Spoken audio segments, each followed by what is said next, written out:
This is Ronald Coleman, inviting you to radio's most dramatic half hour, Favorite Story.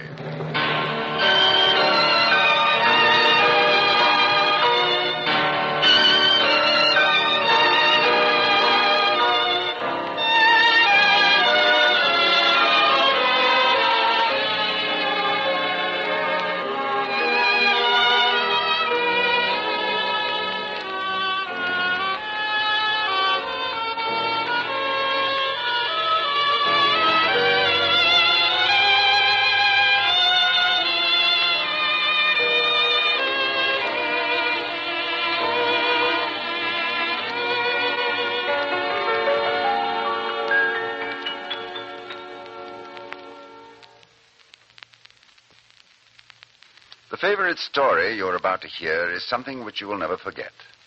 It was chosen for you by a woman who is a keen judge of unforgettable stories, the co-director of the Theater Guild, Miss Teresa Helburn. Under Miss Helburn's guidance, the Theater Guild has brought the American stage some of its greatest triumphs. Oklahoma, Carousel, the Eugene O'Neill plays, the hit productions of Helen Hayes, Alfred Lunt, and Lynn Fontanne. So, when Miss Helburn chose a favorite story, we knew it would be a good one. Perhaps the most dramatic short story ever written in America. To star in this famous dramatization, we called upon one of the theater's best young leading men. You remember him for his distinguished portrayal of the title role in The Little Minister, and as the sergeant in Broadway's Voice of the Turtle. Well, I'm going to let him tell you something about this favorite story. John Beale. Thank you, Ronnie.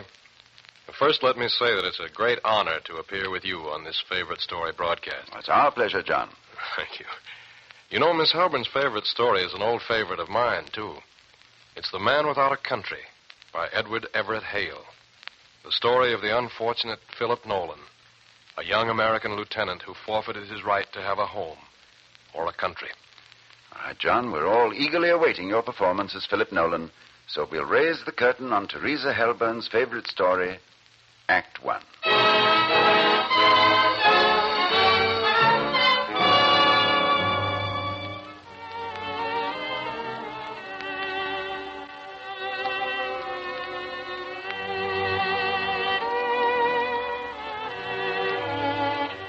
This is a legend, this story of the man without a country. A legend of the early days of the American Republic, when each new year saw more and more stars added to her flag, when the pioneer spirit was at its fullest flood, and when the coast of California was as remote and strange as the South Pole is today. In those days, when the veterans of 1776 were not yet gray about the temples, a young man boarded the American corvette, the Intrepid. He wore the uniform of a lieutenant in the United States Navy, with one singular exception. The buttons of his uniform were plain. They did not bear the familiar seal of the United States of America. Mr. Nolan? Yes, sir? Welcome to the Intrepid. Thank you, Captain. The stateroom has been prepared for you, Mr. Nolan. I shall be pleased to have you dine at my table this evening. I'm honored, sir. But I find this rather difficult to understand. Am I not a prisoner? The Secretary of the Navy has given me explicit orders concerning the treatment to be accorded you, Mr. Nolan. I see. You are to suffer no indignity. You are to be treated at all times as an officer and a gentleman. Well, that's very generous, Captain. Am I to understand, then, that I am subject to no punishment whatsoever? No punishment, Mr. Nolan, save that which you yourself have asked for.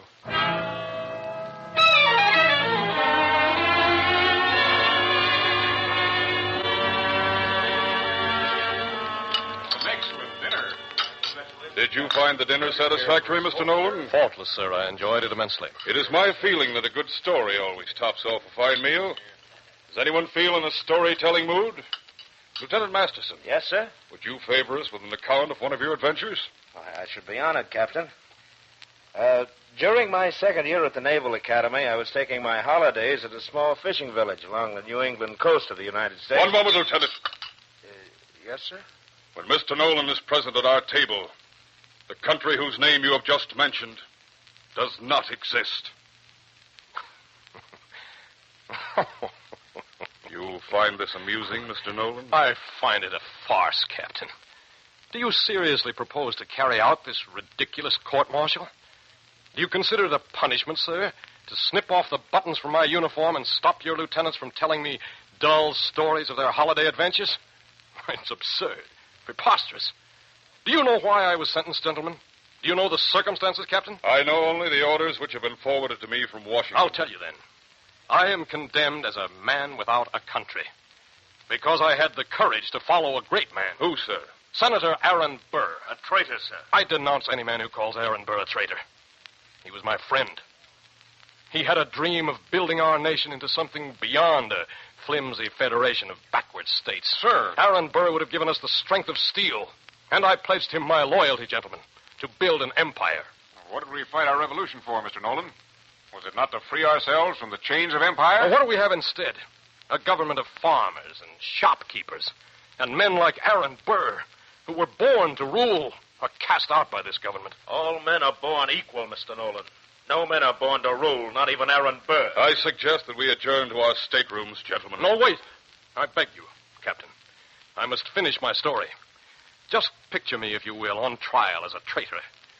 A court-martial finds me guilty. And do you know what I told this court-martial? We do not wish to know, Mr. Nolan. I said it once and I repeat it now.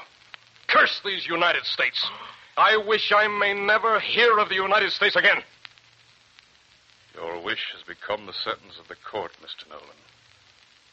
I have been solemnly instructed in the name of President Jefferson to prevent you from seeing or hearing any intelligence from your native land.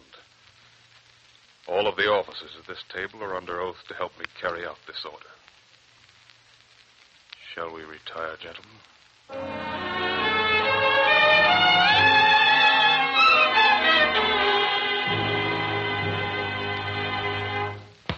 This atlas is incomplete.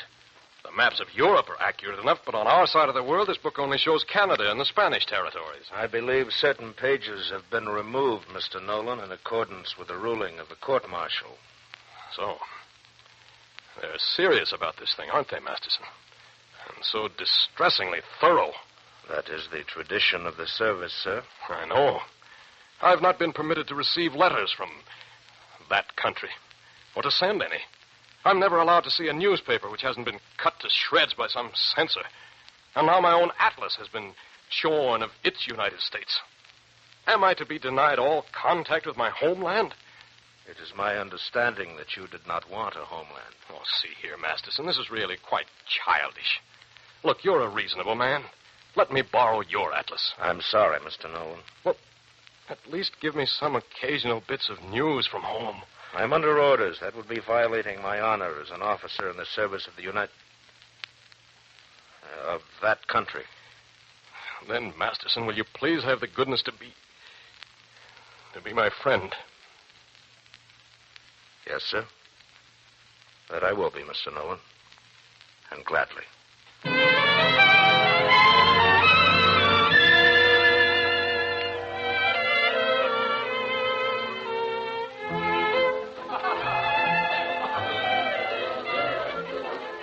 I'm surprised, Captain, that you let the prisoner come ashore. You are not a prisoner, Mr. Nolan. You never have been a prisoner. Have a good time here in Naples. Enjoy yourself, Nolan. Thank you, sir. Of course, I must ask that at all times you remain in the company of one of our ship's officers. And yet you say I'm not a prisoner? May I have as my companion Lieutenant Masterson? He's the least objectionable of my jailers. I shall ask him to join you. Will you excuse me now, Mr. Nolan? I have the next dance with Lady Hamilton. My congratulations, Captain. I beg your pardon, madam. Yes? Aren't you... Oh, no, it's not possible. What's not possible, Lieutenant? You are. Miss Rutledge of Savannah, Georgia. I'm not Miss Rutledge any longer. I'm Mrs. Graff. Have we had the pleasure of meeting? Yes, many years ago at an officers' ball in Vicksburg. I'm Philip Nolan. Oh, yes. You are Philip Nolan. I hope you haven't forgotten me. May I have the honor of dancing with you? Well, I shall be pleased. Thank you, madam.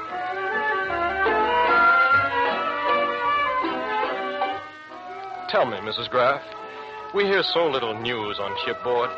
What do you hear from home? Home, Mr. Nolan? Yes, I'm hungry for news.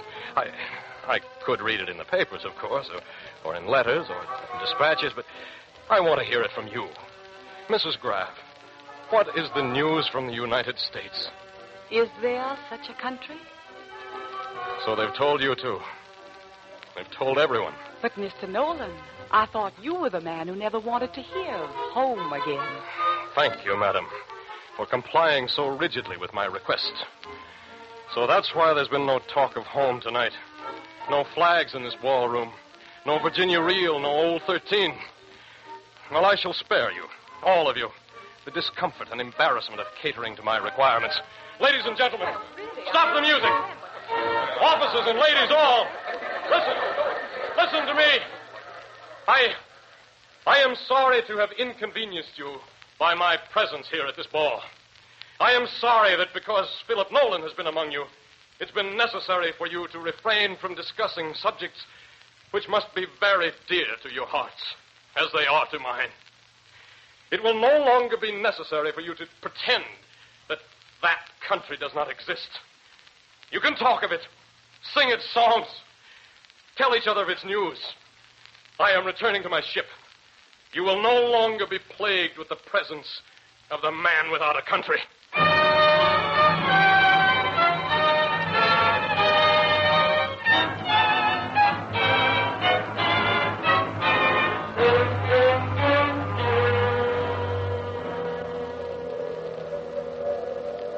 Lieutenant Masterson? Yes, Mr. Nolan? We should be coming to home port soon, shouldn't we? Well, the ship will be in port on Thursday. However, we have a rendezvous at sea first with the corvette Warren. For what purpose? To disembark a passenger. Philip Nolan? Philip Nolan. I've counted the weeks and months that our sails have been set for the waters of that country. And now, when its very shoreline hangs just below the ridge of the sea, I find I am not going home. All others go home, to family and friends, but not Nolan. You mustn't brood over these things, Philip. I have a new volume of poems here. I'm not interested in poems. By Sir Walter Scott. I know you like his writing. Read me some of these verses, Philip. You read them so well. I know none of these. I can't read them. Well, they'll take your mind off your troubles, Philip. Open the book at random. I'm sure we'll find Scott with something worthwhile to say. All right. Here. This is from the Lay of the Last Minstrel. An interesting title. Canto 5. Breathes there a man with soul so dead, who never to himself hath said, this is my own, my native land, whose heart hath ne'er within him burned, as home his footsteps he hath turned from wandering on a foreign strand. If such there breathe, go, mark him well, for him no minstrel's raptures swell. High though his titles, proud his name, boundless his wealth as wish can claim, despite these titles, power and pelf, the wretch consented all himself. Great God. How long, Masterson? How long?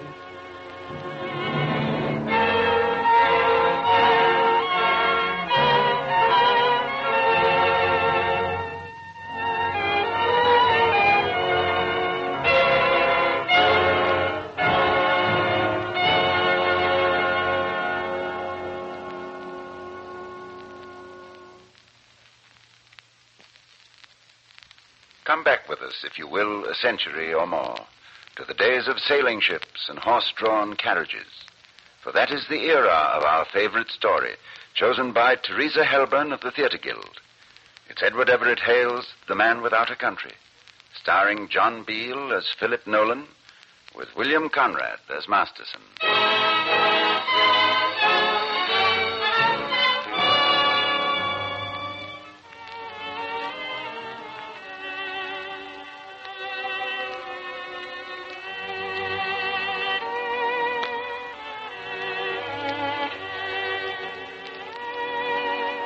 years came and went, and Philip Nolan, Lieutenant Plain Buttons, was shunted from one outbound ship of the United States Navy to another. His hair turned iron gray. He touched 100 foreign ports, but not once did he catch sight of the country of his youth. No news of it reached him, except indirectly. One thing I've been curious about, Captain Wilkes. Yes, Mr. Nolan? When I was a young man, I used to visit the Texas country. I roped cattle there with my older brother. It's a fine piece of land down there, the Italy of our continent. What's happening with that part of the Spanish territory? Mr. Nolan, Texas is out of the map, as far as you are concerned. Out of the map? As far as I'm concerned. Oh, I see. Our country must be growing, sir. It must be growing.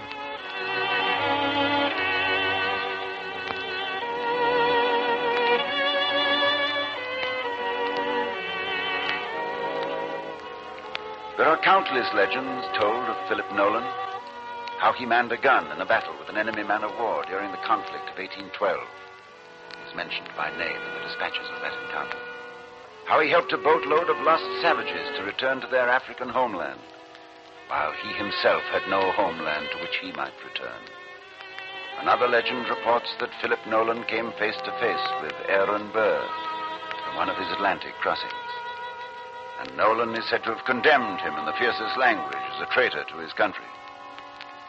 Many a kind-hearted skipper sent his plea to officials in Washington, urging that Philip Nolan be pardoned, but nothing ever came of it.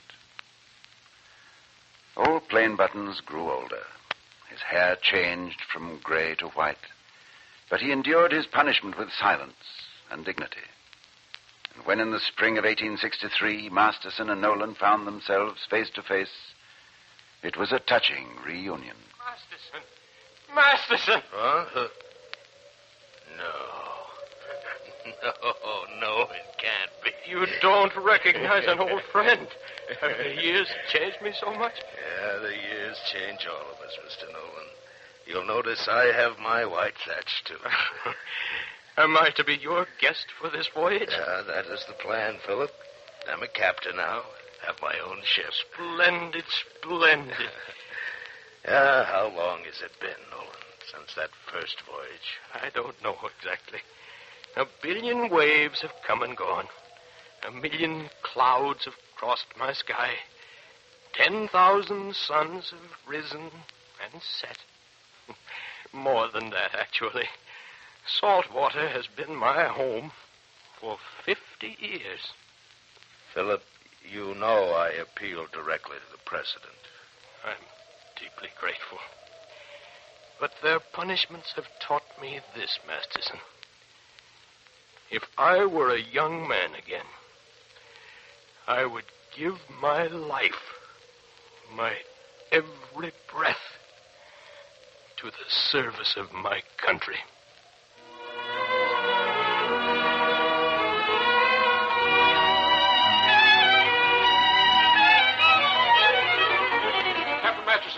Captain Masterson. Yes, what is it? Mr. Nolan, sir. Old Plain Buttons.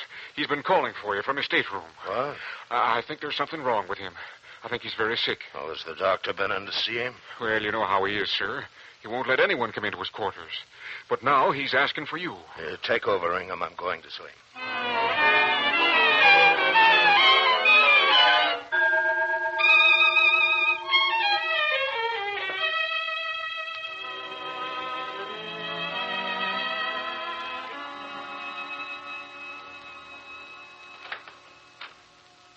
Nolan? Hi. Good evening, Captain. Well, what's the matter with you, Philip? Are you all right? Yes, I'm all right. Look about you. I know the light is dim. But you see, here in my stateroom, I have a country. Yes, I see. A picture of Washington and the flag. I made that myself. And see the map with the eagle above it. I drew that, Masterson. I think it's rather good. Don't you? I'll go get the doctor. No. I want to be alone with you, sir. I want you to tell me something. Something of home. I'm dying, Masterson. Surely it can do no harm now. Well... No. There cannot be a man who loves the old flag as I do. Or prays for it as I do. There are 34 stars in it now, Masterson. I thank God for that. Although I don't know what their names are. There has never been one star taken away. I thank God for that. I know from that there has never been any successful Aaron Burr. But tell me something. Tell me everything, Masterson, before I die. Surely it can do no harm now, Philip. Where shall I begin? Oh, bless you. What are the names? The new stars in the flag. The last I know is Ohio. My father lived in Kentucky, but I have guessed Michigan and Indiana and Mississippi. But where are the new ones? You haven't cut up any of the old ones, I hope. No, they're all to the west, Philip. To the west? Uh-huh. Missouri, Illinois, Iowa, Wisconsin. And what about Texas? It is one of the stars on the flag. I'm glad. I'm glad about Texas. It must be one of the biggest stars, huh? One of the biggest. California is a state, too, Nolan. And Oregon, out on the Pacific coast. From ocean to ocean. From sea to shining sea. Go on. Well, they've discovered gold in California. Yes? At Sutter's Mill. And there's a railroad almost all the way across the country now. With steam engines on them, Masterson? Yeah? That doesn't seem very practical to me. I've always been afraid those boilers would blow up. And we have a telegraph now. Telegraph? There's a machine to send messages instantly across hundreds of miles. It's impossible. How is it done? With electricity. Electricity? Old Ben Franklin's plaything. They finally put it to use, did they? Oh, what else? Whatever happened to Aaron Burr? He's dead, sir. These many years. In disgrace? In obscurity. As it should be. For him, obscurity would be worse than disgrace.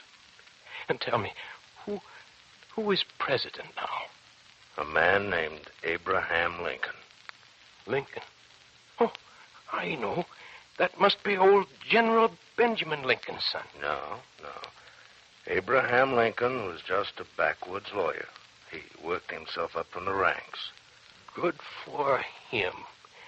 I was worried about the danger of keeping up those regular successions of the first families. Abe Lincoln. I like the sound of his name. You know, Masterson, they've thought to keep me separated from any contact with my country. But they failed. Because, you see, my country is people. And I have always been close to the people of the United States of America. The sailors on our decks. And the officers, like yourself, Masterson. You are America. And through knowing men like you, I have known my country. And known that all was well with her. Philip, what's the matter? I'm just getting sleepy. Before I go, open my Bible, where the bookmark is, and read me the text. Of course, Philip.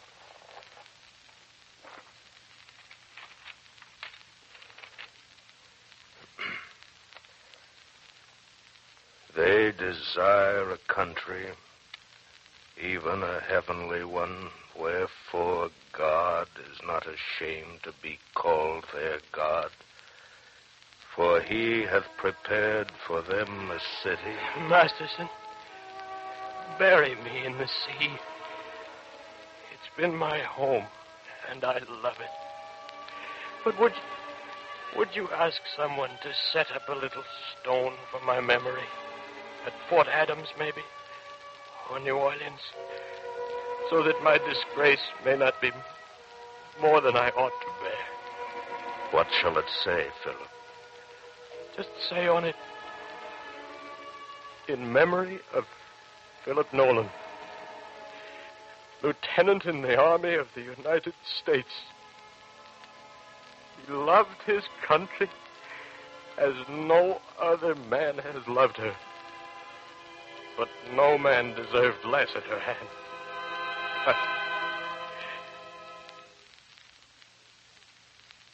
I'm going home, Masterson. I'm going home.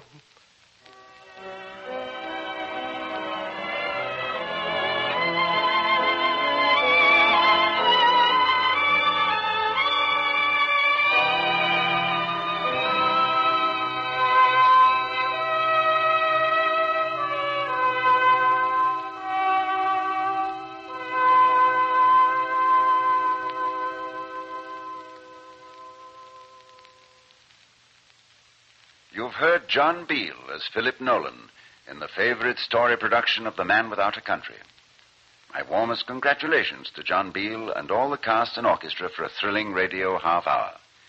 And our thanks to Miss Teresa Helban, who chose The Man Without a Country as her own favorite story. Next week, one of the most beautiful and tragic stories of all history, Mary, Queen of Scots. It will star two very fine actresses indeed, Edna Best as Mary and Benita Hume as Elizabeth. You've seen Miss Best on the screen as the wife of the late George Apley and in dozens of other stage and screen roles. Benita Hume was a popular star of London's West End.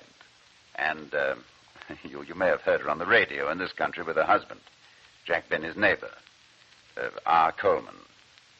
Mary, Queen of Scots was chosen as the favorite story of the one and only Bing Crosby. We count this a red-letter radio play, so we hope you'll be listening.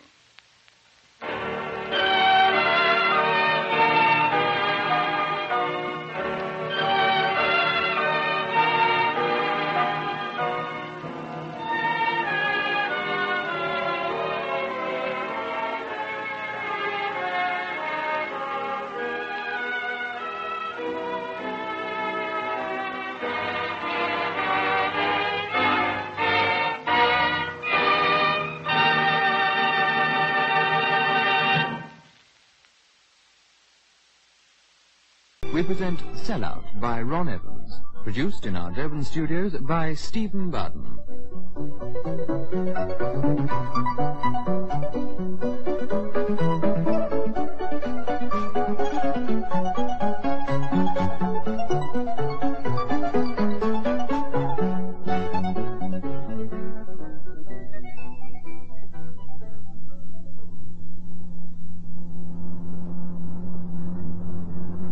Well, Rupert, the diplomatic service will never have you back after this episode. I can't understand them. Why blame me for their own incompetence? Oh, you know the Foreign Office here. They can do no wrong. In this instance, you're the whipping boy. Yes, me and my career. Damn them to hell. It's not as if I can afford to retire. 30 years' work gone in one exchange of telegrams. I'll be sorry, though, Janet, you see. Now that they've put old Randall Jenkins in my place at the United Nations, watch Britain's international reputation take a dip. If it can dip much further, dear. Oh, it can. You could try for a position in the city. After all, you do have a lot of friends there. I'll try, of course, but I must add that the future looks very bleak. Well, if that fails, we'll have to sell up Sackley House and go and live in Cheshire with my mother. Never. Let her crow at me for the rest of my life. No, Janet, never. She always said you'd come to no good. Even when you got your knighthood, she said, I told you so. They only knight them to get rid of them. Not that old bat nose. I couldn't bear to live with your family. All right, dear. All right. Don't fret. We'll find a way out of this mess. Oh, I wish we knew the future. It's rather frightening. Neither of us is young anymore. I'll see Harvey tomorrow morning. Perhaps he can suggest something. After all, I do have a reputation for skillful maneuvering, you know. And over hasty decisions. Oh, I see. So you're on their side, the people who sacked me. Oh, don't be silly, dear. You know I'm not. But it is a fact that you tend to be somewhat impetuous. He who hesitates is lost. Yes, but look before you leap. Proverbs can be very contradictory. Oh, damn it. What's wrong, dear? Everything. My whole life ruined in one tiny error. Well, you know what the government is. They don't look at it like we do. All they can see is the £75 million your error cost the country. Yes, and what worries me most is that it may not be just the government who looks at it like that. Maybe a potential employer. Oh, Janet, I feel like a drink. How about you? Oh, yes, dear. That's a nice idea. Yes, and there's a pub a couple of miles farther on. Shall we stop there?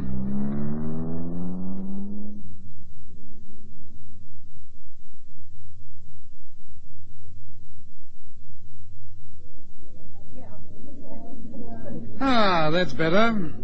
Shall we sit over in that corner where it's quiet? Yes. There are rather a lot of people in here. Rupert, look at that man over there. Which one? There are dozens of men. The one dressed in funny clothes. About our age. The one looking our way? Yes. He keeps staring at you. Do you know him? No, certainly not. Look at him. Loud green shirt and a bow tie. Brown and white shoes. Quite an extraordinary get-up. Coat over his shoulders like some Italian playboy, and drinking some strange milky-coloured concoction. He's still staring at you. We'll stare back at him. Then perhaps the blighter will improve his manners or go away. Obviously a darned foreigner. Good heavens, Rupert. He's coming over here. Don't look at him.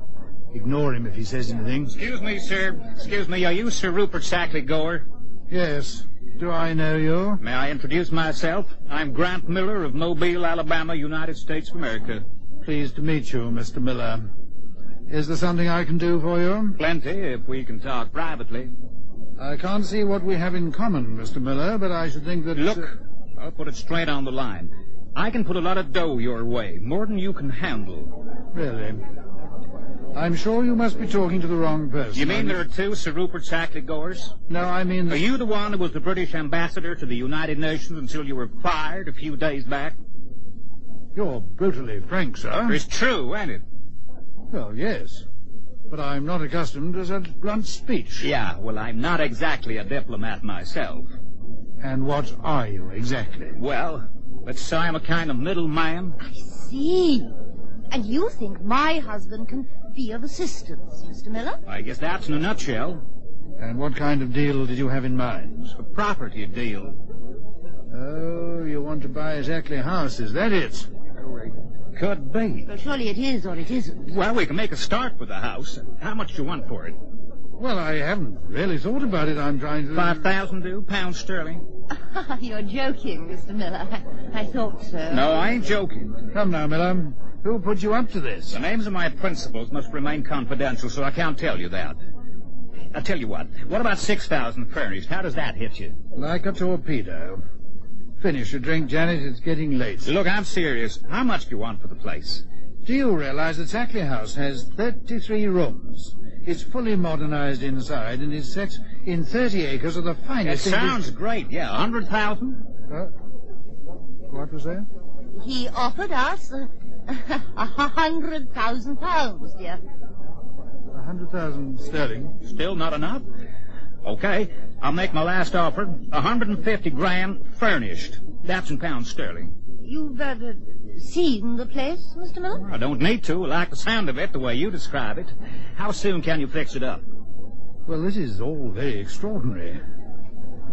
You're not joking with us, are you? I told you before, Sir Rupert, I ain't joking. Jokes don't move me. Is it a deal? Well, yes, but...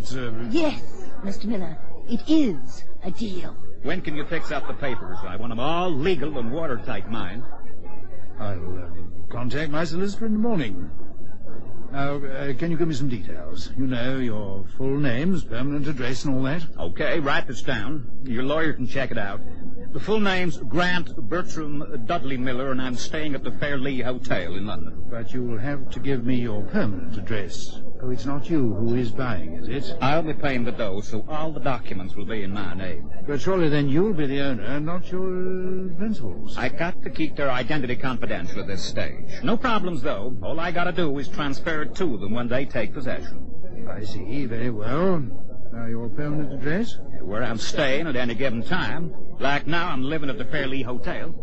You're a permanent resident there? Well, until I check out, say, sometime next week. I'm not at all sure my solicitor will Stop agree. worrying, Sir Rupert. I'll be paying cash. Hard cash. Now, how do you want it? Ones, fives, or in tens? I'll take a check. I don't initially deal in checks. Well, sure, I got a bank account here in London, but in a small deal like this, cash is better. A small deal? Sure. We're going on to bigger and better things, you and me. I don't understand. When you've bought exactly a house, I'll have nothing left to sell you. Well, I got news for you. But listen, I was thinking of going deeper into this thing right now, but I guess I'll leave it till we settle a house deal. My principals are very patient people. When will you have the papers ready? Say this time next week. Okay, that suits me. If your lawyer wants to check my credentials, I got an account with the Marlborough Bank, and the account number, you better write this down. Yes, Marlborough Bank. 832... 832... Oblique 954... 954... Oblique 005. You got that? 05. Yes. That's the London branch, Threadneedle Street. And where shall we meet to conclude the sale? Well, I'll call at Sackley House a week from today, in the morning. Will that suit you? Yes, that's fine. Well, if you folks will excuse me... Excuse me before you go, Mr. Miller. How did you know we'd be here? We only came in on the spur of the moment. I know a lot of things, but let's say I've been following you and leave it at that. Bye. See you next week. How incredible. Damn peculiar, my dear. But we're saved. £150,000. Somebody's pulling our legs, mark my words. No, Rupert, he's serious. I know he is. There's a catch in this somewhere. We'll wait and see. I'd much rather think that Mr. Miller is genuine. What makes me so doubtful, dear, is why he thinks I can sell him an even bigger property when I don't even own one.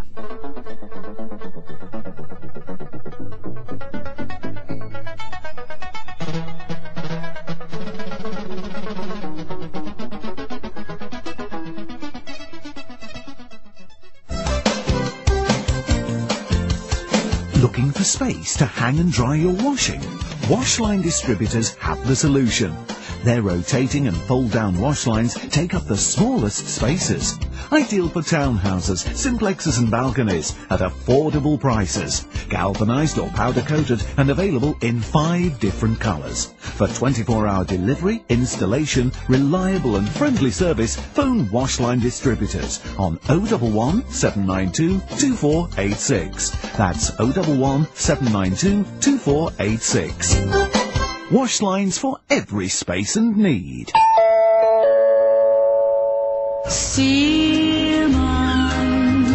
Die goeie ou dae van Springbok Radio is terug.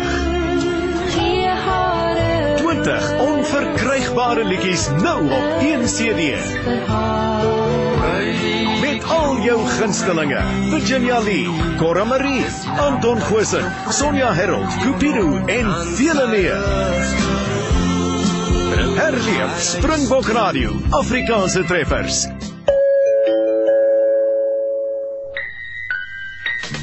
Splish, splash, the water hog, splashing all day long. Using up the water, it's too late when it's gone. If you want to help, then this is what to do. Make sure the water hog is never, never you. Just make sure the water hog is never, ever you.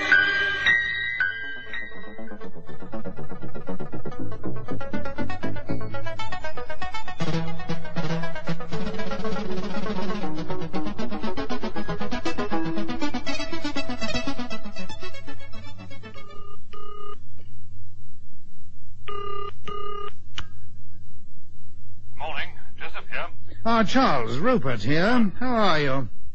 Busy, Rupert. Very, very busy. What can I do for you? Charles, I'd like you to investigate the creditworthiness of a certain individual. Who is it? Somebody we know?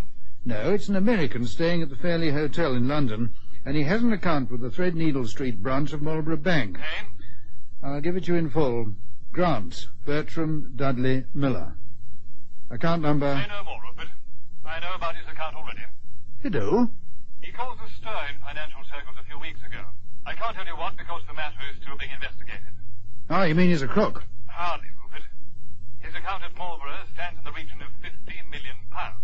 Ooh. So the man is genuine? Of course he's genuine. He's a little odd, I believe, and a mystery. And why is he a mystery? Well, his origin, how he made his money, and what he intends doing with it. He has no investments whatsoever.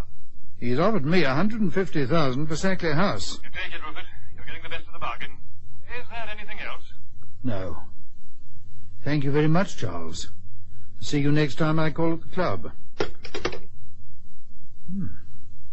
Did you hear that, Janice? The drift, yes.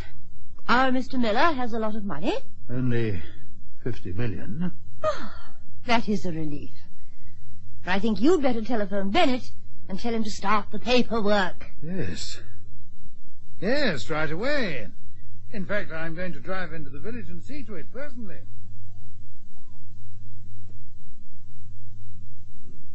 Yes. That seems to be in order, Sir Rupert. I hope so, Bennett. You'll come to the house on Wednesday morning? Yes, Sir Rupert. Early. Do that. I didn't specify a particular time with Mr. Miller. And I must say, Sir Rupert, you've made an excellent transaction. Yes, I didn't expect to get more than 80,000 for the place, lock, stock and barrel. The blighter hasn't even seen the old place yet, either. Oh, dear. That doesn't bother me, Bennett. He won't go back in his word, I'm sure of that. He was too keen to buy in the first place. You think there'd been an oil strike on the property? Hey, that's a thought. I wonder if anybody's been poking around the place whilst Lady Janet and I were in New York. That is a very provoking thought, Sir Rupert. Well, my two gardeners will know. Nothing escapes their eagle eyes. Could be an explanation, you know, Bennett. Yes, it could be. On the other hand, Sir Rupert, the village is a very small place. Had there been any strangers poking about, well, there would have been talk. Also true. Just the same, I'll take a look round the estate this afternoon. So, is everything in order now? Yes. Though Mr. Miller's permanent address would have been desirable.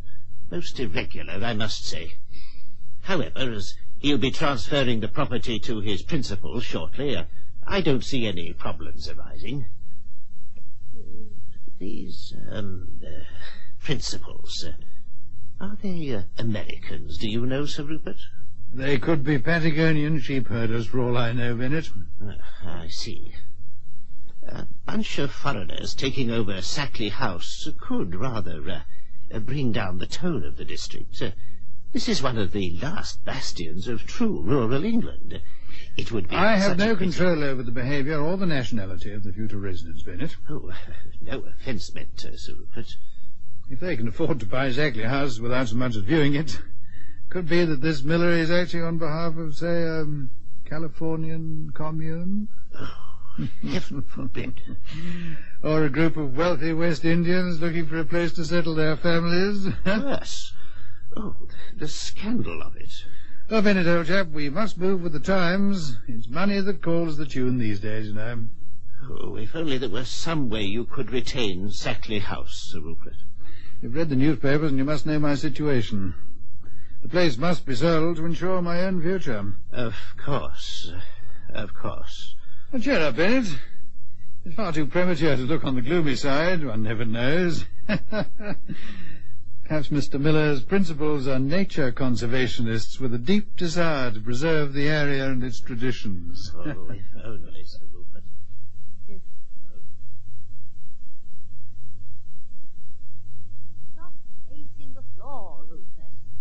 won't bring Mr. Miller here any faster. I can see a delivery van coming. Could be the laundry. Or Mr. Miller? Don't be ridiculous. What would a man with Miller's bank balance be riding a delivery van for? Ye gods, it is Miller. I'll go and see him in. No, dear. That's the maid's job. Ah, yes, you're right. I suppose it's better not to show myself too keen. He's got another man with him, I see. Probably his legal advisor. Sit down. Now calm yourself, Rupert. Be as natural as possible. I am. Good morning, Sir Rupert. Lady Janet.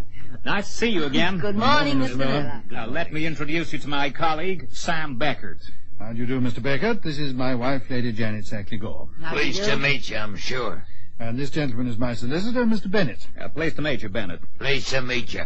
May I offer you gentlemen some tea? No, thanks. I'd rather get straight down to business. Yes, of course. Somewhere private, just you and me like. Oh, I see. Yes, we can use my study. There's no hitch, is there? No. The deal goes through as we discussed it, but I also want to talk about my other proposals. Well, if you'll follow me, Miller. Sure. Stick around here, will you, Sam? I'll give you a yell when I need you. Sure, boss. You'll call me Grant, Sir Rupert. It makes me feel easier. Yeah, great. Yeah, the paper's all in order as far as I can see. Yeah, it's fine. Well, here's your 150 grams. Count it. I brought you all in tens to make it easier. Well, how's that, Sir Rupert? Good heavens. I wouldn't know where to begin counting. It's been double-checked if you want to take my word for it. Yes, I think I will. You happy about it? I'm very happy. So, Sackley House is mine now, huh? Of course, Grant. All yours. You'll give us a couple of weeks to vacate. Oh, end of the month will do fine. Thank you. Yes, we can manage by then very nicely. Okay, so that's that fixed. Can we get on to the other business now? Most certainly. Though I don't understand how I can... You will if you hear me out. I want to buy the Isle of Man. How much? The Isle of Man? That's what I said, the Isle of Man. But I can't sell you the Isle of Man. It belongs to, well, the people who live there. Look, stop stalling. It ain't such a big place. 227 square miles with a population of little more than 50,000. Now, really, Mr. Miller, I can't... Grant, if you please. I can offer you 200,000 sterling. Even 200,000 million? An impossible figure. Look, I tell you what. I'll make it $250,000, cash on the nail. But this is preposterous. How can I authorize the sale of the Isle of Man to you? It's unthinkable. The Isle of Man is part of the United Kingdom, right?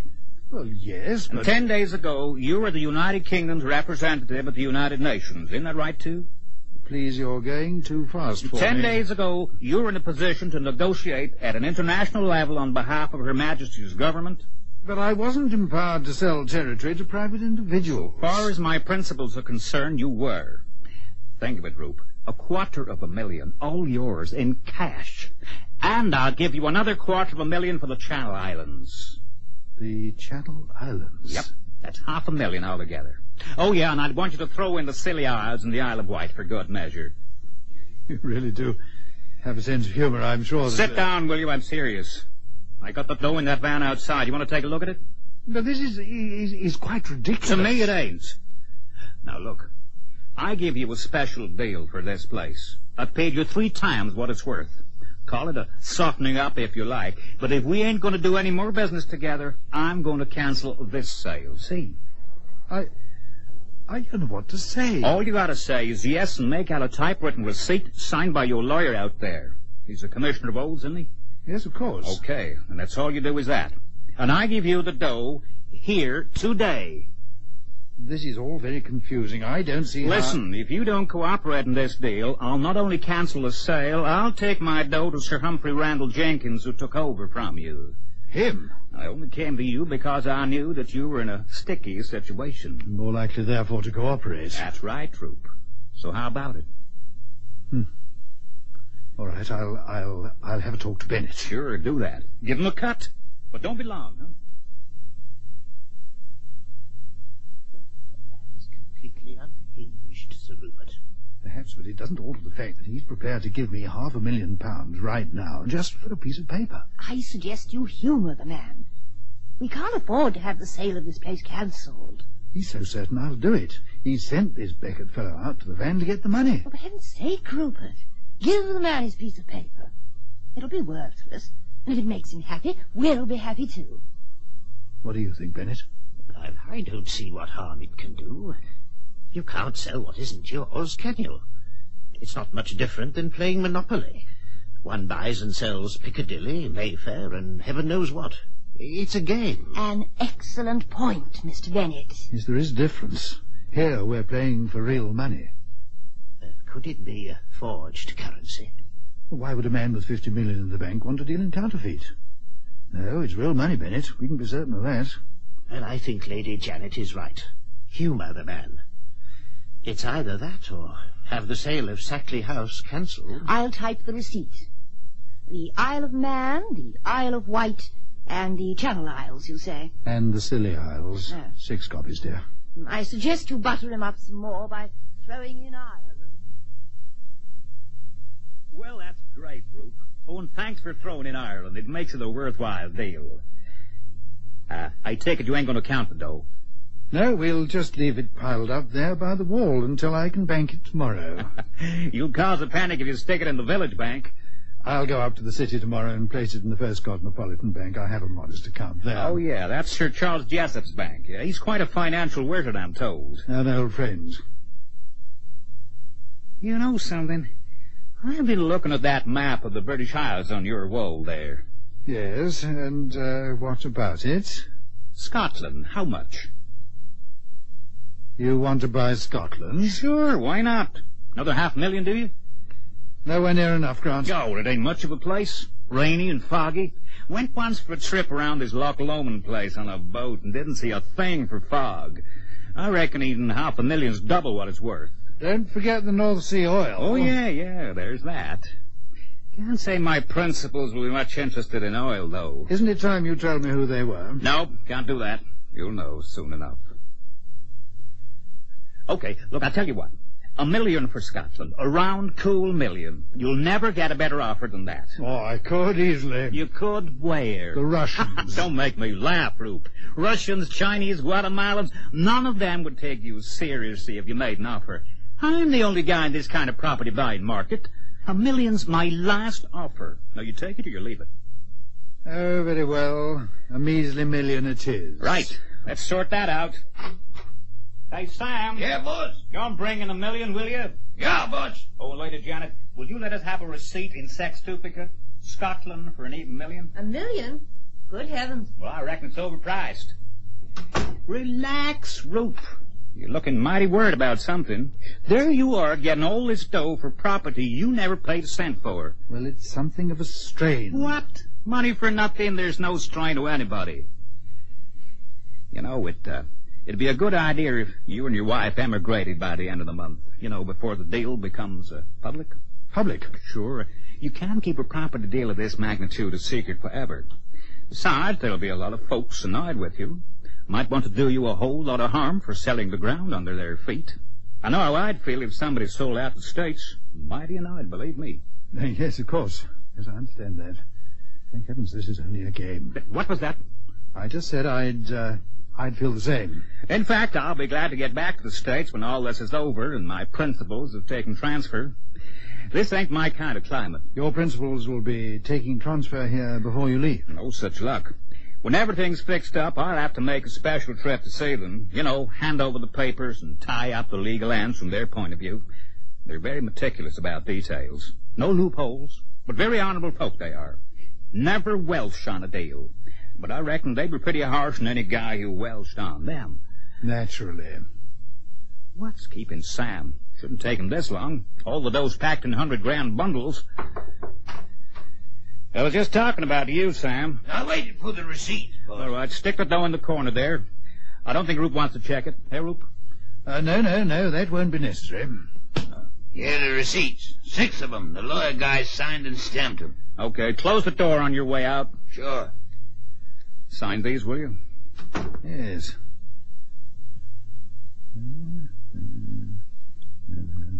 There we are. 4 for you and 2 for me. Scotland is all yours. Good hunting. Thanks a lot. It bothers me, though. What does? Well, it's an untidy job. You know, buying oddments like this. It's not very professional. I don't quite follow your reasoning. Okay, I'll stop beating about the bush. Look at that map again. It don't seem quite right, does it? I should buy England as Wales. Hey, steady on there. You're going a little too far. You reckon? No, it'll be untidy if I don't buy the whole lot. And why should you worry if you're going to emigrate? Haven't said I am yet. Well, I advise you to. And there won't be much more matter at you if you sell England as well. Really, Grant, I think this joke has gone far enough. This is no joke, Roop. How many times do I have to tell you that? Now, please calm down. Don't lose your temper. Okay, but don't say that again. What do you think those bundles are on the corner there? Bars of chocolate? That's money, Roop. Real, crinkly spending money. Think of the great time you can have spending it. And I'll double it if you throw in England, okay? Impossible. That's where you're wrong. Let me tell you this, Roop. I've really been angling after England all along. Scotland, Ireland, all them crummy islands are strictly for the birds, see? I want England. We'll make it $3 million, a bulk deal. No. Look, I've given you $1.5 million already, and the dealings have been straight and we've both been smiling.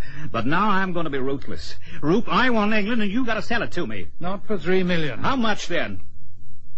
$50 million. What, are you crazy? That's nearly a pound a head for the population. Oh, hell, Roop, you must be soft in the head.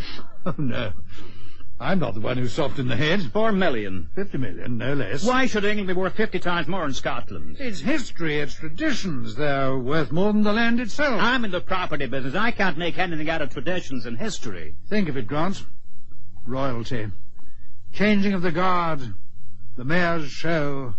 The Miss World competition. Okay, so what about this Edinburgh tattoo? That's tradition, isn't it?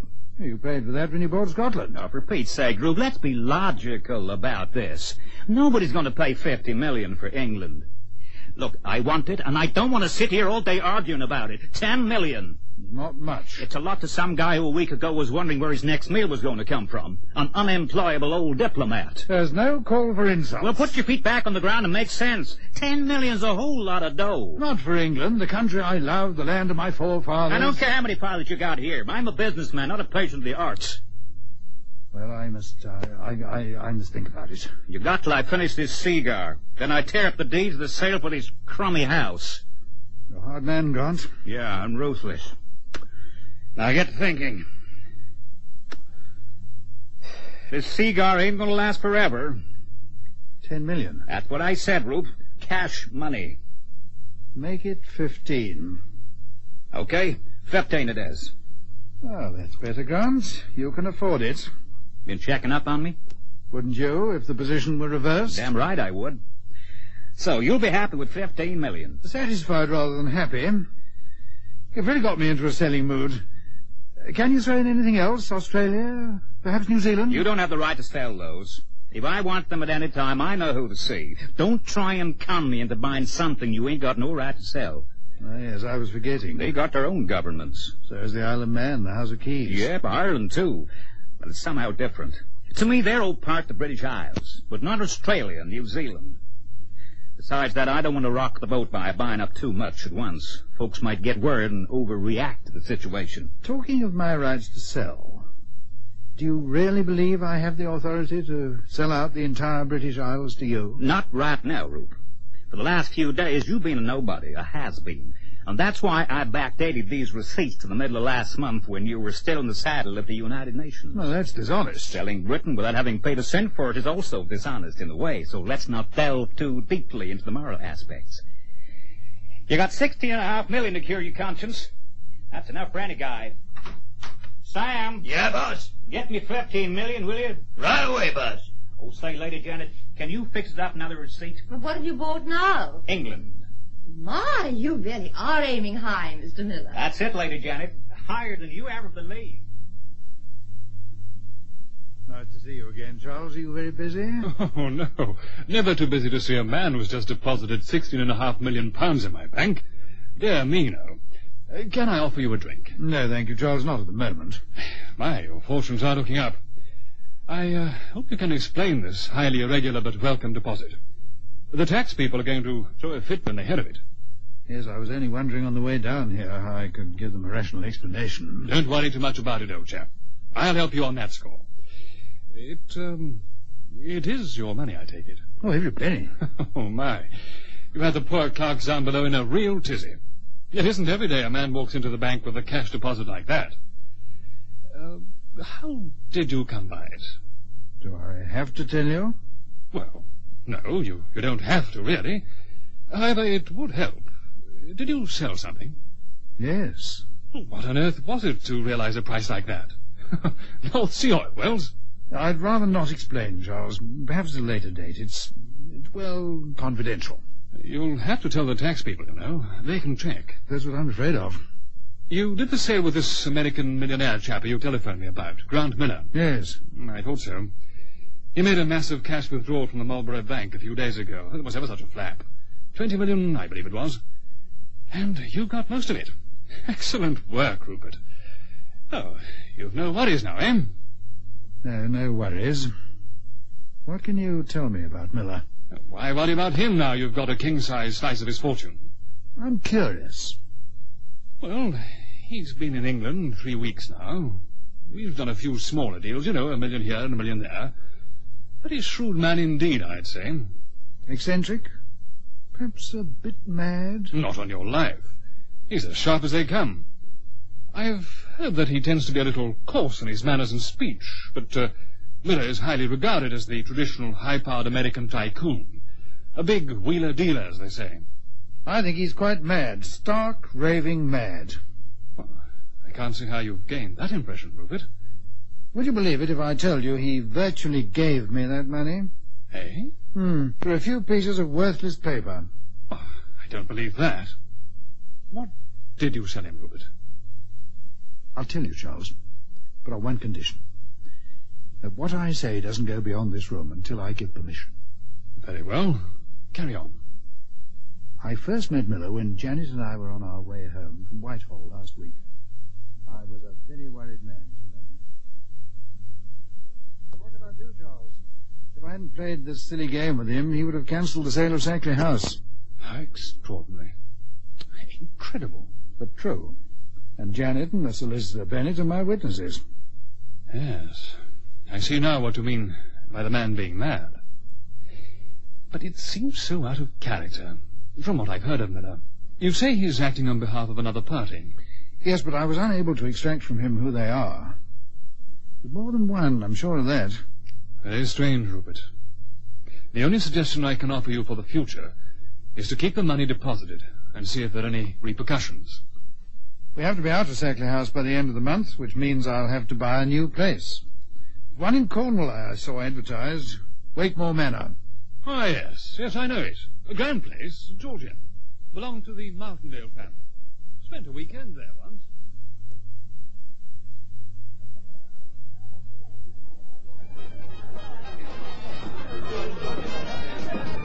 Another drink, Charles? I'm only halfway through this one. You've really done this old place up well, I must say. When we made up our minds to buy Wakemore Manor 3 weeks ago, I asked the local contractor and an interior decorator to make a crash job of it. Did far better than I anticipated. Looks much better than the last time I was here. That was in the Martindales' day. Let me see. That would be about 30 years ago. My, how time flies. Lovely housewarming party. Thank you, Bennett, it is. Let me introduce you to Sir Charles Jessup, chairman of the First Cosmopolitan Bank. Delighted to meet you, Sir Charles. Sir Rupert has told me all about the dealings of this American fellow, Grant Miller. He did? Oh, well, odd. Very odd. That is an understatement. But if the madman wants to give all his money away, who are we to stop him? Eh, Rupert? I'm not making an objection. Excuse me, Sir Rupert. Yeah, what is it? A telephone call from London for you, sir, in the library. Ask my wife to take it, will you? The gentleman said it was personal and urgent. The Prime Minister's office. What? Prime Minister? I'm coming. Very good, sir. By Jove, Rupert. Perhaps he wants to give you your old job back. If he does, I'll quickly tell him what he can do with it. It would seem, Bennett, that Sir Rupert has found his feet once more, and the heirs of a millionaire.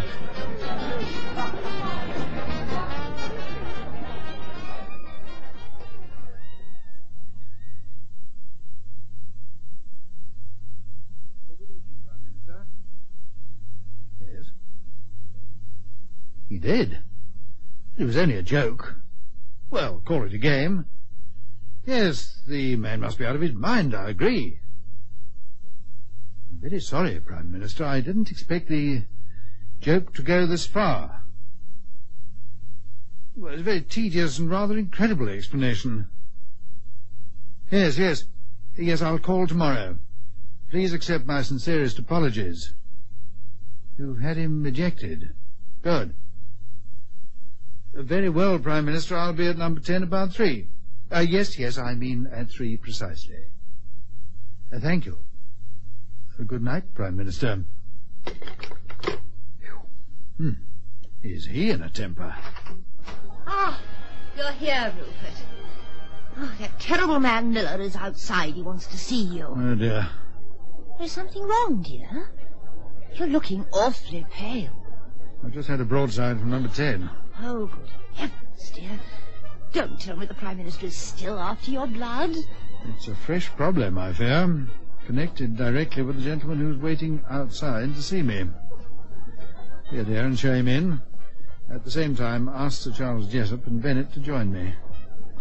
I'm afraid this may be a rather harrowing experience. Oh, I thought all this was too good to be true.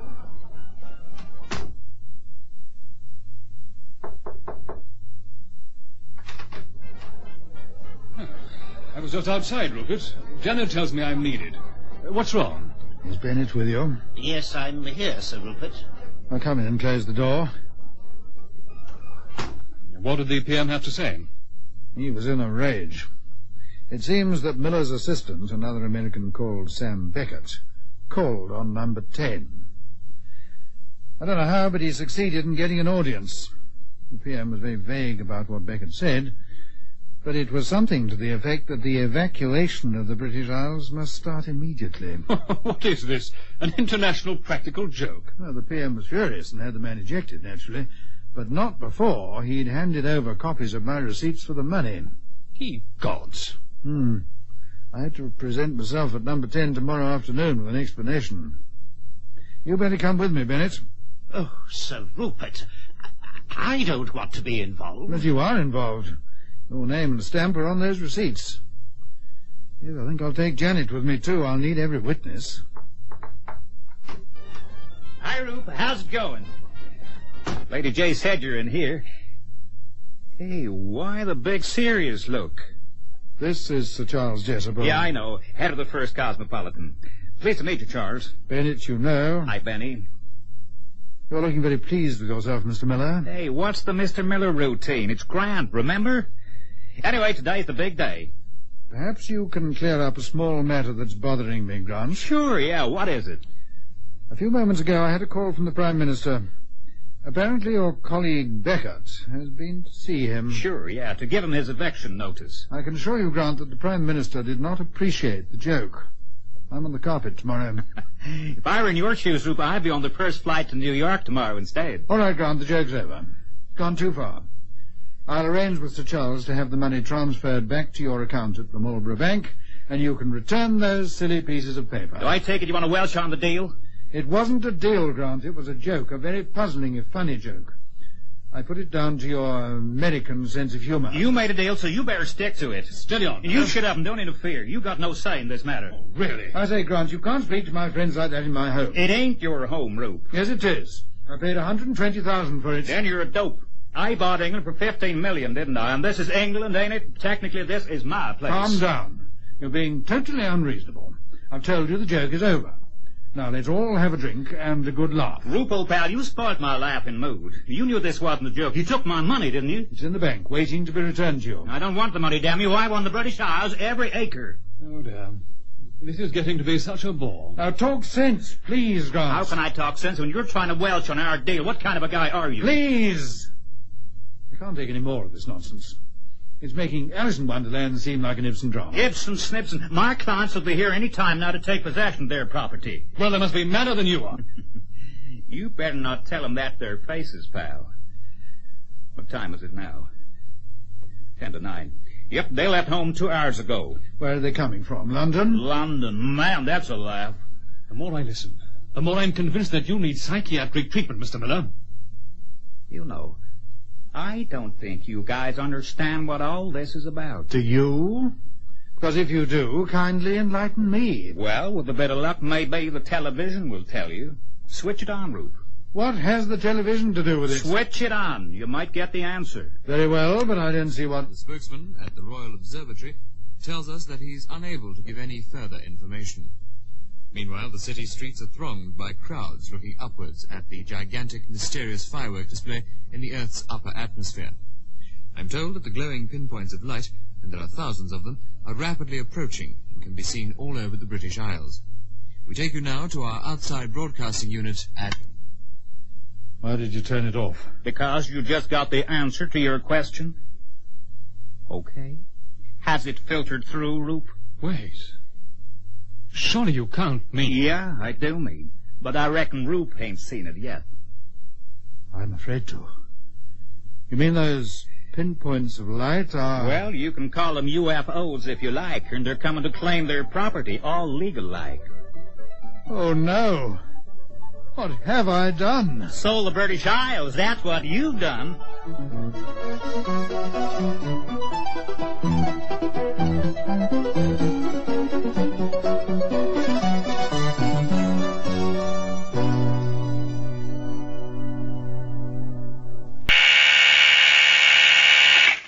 Casualty ward, Dr. Lindsay speaking. Yes, I see. Yes, I've got it. Right, we'll be ready. Sounds like one for the night surgeon. Night Surgeon. Dynamic dramas set against the background of a great city hospital.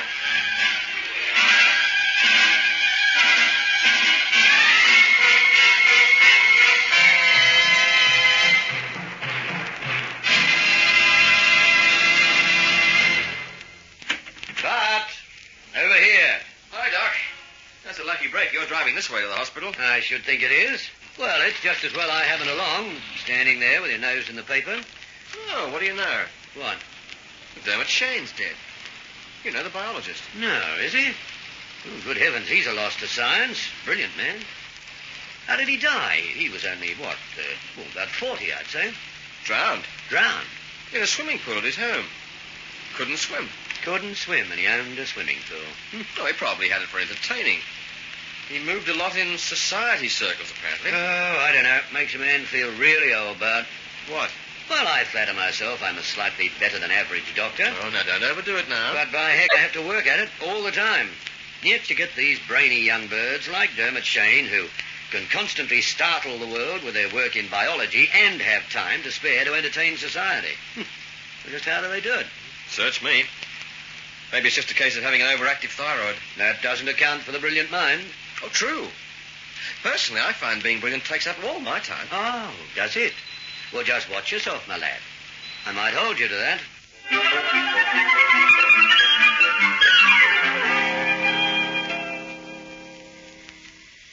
All right, Dr. Brilliant. What would you do about those lesions? It's your operation, Doctor. I wouldn't dream of interfering. You're a wonderful help. Scalpel? You going to drain? No, I don't think it's necessary. Once we get that pressure off the brain... Retractor? I'll take it. Right. Now then... Yes, I think she'll be better if we close it up as soon as possible. One of those cases where the less fiddling about, the better. If that depression had gone another half-inch. Yes, but smashed by all accounts. The driver told the police he didn't see her, but she was in a pedestrian crossing, so he'll be in trouble. Suture? Manage this side? Yes, I think so. Incidentally, she hasn't been identified. When she's able to give a name, the police will want to have it. I'll see it's done. Good. Swab here, nurse. In a few days, with any luck, she'll be well on the mend.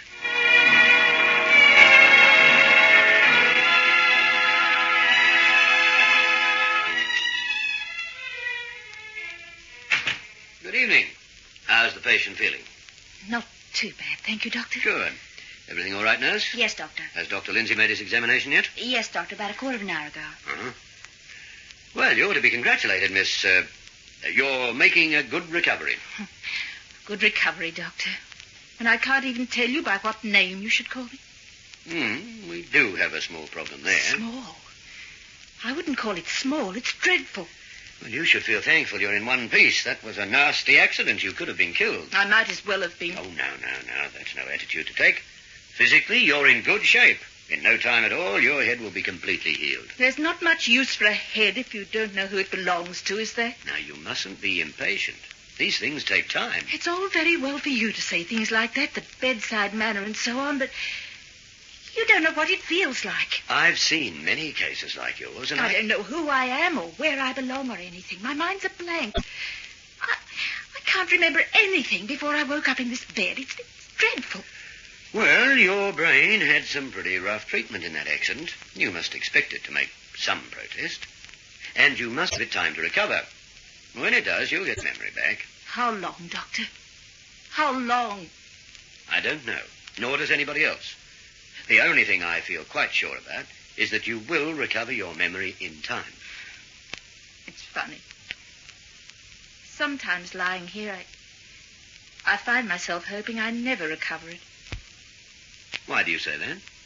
I say it because I have no idea what sort of person I am, and I get frightened. I could be anyone, anything. Suppose I recover my memory and learn that I'm something dreadful, like for instance, a murderess. Well...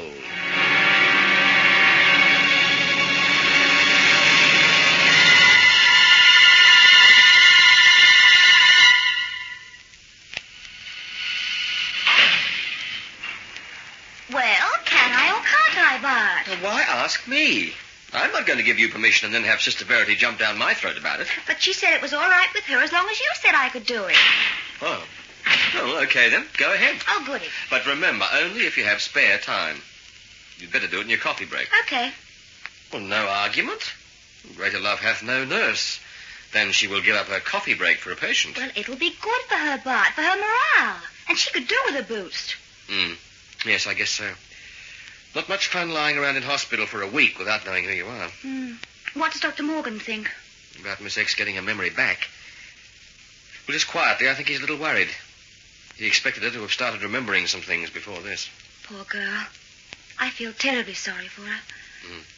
Hence the manicure routine, huh? Yes.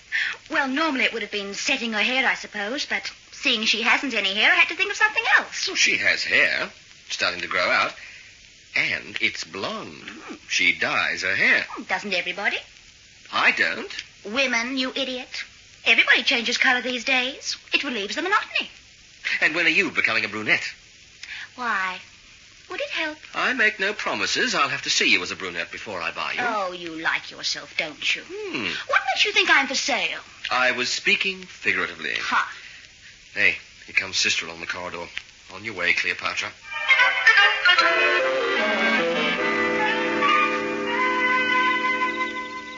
And that's about all I can say at the moment, Doctor. Well, unfortunately, Sergeant, negative answers aren't what we need in a case like this. No, well, we'll just have to see what we can do with the out-of-town notices of missing persons. It'll take time, unless we're lucky. Let's hope we are. I'm rather concerned over this case, Sergeant. I've had similar ones before, but usually you police come up with the answer pretty quickly. That's because the patient turns out to be a local resident, Doctor. Somebody has an accident and somebody else reports them missing. Doesn't take long to put two and two together then. But your patient must be from out of town. Apparently. But what puzzles me is the lack of identification in her clothing and personal effects. It's almost as though she tried to make herself unidentifiable. Oh, I wouldn't say that. She just happened to be wearing clothes you could buy at stores all over the country. No name tags, but then the average person doesn't bother with names on his clothes. Unless they go to a laundry, of course. Yes, but a handbag. I mean, you'd think there'd be a driving license, checkbook, something. Perhaps she doesn't drive a car. Now, as for a checkbook or bank passbook even, not everybody carries things like that. People have charge accounts. Oh, no, nothing very unusual about this case, Doctor. Just unlucky that she can't be identified as one of the local missing persons. But we'll track her down, never you fear. And I hope so. You'll let me know if you come up with anything. I certainly will. It could be important to her mental well-being, you know. Not doing her any good lying in bed day after day, wondering who she is. No, I suppose it isn't. We'll do the best we can for you, Doctor. Now, I'd better be getting along. Nice of you to walk to the car with me. I felt like a breath of fresh air anyway. No, you've got the night for it. Very pleasant out. Well, good night. I'll keep in touch. Right. Thank you, Sergeant.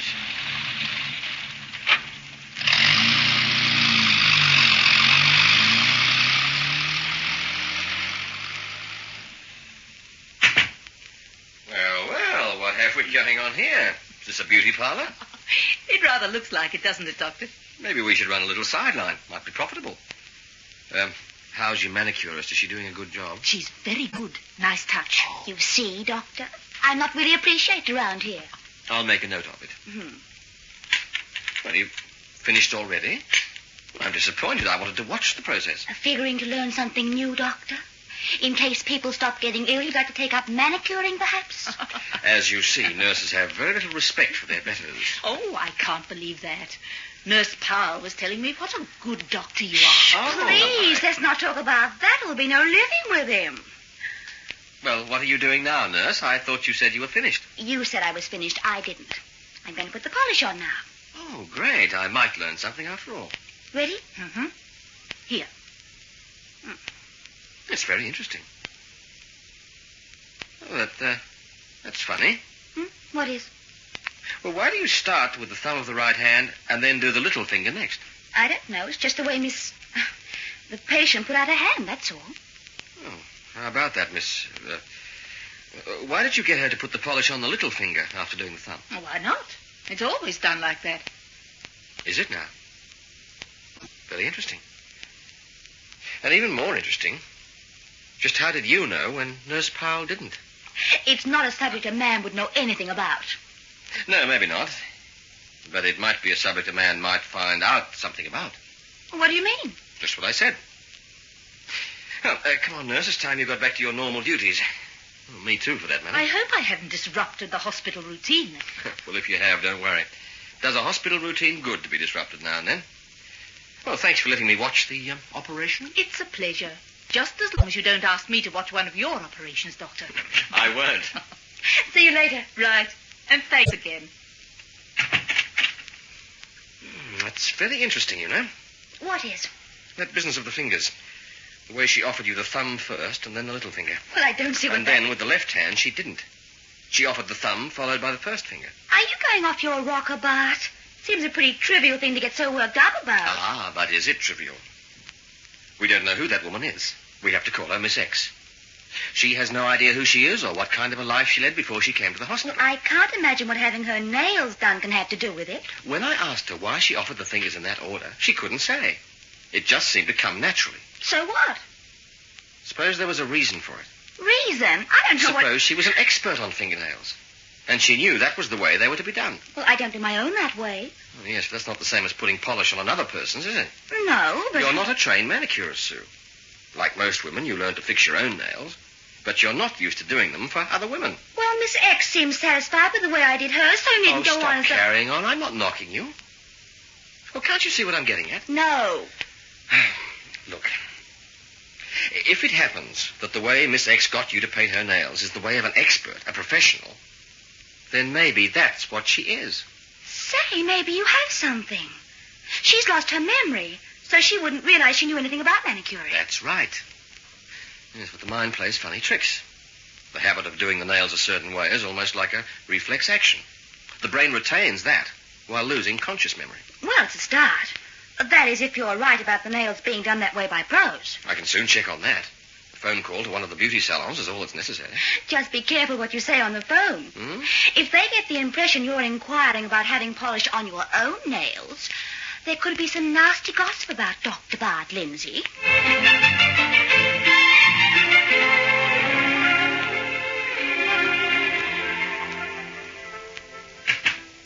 What's that silly grin for, Bart?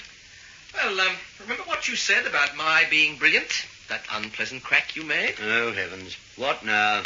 You're going to eat your words. I'm certainly brilliant at something. Your modesty is most becoming. Now, what incredible feat of medicine have you performed now? Not medicine. A sort of Sherlock Holmes act. Sherlock Holmes? Mm-hmm. I have solved the problem of Miss X. Oh? She's a professional manicurist. Her name is Josephine Harrow. Great Scott. And how did you find that out? Elementary, my dear Watson. Nurse Powell was painting the patient's fingernails. Painting her fingernails? What for? Huh? Well, it was just a little kindness. Well, Doc, you know how it helps the morale of women patients to have their hair set. Well, since the op on her head, Miss X hasn't enough hair to set. So she asked for a manicure. The usual thing is to send for a professional manicurist. Now, what the devil has Nurse Powell got to do with it? Oh, now don't start a riot, Doc. Sue offered to do it for the patient. Miss X, or Miss Harrow, I should call her, likes Sue, and that was it. The nurses in this hospital, Bart, have certain specific duties that should keep them extremely busy. Now, if we find that one of them has nothing more important to do than fiddle about giving manicures, Doc, well, then, it's time we examine the question of being overstaffed. Doc, take it easy. Sue got my permission and Sister Verity's. No? She did this little favor in her own time, during her coffee break. And if Sue Powell goes without her coffee break to help somebody, I, for one, am not going to discourage her. Well, all right, then. Yeah, we'll get on with it. What about this manicuring business? I noticed that the patient offered her nails for painting in a certain way. She couldn't explain why she did it just like that. So it occurred to me that it might be the way professionals are trained to work. Uh-huh. And? Well, I rang up one of the big beauty salons and spoke to one of the manicurists. She confirmed what I thought. Which convinced you Miss X is a professional manicurist. That's right. And what about the name? The name? Well, you told me her name is Josephine something. How did you get hold of that? Oh, yes, well, I rang all the beauty salons in town to see if one of their staff, a manicurist, was not at work. Tell me, is the hospital paying for all these calls? Oh, dear, what's making you so sour? Well, I just don't see what... It happens that I struck oil. There is a girl missing from one of the salons, a Miss Josephine Harrow. And from the description, it could easily be Miss X. Which you're convinced it is? Well, I am. Because thinking Miss Harrow might be home sick, I checked at her home address. She's disappeared. Disappeared? That's ridiculous. You mean she's disappeared and her family haven't reported her missing with the police? Well, she doesn't live with her family. It's just a lodging house where she has a room. Her rent's paid in advance, but she hasn't been there for some time. I see. In fact, the last time she was seen was the day before Miss X was knocked down by the car. And nobody wonders where she is? Her employers, this beauty place, they haven't tried to find out where she's gone? Well, they're pretty casual about such things. They say girls come and go all the time. And some of them even take other jobs without bothering to give notice or anything. I see. Well, you seem to have made a pretty thorough job of your little investigation, Bart. Brilliant, huh? Oh, I wouldn't go so far as to say that. Well, I'm just on my way to Miss X, Miss Harrow, to give her the good news. Oh, and some other girl from the salon who knows her is coming to see her tomorrow. She'll be able to identify her for sure. Now, wait a minute, Bart. Just a second. Dr. Morgan. Oh, yes, Sergeant. Well, I'll see you later, Doc. I'll go and see Miss Harrow. Yes, I read about it, but I didn't know... Bart, what? Oh, confound the boy. Oh, no, Sergeant. I'm sorry. I was talking to somebody else. You were saying?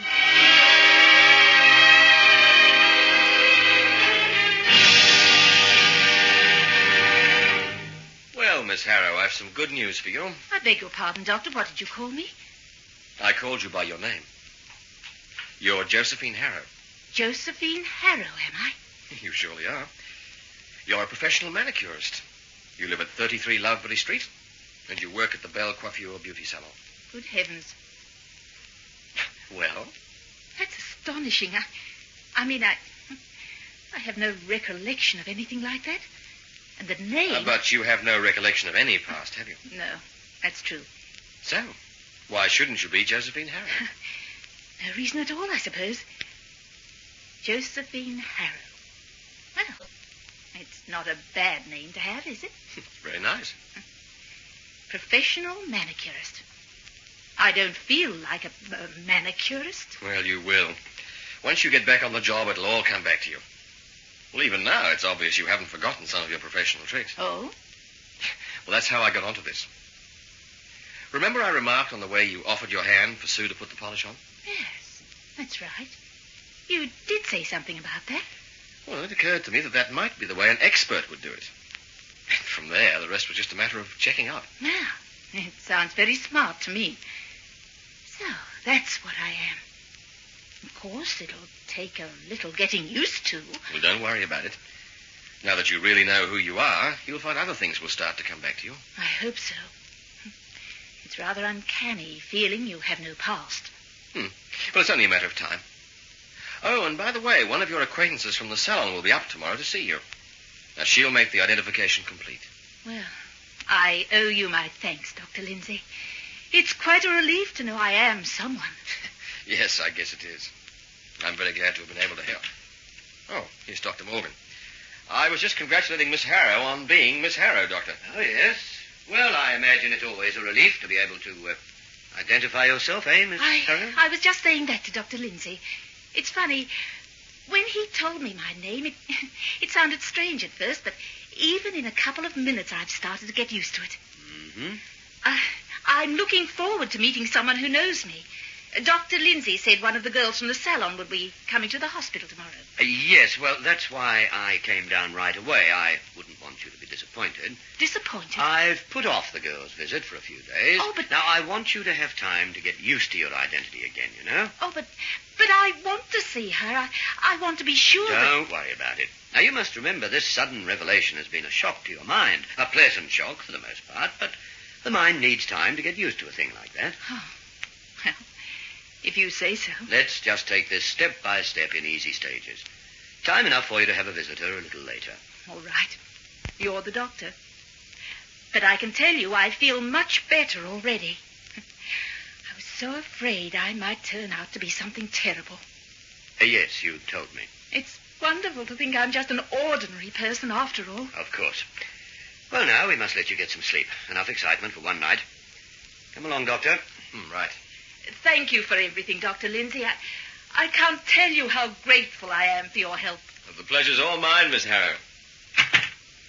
It makes you feel good inside when you can do a thing like that for someone, Doc. Yes?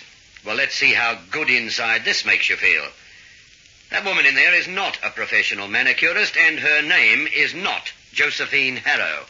When I spoke to the police about her, it took them about 10 minutes to learn that Josephine Harrow had made a holiday observation on the day you say she disappeared. The first agency they rang was the right one.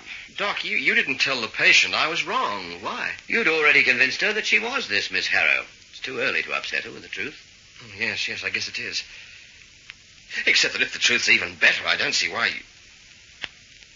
Hey, what about that manicuring business?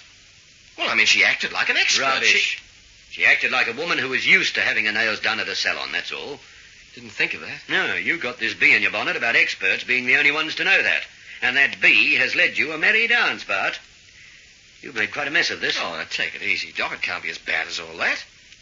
I mean, if the patient is some well-to-do type who has manicures all the time, well, that's even better than being Miss Harrow. No, she's well-to-do, all right. She's the widow of Dermot Shane. Dermot Shane? It was you who told me about his death. Now, what you didn't know, but what the local police have learnt, is that she suffered a guilt complex about his death because it was her idea to have a swimming pool against his wishes. Oh, brother. Yeah, but they didn't live here. Apparently, she came here to disappear. She dyed her hair, she wore chain store clothes. She didn't want to be found because she felt she couldn't face her hometown friends. I wondered why Shane bothered with all those parties and society functions when his heart was in his biology work. She was the one. She was the one who wanted to live it up. And she felt his death was her fault. You were so eager to rush in and tell her who she is, Bart, but in a week or two, will you feel like telling her the truth?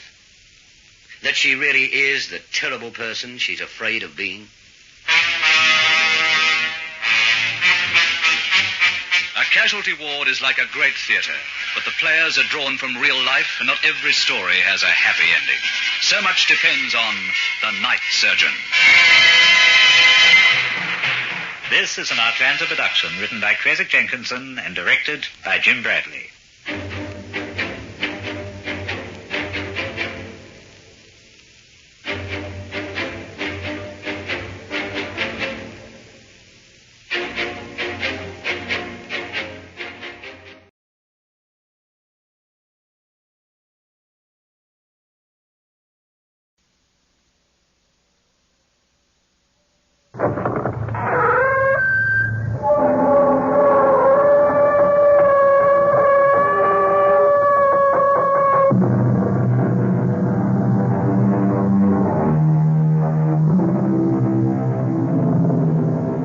Come in.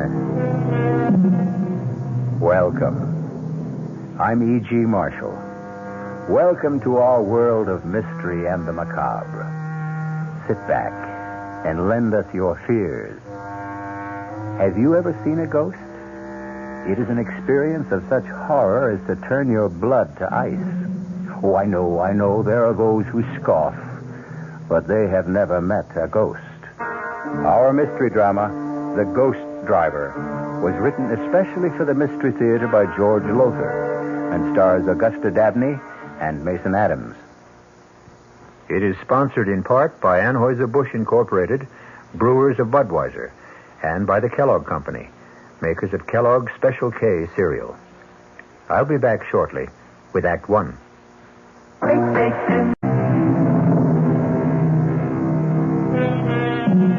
Do ghosts exist? Mel Stout doesn't think so, but his wife Liz feels differently. If it had been up to Liz, they'd never have bought Gormley Lodge on top of Manitou Mountain in Colorado. Why? Because according to local legend, the former owners, the Putnams, had been sent crashing to their death by a ghost driver who came at them head on. Now, in the living room of the lodge... Liz, I've had it up to here with that brother of yours. Oh, now, I mean, he Mel. promised to help finish painting this living room before the Duncans arrived tonight, and where is he? Mel. I'll tell you where he is. He is out on the slope skiing, enjoying himself as usual. Well, do you just be reasonable now. If we didn't have Rory, where would we get a ski instructor, I'd like to know? We certainly can't afford to hire one, any more than we could afford to have this place painted. Oh, I'm sorry. It's just that I've got so darn much on my mind. Liz, I just hope that I haven't made the mistake of my life and yours. We'll make a go of the lodge. We're off to a pretty good start.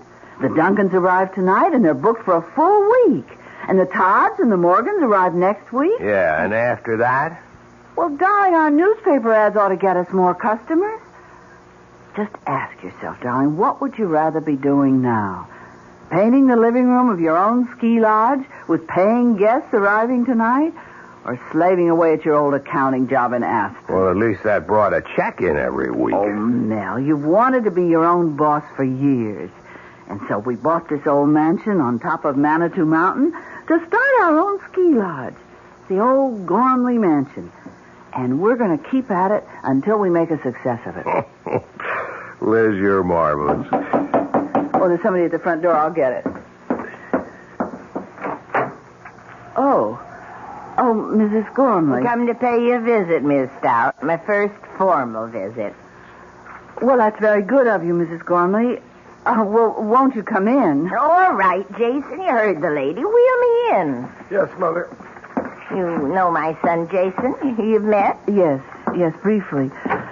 Mel, the Gormleys have come to pay a visit. I see you, Mrs. Gormley. Jason, hope you don't mind if I finish this painting. Oh, go right ahead. I'd give you a hand, old as I am, but my arthritis keeps me in this wheelchair.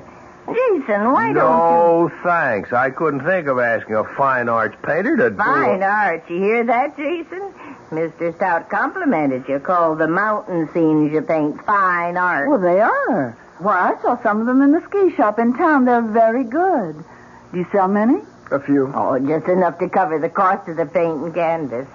Oh, yes, and a quart of whiskey now and then. Mother, please. Well, now, if they don't hear it from me, Jason, they'll hear it from others. A drink now and then. Now and then. Tell the Stouts how you play Russian roulette with that old revolver of your father's when you're drunk. Stop it, Mother. Stop it. Perhaps you'd like some coffee, Mrs. Gormley, or tea. It won't take a minute. No, thank you. We won't be here that long. Now, I've come to do for you what I did for the Putnams. Them that bought my house out from under me 3 years ago. Out from under you? Mrs. Gormley, are you saying that we have done that? Forced you out of your house? Well, haven't you? Oh, it's not your fault. Jason's father left us destitute. Left me destitute, I should say. With a son too lazy to support his old mother. So I had to sell this beautiful place. Mother, the Stouts aren't interested in all this past history. Well, they'd better be. If they value their lives. Value our lives? Well, Mr. Halliday didn't tell you. Of course. Tell us what? About how the Putnams met their death. Why, yes. The real estate man told us about the accident. That was no accident. No more than my husband's death was an accident. He died in the same way? His car crashed off the bridge into the gorge? Right. 800 feet down into the gorge, to the rocks 800 feet below. But no accident. Suicide. The Putnams didn't commit suicide. Not them. My husband, Jason Sr., raving drunk and suicidal, but theirs was no accident either, the Putnams. He drove them off that bridge. Who? My husband. Now, wait a minute, Mrs. Gormley. If your husband was dead... Hi, I'm back. Oh, sure. Naturally, Rory. Now, the painting job is nearly done. Oh, now, don't get uptight, Mel. I just didn't remember it till I was out on the slopes. Hi, Mrs. Gormley. Jason. Paying a little social call? It's anything but social. Mrs. Gormley, are you saying that your husband, even though he was dead, somehow killed the Putnams? Liz, come on now. All right, I'll tell you. After my husband's death, when I realized I'd been left penniless, and that I'd have to sell this place, I fell into a state of depression. When the Putnams bought Gormley Lodge, well, they were going to use it as a winter home, not turn it into a ski resort like you. When they bought it, and I had to move into a little guest house, I was so sad I thought I'd die. For days and days I sat and wept, and then one night, my husband come to me. Your husband? You dreamed? It was no dream. Oh, it was my husband. His ghost. Oh, for the love... Rory. He stood at the foot of my bed, and he begged my forgiveness for leaving me a pauper and breaking my heart. And he said, Jessica, I promise you'll live in Gormley House again. And then he vanished. The very next night, the Putnams crashed through the bridge over Gormley Gorge. Well, accidents do happen. It was no accident. Now, the real estate man didn't tell you the whole story. Mrs. Putnam lived long enough to tell just what had happened. Well, you can ask the sheriff. The Putnams didn't go off the bridge by accident. They were driven off it. Forced to swerve off it by an oncoming car. A car driven by a skeleton. Good heavens. That's what I wanted to tell you. And now you know. Good day. Well, what kind of a put-on is this? She's trying to scare us out of here. I'm trying to save your lives. You're trying to get back into this house. That's what you're doing. Just the way you moved back after the Putnams got killed and lived here a full 3 years until now. Roy, have some respect. Respect? No way. She may be old, but she's as shrewd as they come. She frightens you off, then moves back in again and stays until some other sucker comes along. I warn you. Just let us know when your husband's ghost shows up again. It did. What? Last night. Oh, man, this is the neatest rip-off I've Shut ever... up, Roy. Will you... Your husband's ghost? Last night? Yes. And he used the same words. Jessica, I promise you'll live in Gormley Lodge again. Oh, I beg you, listen to me. The Putnams wouldn't and went to their death. Oh, Mrs. Gormley, you're really out of sight. You know... You, so smart. You're so sure of yourself. You think he isn't watching and listening, my husband? Do you think he doesn't know how you insulted me? And do you think he'll not repay you? Oh, yes. If people are to die this time, too, you will be the first. Now, be warned.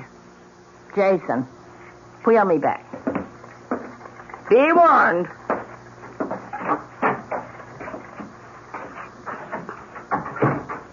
Rory, you shouldn't have talked to Mrs. Gormley like that. You didn't spring for that crazy story, did you? I don't know. I wonder. What, Liz? Mel, call the sheriff. Find out if Mrs. Gormley's telling the truth. Oh, come on, Liz. I look like a fool. Anyhow, I've got to finish this paint job. What? Liz, you're not... I must find out. Suit yourself. You always do.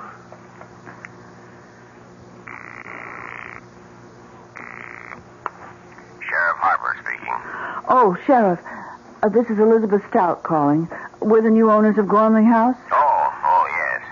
What can I do for you, Mrs. Stout? Well, we just had a visit from Mrs. Gormley. Oh? What do you mean, oh? Oh, nothing, Mrs. Stout, only she can be a little hard to take, getting on in years. Yes, well, what I wanted to ask you...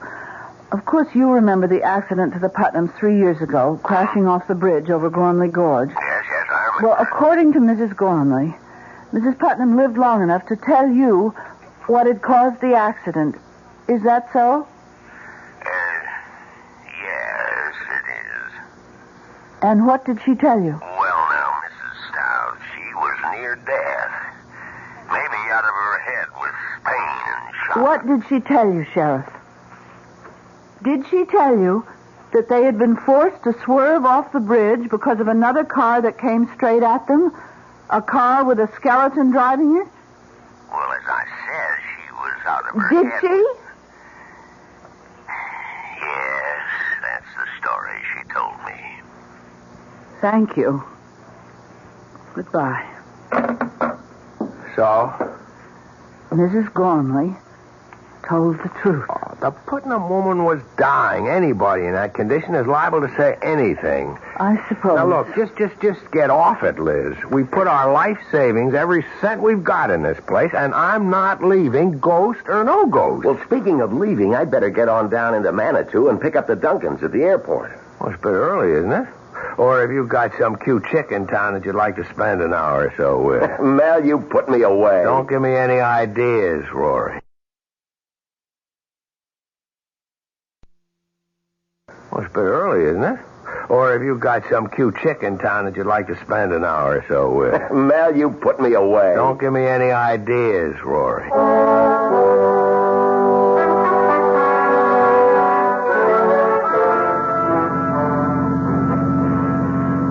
This is some road, Rory. You drive it often? In the dark, I mean? A few times, Mr. Duncan. Well, it's frightfully steep and curvy. Now, don't push the panic button, Mrs. Duncan.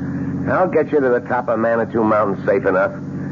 You'll be enjoying a hot toddy in front of the fireplace at Gormley Lodge before you know it. Maybe you better slow down a little. Ah, it's okay. That was just a patch of loose shale. You much of a skier, Mr. Duncan? Oh, I do okay. My wife will need some lessons, though. I take it Gormley Lodge has a pro. Oh, the best. Me? Well, fine. Say, this road is steep and curvy. Must be pretty spectacular. Views, I mean, in the daytime. It's spectacular enough right now, what I can see in the headlights. We've got some views, all right. Here's one. It's real cool. From the bridge over Gormley Gorge. Steep? 800 feet straight down. Yeah, it's too bad there isn't a moon tonight. I'd stop on the bridge and let you have a look. What's that sound? We're crossing the bridge now. A wooden bridge over Gormley Gorge. About 500 feet across. Hey, what's it? Lights of a car. Coming fast. That damn fool is coming straight at us. Get over! A skeleton driving that car. Hey, we're going off the bridge!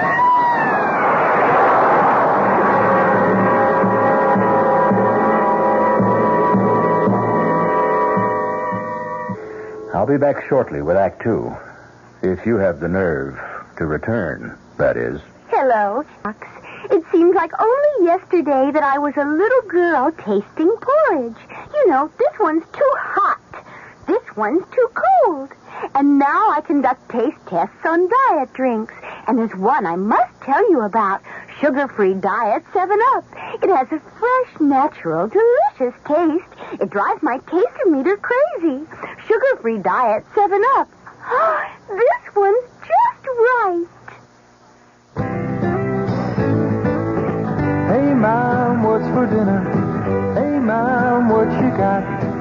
How about a no-cook dinner for a change? Serve a delicious spread of sliced meats, cheeses, salads, and crisp rolls from ShopRite's appetizer counter. You'll love the freshness, the fine quality, and the pleasing variety. This week's best buys are ShopRite freshly sliced chicken roll, half pound, 69 cents. Imported Switzerland Swiss cheese, half pound, 89 cents. ShopRite liverwurst, 99 cents a pound. Fresh macaroni salad, 39 cents a pound. So relax. Pick up a ready-to-eat dinner at the ShopRite appetizer counter. She loves the family. She wants the best. She does all that she can do. She lets ShopRite do the rest. Hey, Ma, what's for dinner? ShopRite has the answer. Hello, Amco. My automatic transmission just stopped automaticing. I was wondering, do you service Chevrolets? Do we service those sensational Chevrolets? Ma'am, Amco has serviced over 3 million automatic transmissions of all kinds. Ah. Nearly 900,000 Chevrolets alone. Ooh. Do we service Chevrolets? George, pitch pipe, please. Chevy Nova and Impala and the Bel Air and Camaro and the Chevy too. Oh, my. Yep, we know 'em. Every Chevrolet automatic make and model on the road today, from the oldest Biscayne to a bright, spanky Caprice. By the way, what sort of Chevy did you say you had? A Chevy Mustang. Well, no matter. Nobody knows your automatic transmission better than Amco. AA MCO. There are over 500 AMCO centers coast to coast. Consult your yellow pages for the AMCO center nearest you. AA MCO. AMCO. This is WOR New York and RKO General Station.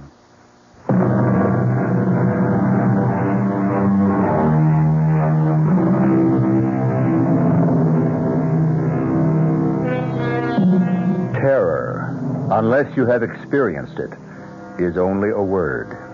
I could employ all the art at my command, my voice, the words I choose, to convey to you the full impact of terror.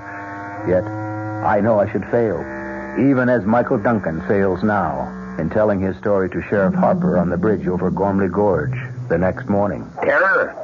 You say you experienced terror? What would you experience, Sheriff? Delight? Mr. Duncan, I'm only trying to get at what happened here last night. Excuse me, Sheriff. Yes, Mr. Stout, what is it? Will it be much longer before they get the bodies up? Hard to say. Why? I'd like to get back to the lodge. My wife is alone, and you can imagine her condition after hearing of her brother's death. Say nothing of how it happened. Sure, you go ahead. I'll let you know when you're needed to identify the bodies. I'm sorry about your brother-in-law, Mr. Stout, and the publicity. Publicity?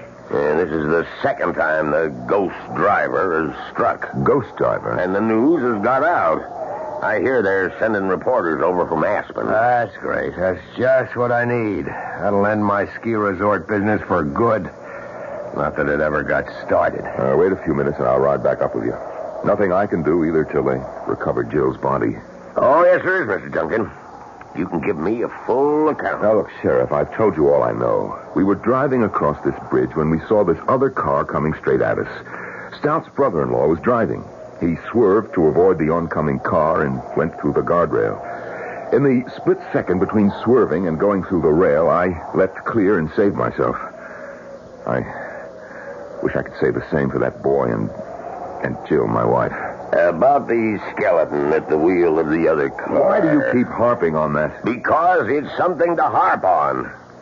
If you saw a skeleton driving that car... I didn't. You said... I know what I said, but I've got to be wrong. I couldn't have seen what I thought I did. Why not? Because I don't believe in skeletons driving cars. I don't believe in ghosts. Now, take it easy, Mr. Duncan. All I'm after is a complete report. The fact. All you're after is the publicity you're going to get out of this. Put you on the map, won't it, Sheriff? Why, you might even get a job in one of the big Colorado ski resorts like Aspen or Vail. That'll be enough, Mr. Duncan. You can go. I'll phone the lodge when I need you.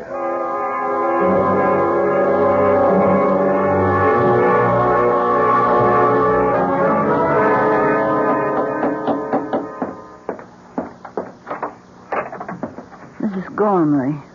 Well, invite me in, Miss Stout. Oh, yes, of course. Yes, I'm surprised to see that you're not in a wheelchair. Oh, it depends on how bad my arthritis kicks up. Sometimes I can walk with a cane, like now. I see. Is your husband home? No, he's down at the bridge with Mr. Duncan. Oh, the fella whose wife got killed, huh? Yes. Well, I'm sorry about that. Sorry about your brother, too. Even though he asked for it. Mrs. Gormley, Your brother's dead because he wouldn't listen. He wouldn't heed my warning. Now, you listen, child. You heed my warning. Make your husband listen and take warning, too. You leave this place. Leave it today. Don't think I wouldn't. We wouldn't if we could. But we can't. All our savings are tied up in Gormley Lodge. Listen to me, listen. Now, my dead husband came to me again last night. And he promised me again I'd return to this house. You love this old house, don't you? Well, it was my life. You're a woman. You understand how that is. Yes. I came here a bride 40 years ago. Jason, Senior, that is. He was just starting his career as a painter. Jason, my son, was born here.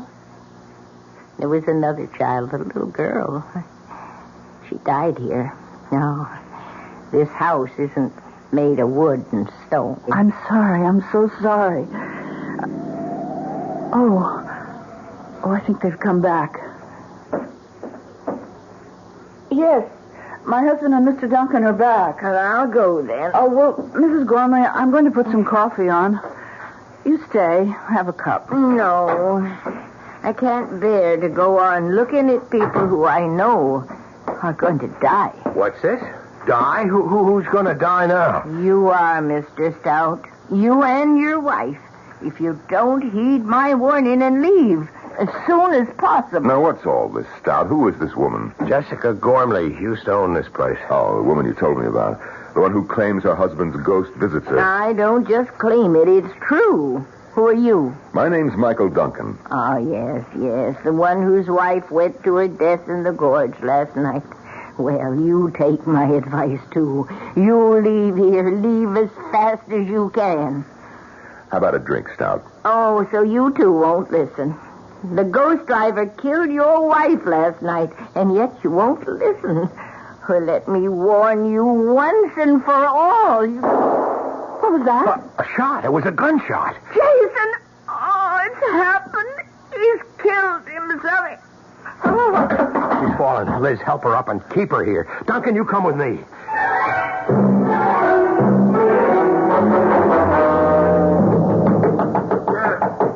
Yeah, coming.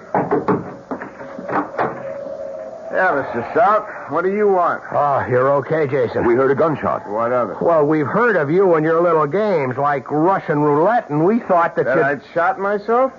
No such luck. Come in if you want to. Oh, the gunshot we heard. I fired it. Deliberately. You fired that shot deliberately? You ask a lot of questions for someone I haven't even met. It's Mike Duncan. He and his wife are to be my first guests. It was his wife who got killed last night. Oh. I'm sorry. How did you escape? Flung myself from the car just before it went through the guardrail. Well, you'd better keep an eye out for the old man's ghost. He'll be after you. Mr. Gormley, I don't believe in ghosts. Now, why did you fire that revolver? What business is it? All right. I'll tell you. You'll think it's nutty. I'm sure. I've been playing Russian roulette with this gun for years. Ever since my father died. And I always win. Or lose, depending on how you look at it. And how do you look at it, Jason? I give it to you straight, Mr. Stout. I want to lose. For years now, I've picked up the gun like this. Oh, no, not every day. Maybe once a week. Once every other week. Whenever the mood comes on me. And I put it to my temple. Like this. Wait a minute. Don't worry. Gun's empty. I haven't put in a fresh bullet yet. You see, the reason I deliberately fired that bullet I had in this gun was to find out if the thing was a dud. It wasn't. Too bad. May I shake your hand, Mr. Duncan? You're the first man I've ever met who says what he thinks. You want to kill yourself? Go ahead. I like you. You do speak your mind. And now, gentlemen, if you'll excuse me, I've got to get back to this painting of mine. By the way, what do you think of it? Pretty lurid, isn't it? That's just the right word for it, Mr. Stout. See? There's the car swerving and crashing through the bridge. The oncoming ghost car with the skeleton at the wheel? All in flaming color? I knock out one an hour. I slap a frame on it and I sell it in Manitou for $20. So excuse me, will you? Business is going to pick up, thanks to last night. And I want to be ready to supply the demand.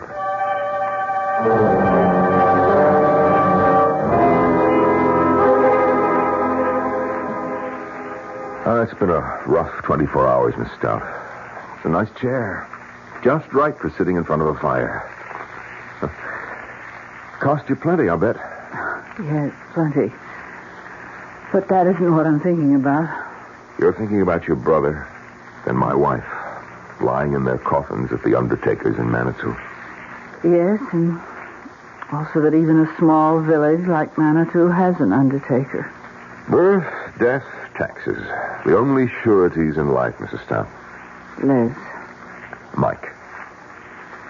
I like your husband. Me too. He told me about everything. About what getting this ski resort means to you. Your life savings invested, all that. All down the drain, I'm afraid. The publicity? What else? Every reservation's canceled. Well, all except one. But that'll come in, too. It has, Liz. Yes? There it is. Please cancel my reservation for next week, Frank Norton. Has a family of 4. Telegram phoned in from Aspen. Anybody got a sponge? A sponge? So I can throw it in. I'm through, Mike. You always give up this easy? What do you mean, easy? Just that. Do you always fade when the going gets tough? Well, this is the time to start fighting. Does it make good sense to let all this go down the drain because somebody's playing a trick on you? A murderous trick? Do you think it's a trick? What else could it be? A skeleton driving a ghost car? What else but a trick? Well, what else? You were in that car last night. You saw. And it was a skeleton behind the wheel of the oncoming car. You told the sheriff that. You can still say that it was a trick, yes. What kind of trick? Damn it, Mike, you admit you saw a skeleton driving a car, but you can still call it a trick? See, I see you don't answer. Look, Mel, I'm a practical man, a businessman. You think being a businessman is simple? Oh, no. I've had troubles that would make yours look like nothing. Today you won't find anybody more successful than me. But I've been bankrupt twice. Yes, and paid off every cent. How? Well, not by running away, the way you want to, but by standing up and fighting. And that's what you've got to do right now. How? You tell me how, and I'll do it. Look, we'll do it together. I've got a stake in this, too, you know. My wife is dead. Murdered. Yes, murdered. Not by a ghost, but by a trick. And if it's the last thing I do, I'm going to find out who played that trick and make him pay. And you don't think it's a ghost? Do you? Answer me. Do you believe in ghosts? Did you believe before you came here and ran into this mess you're in? Well, no, I didn't. Then why start believing now? Ghosts, my foot. Mel, this is a trick. Somebody wants to stop you from turning Gormley Lodge into a ski resort. And if you ask me, it's the Gormleys. One or the other or both is behind all this. Or that sheriff down in Manitou. The sheriff? Oh, Mike, you don't really think that the I don't know what to think, Liz. All I know is that somebody's behind this, and those are the 3 likeliest suspects. Now, look, I'm no Sherlock Holmes, but I've got a brain, and I've got guts, and well, my wife is dead, my Jill. Well, I'm just going to find out who killed her, that's all. The tougher they are. You like a drink, Mike? No, thanks. I'll be okay. Especially when I nail that murderer. What have you got in mind? Well, it'll be dark in about an hour. We take the car, Mel, you and me. We take the car, and we drive up and down that road, all night if necessary, to meet up with this so-called ghost driver. And when and if we meet up with him... Yes? If and when you meet up with him, what? We don't turn aside. We don't swerve out of his path and off the bridge. We drive straight at him and keep driving at him. If he's a ghost in a ghost car... we'll drive through him. And if he isn't? If he isn't? Well, if he isn't, it'll be one hell of a crash.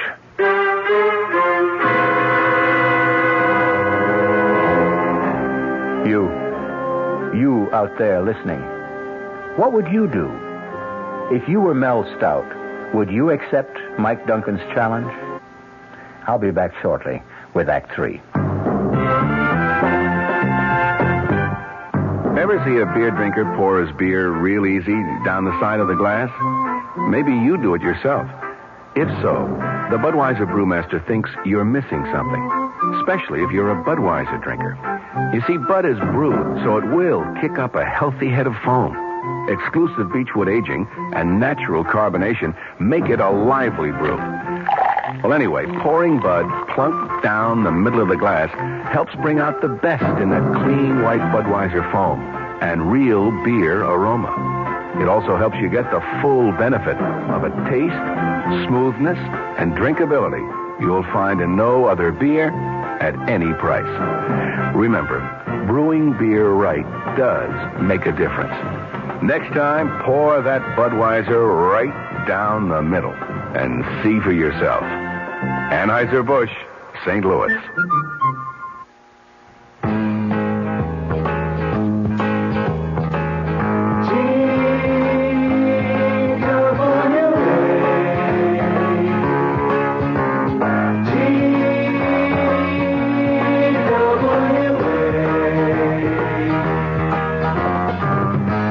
Thought you couldn't afford to fly to California this summer, TWA has some good news for you. You can.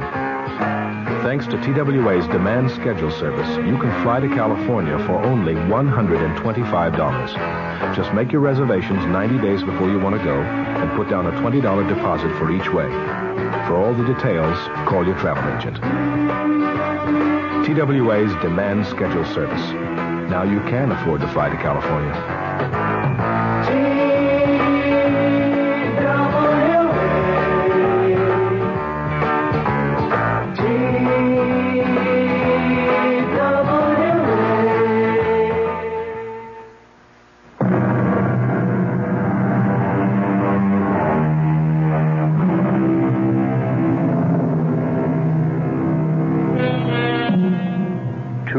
Are now driving the twisting, precipitous mountain road that leads to Gormley Lodge.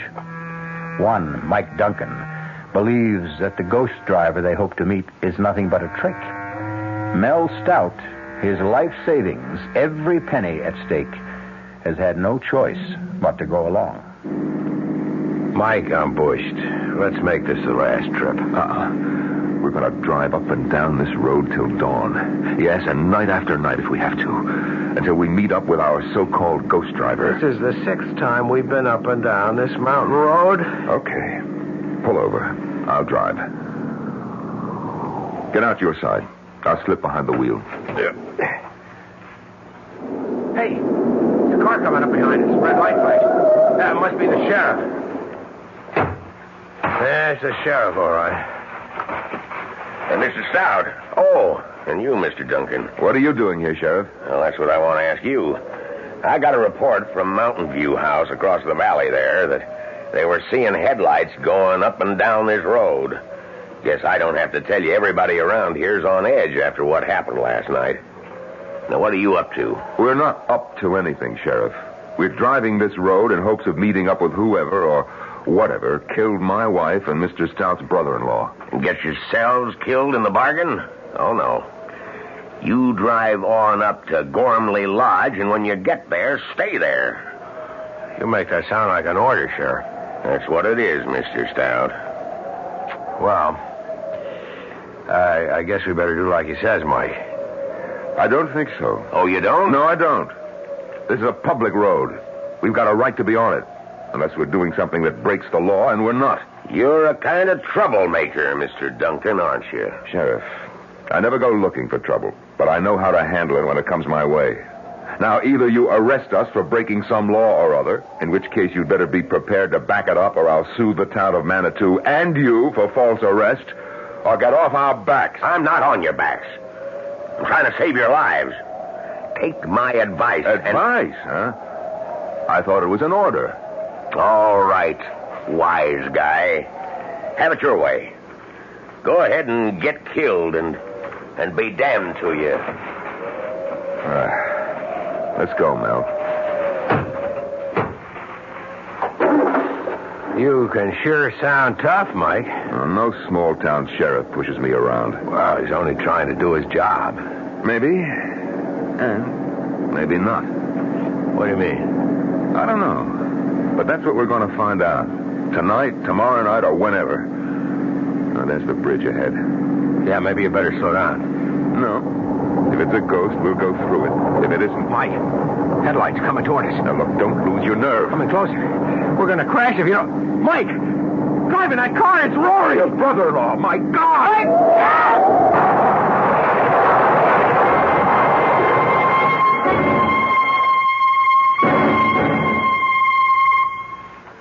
Mel.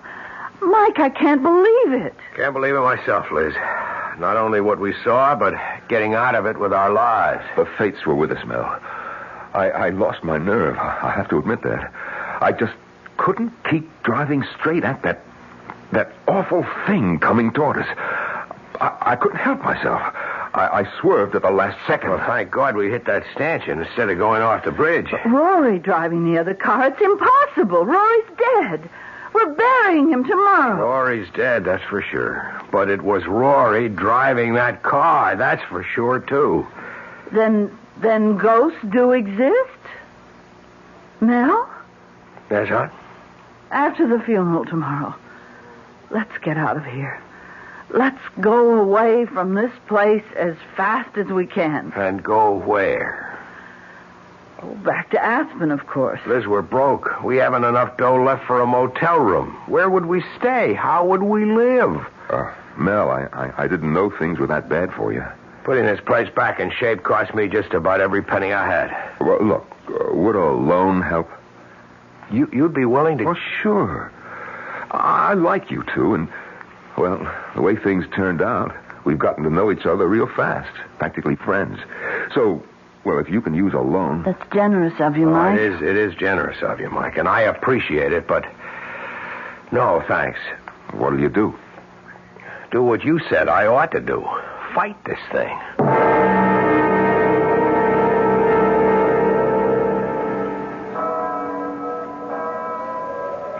Liz, Mike, if you ever come east, be sure to look me up. We will, Mike. Yes, of course.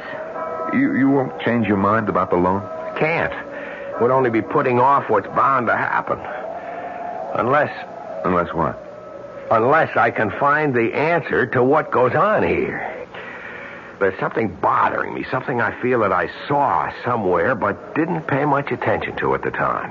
Well, what about it, this something? It's just something that's bothering me is all. Something that just could give me the answer to all of this. Well... Good luck. You deserve it. Oh, there's the taxi that's going to take me to the airport. Goodbye, Liz. Goodbye, Mike. Bye-bye, Mike, Bye. and thanks. Well, we'd better get on back, Liz. Liz, you coming? Yes. Mel, you better know it now. No matter what you intend to do, I won't be staying.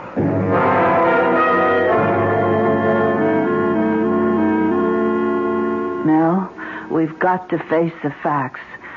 Buying this place was a big mistake. I admit it now. But there's no sense in crying over spilt milk. What's done is done. So, darling, let's just turn our backs on it, walk away from it, and start again. Start what again? The treadmill of office work? The dreary day-to-day monotony of auditing accounts, toting up figures? I can't bear to go back to that kind of life. I have got to make a go of this. I don't have any other choice. But is it worth your life? Ghost or no ghost, Mel, it's killed 4 people. It would have been 6 if you and Mike Duncan hadn't been lucky enough to hit that stanchion. And it will be 6 if you insist on driving that road again tonight. 6? How do you make it 6? Well, you don't think I'm going to let you do it alone, do you? But at the funeral, you said that you weren't even going to stay. Because I hoped that would change your mind. But it hasn't. So you see, I have no choice either.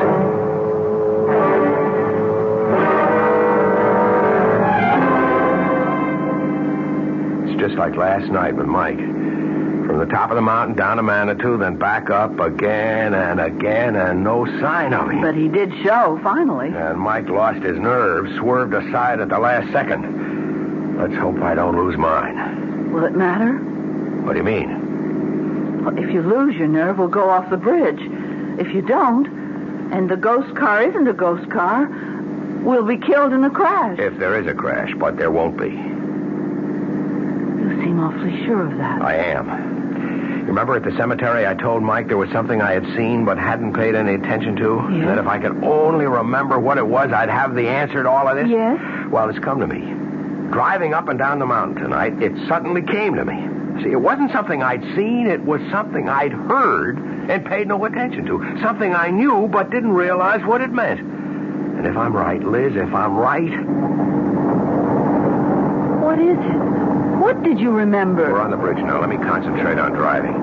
Mel? Mel! Mel, there it is, the ghost car. It's coming straight for us. Yes. And behind the wheel, driving it, it's Rory! Oh, my God, it's Rory! Oh, we buried Rory. But it's his ghost, Mel! Get your hands off the wheel. Don't try to turn the wheel. We're going to crash! Oh. Mel!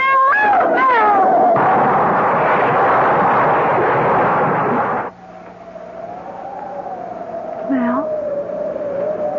What? This time he swerved and he went off the bridge, just as I knew he would. How? How did you know? Later, Liz. Right now, we better get up to the lodge and phone the sheriff.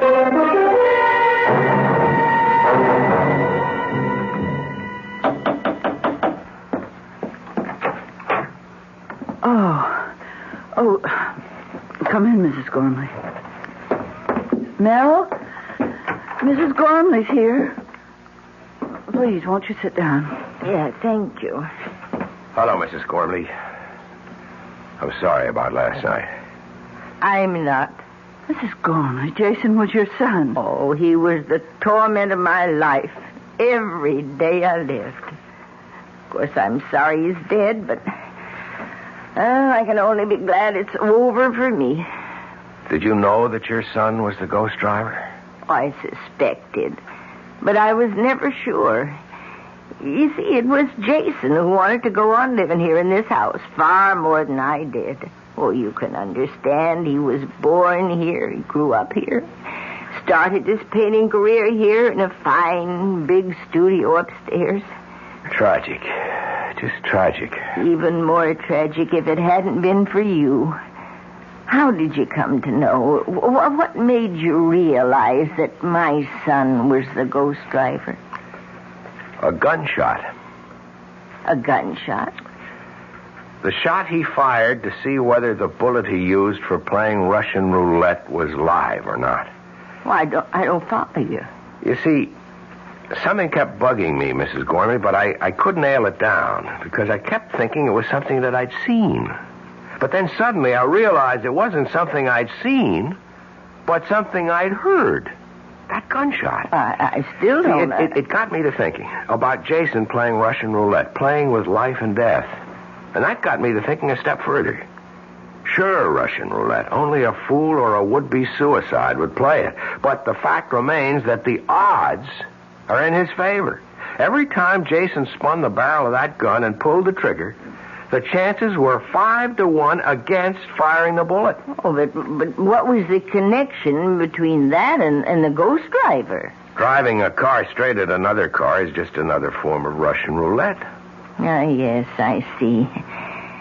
Well, Sheriff Harper came to see me, and he said Jason was wearing a mask, a papier-mâché mask of your brother's face. Yes, and it wasn't a very good likeness of my brother.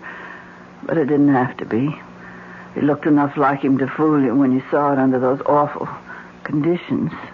The night and the headlights and the car coming straight at you. Fear did the rest. There must be another mask, the skeleton face. Oh, there is. We searched the studio and we found it, Sheriff Harper and me. Yeah, well, it's all over. Jason's at peace at last. God knows I soon shall be. Well, good day. Funny, though. What, Mrs. Gormley? Well, we've searched and we've searched, but we couldn't find a mask of my husband's face. What made you think there was one? Well, you see, when I heard about the masks, I thought it must have been Jason who came and stood at the foot of my bed. Not my husband's ghost. But if it wasn't Jason, who was it? What was it?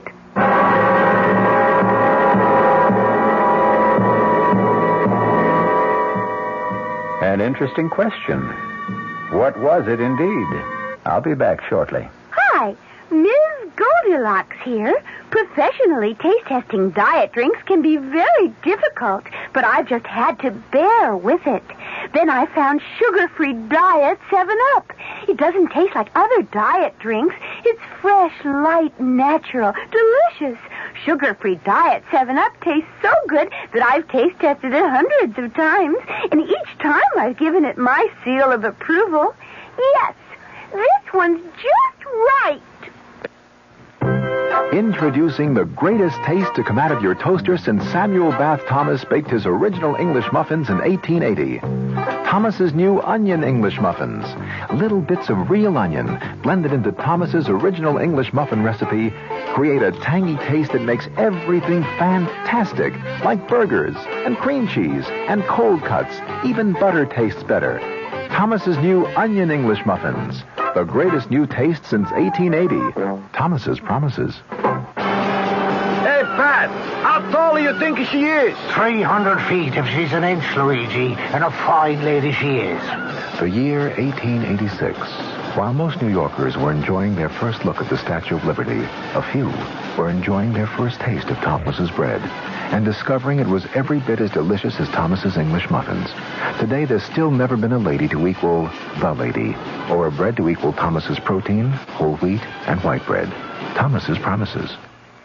Here's news from Queen Elizabeth II. Now you can sail to Europe on Queen Elizabeth II and fly home free. I'll repeat that. Sail to Europe on Queen Elizabeth II and fly back to New York free. She reaches Europe in 5 luxurious days. You have ample time for touring because you fly back. Meals and entertainment on board are included. A whole new crowd of people are discovering Queen Elizabeth II because she's affordable and she's fun. She has 9 bars, 4 swimming pools, 3 nightclubs, a discotheque, a gymnasium, a sauna, a casino, and 3 of the finest restaurants in the world. Sail first class grades A to H and fly home free. Sail tourist grades L to Q and S to U and fly home half fare. Flights are British Airways economy. You can stay in Europe up to 16 days. Call your travel agent or Cunard at 212-983-2510. Sail to Europe on Queen Elizabeth II and fly home free. Great ships of British registry since 1840.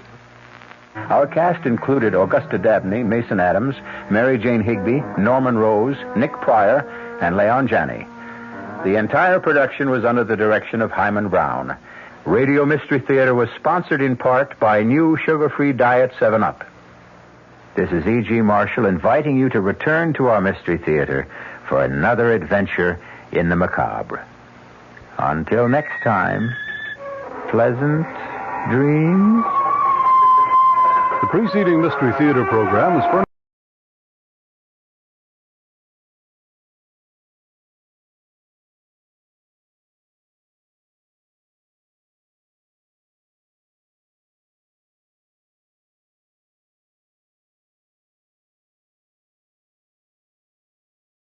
This is WOR New York.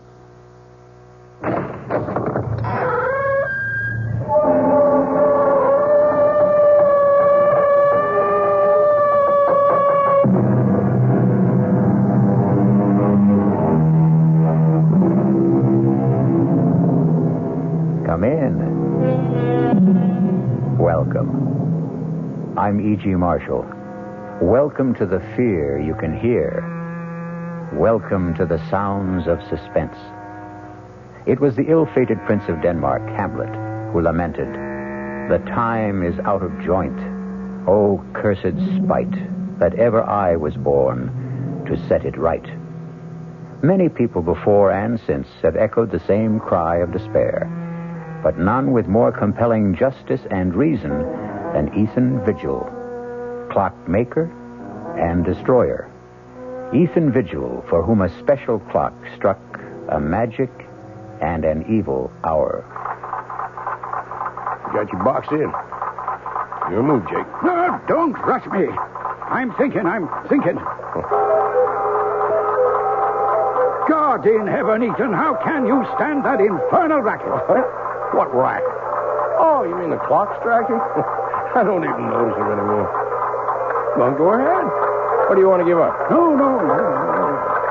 Who can think of a chess move with all hell breaking loose? From now on, start our games after midnight. Have to drive a man stark, staring mad. I swear to Sam Hill, Ethan, you deliver.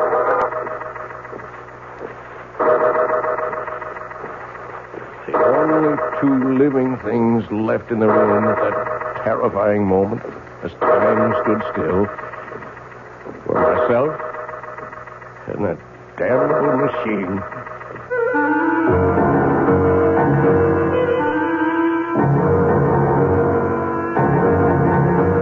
Our mystery drama, Time and Again, was written especially for the Mystery Theater by Ian Martin and stars John Beale. It is sponsored in part by Anheuser-Busch Incorporated, brewers of Budweiser, and by the Kellogg Company, makers of Kellogg's Special K cereal. I'll return shortly with Act One. When you drink beer, do you tilt the glass for long, hearty swallows? Or just tip it and sip it? Well, sipping's the thing for wine. But Budweiser beer is a hearty drink, brewed for zest and character. The best way to enjoy Bud is to drink it. Not chug-a-lug, just man-sized beer drinker swallows. That's when that famous Budweiser taste, smoothness, and drinkability really come through. Smoothness and drinkability that come only from natural carbonation and exclusive beechwood aging. Smoothness and drinkability, too good for any half-hearted sipping. So drink up. You'll see that brewing beer right does make a difference. And that when you say Budweiser, you've said it all. Anheuser-Busch, St. Louis.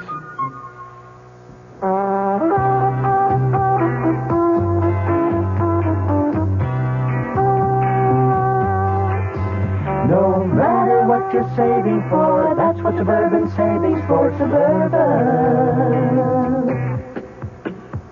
Suburban Savings offers you a regular savings account with flexibility. You can add any amount to your account whenever you wish. Withdraw whenever you want. Suburban Savings pays a 5.25% annual interest rate on regular savings paid quarterly, which earns an annual effective yield of 5.47%. Interest is compounded continuously from day of deposit to day of withdrawal, as long as $50 is maintained in the account to the end of the quarter.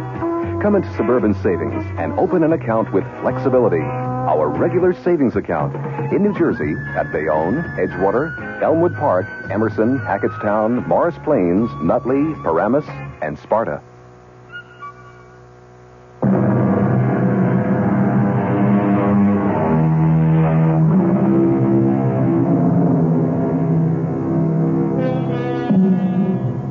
Few of us can resist the fascination of an auction, and I'm no different than most, which is how and why I happen to possess this curious document, which reveals a bone-chilling account of how many lives were lost so uncannily and eerily to the inhuman demands of what Ethan Vigil called that damnable machine.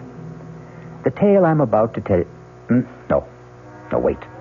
If you can manage to decipher his cramped longhand, let Ethan Vigil confess for himself. I, Ethan Vigil, clockmaker by trade, am writing this in case, when the moment comes, I fail to destroy the hourglass clock. For if I fail, someone must destroy it. Kill it.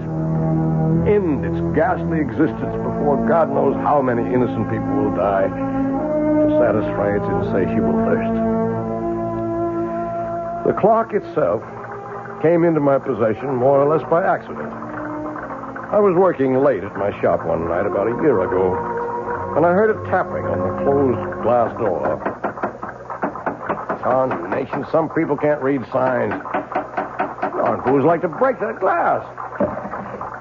Stop that. Can't you see him close? And Governor, please. Let me in. Oh, get on with you. You won't be sorry. Give me a chance. I'll give you the chance of a lifetime. Look. It was raining heavily, the water streaming down the glass, but the object he had drawn from the cover of his pea jacket drew my eyes like a magnet. It was a clock, the like of which I'd never seen. It was shaped like an hourglass, with a strange appearing pendulum hanging in the lower half and the face in the upper half. And in the place of the figure 12, at the top of the face, was the numeral 13. I had to see that clock more closely. Oh, bless you, Governor. You're a lifesaver, you are. What do you want? Oh, I want you to have a look at this here clock. The clock is the only reason I let you in. I'd like to have a look at it myself. Let's take it over to the bench. You want this clock repaired? I want to sell it to you, is what I want. I hope I don't regret this, but come on to my place in the back. Huh? There's a fire in there to dry you up a bit. You better back up to that fire. Where'd you get this clock? Why, it came into my possession when its owner died. Does it run? Well, no. That there clock, it doesn't run. I'd be the first to admit it. I'll give you $20. Oh, now, look here. $20. Take it or leave it. Well, I may be down and out, but I know a good thing when I see it, and I don't intend to be taken advantage of by somebody else. Doesn't seem to be any question of who's being taken advantage of. Harriet. Ethan, who is this person? He's a customer, more or less. This is my sister-in-law. It's near on to midnight, and my poor sick sister is pining upstairs for her husband to bring her a little faith and consolation. Oh, now, Mom, I certainly am sorry to intrude on family problems. Then don't. Ethan, get rid of this man. You better go. Yeah, but what about our business and the clock? Well, $20 is all I have to my name. I'll take it. Don't you do it, Ethan. Oh, mind your own business for once, Harriet. I had little doubt my sailor, who called himself Harry Stubbs, had dubious title to that strange clock. But like all collectors, to own something totally and unreservedly unique is an overriding obsession. Is he gone? Yes. Oh, just look at this place after you had that derelict in here. Lights on all over the place, eating up money. To say nothing of good hard cash thrown away on that piece of junk on the table. It was my own money. What own money? Oh, you and Henrietta wouldn't even have a roof over your heads, let alone a piece of business if it weren't for me.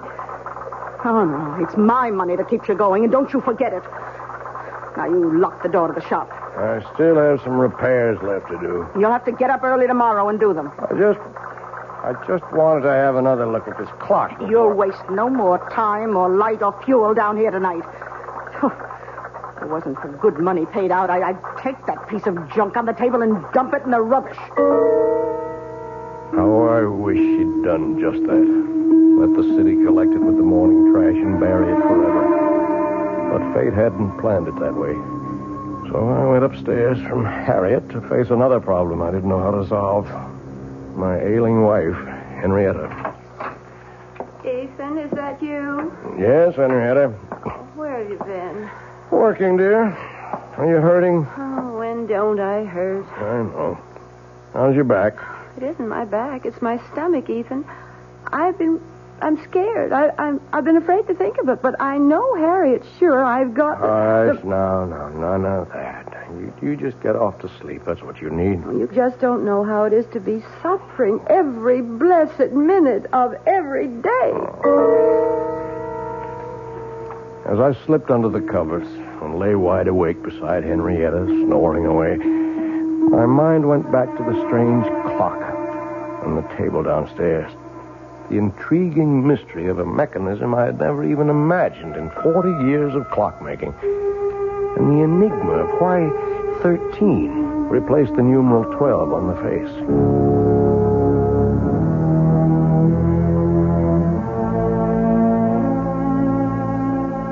All the next morning, between my infrequent customers, I puzzled and poked and pried to reveal the workings of this bizarre clock. But by 1 o'clock in the afternoon, when I was completely stymied, my wife surprised me by coming out to the bench in her bathrobe. Henrietta, what's wrong? I've been calling for someone. Where's Harriet? Well, she went to market. I'm sorry, I didn't hear you. Oh, I've got those blinding headaches again. Could we send for Dr. Royce? Is that the old clock that Harriet told me you threw away hard-earned money on? It's a very valuable antique, an original. And it was my money. Does it run? No. And what good is it? It's worth $20 as it is, at least. In working condition, it could be priceless. Can you fix it? Oh, I don't know. Why not? Well, look at it, Henrietta. Have you ever seen anything like it? First of all, the hourglass shape of the case. What's inside? Well, that's the problem. Except for the 2 round glass windows. And they're not even glass. I don't know what they are. What window? Well, the one for the clock face in the upper cup, if you want to call it that, and the one in the lower inverted cup, where you can see what looks like a pendulum. Oh, can't you shake it and get that to swing? That doesn't seem to be the way it's activated. It's quite stationary. Funny lopsided shape. Maybe it melted or something. Can't you get into the works? Well, only through this lid on the top. Now, look. There's all you can see of the works. Very old. Wooden gears, wooden pinions, wooden axles. No way to lift it out. I can't even get my hand in there to try. Well, let me. It's so silly. There must be some way to... Ow! What is it? Look what your silly old clock has done. What's the matter? My finger is bleeding. It felt like something bit me. Oh, come on, let me see. Why, it's just a scratch. Scarcely drew blood. Just the same, I'm not taking any chances with that dirty old clock. I could end up with blood poisoning. I'm going to run this underwater. Now, you get me a bandage and some disinfectant. Right with you. I was suddenly aware that the clock was running. And its beat was the sound of the human heart.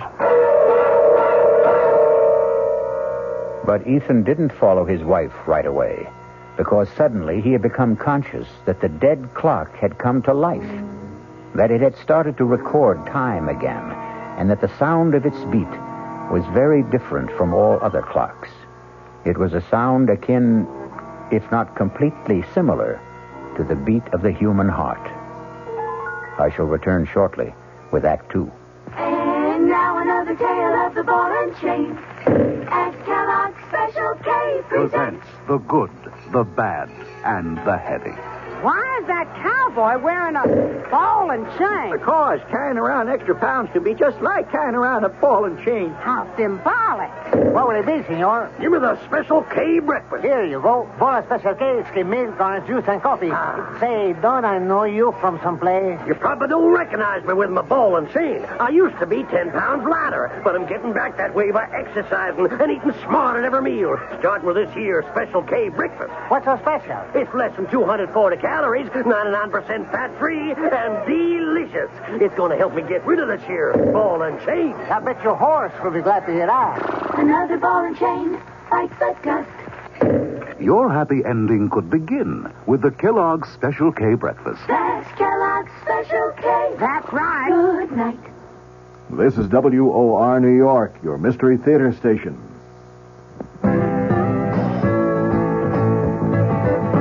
Hey, Ma, what's for dinner? Hey, Ma, what you got?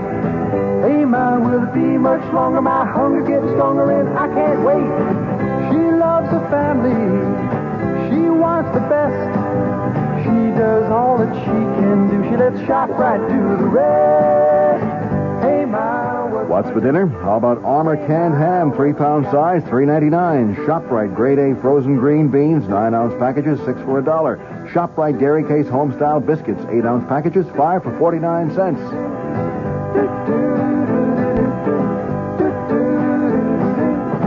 She loves her family. She wants the best. She does all that she can do. She lets ShopRite do the rest. Hey, Ma, what's for dinner? ShopRite has the answer.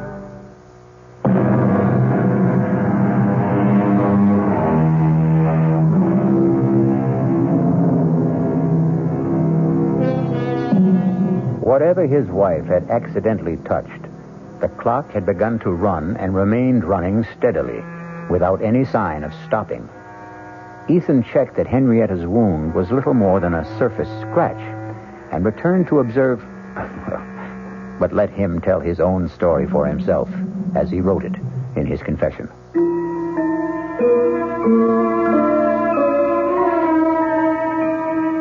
My examination of the clock as it ran made it even more of an enigma. Behind the face, beneath the lid, the gears I saw engage, second by second, operated the hands that told the time. What motivated them was obvious, the strange mass that I had supposed a pendulum weight, but which now, quite clearly, was a diaphragm or pump, opening and closing to create energy, in a motion like a human fist, or... Yes, suddenly I knew why the irregular shape was familiar, like the human heart. But what, in turn, motivated that, or fueled it, was the ultimate mystery.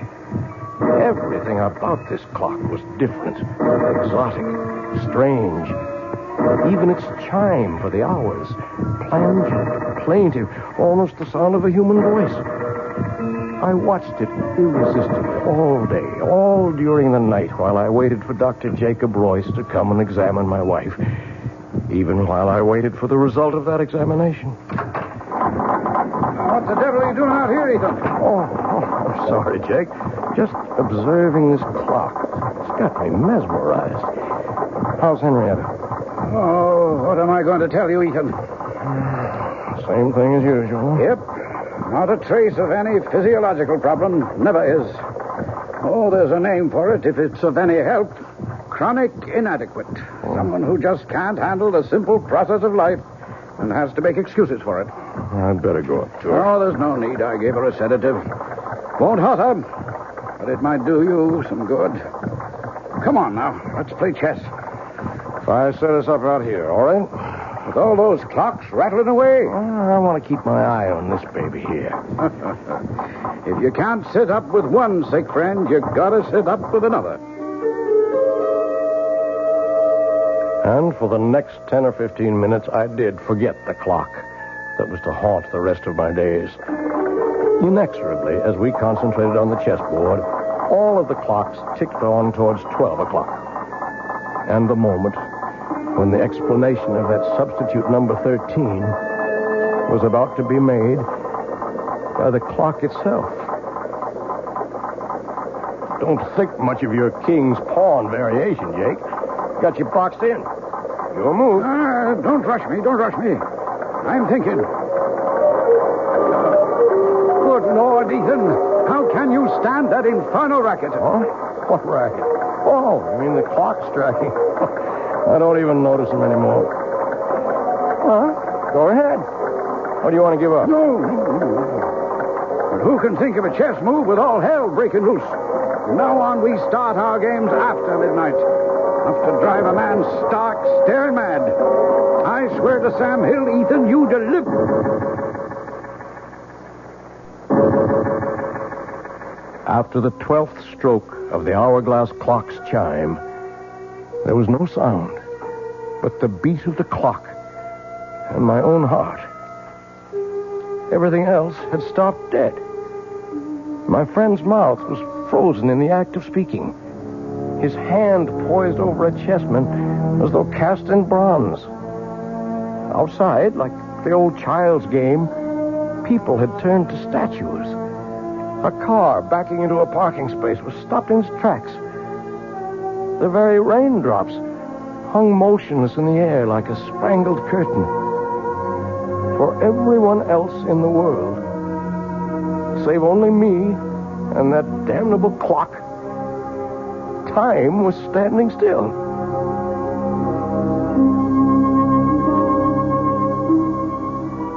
The next hour was a strange delirium. My brain raced with new ideas for achieving my lifelong dream, a perpetual motion timepiece. My legs were as supple and tireless as an 18-year-old's as I climbed the stairs to look at my wife, frozen in the act of turning in her sleep. My sister-in-law caught in the middle of a snore. Towards the end of the hour, I returned to the shop. A quick stab of terror prodding at me. Was this to be forever? Poor Jake still sat in the middle of the move he had started almost an hour ago. The hands of all the clocks pointed to exactly 12, except the hourglass.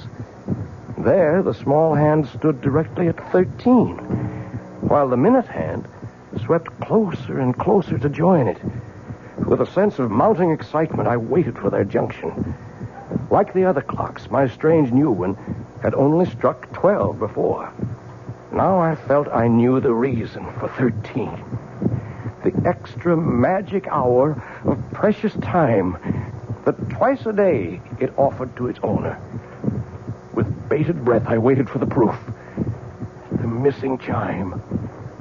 And then it came. Directly set us up here tonight to get me off my game. I concede. Don't you want some more time to think it over? Oh, it wouldn't matter if you gave me an hour to consider it. Tonight I'm too bushed to think. Just 1 minute after 12. We've only been at the game 10 minutes or so, and I feel as if I've been here for 70. Is it really only 10 minutes? You're the clockmaker, Ethan. Look all around you at your little markers. Yes, you're right. So it's true. You feeling all right? Never better. Why? Well, you look a little strange for a minute. Matter of fact, Ethan, I've been meaning to mention it. I'd like to have you drop around to the office someday soon. What for? Well, you're not as young as you were, you know. And you've been pushing yourself pretty hard lately.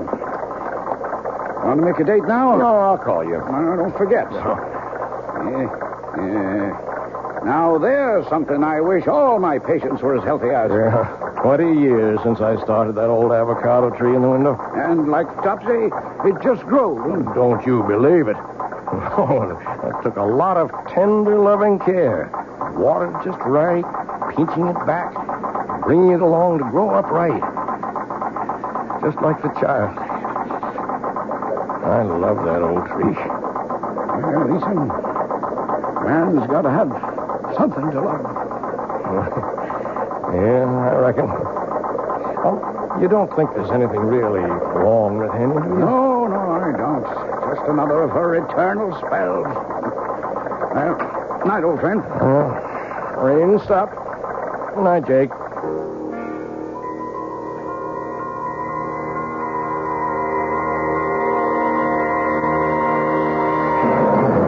For a long time after my old friend drove away, I stood by the door, gazing into the cool, crisp night. I didn't notice the cold. I was too full of a kind of welling excitement inside me. What a gift that clock had brought me. The dreams were building like castles in my head. Why, I was richer and more powerful than a king. Well, now I knew, no matter what, that for 2 blessed hours every day, from now on, I was a free man. And the last thing I heard that night, as my head hit the pillow, was the triumphant beat of the clock sounding in my inner ear. Or was it the sound of my own heart?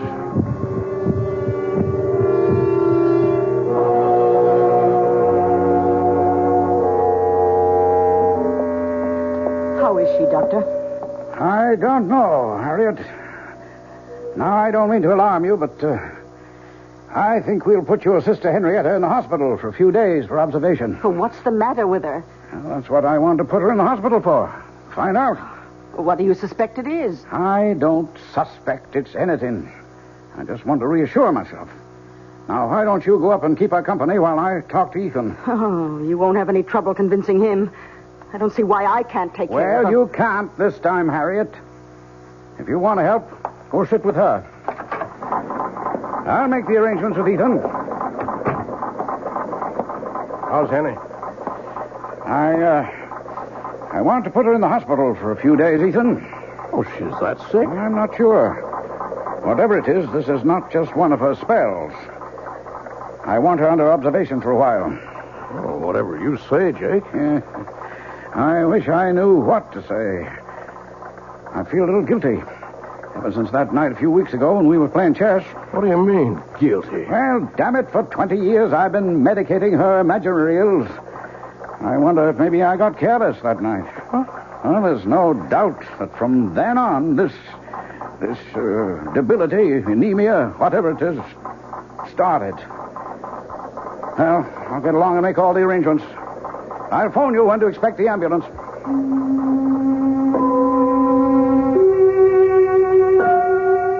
I had my own guilt nagging at me. In the month since I'd discovered the secret of the clock, I'd thought of pretty nearly nothing else. I waited as eager as a child for those 2 stolen hours every day. Not only for the relief from Harriet's nagging and poor Henrietta's everlasting complaints, but for the lift, the joy, the youth and vigor that they brought me. For I'd gone one better than Ponce de Leon. For part of a day, anyway. I had found the fountain of youth. But a wave of shocks was about to jolt me back to reality. The first was Henny's being taken to the hospital. The second was the morning the clock stopped.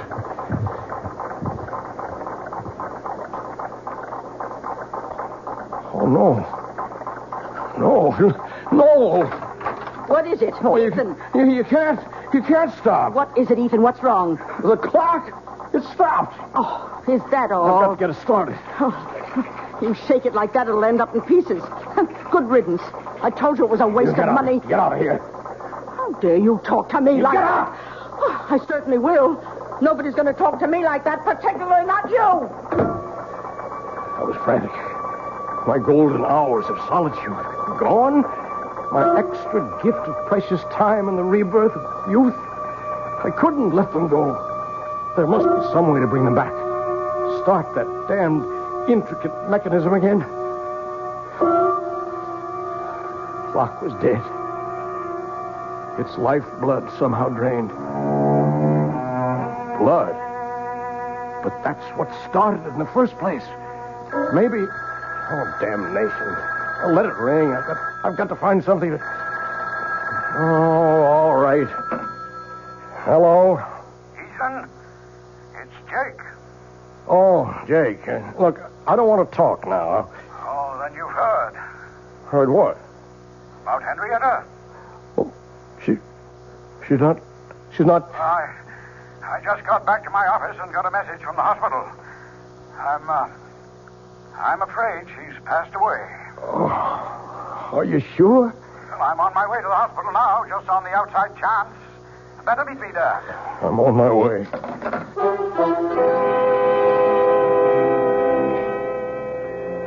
We were too late.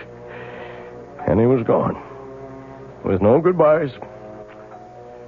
I sat by a nurse's desk, waiting for Jake to complete arrangements and drive me home. A young nurse came down the hall with a tray of blood samples, putting them on the desk. She came towards me. Mr. Vigil? Yes, nurse? Dr. Royce asked me to tell you he'll only be a minute or two. Oh, thank you, nurse.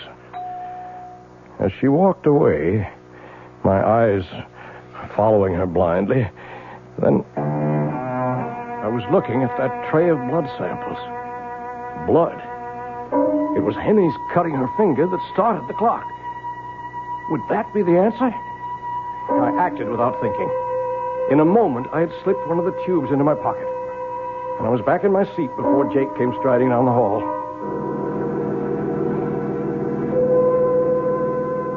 I was back in the shop at last, alone. With shaking fingers, I lifted the lid, exposing the brain or whatever it was of the clock. Uncapping the tube, I poured in the blood. I looked at the dial. The hands were spinning around to the proper time. And then the clock was alive again. Its heart was beating.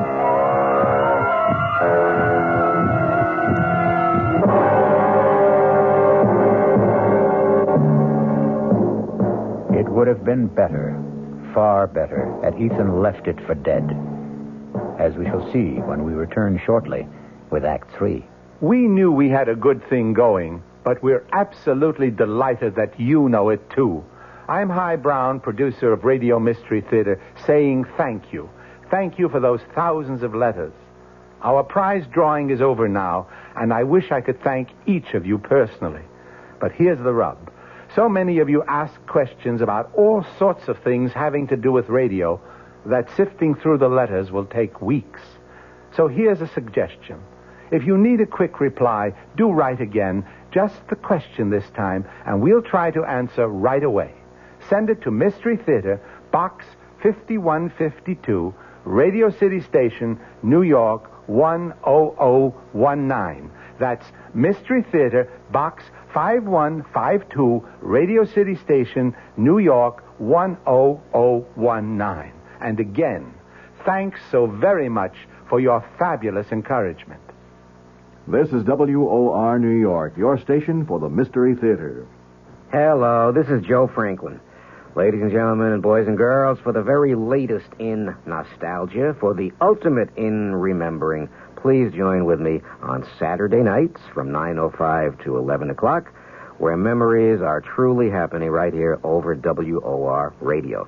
It is my privilege to present radio's original Memory Lane program, but positively the original. And whether it's Al Jolson or Benny Goodman or Louis Armstrong or Eddie Cantor or Harry James or the Dorseys, Mario Lanza, Gene Krupa, the young Frank Sinatra, George M. Cohan, Bing Crosby, Bogart, Lombard, Cagney, and all those happy times of radio's comedy and drama and soap opera. We have it fascinatingly, and all the sounds are reproduced crystal clear Saturday nights from 9:05 till 11 over WOR Radio. Yours truly, Joe Franklin, hosting Memory Lane. Tune in.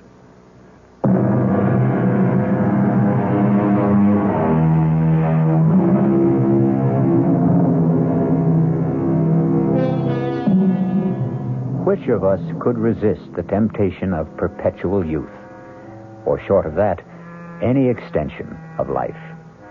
2 extra hours a day is 730 a year, almost exactly an extra month.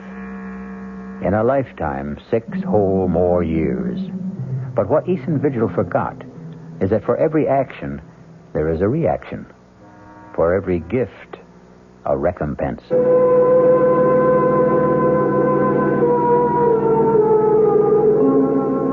The saddest part of my confession is that after my wife's death, I became completely blind to everything but my 2 periods of escape every day. More and more, my sister-in-law, Harriet, took over the ordinary part of life, transforming my beloved clock shop into a nightmare, against which I preferred to close my eyes. Ethan? What, Harriet? Would you mind helping me dress this window, please? Oh, what's the matter with it as it is? If you just get away from that bench of yours for a moment and come here, perhaps I can show you. All right, Harriet. You know how I'm branching out now that I'm the active partner in the store. Oh, Igor and Jim Cracks. Well, you might know you'd lag a mile behind the times. This is novelty jewelry, and to sell it, we must display it. Cheap claptrap. Now, first off, I want you to get this cheap, silly rubber plant out of the window. Rubber plant? That's my avocado tree that I grew with my own hands. Well, whatever it is, it takes up the whole window. I want it out of here. No, sir, not my tree. It needs the sunshine it gets. But what use is it? Does everything have to have a function? It's beautiful. It's balm to my soul. That's enough reason for its existence. Besides, it don't cost nothing, so you leave it alone. Oh, very well. But I must have somewhere to display my costume jewelry. Oh, let's move that ugly old hourglass clock somewhere else. Why does it have to be right beside your bench where every customer comes... Harriet, I'm warning you. You leave that clock where it is. Don't you ever dare lay a hand on it, you hear me? Oh, my, aren't we touchy? Well, just let me remind you of something, Ethan. With Henrietta gone, her share goes to me, so I am 2/3 of this store. I can have it any way I want to. Over my dead body. You can do what you want with all your cheap, tinselly stuff, but you keep your hands off that clock. Oh, heaven's sake, all right. Don't you have an appointment with Dr. Royce? Oh, no, I forgot. I'll get right over to his office.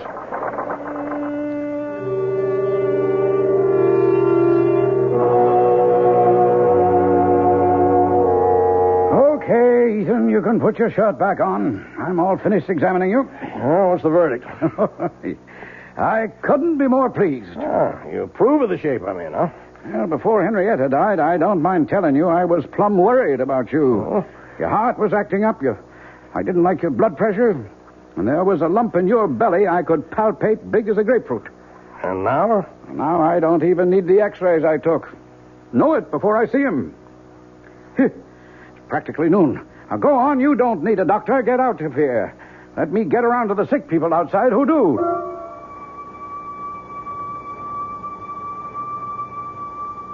As I went into the outer office, I glanced at the electric clock on the wall.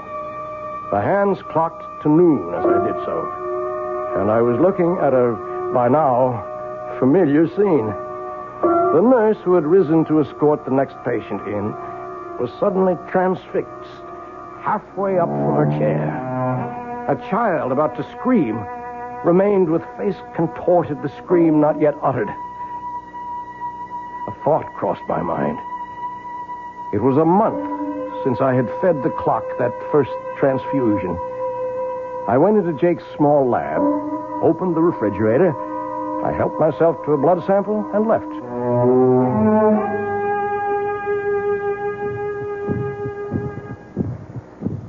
Back at the store, the only sound was the beat of my clock. It seemed a little labored to me, but for the moment I was too furious to see what Harriet had been at since I left. Draped all over my avocado tree were festoons of cheap tin and glass jewelry, and Harriet, the superior smirk on her face, was caught immobile in the act of adding more.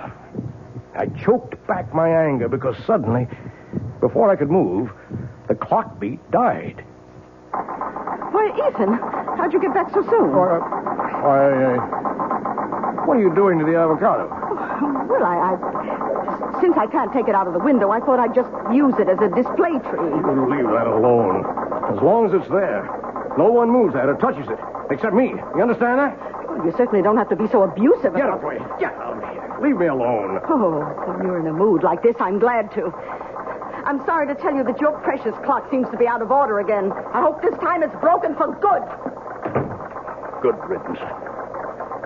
Poor old tree. But first, some special oil for the magic lamp. Please, God, you'll still run again.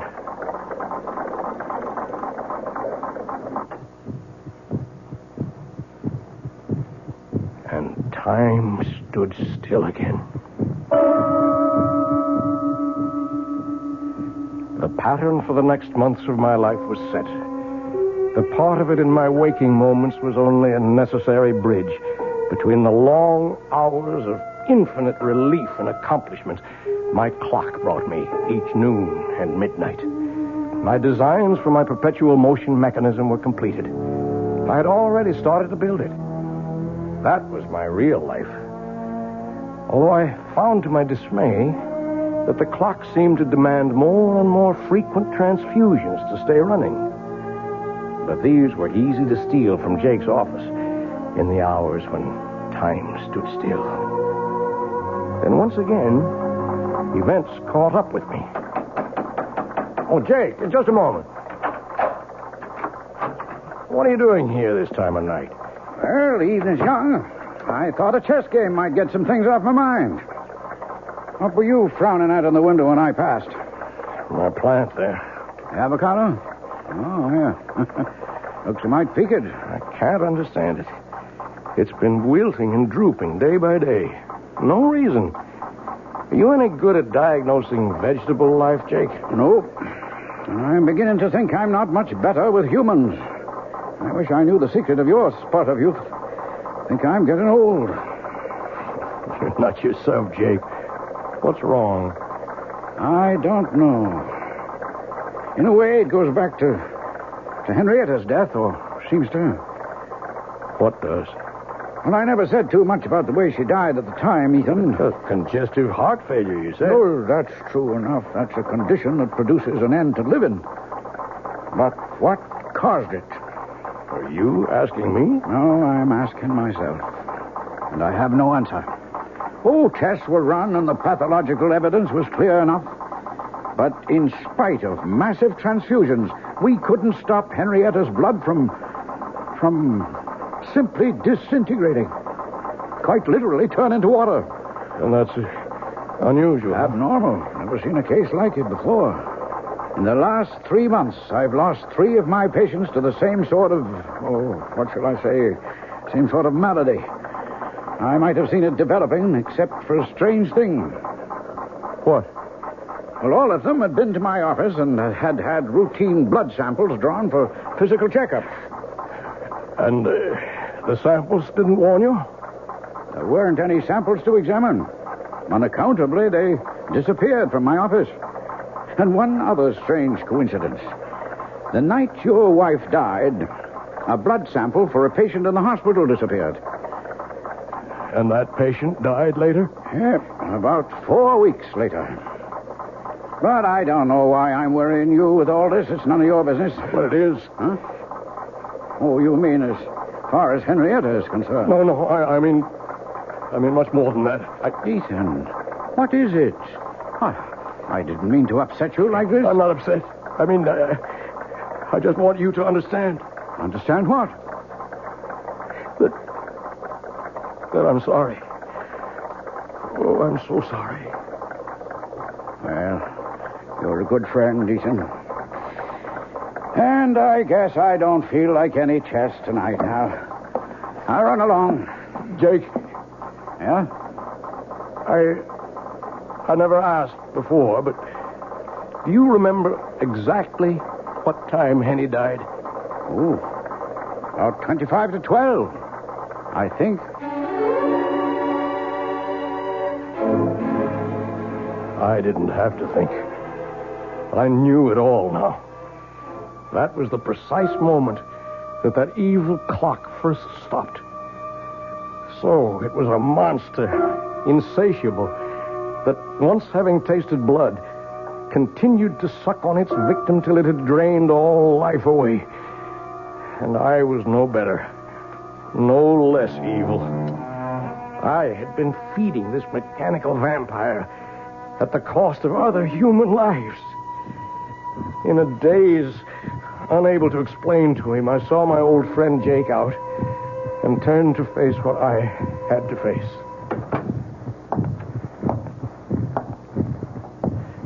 The shop was dark as I walked to the clock. My ears were so attuned to it by now that I'd been aware that it had started to labor and needed a fresh transfusion.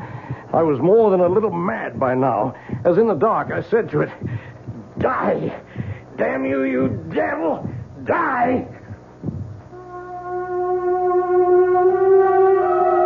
My moment of triumph was brief. I still had my own expiation to make.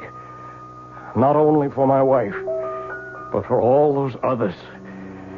And there was a personal sadness as my hands in the darkness traced the form of my perpetual motion machine, which would never be completed now. A man without love, wife, or children would like to leave a small footprint on the sands, his gauge to immortality. All I would leave now was a sick avocado tree I had nourished for 20 years for nothing. And then suddenly, I heard stealthy footsteps and pulled back into the shadows.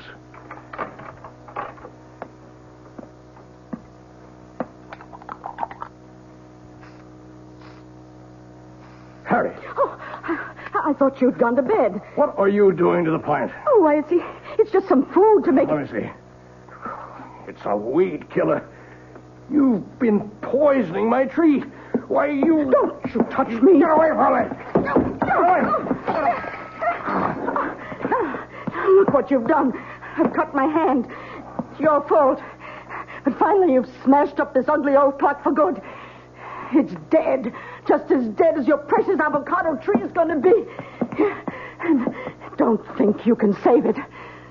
I knew you'd never agree to take it out of the window. So I've been poisoning it for weeks. It's as good as dead right now. And so were you, Harriet. So were you. Her blood had started the damn thing again. But this was to be the last time. What is there left to say? I have to watch another human being die. Slowly, inexorably, unable to arrest the inevitable. And even though it is someone I despise, my guilt is in no way lessened. The only pleasure I can take is that as Harriet sinks, so does that remorseless, evil, damnable machine. And once its heart is stilled, I shall destroy it forever. The one element I have not tried against it is the enemy of the devil. I shall take it, chained to my body, when we go to our grave in the river, to share it for eternity. As I finish this confession, to mail to my good friend, Dr. Jacob Royce, I can hear the evil thing labor, about to die. It's time for me to write the end.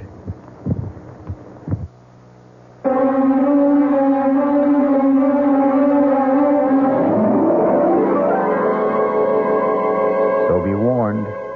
If you should by any chance come across a clock in a curio shop shaped like an hourglass with a dial that bears the number 13 instead of 12, shun it like the plague. I'll be back shortly.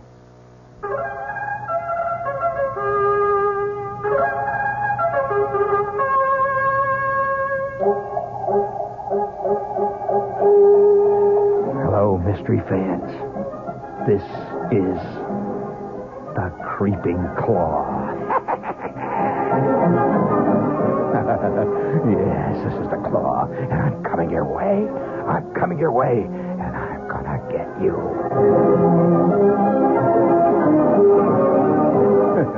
Oh, I'd love to play the lead in one of those mysteries.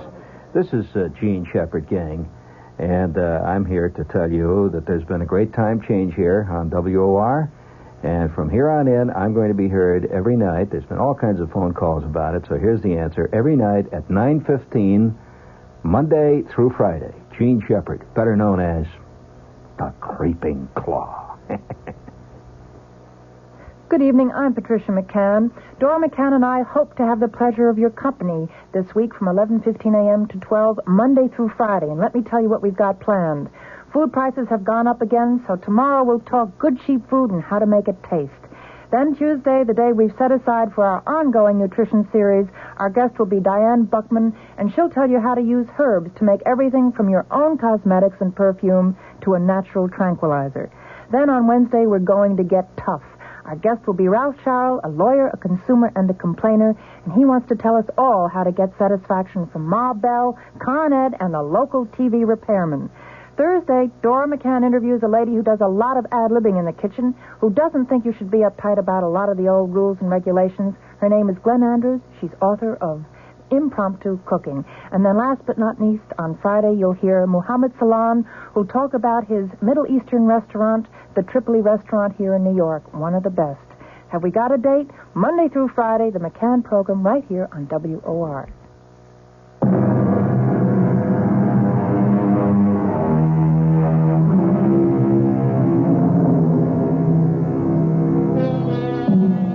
Oh, the fascination of time and man's never-ending quest to hoard it, to stretch it, to borrow an extra portion for himself alone. As I sit watching the clock ticking away, I, too, have that irrational impulse all of us have felt sometime to hold back the hands and bring time itself to stop. And then I remember Ethan Vigil, and I decide that once around is enough for all of us. Our cast included John Beal, Grace Matthews, Bryna Rayburn, and Ian Martin. The entire production was under the direction of Hyman Brown. And now, a preview of our next tale. Deeply, hopelessly, irrevocably in love. Now, my boy, I've been a publisher a long time. I've talked to dozens of authors. They all fall in love with characters they've created. It happens all the time. She didn't exist before you created her, did she? She exists now. Good heavens, man. She came out of your mind. She has no life except the one you gave her. Maybe she did come out of my mind, but now she's got a life of her own. Well, in a manner of speaking, of course she has. And I want to prolong that life, Stephen. I predict great success for Clarissa. And for you. You and Clarissa are one, you might say. No, we are not one. We must never be one. I want her dead. This is E.G. Marshall inviting you to return to our Mystery Theater for another adventure in the macabre. Until next time, pleasant dreams.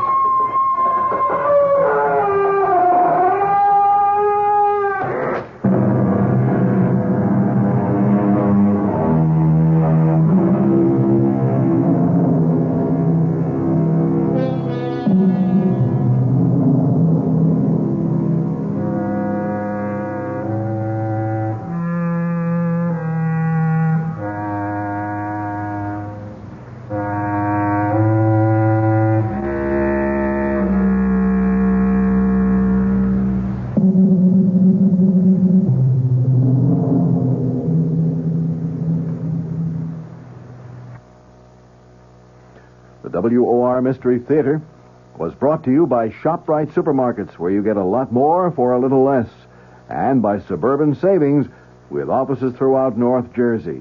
The preceding Mystery Theater program was furnished by the CBS Radio Network. John Wingate here. You have a problem? Money, stocks, medical, or whatever.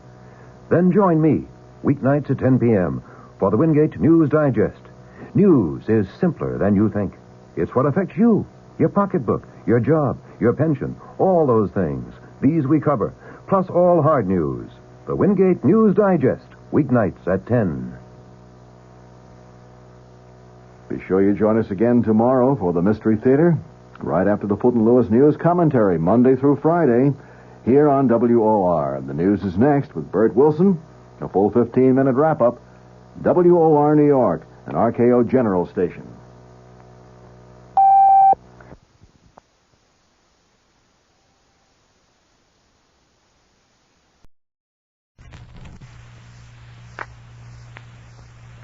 My story?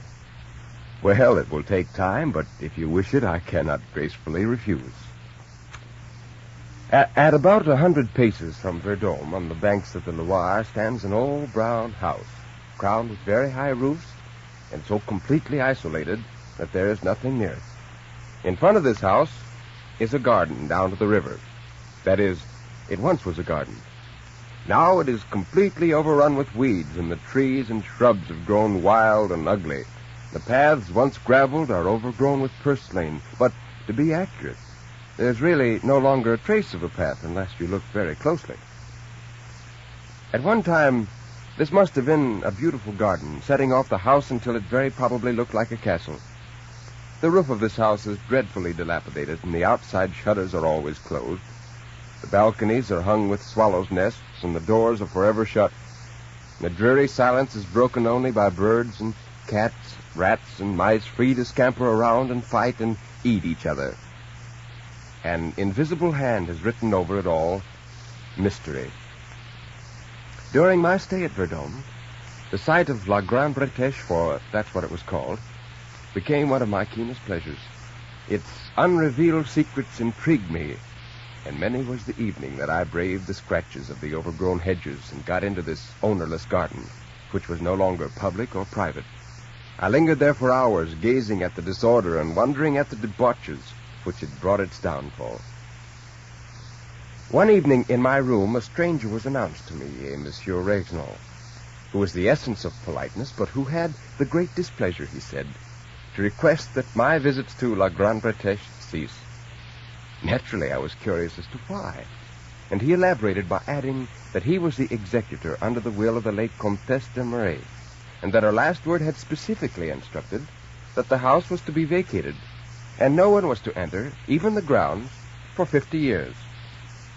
Well, more than ever, I wanted to know why such a strange will was left.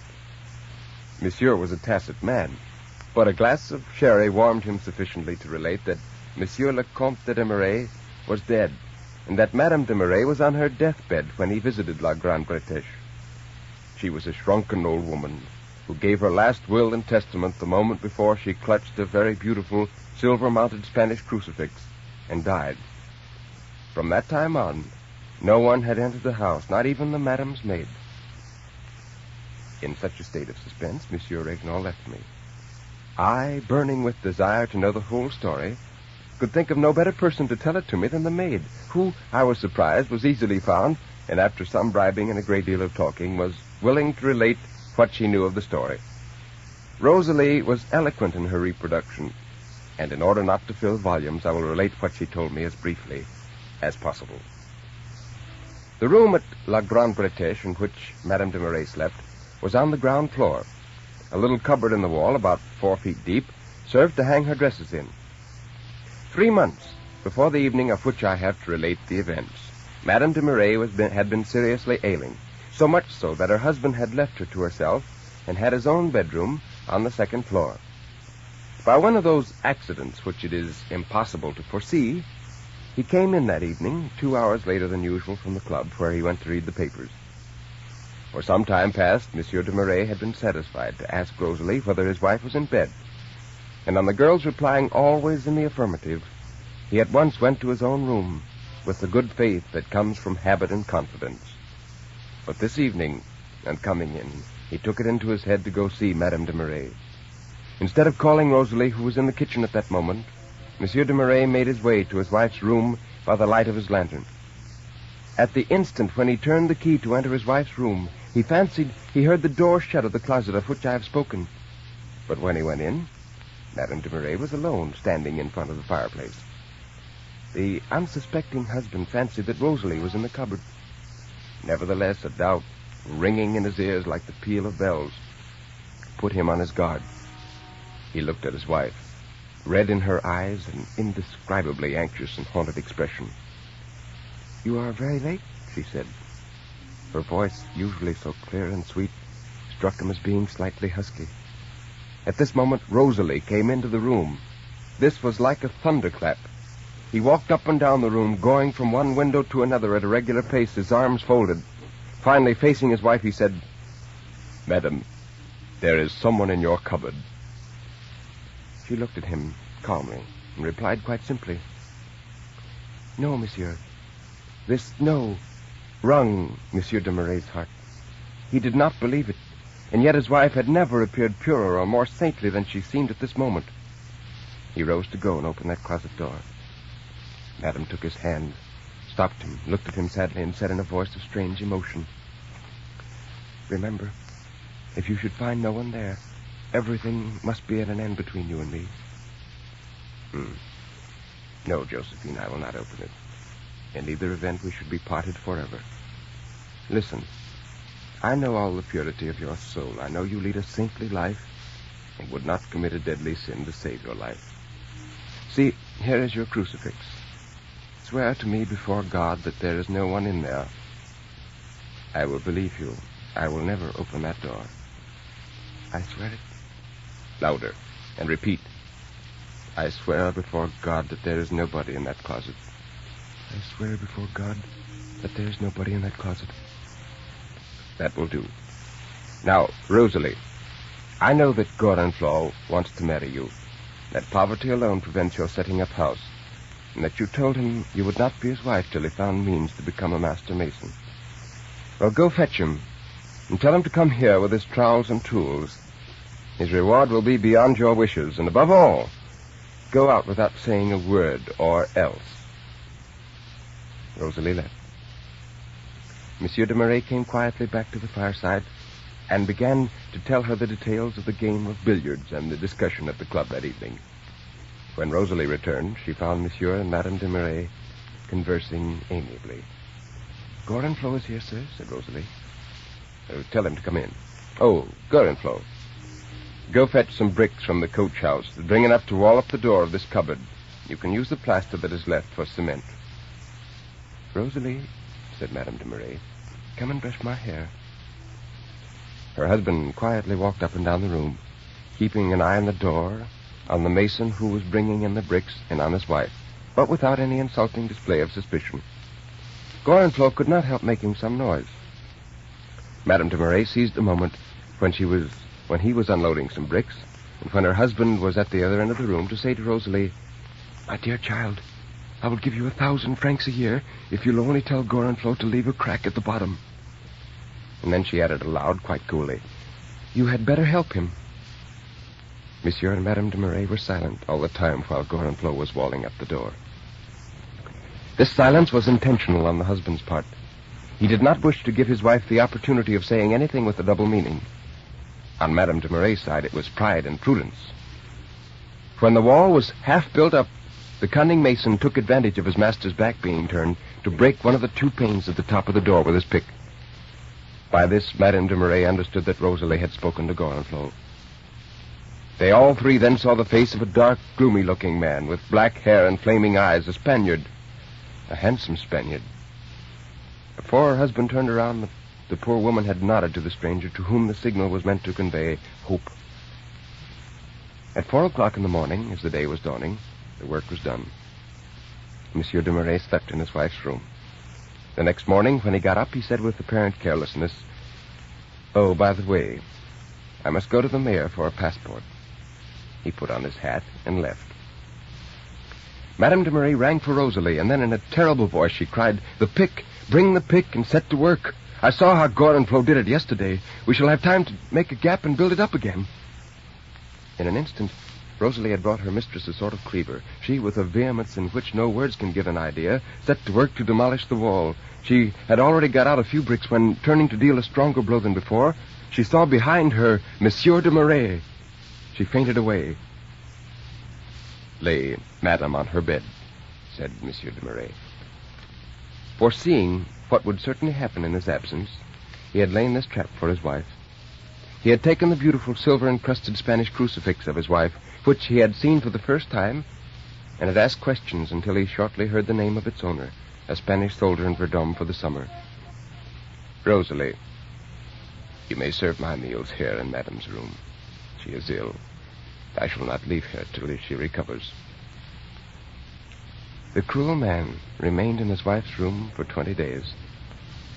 During the earlier time, when there was some little noise in the closet, and Josephine wanted to intercede for the dying man, he said, without allowing her to utter a word, "Madam, you swore on the cross that there was no one there."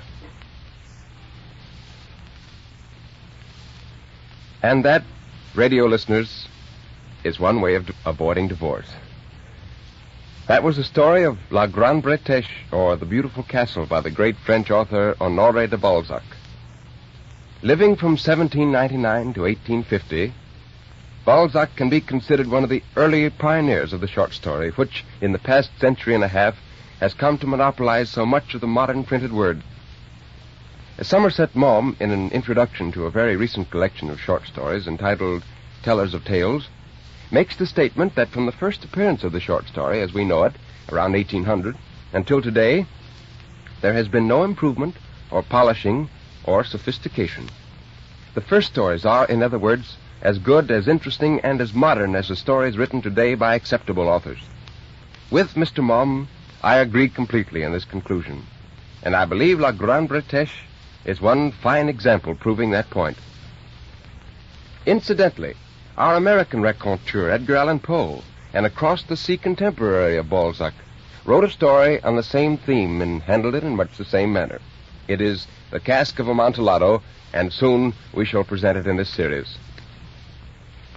Now, next week we turn to Guy de Maupassant once again for one of his most subtly clever stories. Be with us for The False Gems by de Maupassant. I can guarantee that you will like it. Until then, this is Nelson Armstead bidding you good night and good reading.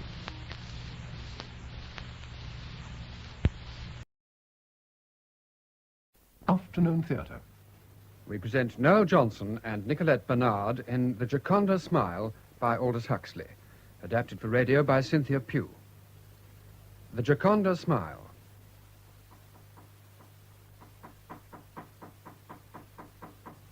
little more claret, Janet. Just a drop. Yeah, here's Nurse. Well, did she eat her chicken? Just a few mouthfuls, that's all. It's one of our bad days, I'm afraid. And the noise these workmen are making in the house doesn't help your wife. My dear Nurse Braddock, dry rot in houses as in people must be eradicated at the source. Incidentally, Janet, the workmen are threatening to invade this part of the house next month, so I shall probably have to entertain in the shrubbery. I must come over to your house one evening and have a game of chess with your father. He'll love it. Oh, that reminds me. We're in the most awful fix. Father's nurse has just told us she wants to leave to get married. I thought she had more sense than that. Well, you don't happen to know of anyone who could take her place, do you? Not for a paralysis case. We don't much care for paralysis cases as a rule. Oh. But I tell you what I'll do, Miss Spence. I'm going out this afternoon. I'll drop in and talk to the sister in charge. That's really very kind of you. Not at all. It's a real pleasure. Oh, and by the way, Mr. Hutton, I hope you don't mind if I'm not back till late. Mrs. Hutton said she didn't have any objection. So why ask me? Janet, I must show you my new picture after lunch. Another one?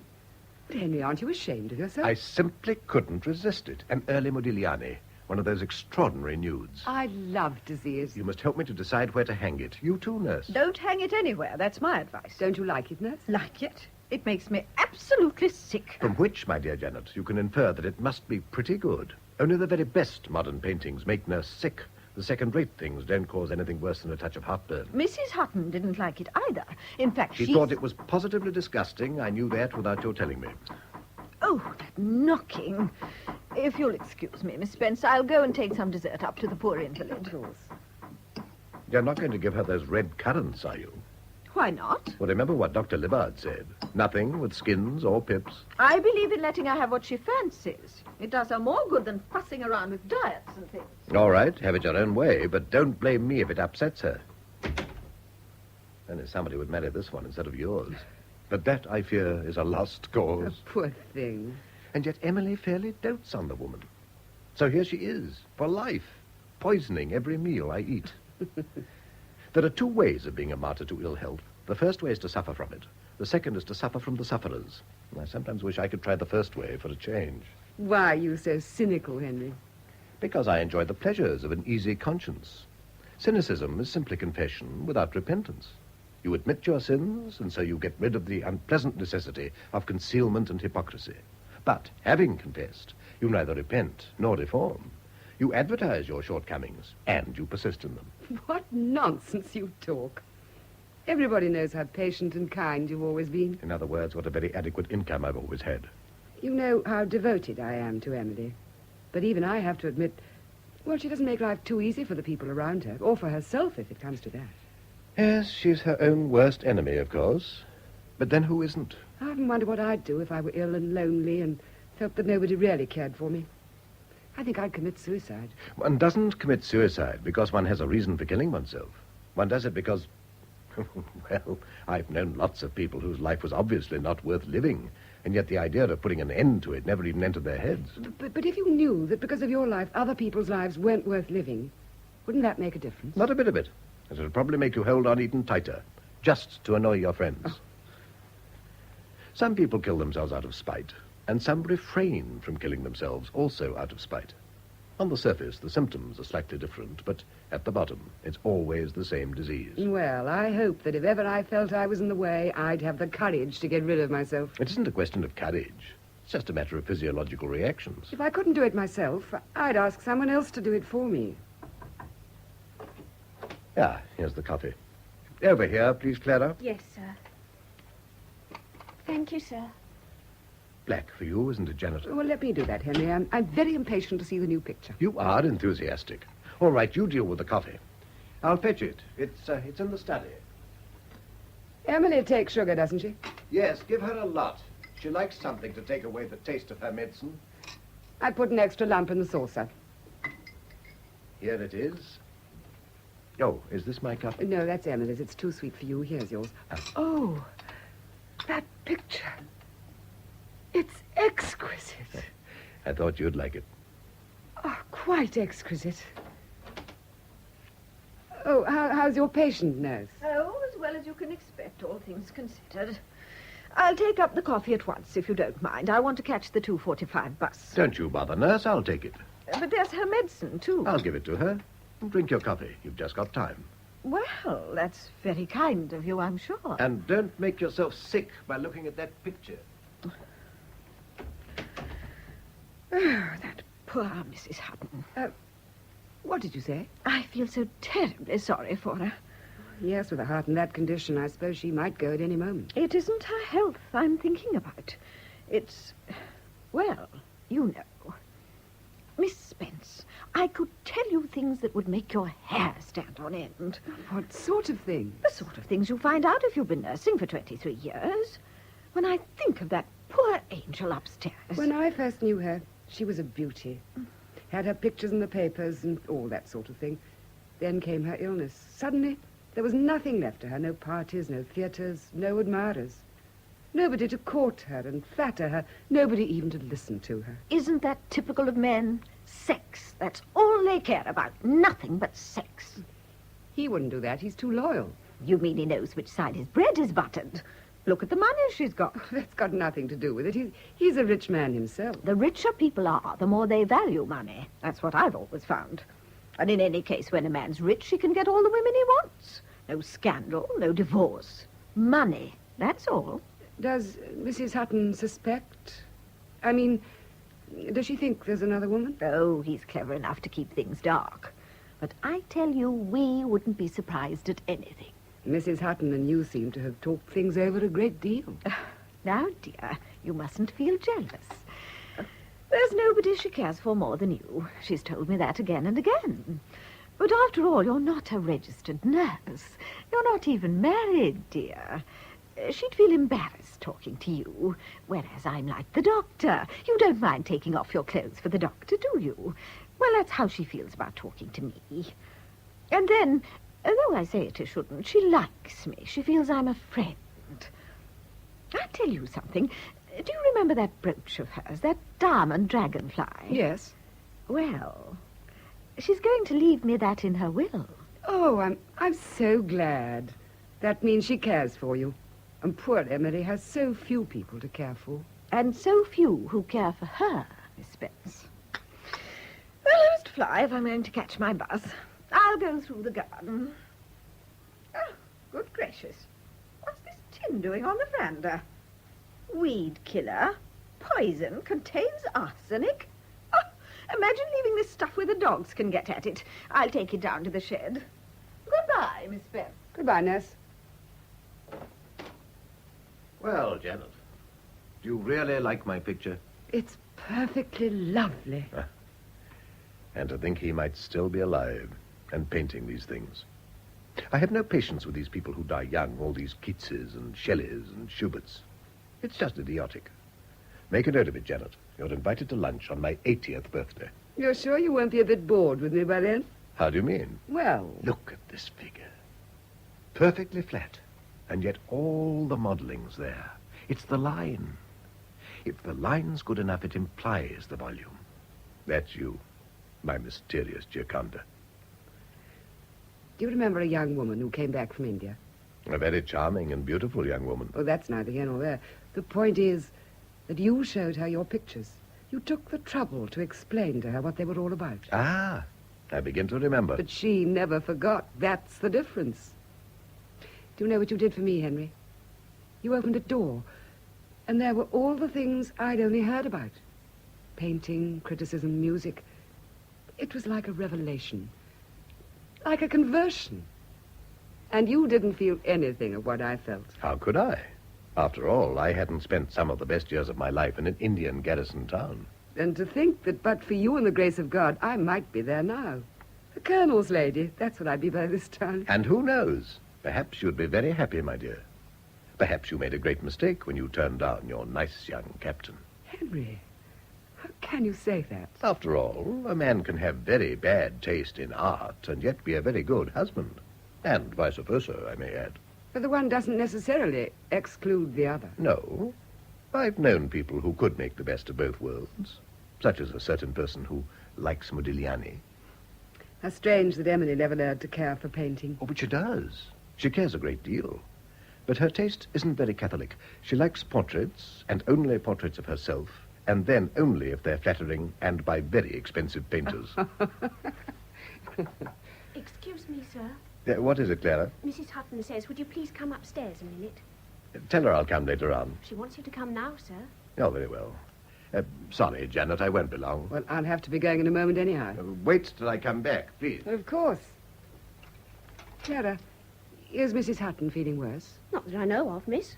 Anyhow, worse or better doesn't make much difference. It must be hard work for you with an invalid in the house. Oh, you get used to it, miss. You get used to anything. Until the moment comes when you say, that's enough. Well, a lot of good that does you. Because when you come down to it, one thing's just as bad as another. You can change your job as much as you like. There's always something wrong. So stay where you are. That's my advice. I wonder how long he'll be. Who's that? Oh. Oh, are you looking for somebody? Yes, Mr. Hutton. Was he expecting you? Well, not exactly. But I mean, he knows who I am. Why didn't you ring at the front door? I came through the garden. It was shorter. I mean... Well, it was nothing, of course. Just fuss for fuss's sake. Oh?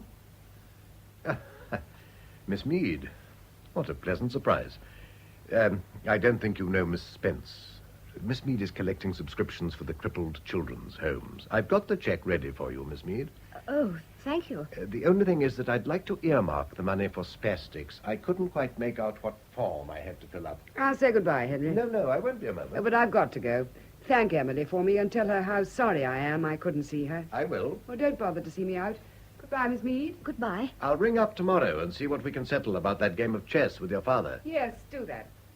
Goodbye, Henry. You little idiot, Doris. Oh, darling. No, none of that. I'm very angry with you. You know quite well you've got no business to come here. I know, darling, but I was passing the gate and I couldn't resist it. And you see what happened. It's lucky I had those papers lying there. You were wonderful, Teddy Bear. Crippled children. Well, that's nothing to giggle about. If you got the spanking you deserve, you'd be in a convalescent home. Oh. Go and sit down before anything worse happens to you. Goodness, what's that picture? Rather nice, isn't it? The Teddy Bear. Well, girls aren't like that. I mean, you wouldn't like it if I... No, I certainly wouldn't. But fortunately, you are not a piece of canvas. I could eat you. Darling, do you love me? Like a cannibal. I know you don't really love me, but I don't care. I can love enough for two. What about having dinner with me tonight? Oh, that would be wonderful. Good. But now you've got to promise me something. Never come to this house again. It's pointless, it's idiotic, and it's dangerous. So you mustn't. All right, I promise. Tell me, is she in the house? Who do you mean? You know quite well who I mean. Is she still so ill? Let's talk about something else. I know, I'm not fit to mention her. Don't talk nonsense. It's simply a question of tact. Of good taste. In other words, you're ashamed. You don't want to be reminded of what you're doing. You just want to do it and not think about it. Exactly. That means you don't really care for me. I'm not ashamed. I wouldn't mind telling everybody. Because I love you. Because I feel this is the best thing I've ever done. You certainly don't feel that. No. One doesn't feel too proud of being a seducer. I like that. Do you remember the first time you kissed me? Well, I'd made up my mind beforehand that I was going to make you kiss me. And I did make you. Well, I'm damned. So you see, you needn't feel so guilty.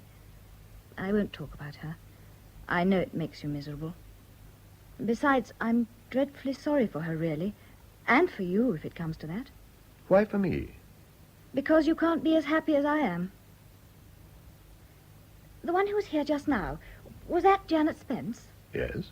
Oh, I'd never imagined she was like that. Not from the way you've talked about her. Why, she's as old as the hills. Well, of course, from your point of view, she's practically got one foot in the grave. To me, she looks like a very attractive girl of 35. She used to be really lovely 10 years ago. And I suppose you flirted with her? Naturally. Do you still flirt with her? Only in the most spiritual way. We do a sort of Dante and Beatrice act. You know, soulmates. Now, what's the matter? Sometimes I really hate you. Oh, don't be silly. Can't you understand a joke? It isn't a joke. You do care for her. I don't care for her. I just care for the things she cares about. She's the only person in this godforsaken neighborhood who isn't a barbarian or a Philistine. What about a little drive this afternoon? That'll be lovely. All right. I'll go and get my things and tell them I shan't be in this evening. What will you say you're doing? Oh, I'll tell them I'm dining with old Mr. Johnson to discuss the war memorial. Oh, Teddy Bear. Present rate of progress, it'll be ready just in time for the next little massacre to end all massacres, or even the next but one. That is, if there's anything left of us by then. Meanwhile, my pet, the grave's a fine and private place, but none, I think, do their embrace, from which I can draw only one conclusion. What's that? Don't waste time talking. Run along and wait in the car. I shan't be long. All right, Teddy Bear.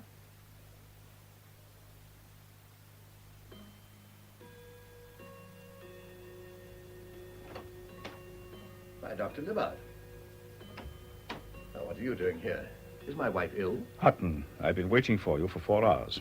The servants tried to reach you at Mr. Johnson's, but they had no news of you there. No, I was detained. I had a breakdown. Your wife kept asking to see you. Oh, I'll go up to her at once. I'm afraid it's too late. Too late? Oh, yes, it is 11:45. I suppose she's asleep. Hutton, your wife had a heart attack about 4 hours ago. Dead? Yes. Unfortunately, I was out when they called me. I didn't get here till it was all over. It was the nurse's day out, too. The only person who was with her, except for the maids, was Janet. They sent for Janet, did they? I think her presence must have been a great comfort to poor Emily. It's a great help to be able to hold somebody's hand, to feel you're not completely abandoned. It's strange. She hadn't been complaining of her heart these last days. It came on suddenly. There was a violent attack of nausea in the afternoon, and that was the thing that knocked out the heart. I understand from the maid she'd eaten some red currants at lunch. Do you mean to say that could have killed her? Indirectly, yes. When a heart's in the condition hers was in, you can't risk the smallest indiscretion. Oh, excuse me. I saw a light in here, and I wondered... Oh, Dr. Libbard, is anything wrong? Nothing, except that you've managed to kill your patient. What do you mean? Mrs. Hutton died of heart failure while you were out. And it was because you let her have those currants. Do you remember? Is this true, nurse? Oh, but she liked them, so... You know how strongly I've always insisted on a bland diet. I didn't think that a few currants... Well, that's enough, nurse. You went against my instructions. You were absolutely in the wrong. Admit it. I warned you at the time, but you insisted on taking them to her. You wanted to have your own way, didn't you? Admit it. Admit it. Please, Hutton. This is a professional matter. Henry. She looks so calm now. So beautiful. You feel she's come home at last. Come home and gone to sleep. I think I'll go up to her room. I know it must have come as a terrible shock to you, nurse. You were so devoted to her. Dr. Libbard says it was my fault. Her fault, Doctor? I gave certain instructions. Nurse Braddock chose to ignore them. Whether this was actually responsible for what happened tonight, I can't say. Currants are the last thing I'd have allowed Mrs. Hutton to eat. You think it was the currants? She didn't eat anything else that could have upset her like this. You better go to bed, nurse. You can't do anything for anyone.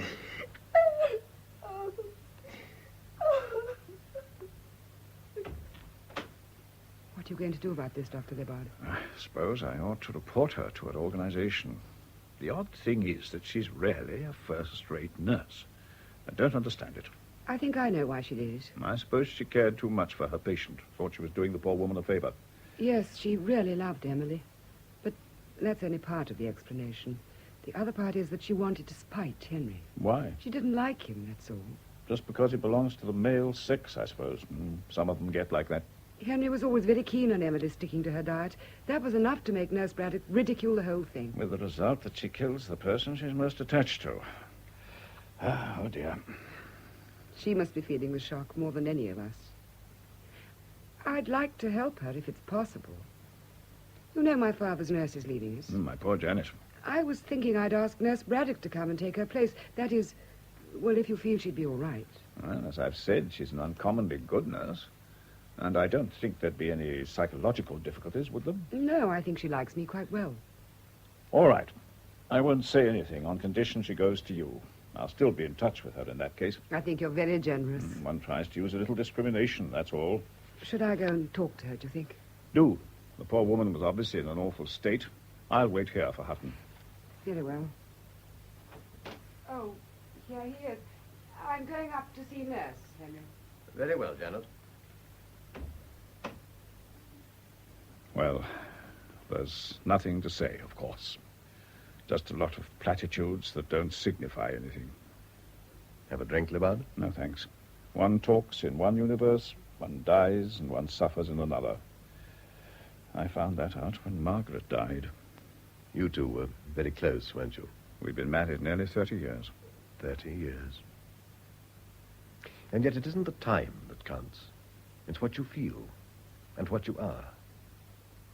Do you remember Emily as she was in this photograph? Margaret used to say she was like the princess in a fairy story. To my darling, wilt thou sail with me? Shelley? Yes. He wrote it to an Emily, too. We used to read it together.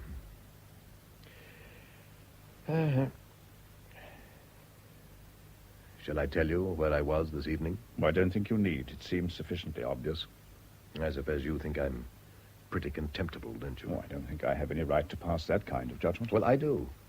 That's what I am. That's what I've always been. Contemptible. I've never thought so. But I felt extremely sorry for you sometimes. Oh, contemptible. No goodness, no order, no sense or meaning. The model equivalent of a slum. That's what my life has been, and in an obscure kind of way, I've always known it. But I wouldn't face the fact. You had nothing to make you face the fact. Perhaps not. But I was capable of being, I won't say a better man, because that's claiming too much, but I was capable of achieving something. Being born with a lot of money, as you were, it's no joke.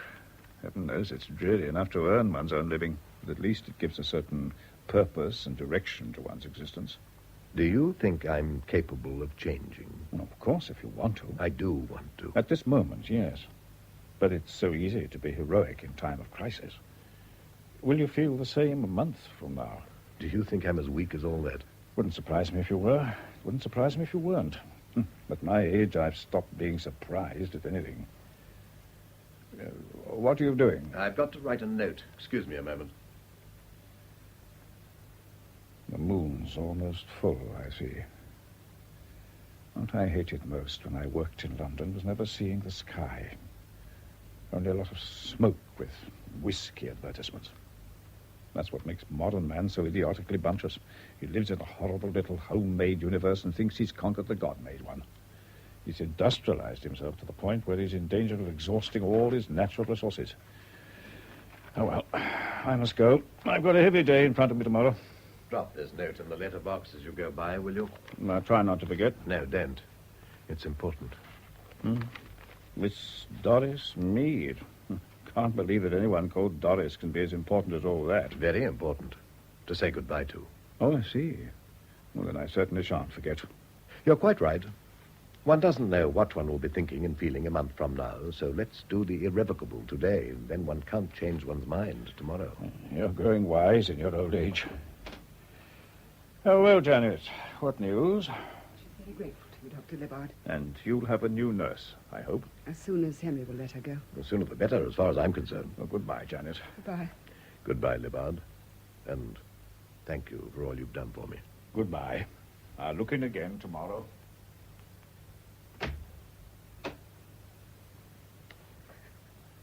I'm so thankful you were with poor Emily at the end. Did she suffer much? Oh, Janet. Don't let's talk about it anymore. It's been too much for you. It was terrible. It was so terrible. I'd never seen anybody die before. I didn't realize. Try to think of her only as she is now. She's at peace. The agony's over. You must think of that. I just can't keep the memory away. It's like an obsession. I suddenly see her struggling for breath with that awful look of pain and fear in her face. Yes, but you must remember all those years of suffering and unhappiness. Now she's free. Yes. Free. That is what we must remember.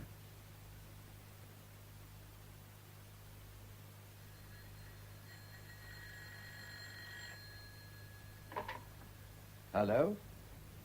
Yeah, my London number. Thank you, operator. Hello. Piccadilly Palace. Have you got a double room for tonight? Yes, with a bath. The name is Hutton. Mr. and Mrs. Henry Hutton. Now, I don't expect to be in before 10:30. Thank you. Who's there? Well, Janet, come in. What a pleasant surprise. Well, I'm the one to be surprised. I thought you were in Cornwall.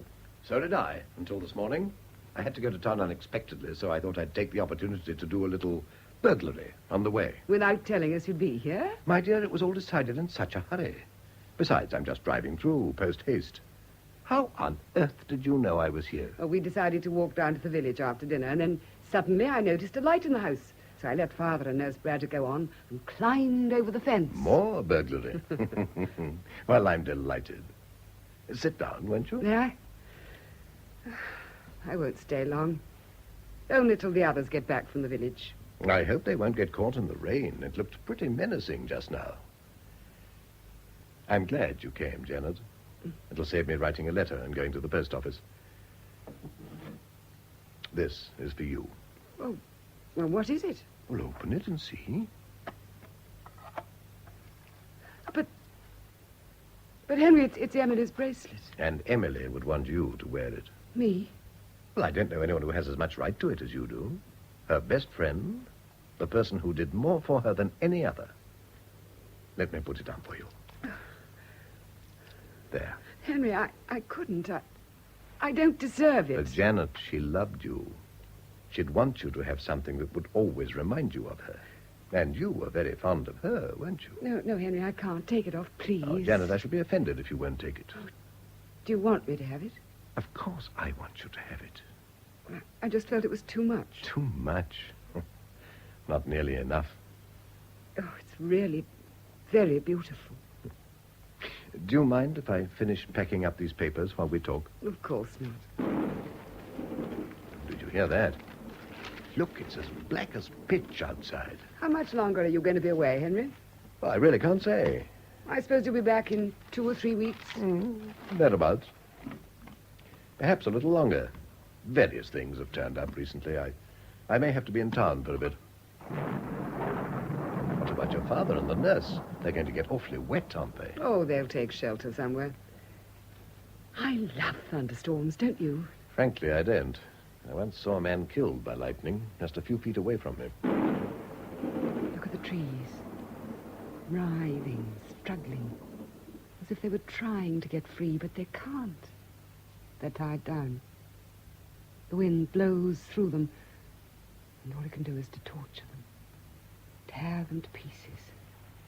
Destroy them.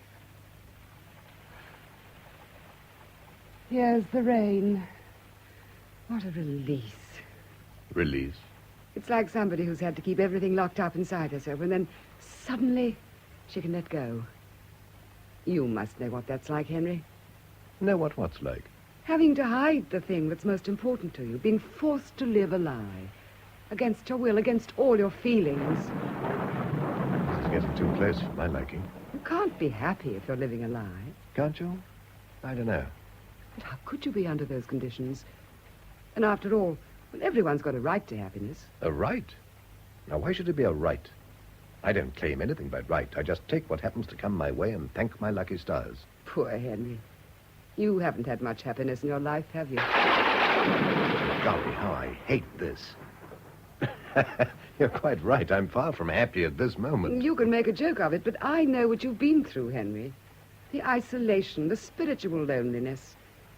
I've known what that can be. There's nobody to understand or sympathize. Nobody you can talk to about your most precious thoughts and feelings. Yes, your poor father. It must have been pretty difficult sometimes. Yes. So, you see, I realize what you've had to go through. Emily was so sweet and kind and with that touching, childlike quality. But she was no companion for a man like you. She could never share in your tastes and interests. She could only... Oh, it's right overhead. It's wonderful. It's like passion. Now, Janet, you've been reading too many novels. Passion. Oh, but you know what I mean. Loving so much or hating so much that at last it breaks out in spite of yourself, like lightning, like a thunderbolt, like the wind and the rain. And woe to the man who hasn't got an umbrella. Henry, we're free now. We needn't pretend any longer. Pretend? What? I tried to hide it, but you must always have known, Henry. Just as I always knew about you. About me? Yes, of course. I knew what you felt.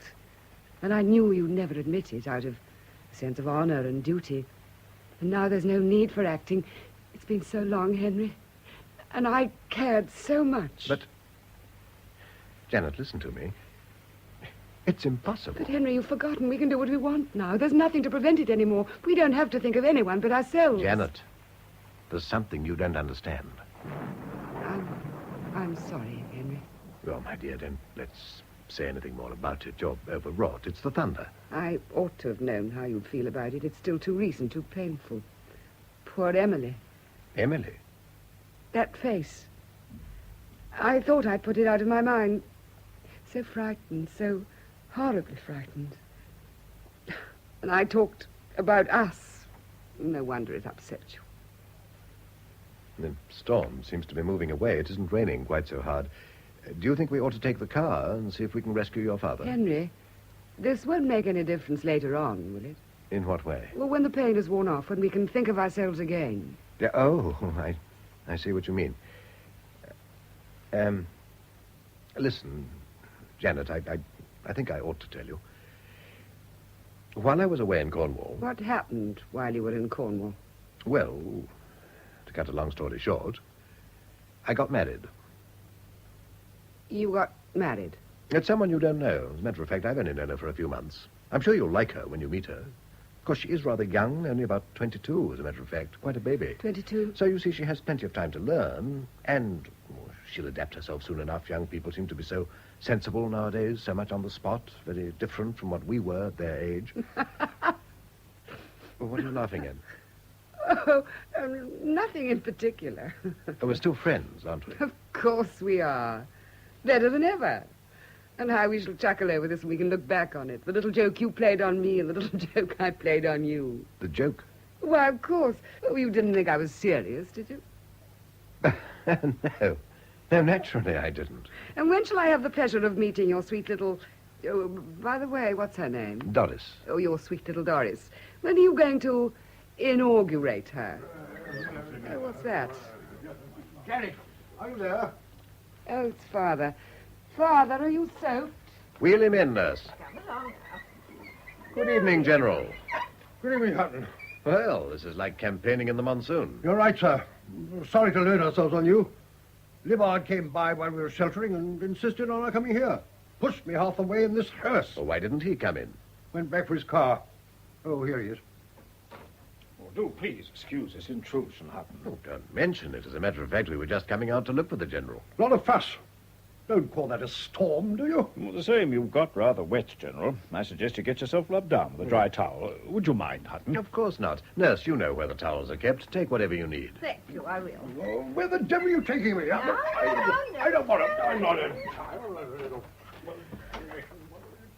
Have a drink, Libbard. Thank you. Guess what Henry has brought back from Cornwall, Dr. Libbard? Well, what does one bring back from Cornwall? I seem to remember paperweights made of malachite. Oh, no, serpentine. Isn't that the stuff? It isn't a paperweight. It's alive. Alive? Well, thank you. Well, one used to be able to get the most wonderful parrots at Falmouth. Brought back by those sailors. And what a vocabulary. Is it one of those? It's a mammal. Janet. Well, isn't it? A mammal? Oh, well, it's a dog, a pony, a badger. Oh, I give it up. A Siamese cat. A wife. I'd better go and see to Father. Well, I suppose I ought to congratulate you, Hutton. Thank you. And yet I posted that letter you gave me most faithfully. It wasn't quite as irrevocable as you thought? No, it wasn't. Do you remember in the Gospels all those people possessed by devils? Nobody believes in that sort of thing nowadays, and yet isn't it the most plausible explanation of some of the things we do? Well, that's one way of disclaiming responsibility. But there's also such a thing as free will. Yes, there's such a thing as free will, and you can use your will to get rid of your will, and you can use your will to invite the devils to take possession. And the devils make you do things that are idiotic and suicidal, in spite of which you go on. In spite of which, and also because of which. After all, idiocy is a way of getting out of oneself. So suicide. Not that I'd care to blow my brains out, but social suicide. There's something very fascinating about the idea of being ostracized, being cut off from the group you've always belonged to. That's why you married? To be ostracized. There were also other reasons, too.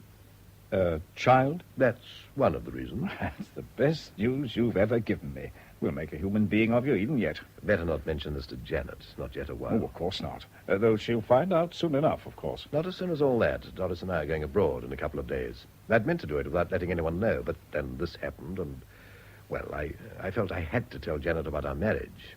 Otherwise, I'd have kept it quiet for a few months. It would have made things easier. However, everything doubtless is for the best, and the best of all possible worlds.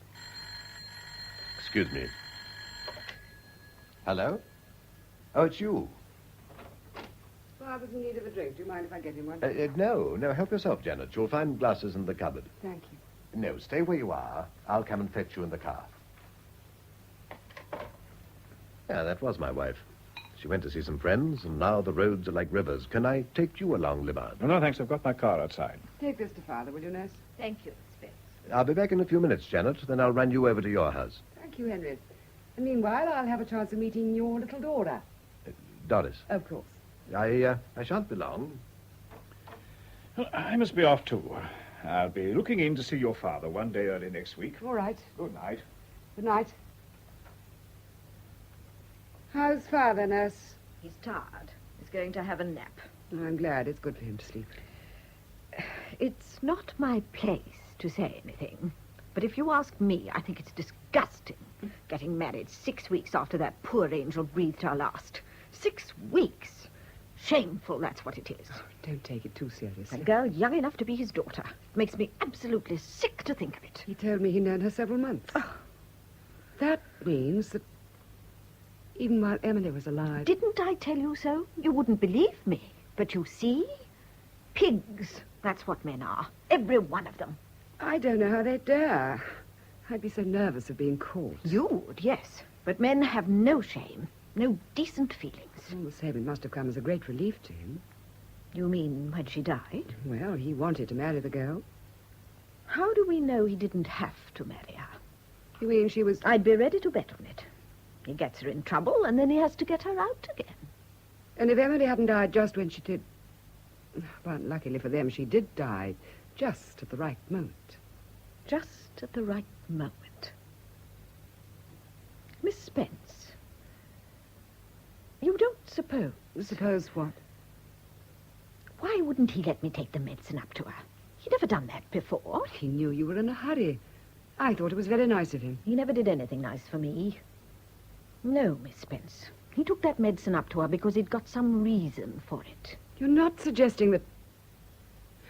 Well, that he put something into it. Oh, that's too absurd. That tin of weed killer. What tin? Don't you remember? Standing there in the veranda. It was printed on the label. Poison contains arsenic. What are you talking about? Arsenic. Arsenic brings on vomiting. So that was why he made all the fuss about the red currants. Just to give himself an alibi. But you're mad. It's absolutely ridiculous. You thought it was ridiculous when I told you he was carrying on with a girl. Well, who was right, you or me? And another thing. Why did it happen on the day I was out? What difference did that make? Why, if I'd been there, I'd never been able to get away with it. I'd have recognized the symptoms immediately. So what does he do? Chooses a day when he knows I won't be back till late. Till it's all over, in fact. And when he gets home, he turns on me and says I killed her with the red currants. But after all, Dr. Libbard thought it was the currants. Yes, and why? Because the other one keeps harping on it, and so I have to take the blame. Well, I'm not going to put up with it any longer. And it's not merely a question of my own interests. It's a matter of principle. I want to see justice done. I want to have the whole world know the truth. You talk as though you knew it yourself. Well, I do. I'm as certain about it now as I would be if they'd already had the autopsy. The autopsy? Yes, the autopsy. Do you mean to talk to Dr. Libbard? Dr. Libbard? No, of course not. He wouldn't want to admit he'd made a mistake, would he? He tried to talk me out of it. No, I've got my contacts. I know who to go to. And suppose they did find something in the body? They'll ask who put it there. And when they ask that, they'll find there's only one possible answer. Only one answer? Come along in, darling. Yes. And here it is. Janet, my dear, this is Doris. As a matter of fact, you've seen her before. Do you remember? Oh, the crippled children. That was a good joke, wasn't it? Oh, yes. This is Nurse Braddock, General Spencer's nurse. How do you do, Mrs. Hutton? I'll get the cases done. Do you mind if I call you Doris? You know, it seems ridiculous for me to be calling you Mrs. Hutton. I love it. And you must call me Janet. Yes, Miss Spence.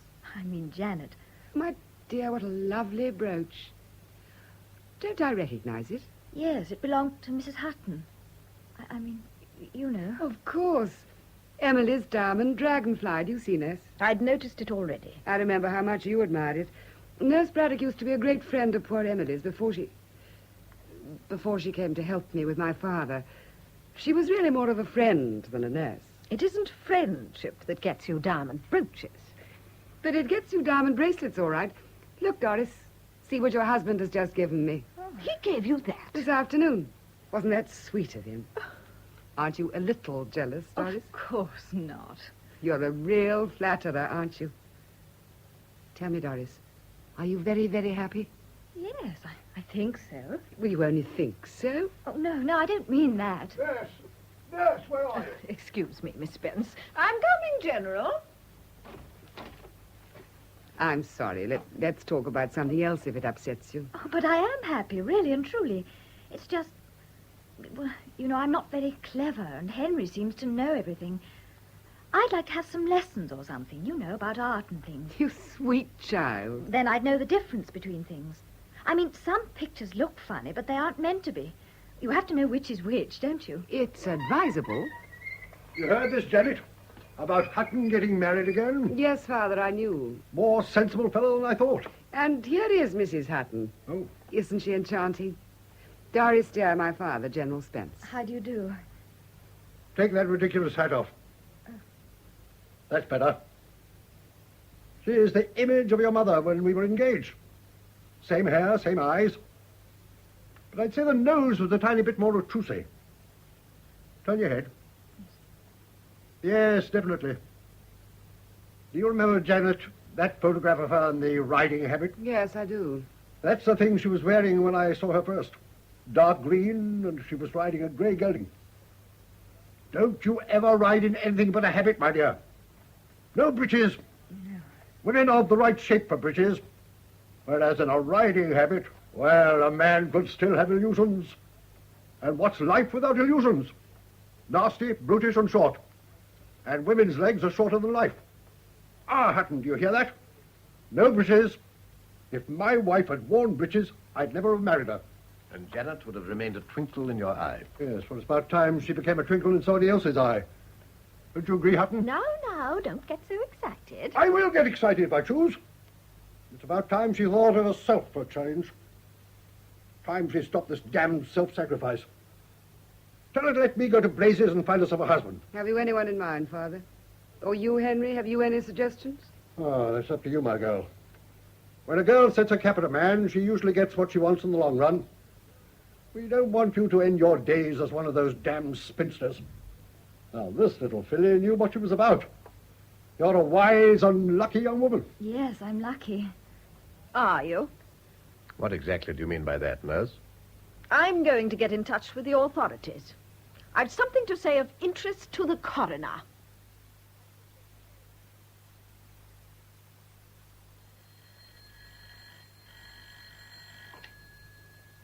Hello? Yes, this is Mrs. Hutton. Who? Oh, it's you, Aunt Nellie. What? This is an awful line. Oh, the inquest. You thought I'd be there? Oh, no, Henry didn't want me to go. Besides, I've still got a bit of a cold. He isn't back yet. I don't think it'll be over for another hour or so. But, Auntie, there isn't any doubt about it. Of course it'll be all right. Why an inquest? Just out of spite, nothing else. They're angry because we didn't wait a year. And then they're all 100 years old, so they simply hate me. No, she's all right. She's been awfully nice, really. And her father likes me, too. He's sweet. It's only me. Come in, Janet. I shan't be a moment. Listen, Auntie. I've got to ring off now. Janet's just come in for tea. I'll call you back later. Goodbye. Well, well. Sitting there with all her toys around her like a dear little girl. Janet, you don't look well. What's the matter? I'm perfectly all right. Are you still sleeping so badly? Oh, that's nothing. And anyhow, Dr. Libbard's promised to give me some kind of pill. From now on, I shall snore. You've been worrying too much, Janet. Well, is that surprising? After all, Henry's a very old friend. Oh, I won't worry. I know everything's going to be all right. Excuse me, madam. There's tea. That'll be all, thank you, Clara. Very good, madam. Henry ought to be back pretty soon. How was he when he went off this morning? A bit worried, I suppose. No, he was too angry to be worried. It makes him so furious the way they're treating him. As though he were a member of the unprivileged classes. Darling, how dreadfully unkind of me. I quite forgot to ask how you've been. Is everything going as it ought to go? Well, I still feel sick in the morning, if that's what you mean. And Dr. Libbard's pleased with you, is he? He seems to be. It must be a very strange and wonderful thing. You mean to be going to have a baby? Yes. Oh, I suppose it'll be all right when the baby's actually there. But now I think I'd rather have the measles again. At least it doesn't last so long. Yes, Clara? Nurse Braddock would like to speak to you, madam. Ask her to come in. What can she want? Can't think. Good afternoon, nurse. Good afternoon, Mrs. Hutton. I hope you won't mind my bursting in like this. I realize quite well what you must be thinking of me. But in view of what's happened, I feel I was fully justified in doing my duty. What do you mean, in view of what's happened? I've just left Dr. Libbard. He'd come straight from the inquest. The man from the Home Office gave his evidence. They found arsenic in the body. But that's a poison. It's got hardly any taste. That's why so many murderers use it. I think you better go, nurse. Why does everyone turn on me? I was only trying to help. I thought I ought to warn this poor child of the danger she was running. Please go. Dr. Libbard asked me to give you this, Miss Spence. It's your sleeping pills. Thank you. Well, don't say I didn't warn you. What will they do now, Janet? Well, dear, the coroner's jury will have to decide how the poison came to be, where it was, and then, if somebody is suspected, there'd have to be a trial. Janet, do you think... I mean, could they do something to him? To Henry? But Henry hasn't done anything. No, but suppose he had. Doris, you mustn't say those things. But just suppose. Then they could do something, couldn't they? Well, you know what happens to people who kill someone. Oh, it's too awful. Oh, darling, don't cry. It'll be all right. No, please. Yeah. Take this, dear. I don't want anything. It's what Dr. Libbard's given me for sleeping. One tablet, just enough to calm your nerves a little, that's all. Thank you, Janet. You've been an angel. You'll feel quieter in a moment, dear.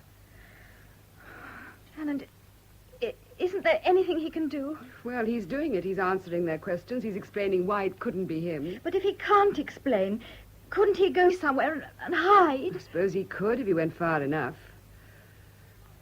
I must get back to my father. He gets so impatient if I'm late for his game of chess. Bye, darling. Bye. And don't fret. You'll see, tomorrow it'll all be explained.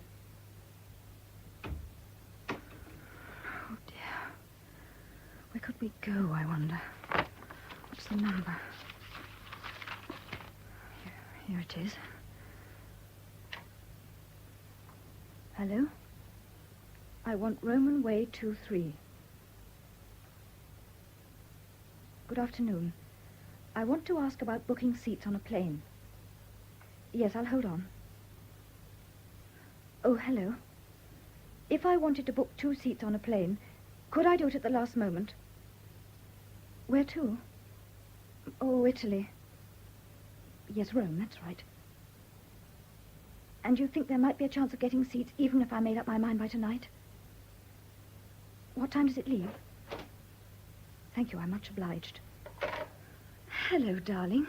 Are you feeling all right? Yes? I've just heard what happened. It's too terrible, isn't it? It's terrible because it's impossible. And yet it's happened. But how? Oh, don't ask any questions, darling. Don't let's talk about it. Not now. It's all a confusion. Like a dust storm. No, worse than that. Like being in the middle of a swarm of insects. I just can't think about it anymore. Kiss me, darling. Henry, no. Oh, darling. This is impossible, too. Impossibly good for a change. And yet it happens. It's happening now. How does a piece of matter set about falling in love or writing Hamlet? It's just out of the question. And yet there Hamlet is, and there are you, and here am I. Defying time, outside this nightmare of perpetual perishing. Beyond evil, beyond good. Darling, I never knew you loved me as much as that. As much as what? As much as this? Or as this? Or as this? Why did you do it, Henry? Why did you do it? Why did I do it? You all seem to take it for granted that I murdered my wife. First, as the coroner, did I put anything into Emily's medicine? Then old Johnson cuts me dead in the street outside the court, and now you. You. I suppose you imagined I was so insanely in love that I'd do anything to get you. Anything. It's about time women realize that men don't go insane about them. All one asks for is a little amusement and a chance to forget oneself. Please, Henry, don't. I don't know why the devil I ever married you. Why any man in his right mind ever married any woman, for that matter. I've had enough. Henry? He's gone. He's left me. Oh, I can't go on. I can't. Janet's sleeping pills. I'll take the lot.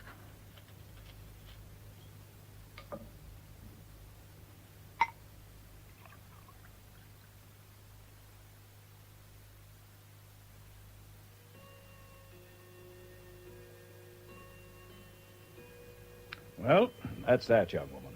A day in bed, and you can do what you like. And remember, no more of this sort of nonsense, swallowing half a bottle of sleeping tablets. I'm sorry, Dr. Libbard. I won't do it again. Good girl. No, I'm not good. I've done dreadful things. That's why all this is happening. You heard what they said at the inquest. Do you think... I mean, is it possible? No, I feel sure it wasn't Henry, if that's what you mean. Oh, I'm so thankful. But then who? How did it happen? It might very easily have been suicide. Do you really think so? Well, you tried it, didn't you? I like Henry. But I confess I'm glad I'm not married to him. Well, that isn't fair, Dr. Libbard.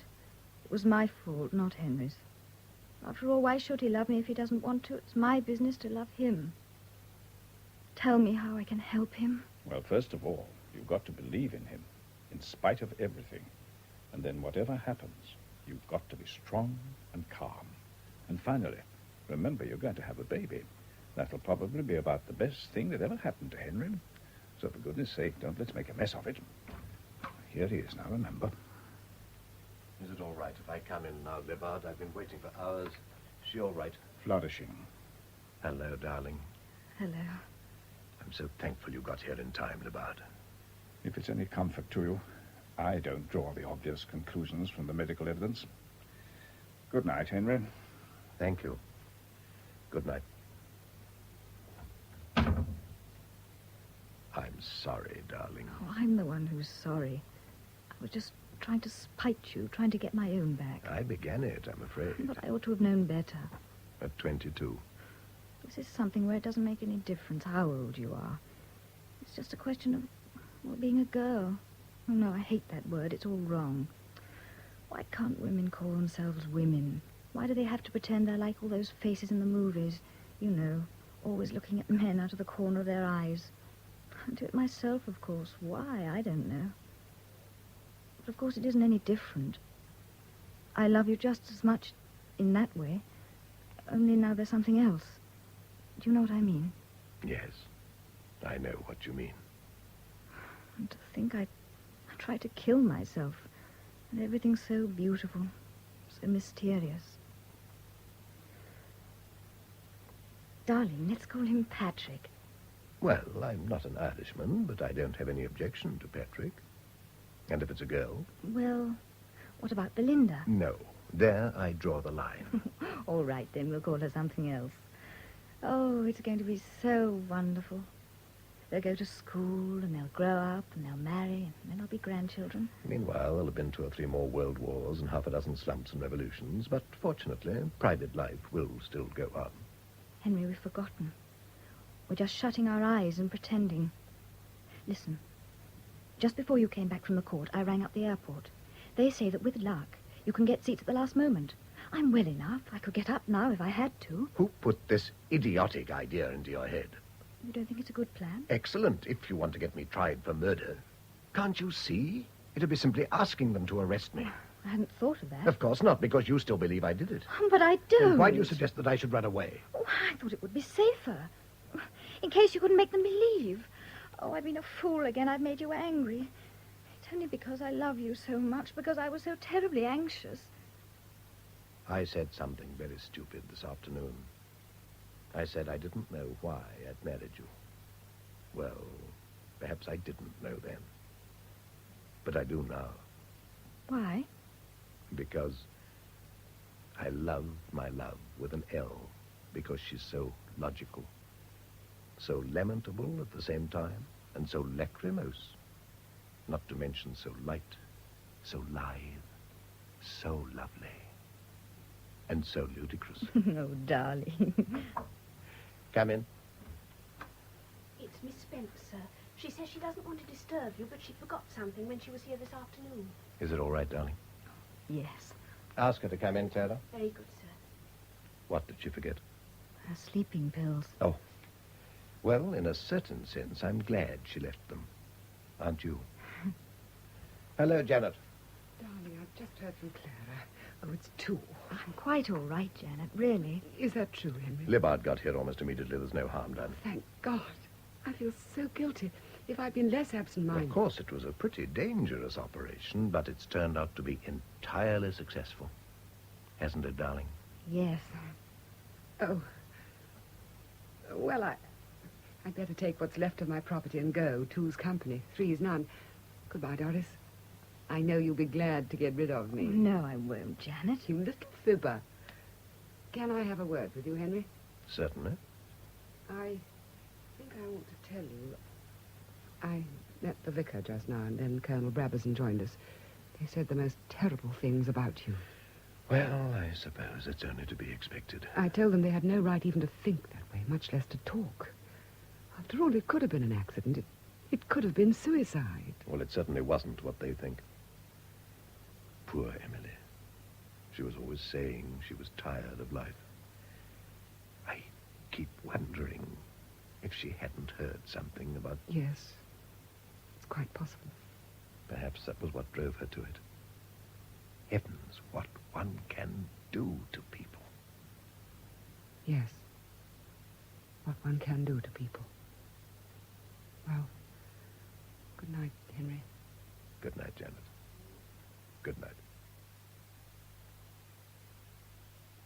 Come in, Doctor. Come in. I thought I'd just drop in to see how things are going. Father seems quite well. He's just gone out for his walk. And you?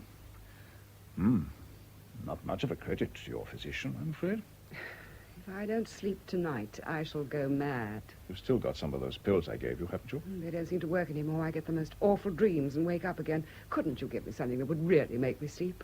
I can't stand it any longer. Any fool can stop the symptoms of insomnia. The difficulty is to find the cause. To find it, and then remove it. Well, it's going to be removed next Friday. Next Friday? Oh, I see. Do you hate him as much as all that? After all, it was proved, wasn't it? They proved that he killed Emily. How do you expect me not to hate him? Yet you used to be such good friends. Never. I always felt there was something wrong somewhere. Yet Emily thought that if she died, you and he ought to get married. Married? But that's monstrous. How can you say such a thing? Well, only repeating what she said more than once, as I remember. Talking about me as though I were one of those women of his, as though I were the kind of slut that will tumble into bed with any man that comes along. It's disgusting. It's obscene. I don't know what's so obscene about marriage. I won't have it. Excuse me. Let me feel your pulse, will you? Getting excited doesn't help you to sleep, does it? I'm sorry, Dr. Libbard. Don't apologize to me. Apologize to yourself. After all, you're the one who has insomnia. And I'll tell you of another who hasn't been sleeping properly. That's the one he actually did marry. Do you ever think of the child? Hutton's child? Yes. It's no joke to be the child of a criminal. No joke to be anybody's child. It's no joke to be born. But anyhow, I just can't believe that Hutton was responsible. Well, then, who was? What about Emily herself? Emily? No, Emily wouldn't have committed suicide. She wasn't that sort of person. Yes, I must say, I was a bit surprised when you said that at the trial. She often talked to me about being tired of life, wanting to put an end to it all. I never heard her talk that way, never. Nor did Nurse Braddock, if I remember rightly. Oh, I don't know what she said, and I don't care. Hutton cared, all right. It carried a lot of weight with the jury.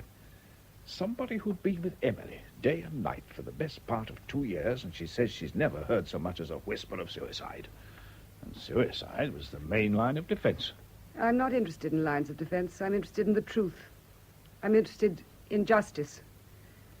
If you're accusing me of telling lies just because I hated that beast, why do you let me go on like this? People don't like being stopped, as a I rule. don't really mean it. It's just that I get worked up, and then it seems to go on by itself. Do you know that awful feeling? As though you were a violin and somebody was screwing up the strings tighter and tighter. Oh, God, I wish it were all over. All over? Hutton's going to be hanged. But don't imagine you're going to be free of him. In one way or another, this thing is going on. All you can do is to decide whether it shall go on in the worst possible way or in some other way. What other way? Ask yourself. All I know is that the way that's being followed now is the worst way. You can't sleep, and Hutton's going to be hanged for something he never did. But it was proved. Not to my satisfaction. Nonsense to say it was suicide. Nurse Braddock never heard her say anything. I never heard her say anything. How could it have been? Very well.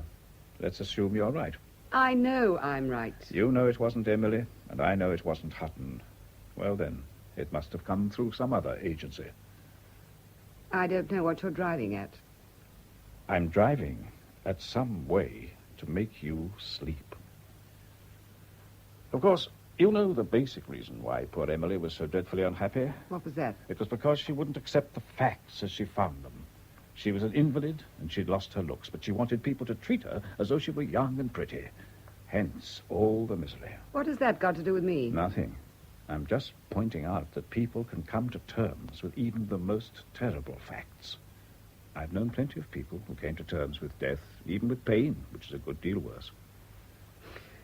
Well, we've had a very interesting talk, Dr. Libbard. Now, what about those sleeping tablets? Weren't you going to give me something a little stronger than you did last time? I'd like to try something else. Do you remember that young psychiatrist you met at my house last year, Dr. Fargen? Yes. I've known him ever since he was a boy. He can make you sleep, if you want him to. Do you mean he'll hypnotize me? Send me to sleep and then make me say all sorts of things I don't want to say and I shan't know I've said them? No, I won't. I know what you're up to, you and your hypnotist, trying to drive me out of my mind so that you can have an excuse to lock me up. Listen, Janet, be reasonable. I'll kill you. All right. I'll write you out a prescription.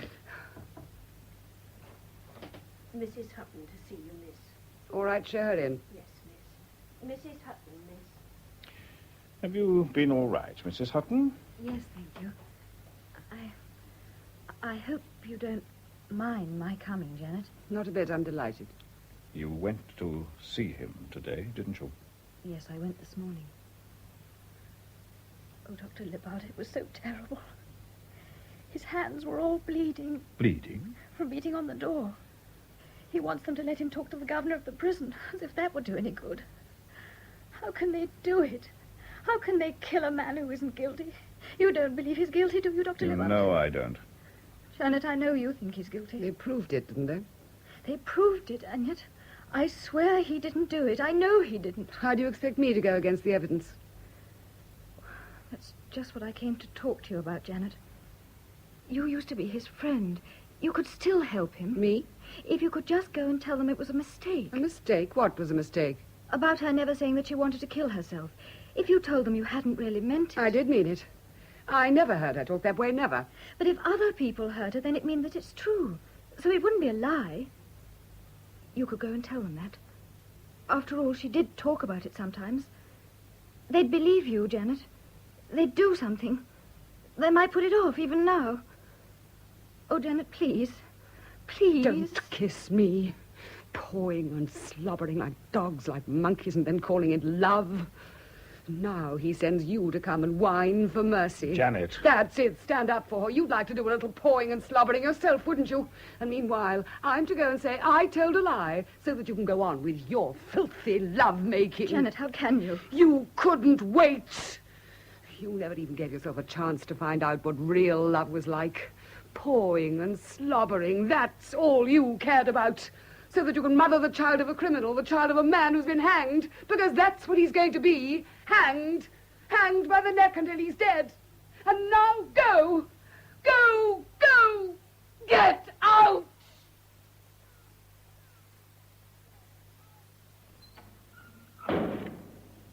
In here, sir, please. Only 5 minutes, I'm afraid. I understand. I'm late, I know. Hutton, it's me. Oh, it's you, Libard. Help me, for God's sake. I can only help you against yourself. What do you mean? I can prevent you from torturing yourself, that's all. But, Libard, it's only 2 days now. Less than 2 days, only a little more than 40 hours. 40 hours! Well, that's time enough to be reconciled. Time enough to come to terms with the facts. Oh, that clock. Yes, the hands move forward. Well, is that any reason for turning the last 2 days of your life into a hell of fear and bitterness and resentment? You've seen a lot of people die, haven't you? A great many. Is it very bad? Only for the people who won't accept what's happening to them. It's a question of accepting what can't be avoided or escaped. And not only accepting it, actually willing it. This is the inevitable. This is my destiny, and I will that it shall be exactly as it is.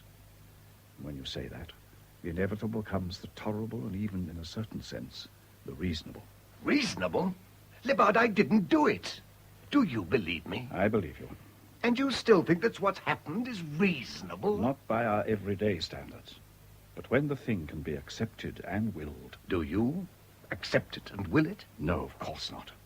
But a wrong that's inflicted on me, an evil that I suffer, those I can accept. And if I do accept them, if I go further and actually will them, then the wrong and the evil change their nature. Of course, in a way, all this isn't entirely unjust. I didn't kill Emily, but I certainly tortured her, because I wasn't prepared to forego my amusements. Oh, it's terrible what monstrous things one's ready to do just to amuse oneself. It all seemed so trivial and excusable at the time. But no, now I know better. And it's too late. It's never too late to recognize the truth. Do you think we all get what we deserve? What else do we get? God is not mocked. As a man sows, so shall he reap. And yet I don't believe I'm any worse than plenty of other men I know. And what are they doing at this moment? Shooting pheasants or telephoning to their stockbrokers or dozing in an armchair at the club? Shooting pheasants and telephoning to one stockbroker aren't necessarily the rewards of virtue. On the contrary, they may be punishments. After all, a man who spends his time on that sort of thing isn't spending it on anything else. Which means that he's some sort of a spiritual abortion. But to grow a fully developed human being is always much more rewarding, however painful the process of growth may be. And yet, if you do accept the responsibilities, there's an extraordinary satisfaction. I was just discovering that with Doris. Of course, you know how it began, in wantonness, as a kind of joke, thinking only of what I could get out of her, which was simply a kind of intoxication. It only changed after she tried to kill herself. Suddenly, I saw her as a real person. A real person whom I'd treated as a thing, and very nearly destroyed. All through the trial, I kept thinking of the time when one could go forward in that new relationship. But now... But if you accept the facts, if you will them... Yes. The pain doesn't seem to be quite so bad. Perhaps I could think of her for a change. She's coming again tomorrow. One human being saying goodbye to another human being. It has a value. It makes some kind of sense. Time's up, sir. Very well. Goodbye, Hutton. Goodbye, Libbard. Your move, General. I said your move, General. Oh, well. It's 1:45, Miss Spence. Don't you think you ought to toddle off to bed? I've told you I'm not going to bed. Not until after 8 o'clock in the morning. When's Dr. Libbard coming? All he said was that it'd be very late. He had an urgent case to attend to some miles away. I don't know why you ever sent for him. I don't need him. Well, your father wanted it, dear. He's worried about you. Now, Miss Spence, let me help you to bed, and then I'll bring you a nice glass of hot milk. Come along, dear. There's a good girl. Don't touch me. Sure you've done enough reading for tonight, all these encyclopedias. Oh, such small print. You'll ruin your eyes. What are you doing with that encyclopedia? Just improving my mind, that's all. Give it to me. You're trying to spy on me. Spy on you? You'd better be careful. I know your tricks. You're working with Dr. Libbard. But, Miss Spence... Go away. What's that? What is it, nurse? It's all right, General. That's Dr. Libbard. I'll go and let him in. Janet. What is it, Father? I want you to promise me something. Oh? It depends what it is. No. Promise first. Well, I suppose I can trust you. Take a rest. Take a holiday. You haven't been away for months and months. I don't need you. I've got this damn woman here. Go away. Have a spree. I'll have a spree. And damn the expense. None of your Swiss pensions, good hotels, decent restaurants. I'll give you the money, free as a bird. Start tomorrow if you want to. Tomorrow? And pick up a husband while you're about it. If you don't mind, I'll go on reading my book. Come in, Doctor. Good evening, Janet. Good evening. Oughtn't you to be in bed by this time, General? Oh, didn't want to leave the girl alone. She's ill. Ought to have a complete change. You're right. I'll see what I can do. Nurse, I think you'd better take the General to his room. Very well, Doctor. Don't let it get you down, my girl. And afterwards, remember, a good spree. Good night, Doctor. Good night. You understand, nurse? Yes, Dr. Libbard. Now, What does she understand? I thought perhaps you might like something later on to make you sleep. I've told Nurse Braddock what to do. Doctor's orders. Just a friendly suggestion. Why not? One should only stay up for things of importance. I'll just see that Father's all right. Good. Now for it. It's nearly 2. Move the hands on an hour.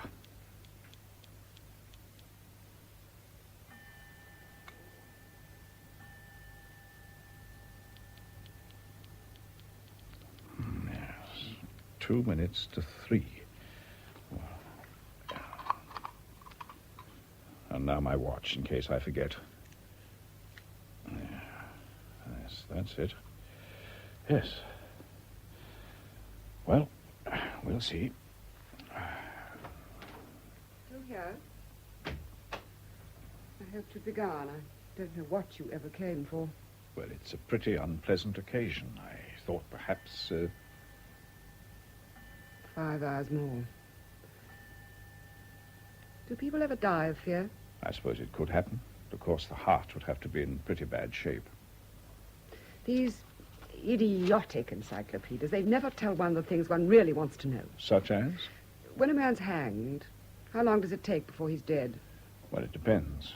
If you just put a noose around his neck and let him strangle under his own weight, he mightn't die for 5 or 10 minutes. 5 or 10 minutes? Nowadays, of course, they don't do it like that. They let the man drop 8 or 10 feet before the rope tightens. The shock breaks his neck. Do you think he deserves to die so easily? I don't think he deserves to die at all. I know why you said that, just to get me angry. It's part of your little scheme. What scheme? Trying to make me lose my head, then I'll say things I don't mean to say. But this time, I'm not going to oblige. You could talk about him as much as you like. I shan't say anything. And I shan't go to sleep until I feel safe. Nearly 3:05. It would still be possible to do it. To do what? To have the execution postponed. Why should it be postponed? If some entirely new fact were to turn up. Are you trying to get me to do what Doris wanted? I tell you, Emily didn't threaten to kill herself. She did, but I don't think she carried out the threat. No, of course not. She was killed. But not by Hutton. They proved it. The jury thought that they proved it. But do you? Think it over, Janet. Think it over. Mythical bird. Mythical bird. What's your trouble? Mythical bird.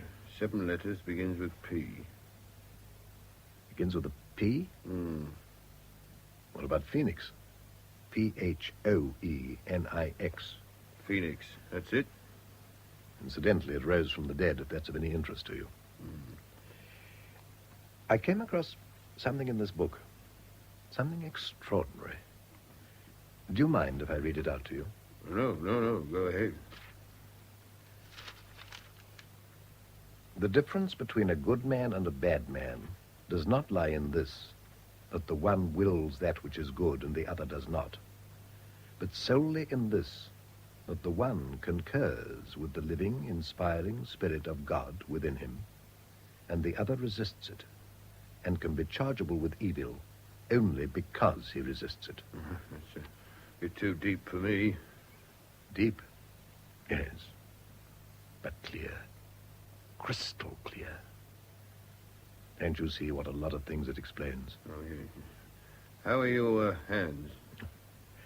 Still a bit sore. But there won't be any more hammering on doors. Not now. And by the way, I'd like to thank you for being as gentle with me as you were. I'm sorry if I ever had to be rough or anything. It was all in the course of duty, you understand? Well, it was nothing to what I've done in the course of not doing my duty. That's why I'm here, I suppose, for resisting the spirit of God within me. Life has to be lived forwards, but it can only be understood backwards. I suppose that's why we always make the important discoveries too late. Go right in, man. Don't pay any attention to us.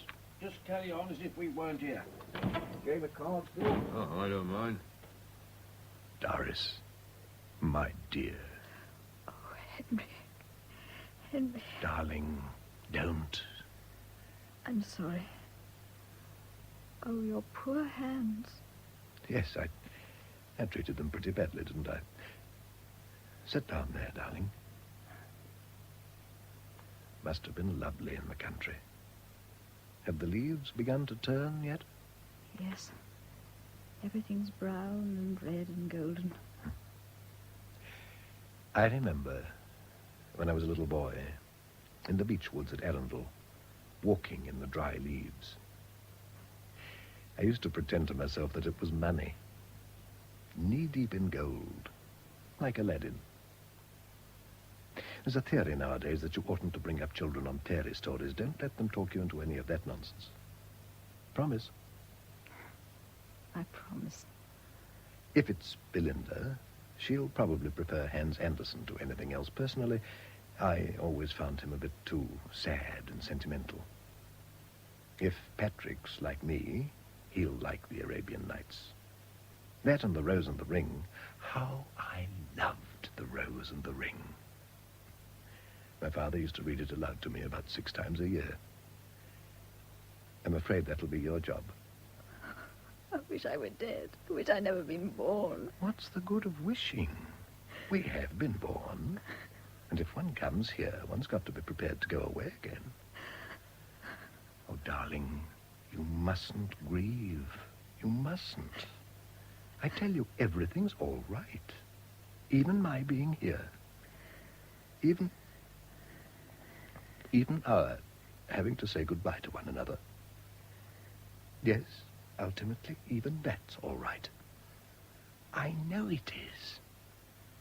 And you can know it, too. I can't. I thought I couldn't. Until 2 days ago. Did Libbard tell you he'd been to see me? Yes. He helped me.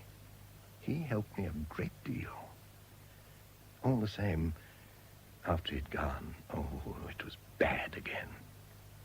It was like having a terrible physical pain, and it's so excruciating that you can't think of anything else. It's the only reality. And then, all at once, the pain stops.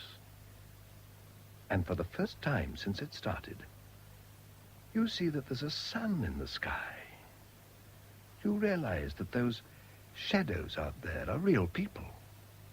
You discover that your own wretched body isn't the whole world. There's all the rest of the universe. Do you love me, Doris? Darling, And you believe that I love you? I know you do. I know you do.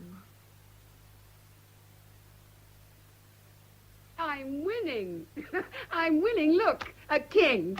Heavens, that's the end. You've done for me. I owe you 10 million pounds. 11 million. 11, is it?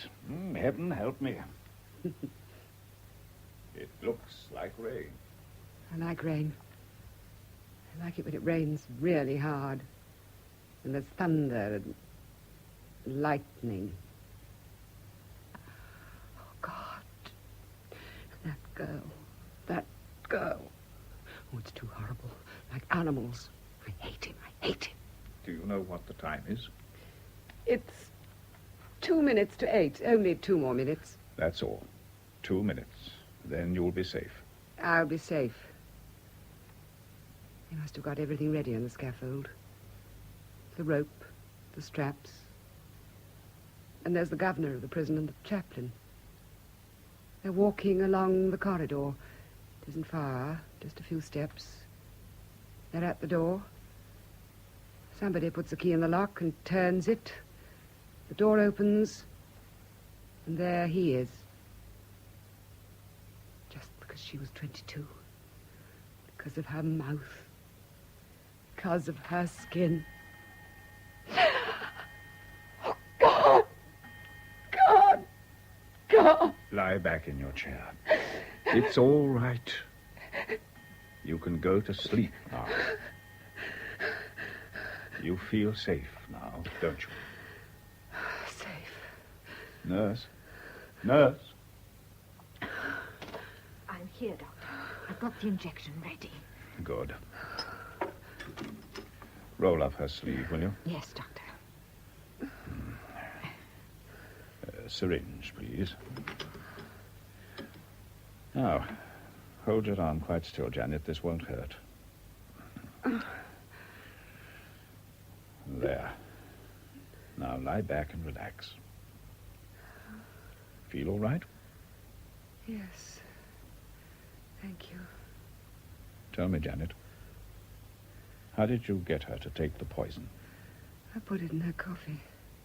You thought he'd ask you to marry him? Yes.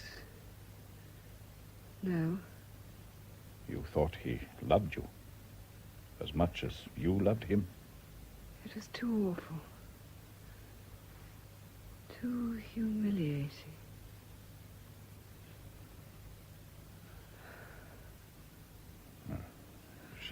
She's off. Now, nurse, get that number for me. Right, Doctor. May I have that call for Dr. Libbard, please? The Whitehall one. Yes, I'll hold on. Oh, by the way, what is the right time? The exact time? I must put my watch back. 7:05, Doctor. Oh, thank you. You're through now, Doctor. Thank you. Hello?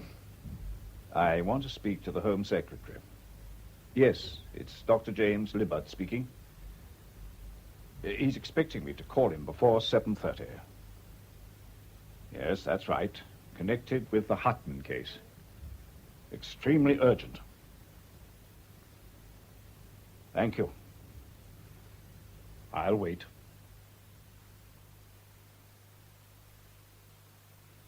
In The Gioconda Smile by Aldous Huxley, adapted for radio by Cynthia Pugh, the part of Henry Hutton was played by Noel Johnson.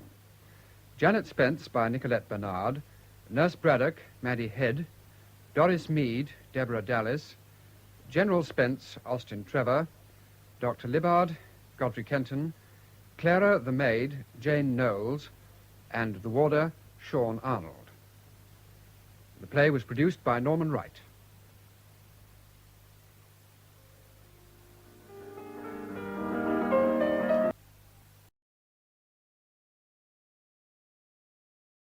Hellotion, my friends, the Heinz Honey and Almond Cream Program.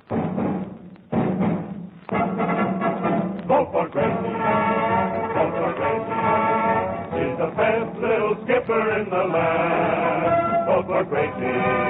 Vote for Gracie. Won't you please give this little girl a hand? Starring George Burns and Heinz Honey, Gracie Allen, with Frank Parker, Ray Noble and his orchestra, and Truman Bradley speaking. Vote for Gracie. 100 million strong, that's right, you can't go wrong. Go for Gracie, Thank you very, very much. Hello. Oh, George, what'll it be tonight? Shall we talk about you, or shall we talk about something interesting, or shall we talk about... Gracie, let's talk about me. All right. Tell me about you. What do you think of the way I upset them at the Wisconsin primaries last week? You upset the Wisconsin primary? Yes. What about Dewey? Dewey? Who's Dewey? He's a Republican. Oh, he's the one. Yes, he's the one. He's the one who's running against you for president. Oh, the poor fellow. What's he going to do for a living? Oh, he'll do all right. It happens that he carried Wisconsin. Well, he won't carry it far. If you saw the front page of the Milwaukee Sentinel, you know it was a landslide for me. A landslide for you? I got 63 votes. 63 votes out of millions of voters in Wisconsin? Oh, well, that was only in one copy of the paper. And that paper has a circulation of 187,000. 187,000 times 63 is all right, Gracie. That's bingo and never mind. Just imagine me getting 63 votes in Wisconsin last Tuesday, and I wasn't even there. I see. The whole thing's silly. Yeah. I was at the Pantages Theater seeing Too Many Husbands. All right, so it was silly. Oh, certainly it's silly. There's no such a thing as too many husbands. You know what I mean? I think I know what you mean, yes. Now, if the Republicans and Democrats are going to keep nominating me at their primaries, there'll be nothing left for my party to do. And you know I'm a one-party girl. Hello, Gracie. Oh, there's my party now. I say, Gracie, I brought you a little remembrance. Oh, Ray Noble. Why, they're Easter lilies. Yes, I want you to remember Easter. Oh, thanks. Spring, spring, I love spring. You know what Tennyson said? No, what did he say? Well, I don't know. I wasn't listening, but I just love spring. Look, what's going on here? Spring. George, old boy, would you mind taking Truman and Frank out into the hall? I'd like to talk to Gracie, and it's very confidential. It is, huh? There are millions of people listening in. Well, would you mind taking them out with you? Yeah, well, come on, folks. Let's go on. Hello, Fred. Hello, Pinky. Oh, hello, Frank. Well, what does the man on the street think about tonight? I'm not the man in the street. Well, you will be, brother, when Gracie's elected. First of all, Gracie is not going to be elected, and when she is, I'll be able to take care of myself. That's right. George can always follow in his father's footsteps. Yeah. What was his father? A ski jumper. He was not. He was a baseball player. And you were his first error. Oh, quiet. Don't worry about me. I don't need a job. I've saved my money. Oh, you said it. All right. Never mind. I'm not so cheap. You said it first. Oh, stop. Well, didn't you all just have lunch at my house this afternoon? Well, we haven't eaten out of paper plates since we ate over at Jack Benny's. What's wrong with serving lunch on paper plates? Well, at least you could have served it on today's paper.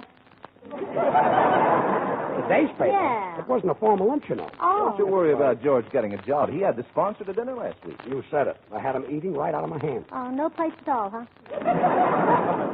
Gracie, I happen to have a set of plates, and they're beautiful. Oh, especially when you smile. Smile for the ladies. Go ahead. Quiet. I may have my faults, but on me they look good. Yeah. Especially the eye teeth. Yeah, the buck-tooth there, yeah. That's it, George. You know that saying that a wise man changes his mind, but a fool never? Yeah, I know that saying, Ray. Well, would you change your mind and take Truman and Frank out into the hall so I can be alone with Gracie? Oh, yeah, will you, George? Look, what's going on in here tonight? Well, you see, it's spring, and I want to ask Gracie to help me with my income tax. Ray, anything you want to ask Gracie, you ask me. Well, will you kiss me, George? Will you go away? Go away. Silliest fellow I ever met in my life. Hello? I'm Sonny, Gracie Allen speaking. What? You called up to say you're going to vote for me? Oh, thank you. Well, I certainly appreciate it, right? Well, sure, I'll be glad to send you a picture. Where shall I send it? Oh, just bring it home with me? Oh, hello, Mother. Oh, it's your mother, huh? Fine. What? The census taker was there? Well, did you tell him I wanted to ask him some questions? Oh, he's on his way down, huh? You called him what? A loafer, a tramp, a hobo, a bum, a good-for-nothing, and a heel, and he liked it? Oh, we get 4 cents a name. If your daddy was there, he could probably retire. What, Mother? Laura? She's sick? Oh, isn't that too bad, George? My kangaroo is sick. Oh, yes, Laura, the party emblem. Oh, you don't say, Mother. She has a fever of 115?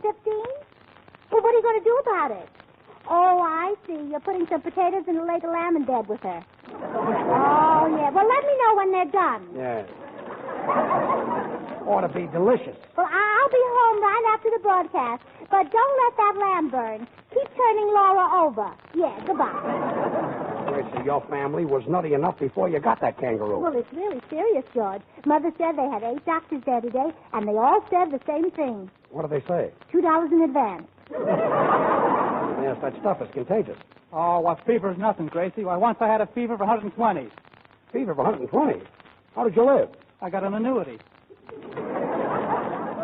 Gracie, how did Laura, your kangaroo, get sick? Well, she caught a cold. She slept all night with her pouch open. She did, well, that's all I want. Here's a grand way to keep your hands feeling comfortable when you're spring cleaning. Smooth Heinz Honey and Almond Cream all over your hands often during the day. It takes just a moment, and it's certainly worth it. For Heinz is extra creamy, extra softening to dry, chapped hands. And it contains 2 vitamins, too, A and D. Use Heinz before each cleaning job. It helps guard your skin against the drying effects of dust, harsh cleansers, and hot water. Then after each job, get out your bottle of Heinz again. Smooth this creamy emulsion over your fingers, especially around the cuticle, over the backs of your hands, on your dry, hard palms, up the wrists and arms. Heinz quickly coaxes back that softer look and feel. You'll find that even one application of Heinz helps your tender, work-abused hands look much nicer. So get Heinz Honey and Almond Cream tonight. The 10 or 25-cent size is handy to carry in your apron pocket as you work. The 50-cent or the big dollar-size Heinz is economical for the whole family to use. Ask at the nearest toilet goods counter for Heinz, spelled H-I-N-D-S. Now, Frank Parker. Thanks, Sue. The scene is from the musical play The Girl from Utah.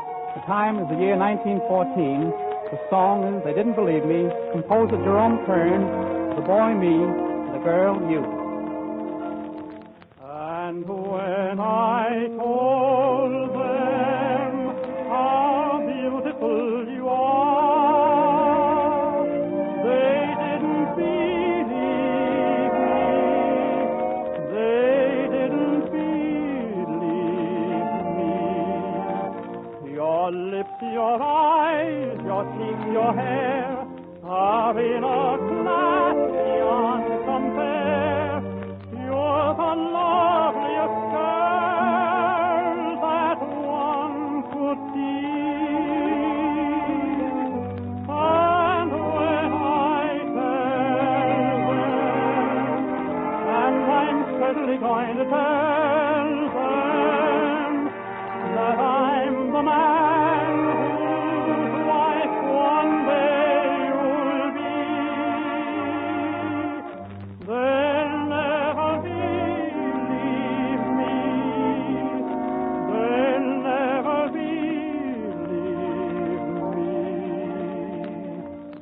that from this great wide world you've chosen me. Last night I was dreaming of you, love was dreaming. I dreamed that we promised we never would part. And when I tell them, and I'm certainly going to tell them that I'm the man whose wife one day will be, they'll never believe me. They'll never believe me. That from this great wide world you chosen me.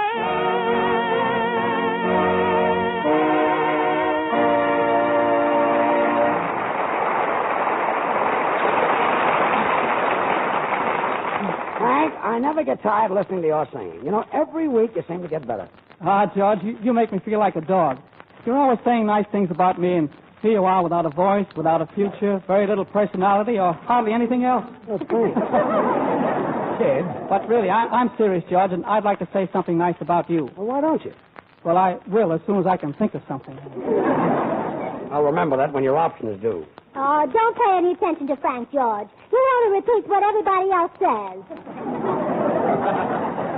Well, now I feel better. Oh, dear, where's Bubbles? There's so much campaign mail to answer. I've been getting letters from colleges, mayors, governors, politicians, executives, farmers, doctors. How about pajamas? Third floor, please. Lawyers. Quiet. And not only do I get letters, today I got an oil painting. It was a picture of Sally Rand. Must be valuable. Valuable. It was a whistler. A whistler? Yeah, every time my daddy looks at it, he goes... You whistle with your mouth closed like that. Well, we've covered everything except Sally Rand. Come in. I say, come along in. Come in. Ray. There's nobody knocking. Oh, yes, there is. I'll answer it.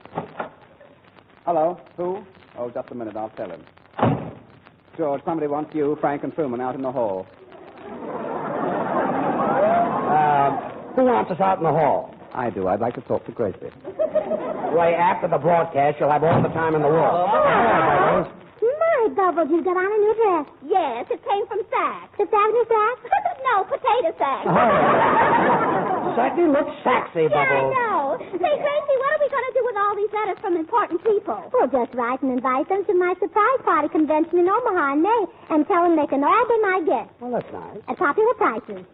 Well, and they'll surely come. And sign it, what's that name again? Oh, yes, Gracie Allen. Yes, that's the name. Hey, you. Stop thief. Leave those cars alone. Those cars belong to George, Frank, and Truman. What's going on there, Ray? Oh, nothing. Somebody's trying to steal your cars. We haven't got any cars. Really? Well, you three fellows can borrow mine if you want to go someplace. So you can be alone with Gracie. George, you're psychic. Cheerio. Oh, cheerio. Cheerio. Come back here, Gracie. Oh, well, I'll see you later, Ray, and give me back my chewing gum. Huh? And, Gracie, here's some more letters. The Silver Lake Young Democrats, the New York State Young Republican Club. Did we get a letter from Clark Gable? Clark Gable? What's he got to do with your running? Well, who do you think I'm running after? He happens to have a wife. Oh, she can be appealed. You know, Gracie, I do wish you'd get elected. Then I'd have nothing to do. Nothing to do? Well, then you'd really have your hands full. Full of what? Shoelaces, newspapers, pencils, whatever you're selling, brother. Yeah. Say, George, I just made a bet for us. I bet Ray Noble $6 against $6 bottles of Heinz Honey and Almond Cream that he can't get Frank, you, and me out in the hall. Well, that's one bet he'll lose. Ray, you lost. All right. Well, I'm not a worser. I'll pay off. My secretary will give you the money. She's in my office. Where's your office? Out in the hall. Will you get out of here? Come in. Good evening. I'm the census taker. Oh, yes, my mother phoned me about you. Come in and pull up a chair. I can only sit down a second. Oh, well, then pull up a splinter. My name is George Burns. Oh, how do you do, Mr. Burns? This is indeed a pleasure. Tell me, do you smoke? Oh, yes. Soothing, isn't it? Huh? Mister, you say you're a census enumerator? Have you got a card to identify yourself? Oh, he doesn't need one. He knows who he is. Gracie, why did your mother send him over here? Well, I'm being elected president, and it's very important that I find out how many people over 21 are old enough to vote. Well, I wouldn't be without a piece of information like that. You know, Miss Allen, all the information I get is confidential. In fact, it's so confidential that half of it goes in one ear and comes out the other. Oh, isn't that kind of drafty? Yes, he'll probably catch cold sleeping with an open mind. Now, you know, what I'm asking for isn't very confidential. All I want to know is what goes on with our neighbors after they pull down the shades. That's all you want to know. That's all. Gracie, these census takers are pledged to secrecy. They can't tell anybody anything. That's right. So whatever I tell you is in strictest confidence. What? Of course, I'm not the one to talk, but the last 3 days I gathered enough dirt to raise my own vegetables. Oh! Isn't that exciting? Now, look, Mrs. Jones across the street, is she a Republican, or is that her natural hair? Oh, you don't need to worry about her. She was 38 last October, and she looks it. 38. That's her waistline. Her hips are 10 years older. Well, her husband certainly ought to know how old she is. Oh, her husband tells you. No, I found out from the maid. Oh, the husband told her. Mm-hmm. Oh. Mister, I thought all your information was confidential. It is, so don't breathe it to a soul. Look, you're here to take Gracie's census and not to gossip about her neighbors. Oh, yes, I'd better get to work. Now, Miss Allen, what is your name? Gracie. What's your surname? Sir Gracie. I mean your full name. Oh, Gracie M. Allen. Well, what does the MMM stand for? Emily. I was named after my aunt and she stutters. Oh, yeah, that's the one who looks like last year's calendar. Yes, the pretty one. The one without the face. Yes. Do you live in Hollywood? She goes out with George Burns, if you call that living. Oh, quiet. Toto. I live next door to Nelson Eddy. Oh, yes, I just took his census. Oh, tell me, are they really happy, or is that the vacuum cleaner I hear humming all day? Well, did you know that Nelson Eddy sings in the bathtub? How did that leak out? No plug in the tub. Say, tell me something. Does Nelson Eddy have a shower besides a tub? Yes. Does he have a rubber curtain? Yes. Does he have hot and cold water? Mm-hmm. See, George, what's he got that I haven't got? Shortening bread. Miss Allen, are your parents natural-born Americans? Well, my mother was natural born. The staff brought her, but my father had a hitchhike.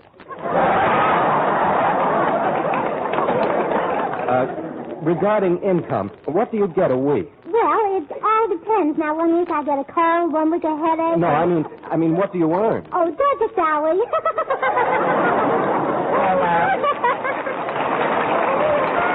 Watch out. What are you laughing at? I don't get it. You said it. And here's Ray Noble's arrangement of Gracie's campaign song.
That was grand, Ray. How is it that you're always able to make such swell arrangements? Well, George, if you'll step out into the hall, my section... Never mind the hall. Just tell me right here. Well, it's very simple, old boy. You see, whenever I see spots in front of my eyes, I just write them down and the boys play them. These spots that you see, are they dots? No, they're mine.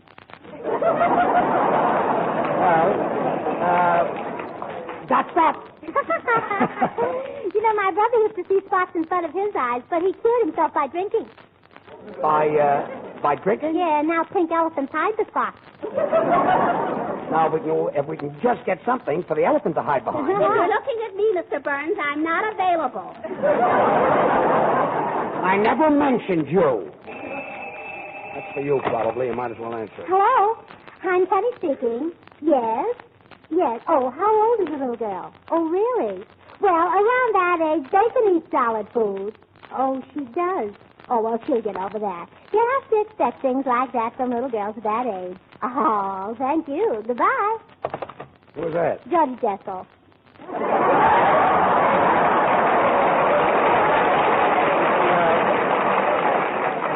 I thought your kangaroo's cold was getting worse, I hope. Say, Gracie, I read a great remedy for colds that might help Laura. Oh, good. Yes, sir. You take an old stocking, rub it with mercurochrome, and tie it around your throat. Oh, of course, you take your foot out of the stocking first. Naturally. And then you rub your forehead with a gold wedding ring. Where did you read that, Truman? At lunch today on one of your dinner plates. Look, let's settle this once and for all. If you fellows didn't like my food, why did you come to my house for lunch? Well, where else can you get a 35-cent lunch for 40 cents? All I know is that half of my personal silverware is missing. You mean that stuff marked Beverly Wilshire Hotel? Yeah, my personal stuff. Well, it's the first time I ever saw a sandwich made out of a slice of ham between two pieces of confetti. It's daintier that way and quiet. Well, I really enjoyed your luncheon, George. It wasn't just the food, it was also the hospitality. Thanks, Joe. Although the hospitality could have had a little bit more meat on it. Huh? Well, you know, at most luncheons, there's a very little conversation. All you hear is pass this, pass that, pass this. But at your luncheon, it was really marvelous because there was nothing to pass. I don't know what you're complaining about, but then it didn't cost you anything. The food was on the cup. Well, it wouldn't have been if you'd served napkins. Oh, quiet. I've had enough of this, and it's going to be a cold, cold day before George, instead of serving meals for a living, you can always be a singing announcer, you know. Why, with your voice, you can open up a new field. And plant corn. Oh. Singing commercials. Well, you think you're kidding. It's not a bad idea. No. What song would you use, George, to sell Heinz Honey and Almond Cream? Oh, there are thousands of songs that I can sing. Yeah, there's only one that you know, ain't Mr. Haven. Yeah? Well, what about this one? If your hands are rough and red and you're all by yourself, get Heinz Honey and Almond Cream. You'll find it on the shelf. A color could count it. What does it amount to? $10, $12, $15 size, and it'll be popular with all the guys. You ain't Mr. Haven all by yourself. I ain't Mr. Haven. I'm happy. Hello. Quiet. How do you like that? It was the wrong number. Yeah, any number you sing is a wrong number. Oh, yeah? Say, Frank, I think you've got a little too far. Kidding is kidding, and George, I wouldn't stand for any more. Of course, there's no harm in what he says to the elevator boy, but when he stands right here in front of me... Elevator boy? Yes. When he stands... What'd he say? Well, yeah, I couldn't repeat it. I'm going out to find out. I'll take it. Gracie, I didn't say anything to the elevator boy. Oh, well, then you better go out and tell George. It was Truman. I will. Gracie, I didn't say anything to the elevator boy. Oh, well, then you better go out and apologize to Frank. I certainly will. You know, Gracie, this is the first time you and I have ever been alone.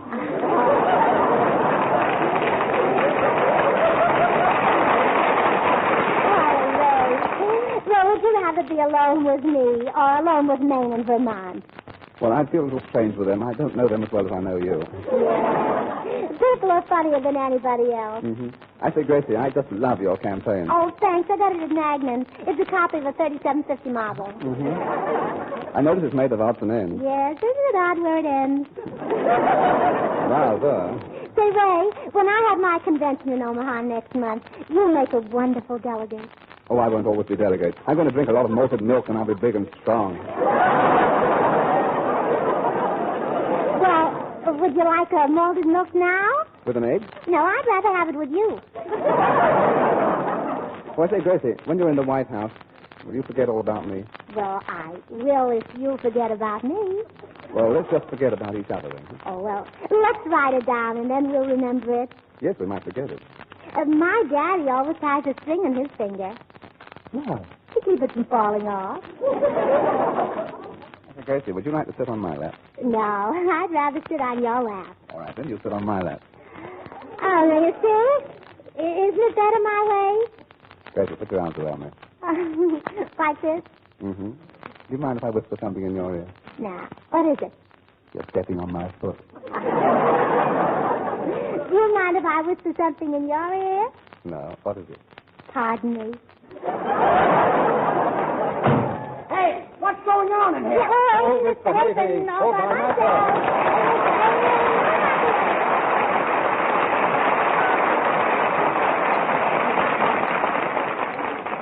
Come on, everybody. Get your copy of Gracie's campaign song and start singing. We've got to get Gracie in the White House, you know, even if we have to paint the one she's in. Gracie is so proud of her song, Vote for Gracie, she wants you to have a copy. Now, all you have to do to get it is send your name and address to her on the back of a Heinz Honey and Almond Cream carton. Any size carton will do. But if you use the 10-cent size, be sure to send 2 cartons.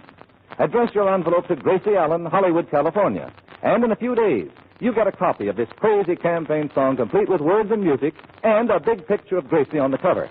Now, act quickly, because this offer is good for a limited time only. In the meantime, don't forget to treat your hands to Heinz.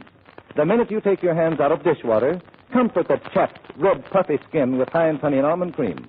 Every fine drop of this creamy, fragrant lotion helps make your hands smoother and nicer. Heinz is extra creamy, extra softening, and contains 2 vitamins. You can get Heinz Honey and Almond Cream at any toilet goods counter, and be sure to take the carton. Write your name and address on it, and mail it to Gracie Allen, Hollywood, California, for your copy of Gracie's song, Vote for Gracie. Thanks, Truman. Now Gracie will sing Frank Lesser and Jimmy McHugh's new song from Buck Benny Rides Again, My, My. My talk is fishy and clever. My line was sharp as a tack. But ever since I met you, everything's gone black. I want to shout a poem about how I dream of that gleam in your eyes. I want to shout, but all that comes out is my. I want to sing the flowers in spring, but oh dear, when you're near, I just die. I want to sing and can't sing a thing, but my. Now I should say, oh how lovely. I should say, ah how sweet. I should have Shakespeare at the tip of my tongue, but every time we leave, I look at you, and what do? I get weak, I can't speak, I just sigh. And though I try, the best I can try is my. Tell me why my voice won't obey, and help me to say how I go when you throw me in high. I want to cheer, but all you can hear is my. I have a tongue that never had some pretty words about birds in the sky. When you're around, the best I have found is my.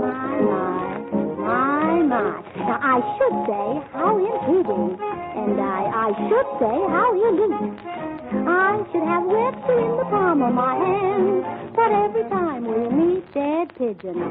I look at you, and what do? I get weak, I can't speak, I just sigh. And though I try, the best I can try is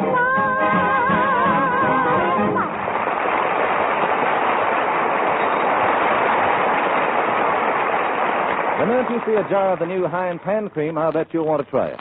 Why, it looks for all the world like a fine face cream, and as a matter of fact, this Heinz hand cream is swell both for hands and face.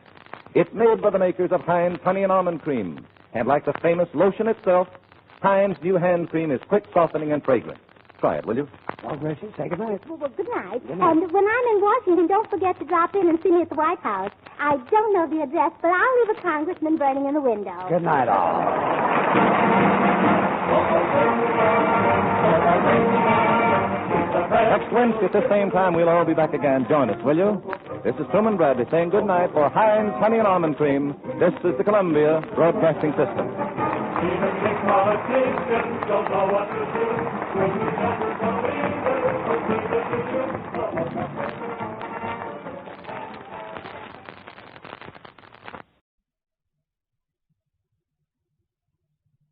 Tonight we present Ralph Richardson in Henry Gibson's dramatic poem, Peer Gynt. Norman Ginsberg's English version is adapted for broadcasting by Tyrone Guthrie. The part of Orza, Pierre's mother, is played by Gladys Young. The Grieg score has been adapted for this program by Walter Gurr, who conducts the London Symphony Orchestra and the choir. Production by Peter Creswell and Tyrone Guthrie, by permission of the governors of the Old Vic and Sadler's Wells. Here, then, is the overture to Peer Gynt.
Peer Gynt.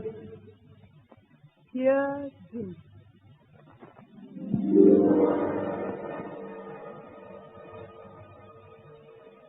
A wooded hillside, down which rushes a mountain stream. On the further bank, a tumble-down hut. Hot summer afternoon. Peer Gynt, followed by a tiny, very angry woman. Orza, Peer's mother. Here you're lying. No, I'm not. Well, then will you swear it's true? Swear? Why should I? You dared to hold tales of such a lie. Every blessed word is true. I wonder you could face your mother. First of all, just when the work is at its busiest, off you go to prowl about the hills for weeks after reindeer in the snow. Come back with your clothes in rags, game bag empty, and no gun. Then you have the cheek to think you can make your mother swallow such a pack of lies as this about your hunting. Tell me, then, where you found this precious buck. West of Yendin. I dare say. Was scraping in the snow for some moss. Yes, no doubt. I stood and listened, held my breath, heard the scraping of his hoof, and crawling through the rocks, I saw his antlers. Oh, very likely. Then I fired.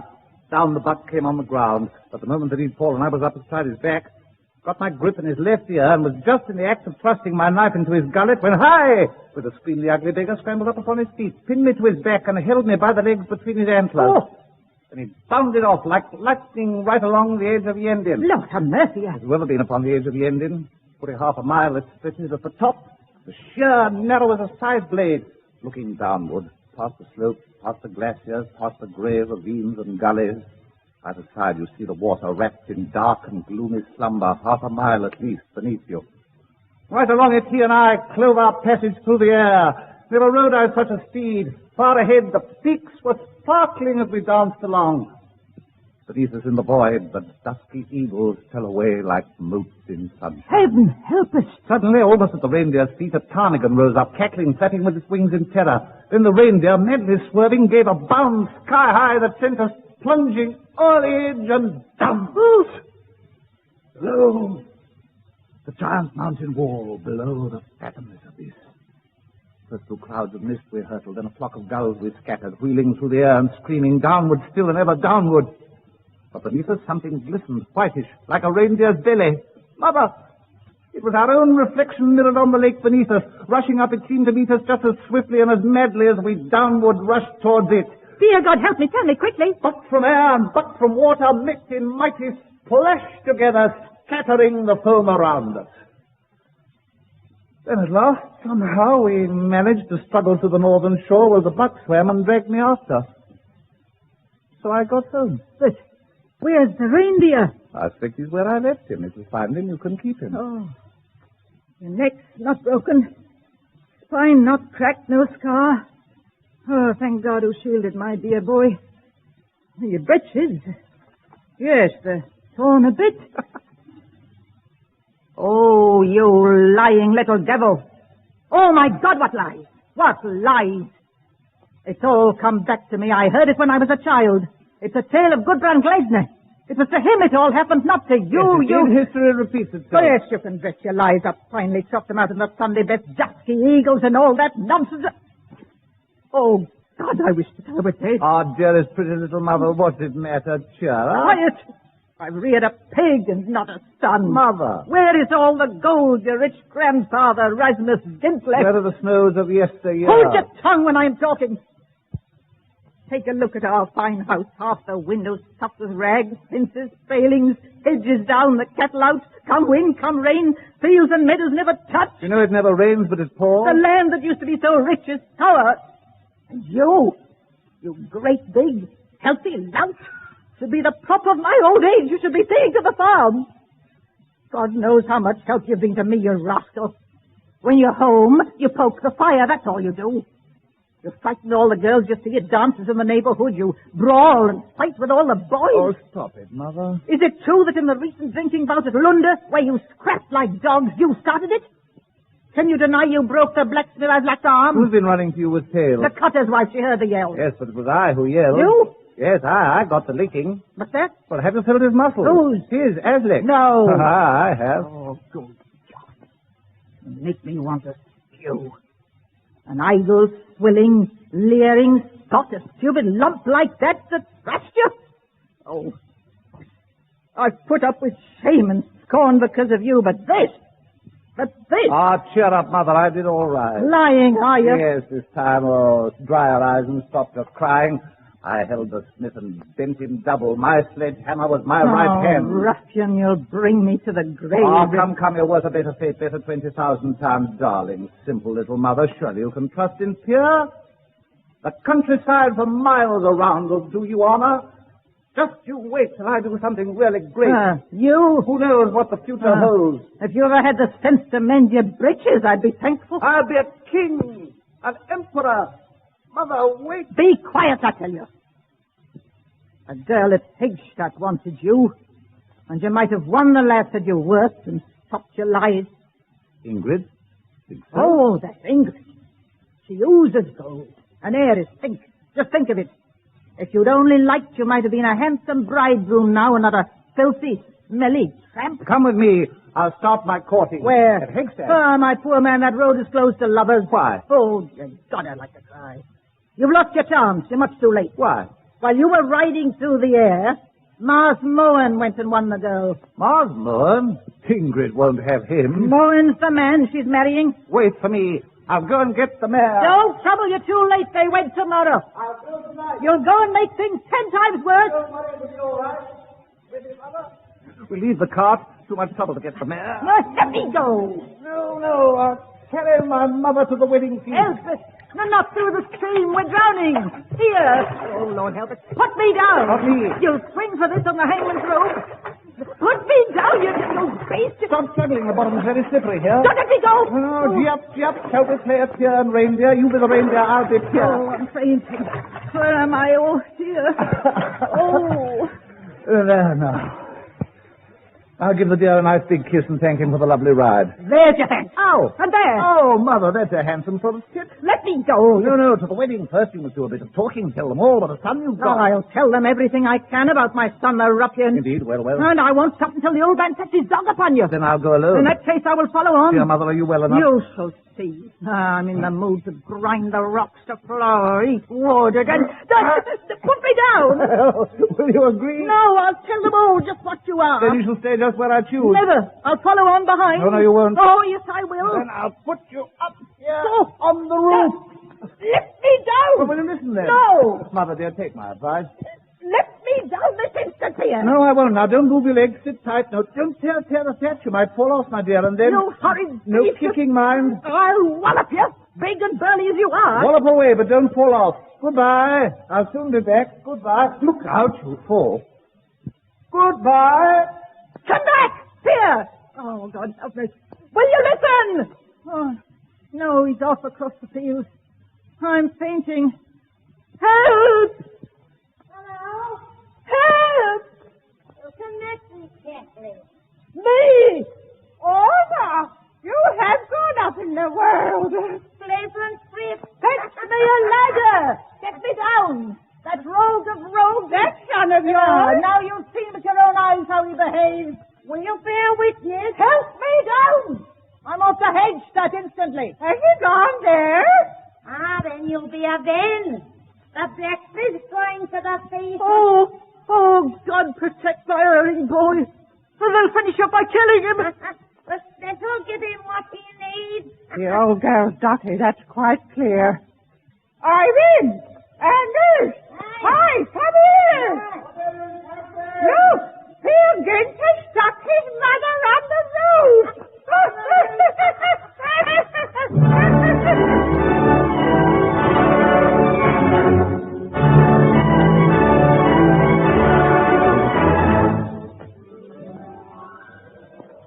A road over the moors. In the distance, on lower ground, lies the farm of Hegstadt. Peer Gynt comes up the road. Behind him are other country people bound for Hegstadt too. Some of them carry wedding presents. Pierre doesn't see them. He is gazing down over the sunlit moors to the farm. Hegstadt at last. I'll be there pretty soon. I wonder if Ingrid... I'll cut across here. I'll climb over the fence and go over the moor. I wonder if Ingrid's alone in her room. Oh, here they come, swarming like flies with their gifts for the bride. I'm beginning to think I'll go home. They'll only start laughing behind my back. But I really need a good stiff drink. Could I get in without being seen? It's a pity they know me. Something damn strong but there's and their snares will pass over my head. They're coming. I'll hide in the heather. I'll hide. Drink finished his father. His mother's a shrew. Then it's not so surprising. The son's what he is. That was me they were praising. Well, I won't fret. I never knew gossip kill anyone yet. I think I'll lie here on my back in the heather. What a curious cloud. Looks like a charger, and there's a man on his back with a bridle and saddle. Behind him, an old hag riding a broomstick. It's Mother. She's scolding and screaming, "You beast, hi there, Pierre." Now she's shrinking. I think she's afraid. There, at the head of his host, rides Pierre Gynt. His harness is silver, his steed shod with gold. Splendid, the legion who ride in his train, but not one sits his steed so nobly as Pierre. The women are curtsying. Who doesn't know the Emperor Pierre Gynt and his myriad of men? Scatters the roadway with pieces of silver, glistening shillings are strewn there like marbles. And over the seas, through the skies, rides Pierre Gynt. On the seashore waits England's own prince. The loveliest maidens in England are there. The nobles of England and England's great king all rise from their seats as Pierre Gynt comes in view. And the king lifts his crown and respectfully speaks. Look at that. It's Pierre Gynt. The swine's dead drunk again. Your Majesty. Get up if you're able, Pierre Gynt. Blacksmith is Aslick. And what do you want? It's the after effects of the Lunder affair. Clear off. Don't you worry, we're not staying here. But where have you been, man? Where have you been hiding? You've been gone 6 weeks. Were you caught by the trolls? I'm astonished myself at the things I've been doing. Let's hear them. No point. It'll never sink in. Are you coming to Hagstadt? No. And they used to say that Ingrid had more than a passion for you. Dirty-faced crow. Keep your temper, my lad. If Ingrid has given you up, there are others. Don't forget, you're the son of John Moneybags. Come along to the farm. You'll find girls there as playful as kittens, and overripe widows ready to fall. Go to hell. You'll find someone or other who'll have you. Good evening. I'll pay your respects to the bride. For all I care, Ingrid can marry whoever she pleases. Well, let her. I don't care a damn. Oh, breeches in tatters, my clothes torn to shreds. If only I had a decent new suit. I'd like to sharpen a butcher's knife and cut the mockery out of their hearts. Now, what's that? Now, who's that? I heard someone kissing. I could swear I heard something. I must have been wrong. I must go home to Mother. Look. Down at Hagstead, they're ready for the dancing. The sun's going down. Such girls, 7 or 8 to each man. Oh, hell, I must join in. I can't miss the dancing. Oh, but Mother will still be up there on the roof. Listen, the hailing. They're putting some life into it. Gotham's the boy with that fiddle of his. His notes flash and sparkle like spray in a waterfall. Girls, girls, girls. Oh, but Mother's up there. Oh, hell, I must join in. I can't miss the dancing.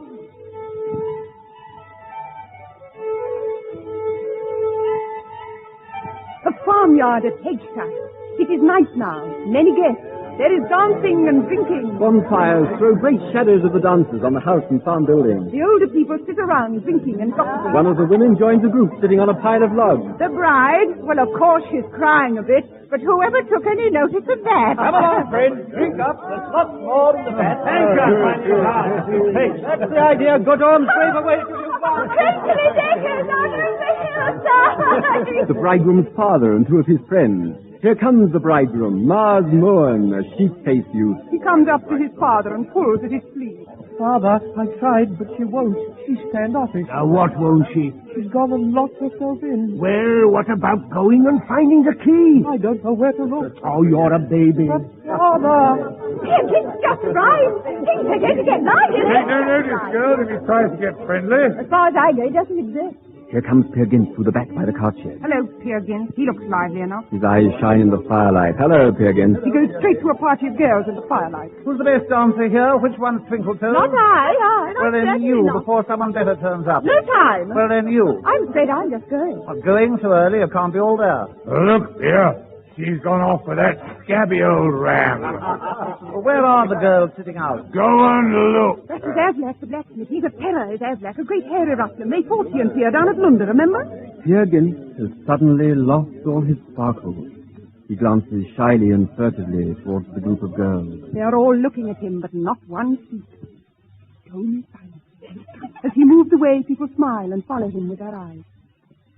Black looks, sharp answers. Superior smiles, sneers, great like a file on a saw. Pierre sinks away into the shadow. New people have come into the farmyard. Ah, White, here we are at A tall, gaunt man with his wife and two girls. The little girl is Helga. Helga, Solveig, stay with mother. The other, the taller of the two, is Solveig. The eyes of Peer Gynt meet the eyes of Solveig. She holds little Helga by the hand. Her hair is like flax. Pierre moves out of the shadows. He speaks to her father. Please, may I dance with your daughter? Let's go in and pay our respects to the host. Come, White. Come, girls. We're going to the house. Come, Helga. Since you're here, you might as well try some of this. No, thanks. I'm not thirsty. I'm here for the dance. Oh, just as you like. Those others will be glad of it. Oh, how lovely she is. I know no one so lovely. Her eyes cast down and her apron so white. And the way she held on to her mother's dress and carried her prayer book wrapped in a kerchief. I must go after her. Leaving the dance? No. Oh, then your sense of direction's gone wrong. Let me pass. Oh, I see. You're afraid of the smith. Me afraid? Yes. The lunar pearl's not blown over. Solveig's come back. She stands in the firelight. She's looking for Pierre. She's waiting to dance. I think it was you who asked me to dance. Surely you can't have forgotten me. Come on. Mother says don't go too far away. Mother says. Were you born yesterday? You're laughing at me. Hi. You're still quite a baby. Oh, no. I was confirmed last spring. Tell me your name, then we'll feel more at ease. My name is Solveig. What is yours, please? Peer Gynt. Oh, my goodness. Oh, what's wrong with that? My garter's worked loose. I must go to the house. Here's Mars Moore, poor fool. He goes up to his parents. Mother, I tried, but she won't. She won't what? She won't, Mother. What? She won't unlock the door. The boy's only fit to be fed with a spoon. Poor boy, don't scold him. He'll soon find his way. Here he is, Aslak. Brandy, Pierre. No, thanks. Come, just a tot. A tot, then, no more. Come on, we ought to be going. Are you frightened of me, Well, girl? who isn't? You showed us a few things at Lunda, didn't you, Pierre? Oh, I can do more than that once I start. And he's starting, believe me. Come on, let it rip. Tell us what you can do. No, tomorrow. No! Are you good at black magic? I've conjured the devil. Well, my grandmother did that before I was born. Liar. No one else living can manage that trick. I conjured the devil inside a nut. No. The thing was wormy. Well, that's obvious. Sworn, he cried, and he tried hard to bribe me with this and that. Was he forced to get in? He was. And I plugged up the hole with a pin. Oh, Lord, you should have heard the buzz and the rumble. But where is he now? Is he still in the nut? No, the devil was clever. He got clean away. That's why the blacksmith hates me to this day. Really? I went to the blacksmith and asked him to hammer that nut for me. He said, of course. They took hold of the nut to hammer it flat, but being as heavy-handed as Aslak... Did he kill the devil? He hit like a madman. But the devil went up in a fury of flame. What? Oh. Right through the roof and the wall. And the smith? Yes, just gaped. His hands roasted like beef. And since that day, we've never been friends. That's very likely. Quite one of his best. Are you hinting I made it up? Not at all. I know you didn't. It was one of my granddad's stock stories. You liar! It happened to me. All right, dear, we won't argue. If I can ride through the air on a horse, I can ride. Come on, then. Ride through the air. In my own good time. But they'll come when I'll ride like a whirlwind over you all, and you'll all fall at my feet. Just staring man. Son of his the boaster. The liar! You wait, mark my words. You must mind, my boy. We'll warm your breech for you. Juicy black eye. Pierre, is it true you can ride through the air? Of course it is, Miles. There's not much I can't do. I suppose you've got the invisible coat. What hat you mean, of course. Oh, there. Oh, you're back. I am glad. Now, let's have a dance. I'm quite light on my feet. Please, let me go. Let you go. You're so wild. Like the reindeer, eh? As the summer comes on. Come on, girl, don't be obstinate. I can't. No, I dare not. But why? You've been drinking. Come, Helga. Come quickly into the house. Oh, no, don't go. Please, come back. What is it? Here. I wish you'd help me get into her room. What, Ingrid? Where is she? In the loft. Oh, I see. The least you could do, you might have a try. Oh, to get your bride, you must do that yourself. Ingrid in the loft. Wait, Miles, wait for me. So there. Listen, have you changed your mind? You're ashamed of me. I look like a tramp. But you don't. It's not true. I don't think that at all. Yes, I do, and what's more, I'm a little bit drunk. I was hurt. You'd offended me. That's why I did it. Now, will you? No, I dare not. I'm afraid. Afraid? But of whom? Mostly of Father. Oh, of Father. I see. Is he very straight-laced? Does he rule you with an iron rod? Well, answer me. What can I say? Is your father religious? And you and your mother? Are you the same kind? Now, why don't you answer me? Please let me go. No, I won't. I can turn myself into a troll. At a stroke of 12, I'll be in your room, and you'll hear a strange noise, a hissing and spitting next to your bed, but it won't be a cat, but me. Every night I turn myself into a troll. I'll bite your loins, and I'll bite your back. No. Dance with me, Sylvie? No. Now you're horrid. There now. She's frightened. She's run to the house. From the shadows, Mars Moon comes drifting to Pierre. I'll give you an ox if you'll help me. All right. Come along, then. The loft, you said? He's drunk as a lord. What a crowd. What confusion. Hey, neighbor, what's wrong? Sounds like the Smith wants to fight with Pierre again. Hey, put on your coat, man. You can't fight him now. Shut up! No! We'll settle it here now. It's in or iron it, now or never. Let him fight now. No fight, let him argue. Argue be damned! It's this or nothing. Control yourself, man. Oh, you're dead. Are you backing out, blacksmith? No, I'll murder him. Where's my son? I'll give him one for my God, what a walloping he's going to get. For a scoundrel like him, that cudgel's too soft. That blacksmith will... I'll smash him. What? You smash my Pierre? I'd like to see you try. His old mother horse got sharp teeth and claws. Where is he? Pierre! It's Order, Mother. She's raging. Hey, Order. She's run all the way from the mill by the look of her. Look at her. Look at her. Where is he now? Look. The master of Hegstad. What is it? What's happened? Old Hegstad looks wildly. White as a ghost. It can't be. He's shaking. He's not moving. He's crying. What is it? What's happened? Mother. What's happened? What's the matter, Mars? What do you think? Peer Gynt. Have you killed him? No.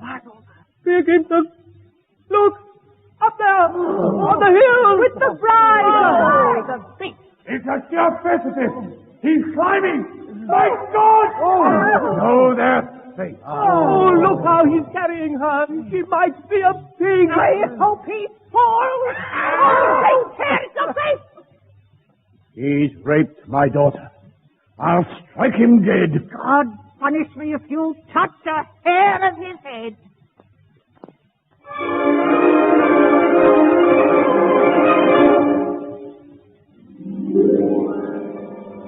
High up in the mountains. Dawn. Peer Gynt and Ingrid. Ingrid, still in the remnants of her bridal dress. Go away. Where can I go after this? Wherever you like. You villain, you. Oh, hold your tongue. This is where we part for good. Memories bind us two forever. The devil take all memories and the devil take all women too. Excepting one. Who is the one? Not you. Well, then who is she? Oh, go away. Go home. Go back to your father. Dearest, sweet. Oh, God. You can't mean what you're saying. Every word. You get your way, then sack me off. Tell me what you have to offer. Hegstead Farm and a good deal more. Your prayer book in your kerchief. Where's your plait of golden hair? Do you gaze down at your apron? Do you cling to your mother's dress? Answer. No.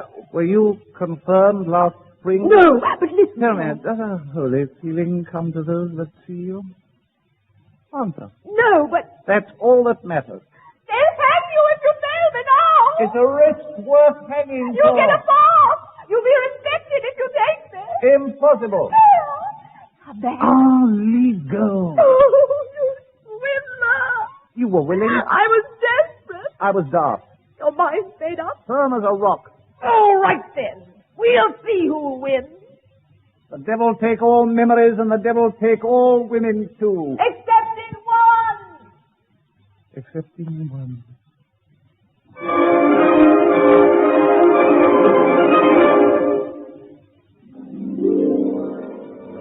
A mountain lake in the moorlands. A storm is blowing up. Orza is searching for Pierre, calling in despair.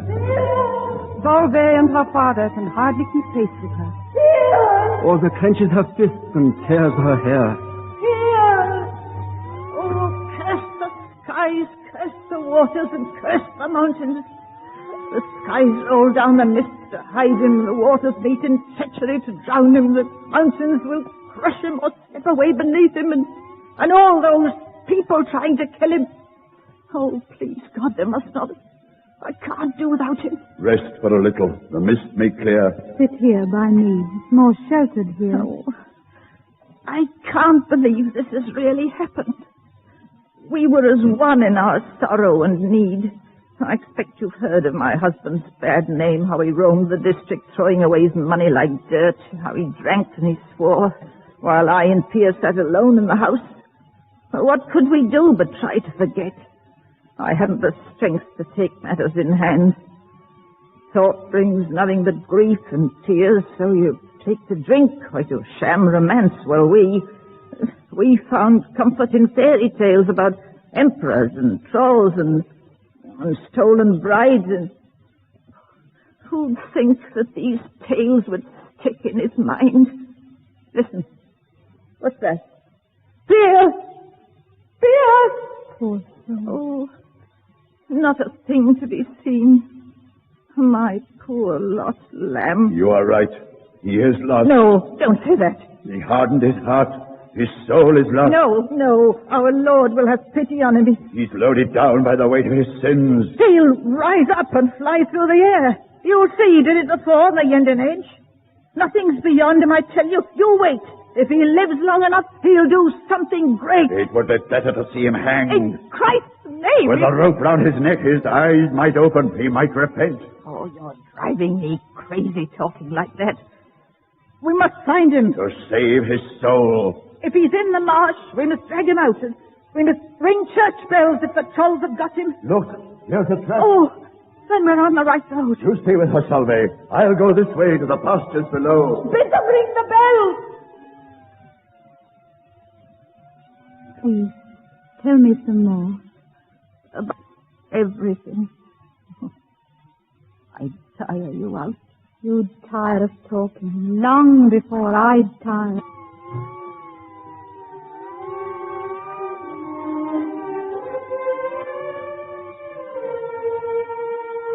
Higher still, wild, remote country, snow-clad peaks in the distance, evening with lengthening shadows.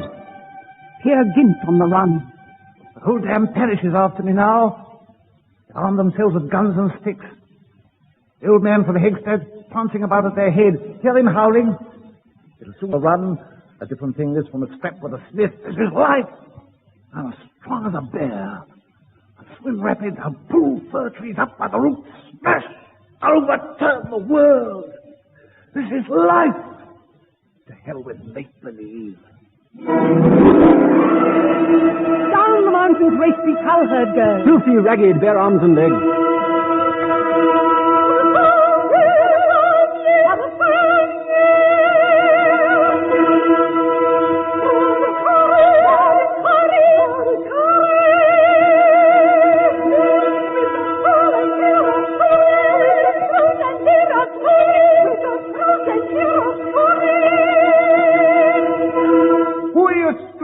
for?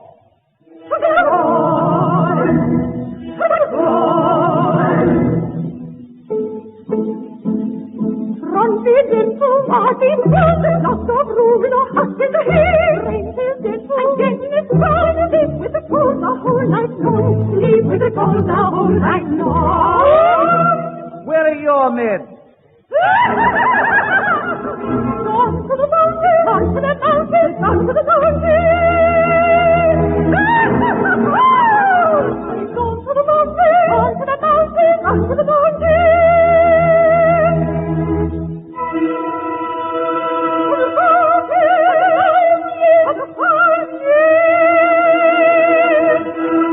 I'm a three-headed troll and the man for you three.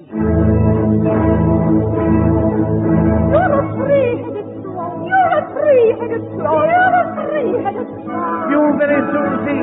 Back to the hut. We'll see. Let it flow.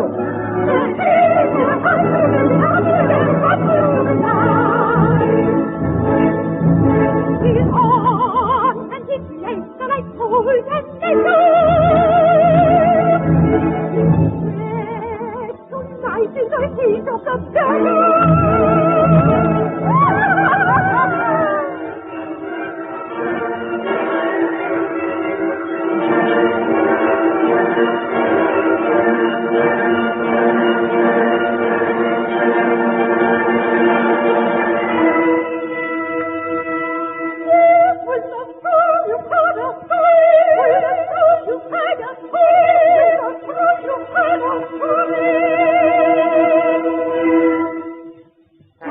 They dance away. Over the hills. Here again between them.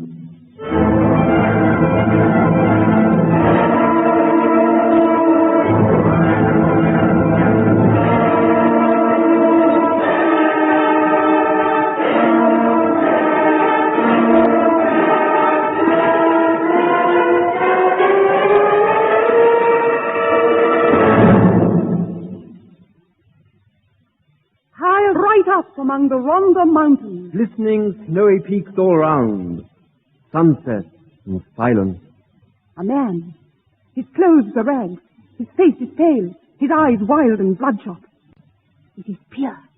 Palace on palace is rising. Look at that glistening gate. Stop. Will you stop? It's moving further and further away. The cock on the weather vane's lifting his wings as if for flight. Vanished into the rock, and the mountains locked and barred. There's a band of glowing iron pressing upon my head. There's a sound of bells in the distance. A ride on the Yendin Ridge, romancing and silly lies. A climb up the sharpest rock with the bride. I'm drunk a whole day. An orgy with crazy women, romancing and silly lies. There go two golden eagles and the wild geese flying low. And here am I plodding and stumbling knee deep in the snow. I'll join them. I'll wash off my sins in a bath of the keenest winds. I'll soar up over the moorland. I'll fly till I'm pure of soul.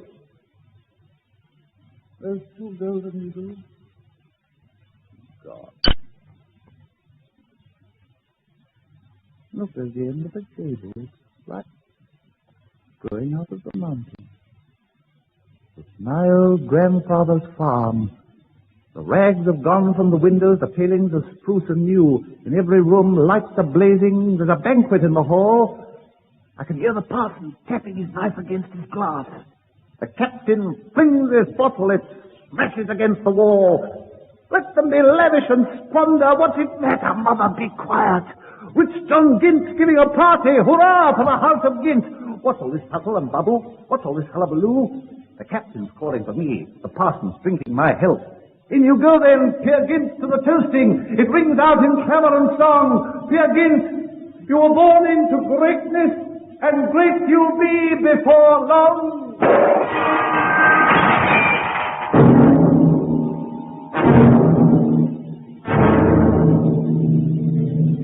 reeling forward, fear has struck his nose against a rock.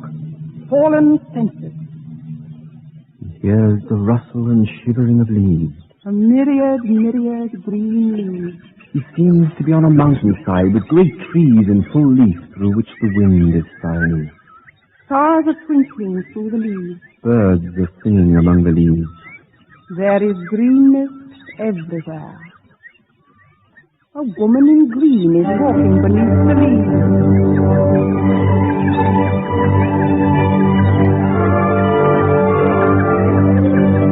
He feels himself walking, dancing, capering in the green world by her side. Is that true? As the fact that I am pure, as true as the fact that you are gracious and fair. Will you have me? You'll see how nice I'll be. You won't have to weave or spin or mend. You'll have lots to eat and lots more to spend, and I'll never pull your hair. Nor beat me. We sons of kings don't beat our women. You're the king's son? Yes. Well, I'm the daughter of the king of the Dover Mountains. Are you now? Well, what a coincidence. My father's palace is deep in the Rhondda. My mother's, I feel quite sure, is grander. Do you know my father? His name is King Borza. Do you know my mother? Her name is Queen Orza. When my father's angry, the four winds awake. When my mother starts scolding, the earth starts to quake. My father can kick as high as a tower. My mother can grind the rocks to flour.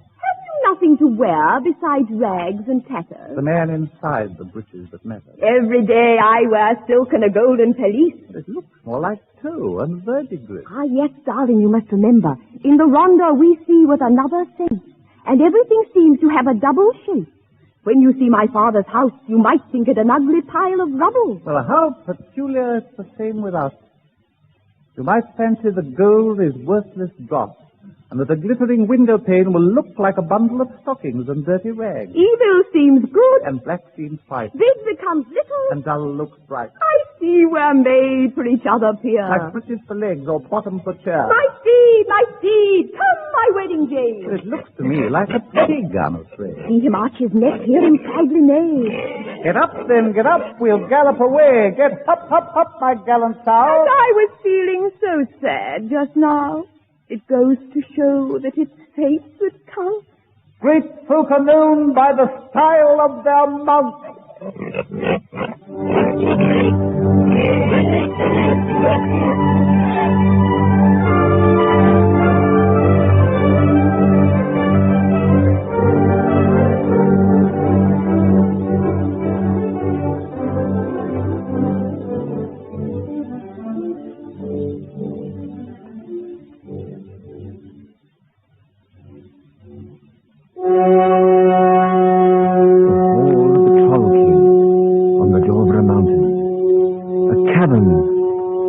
Under the mountains.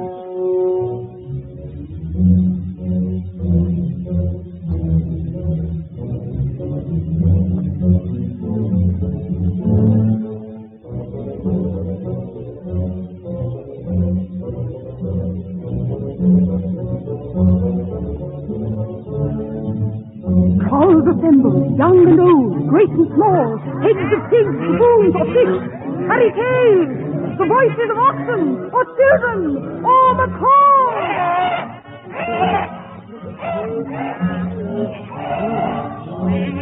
The king on his throne with crown and scepter, children and relatives grouped around. Here again, in the middle of the hall.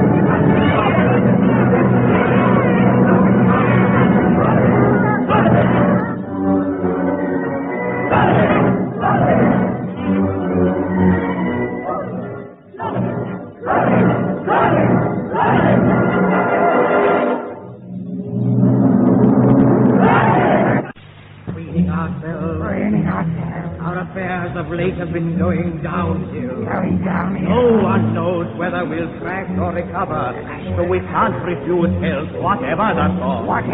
Besides, young man is almost without blemish, and virile too, as far as I can see.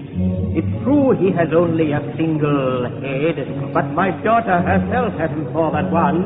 Three-headed trolls are quite out of fashion. Even two-headed ones are rare enough now, and I'm bound to say they're not up to much. So you're after me, daughter. Well, your daughter and your kingdom thrown in as her dowry, of course. I'll give you half while I'm still alive. You can have the rest the day I stop out. That's fair enough. Wait a moment, my lad. You've got to make a few promises, too. If you break them, our pact becomes null and void, and you'll be lucky to get out of here alive. First of all, you must promise to wipe from your mind the whole world outside the Rhondda Mountains. If I'm king, that ought to be easy enough. Secondly, now, Chamberlain, we'll see what he doesn't know. Now, we'll see whether your wisdom tooth can crack the nut of an old man's riddle. What's the difference between a troll and a man? Well, none at all, as far as I can see. Big trolls would roast you and little trolls skin you. Oh, we'd be exactly the same if we dared. That's true. There are numerous points of resemblance. But morning is morning and night is night. And the difference is plain if you've got good sight. Now, I'll tell you what that difference is. Out there among men living under the skies, the saying says, man to thyself be true. But here in the mountains among the trolls, it goes, troll to thyself be. Enough. My son, that all-embracing word must be emblazoned on your coat of arms. But it must! If you're going to be king here. Well, then, if it must, it must. It isn't worth... Next! You must shed your Christian clothes. Up here in the Dovra, everything is mountain-made. Nothing comes from the valley, except the silk tip at the end of our tail. I haven't got a tail. I can give you one. Chamberlain, fasten my Sunday tail on him. No, you won't. You're making a fool of me. You can't fool my daughter with a bare backside. You turn men into beasts. My son, you are wrong. I'm turning you into a gallant beau. We'll give you a plain yellow tip for your tail. We could heap no higher honor on you. Well, they say we're feathers in the wind, and custom and fashion must carry us with them. All right, then. Go ahead. You're a wise young man. See how gracefully you wagon waited. Was there anything else I'm supposed to do? What about giving up my Christian faith? You could stick to that if it eases your mind. Belief is free. There's no tax on it. A soul is known by the cut of his coat. Well, in spite of the terms that you impose, you're much more sensible than I fear. Alas, my son, we trolls are belied by our reputation. And that's another distinction between you and us, Whittle. However, the serious part of our meeting is ended. Now we will feast our eyes and our ears. Stop it! Pluck gently the Dovra heartstrings. Dancer, tread lightly the Dovra falls floor.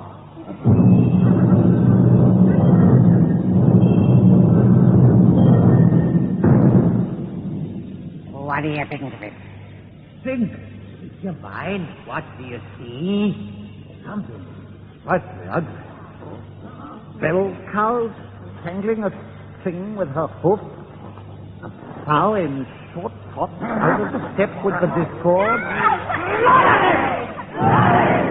You think we must put up with that when my sister and I dance and play so well? Oh, dear, what did you know? I was only joking. I mean, at a banquet, everything's said in fun. Will you swear you were joking? The music and dance were quite entrancing. I swear they were. Come here, my son. I must do what I can to cure all your peculiarities. How will you do that? I'll scratch your left eye. Your vision will then become oblique, and everything that you gaze upon will bear the hallmark of excellence. Then I'll cut your right window pane. Are you drunk? Here's a sharp knife. You'll be tamed as though you're a bull run amok. And then you'll see that your bride is lovely. Your eyes will never deceive you again, with cows out of step and bell cows twanging. This is lunacy. It's a troll thing decision. He is the wise one, and you are the fool. Think of all your annoyance and worry you'll rid yourself of in the course of the years. And try to remember that the eyes are the source of bitter anguish. Well, that's true enough, and the Bible says, if thy right eye offend thee, pluck it out. Now, tell me, when will my sight be restored to normal again? Never, my friend. If that's the case, I must say no, thank you. Then what are you going to do? Leave at once. Indeed. Well, it's easy to get in here, but the Dovra King's gate doesn't open out. Are you going to keep me here by force? Now listen, Prince Peter, and try to be prudent. Your gifts mark you out to be a troll. You've already got the stamp and the carriage, and you would like to be a troll, wouldn't you? Well, of course. Well worth sacrificing something to win a beautiful bride with a model kingdom thrown in besides. But there's a limit to everything. If you like, I'll swear that a cow is a maiden. I can always release myself from my oath. But to know that I can never be free again, that I can't even die like a decent man, that I'll end my days like a mountain troll and never go home again. Now, on my life, I'm losing my temper, and I'm not here to be trifled with! Oh, love-legged ass. Do you know who I am? To begin with, you're much too free with my daughter. That's a lie. You'll have to marry her. You dare to make out that I... Can you deny that you cast a lecherous eye on her? Well, that's not such a serious crime, after all. You human beings are all the same. You talk about your soul, but you're much more interested in flesh. So you think desire is of no account? Well, you'll very soon learn to think otherwise. You won't catch me with baiting your hook with lies. At the end of the year, you'll be a proud father. Let me get out of here. You think your child wrapped up in a goat skin? If I could wake up. Shall we send him to your palace? To the palace. As you like, Prince Pierre. That is your affair. But one thing's certain. What's done is done. You'll be surprised when you see a brat. Half-breeds grow at prodigious speed. Old man, you're as obstinate as a mule. Now, dear lady, keep cool. We may yet strike a bargain. Now, I must make it plain that I'm neither a prince nor am I rich. Paint me in any colors and I still won't be a credit to you. These colors! Dash him to bits on the rocks, my dear!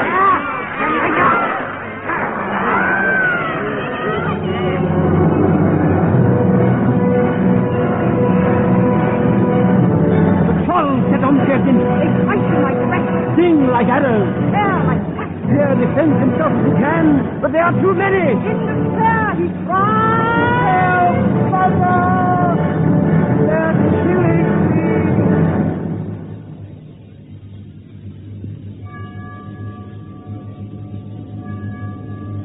Chesterton, far off. Oh, yes. Wells in the mountains. The black rock. Cows. The whole pack vanishes. The whole disappears.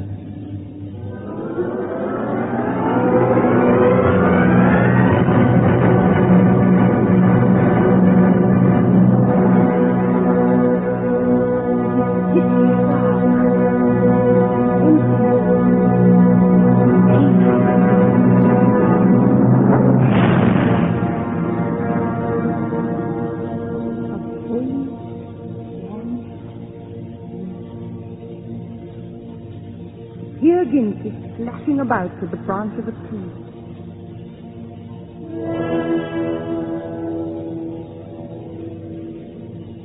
Tell me, who are you?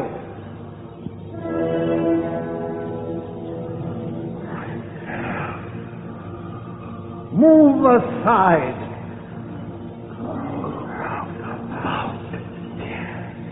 Plenty of room on the mountain. Who are you? Myself.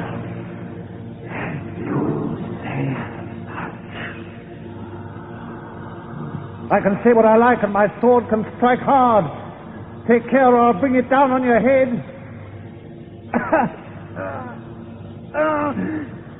Who are you?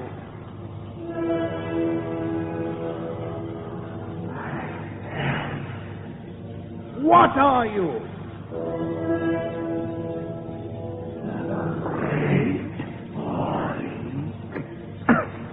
Out of the way, Boyd!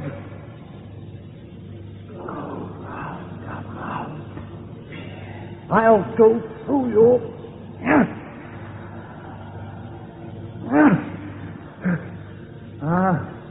There are more of you.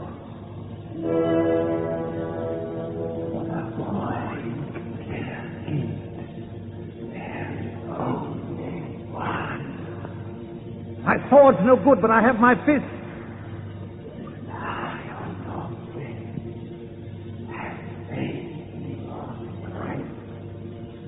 Backwards or forwards, it's just as far.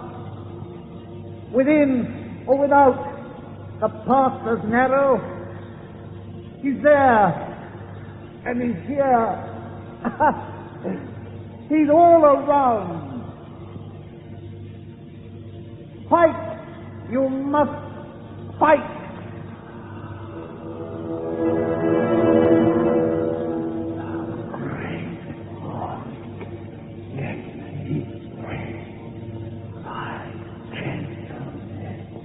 Give me claws and teeth to rend my own flesh. Let me feel my own blood. Let me taste my own blood. That sounds like the wings of great birds.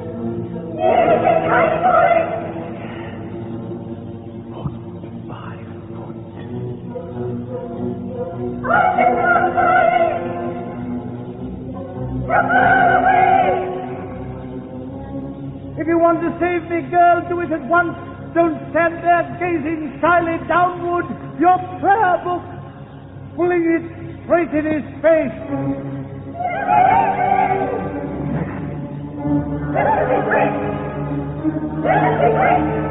An hour of torture such as this is too dear a price to pay for life.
Outside the tumble-down hut on the mountainside, Peer Gynt asleep. He wakes from his terrible dream. Helga is here with a basket of food. Peer Gynt?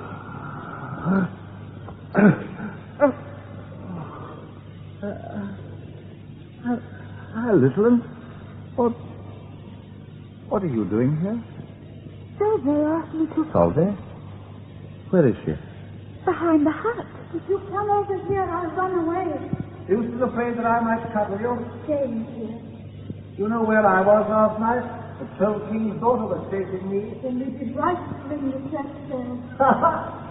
Peer Gynt's not the kind to get to easily caught. Well, say something. Oh, she's running away. I must... Helga, wait. Let me go. Look what I have here in my pocket. A big silver button. I'll give it to you if you put in a good word for me. Oh, please let me go. Yes, yes. Let me go. Here is the boss. If you don't, God have mercy. No. You don't try. No, I meant no harm. No, beg her. Beg her not to forget me.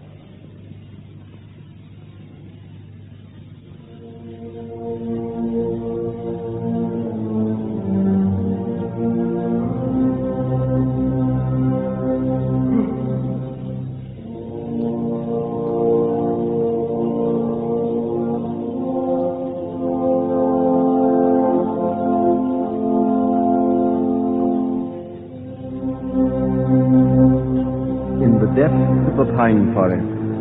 A gray autumn day. Snow is falling. Peer Gynt is in his shirt sleeves, telling the trees. He is pecking at a tall pine with crooked branches. Oh, yes, you're tough, my ancient friend, but it won't avail you. Your days are numbered. I know you're wearing a coat of mail, but I'll slash right through it, strong as it is.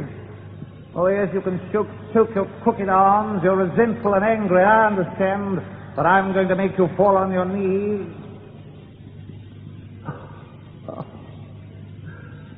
More lies. There is no man in armor, and their pine with its bark all cracked. They must stop these wonderful cloudy flights to an airy world that never was. You're an outlaw, my lad, a fugitive, yes, an outlaw. No longer will your mother bring your food and lay the table. If you want to eat, you must help yourself. Hunt in the forest, fish in the streams, chop your own wood and light your own fire, build your own house and set it in order. I'll build a beauty. Up on the roof I'll have a tower and a weather vane, and a mermaid carved on the gable end.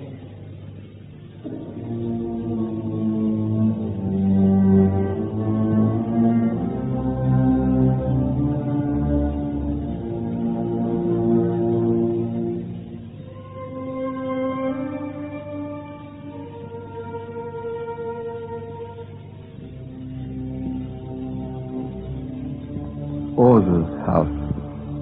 Clothes are scattered about all over the room. The chest is empty. A cat is lying on the bed.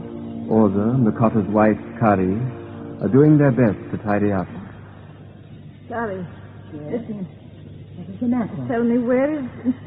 I wonder where is... What am I looking for? I'm going crazy. Where's the key for the chest? In the keyhole. What's that rumbling? The last load of furniture going to Chesterton. Oh, have mercy, God. The whole house cleaned out. What Hegstat forgot, the bailiffs have taken. They've left me barely a rag to my back. It's shameful that people can be so harsh. The farm and the land have gone forever. Old Hegstat was hard, but the law was harder. No one would help me. No one showed pity, fear away. Not a soul to advise me. This house is yours till the day you die. Bread of charity for me and my cat. You've got your peer to thank for all this. Peer? I'm afraid you're getting muddled. Ingrid got home safe enough in the end. They've shown more sense if they blame the devil. He is the culprit. Why don't they blame him, the father of lies, tempted my poor boy? Wouldn't it be best to send for the parson? Things may be even worse than you think. Send for the parson? Perhaps I should. But, oh, God, no, I can't. I'm the boy's mother. I must help him. It's my sacred duty. Everyone's failed him. I'll do what I can. They've left him this coat. I'll patch it up. Would to God I dared to filch the rug. Where are the stockings? There with the rubbish. Oh, what's this, Kari? Oh, yes, it's an old casting ladle. It was one of his toys. He used to melt metal for buttons in this. He'd pretend that he was a button molder. Once at a party, in came the boy and asked his father for a piece of tin.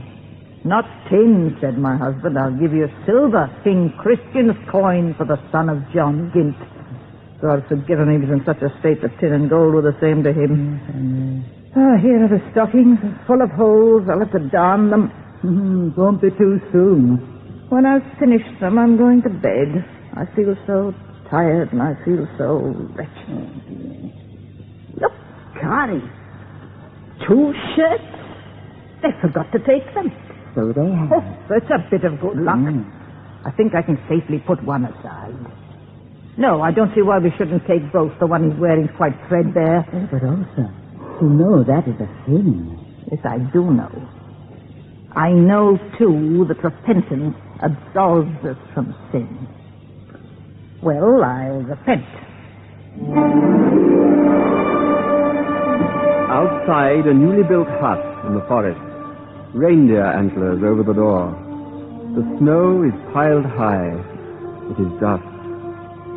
Peer Gynt, outside the door, fastening a large wooden boat. There must be a boat. A boat to secure the door against trolls, against men and women. There must be a boat. A boat to keep out the venomous breed of hobgoblins. They come when night falls. They knock on the door. Open, Peer Gynt. They're as nimble as thought. They're under the bed. They wink in the embers, blow down the chimney like flaming dragons. God heeds your work. Solve it. Don't send me away. You sent and I came. And now I'm yours. You're not afraid to come so near me? You sent a message with little Helga. Others came, too, with the wind and the silence. There were messages in your mother's words, messages in my crowded dreams. The long, long nights and the empty days brought me the message that I must come. Down there, all joy had departed from life. Laughter and tears were denied to me. I did not know what was in your mind. I only knew what I should and must do. But your father? In the whole wide world, I've no one to call father or mother now. I have left them forever. Oh, then, my precious, to come to me. Yes, for you alone. You must be all to me, my friend, my life. It was worse to part from my little sister, and even worse to leave my father, but worst of all to leave her who had carried me in her arms at her breast. No, God forgive me. By far the worst was the sorrow of leaving them all. Yes, all. Do you know the sentence they passed on you? How they even took my inheritance? It was not for your good that I left my loved one. Do you know the rest? My life's at stake if anyone takes me outside this forest. I asked my way here. When they questioned me, where are you going, I answered, home. And away with nails and bars and bolts. I need no bolts to hide me from hobgoblin thoughts. If you dare to dwell with the huntsman here, I know my heart will be consecrated. Oh, let me look at you softly. No, not too near. Let me carry you. You're so slender and light. May I carry you? I'll never tire. Oh, oh. You're so lovely and warm. Who would have thought I could make you love? Oh, I've longed for you day and night. Look, I built this. I love it. It's yours. It's so easy to breathe in the wind up here. The valley was stifling. I felt entombed. It was partly that feeling that drove me away. But here, I can hear the sighing pines, silence and song. Here, I am at home. Solvay, are you quite sure? It will be forever. I have come to you. There is no way back. Then you're mine. Go in. Let me see you inside. Go in. I get some logs for a fire. You'll soon be snug and bright and warm. You'll always be cozy. You'll never be cold. My princess, I've found her and won her at last. Now a king's palace shall rise from the ground. Is that true? What? Who are you? Old friends, Prince Peer. My house is quite near. We are neighbors. Indeed, that's news to me. As your hut was built, mine grew at its side. I'm in a great hurry. You were in the Ronda. But I'll plod along and still keep you in sight. You're mistaken, old woman. Oh, no, I was once, when you made me your promises under the leaves. Made you promises? What the hell do you mean? That evening you came to my father's palace. Have you forgotten? What never took place? What nonsense is this? When last did we meet? The last time we met was the first time we met. Boy, your father's thirsty. Give him a drink. Father? That brat. What are you trying to say? You can always tell a pig by its skin. Where are your eyes? Can't you see he's as lame in the shanks as you are lame in the mind? Are you trying to wriggle out? This long-legged brat? He's grown very crisply. You old witch, do you dare to tell me that I... Is it my fault that I'm not as fair as the day you enticed me under the leaves? Last autumn, when my labor came on me, the devil was the only doctor there. So it's not surprising I lost my look.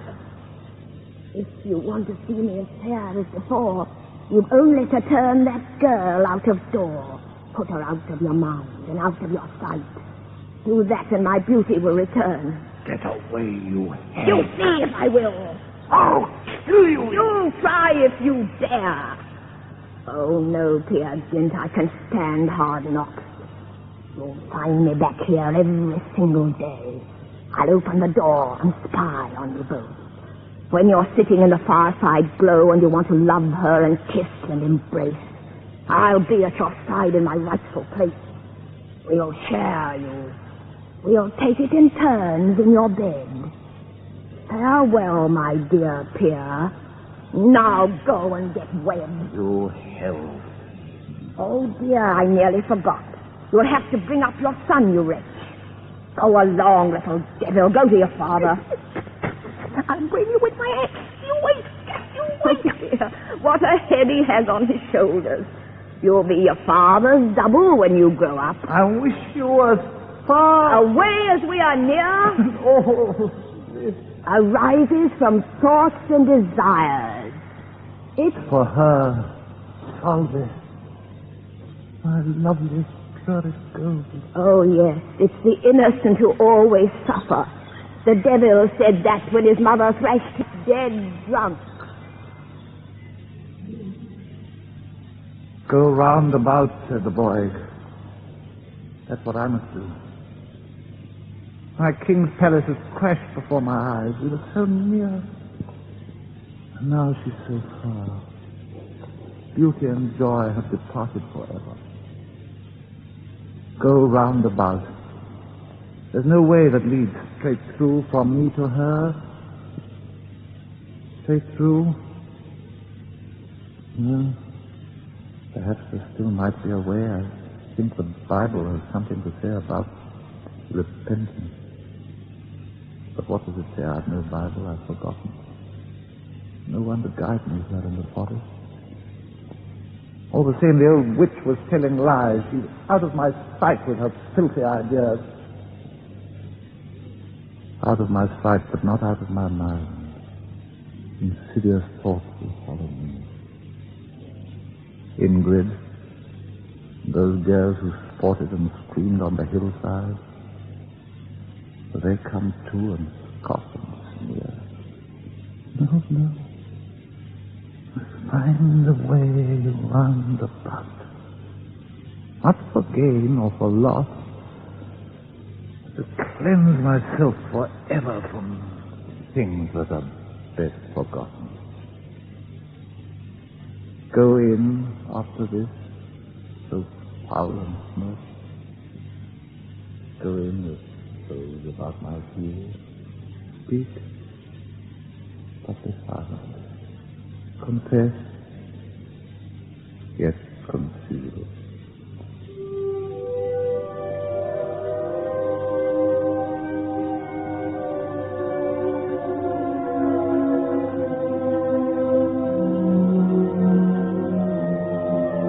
Are you coming? Go round about. What? It's dark here, and I've a heavy load. Wait, let me help. I will come and carry it. No, stay where you are.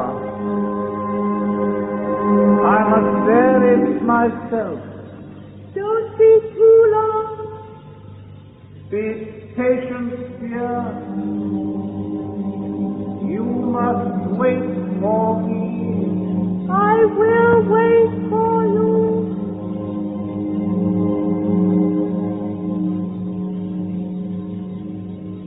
Orza's room. Evening. A log fire lights the room. The cat is on the chair at the foot of the bed. Orza is in bed and is plucking restlessly at the sheet. Oh, Lord God. We never come back here. The nights are so endlessly long. I can't even send a message, and I have so much to say. There's no time to be lost, not a moment. So soon. It has come so soon. Had I known it, I would never have been so harsh with him. Good evening, Mother. Oh, thank God.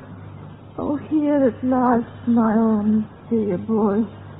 Oh, it's an awful risk you're running. Your life is in danger here. My life? What's my life matter? I had to come down to you now. Oh, well, you've given the lie to try. I can leave you now in peace. Leave me? What's this you're saying? Where do you think you can go? Oh, yes. My time is nearly over. I haven't much longer to stay. I was running away from my sorrows, and I thought at least here I'd be free. Are you cold? Are your hands and feet cold? Yes, yes. It will soon be over. When you see my eyes grow dim, you must close them very gently and arrange a coffin for me and see that it's a fine one, dear. Oh, no. No, of course not. Oh, please be quiet. Time to think of coffee. Yes. Yes. You see how much they've left. Just like some... Mother, I know it was my fault. No point in reminding me. You know it was that damn liquor that's the cause of all our pain. You were drunk, my boy. My dear boy, you didn't know what you were doing. And that dreadful ride on the reindeer was... No wonder you were so strange. Yes, now, let's forget all that nonsense. Let's forget the whole damn thing. Let's store up all our sorrows till later, till some other day. Now, let's have a nice long talk about this, that, and everything. Let's forget what's so unpleasant. Why, look there. Dear old pussy. Still alive. Well, who would have thought it? At night you seem so restless. And you know what that means, don't you? Is there any local gossip? They say there's a girl round here who's pining for the height. Martin Owen, is he settling down? They say that she pays no heed. You ought to pay them a visit. You might be helpful to them. And the blacksmith, what's he doing? Don't talk about the blacksmith.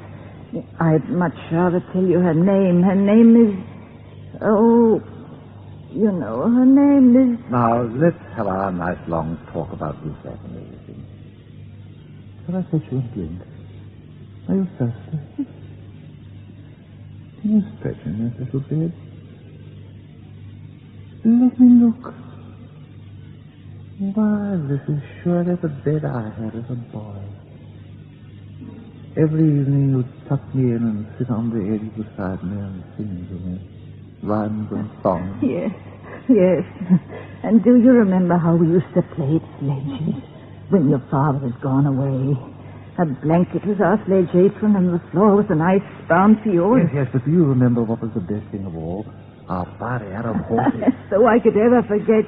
It was Tari's cat we borrowed, and we perched it up on the stool. And drove away uphill and down dales of Soria Moria Castle. The castle that's west of the moon, the castle that's east of the sun. The stick you found in the corner of the cupboard with your fist. And I sat in front like the driver. Yes, and you shook the reins and turned round as we galloped and asked me if I was crazy. Oh, bless your eyes, Jesus. Oh, the loving face. Oh. Why are you moaning? Oh, my back, dear. Oh, it's aching on these hard boards. Sit up then, and I'll hold you. There, now, that's more comfortable. No, dear. I want to leave. Leave? I'm longing to get away. Oh, now, we'll wrap you up in the big.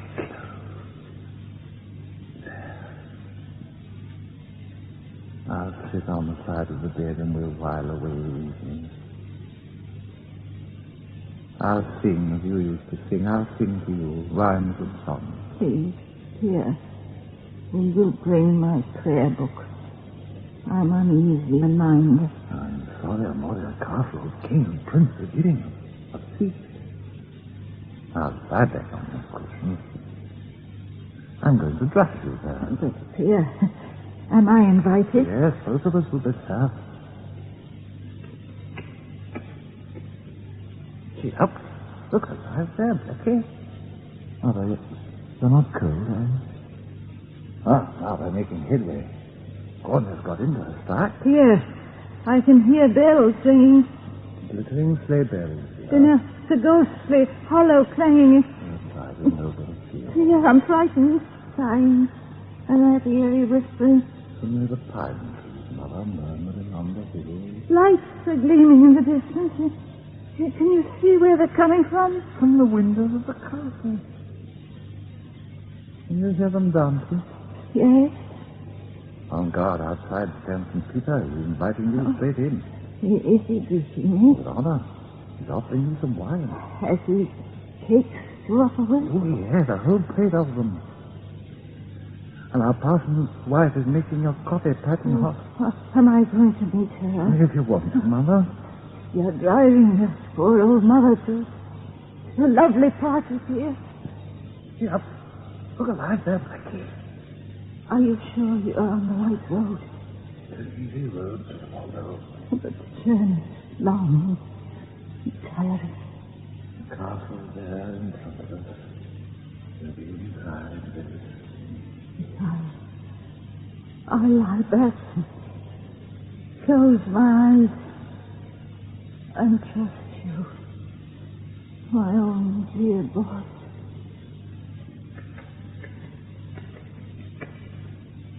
But if let's put forward, Gonya. There's a huge crowd gathered there. They're clamoring at the entrance. Pierre Gins and his mother are here. What's that, Mr. St. Peter? My mother means come in. You've searched far and wide, I can tell you are not trying to honest as so.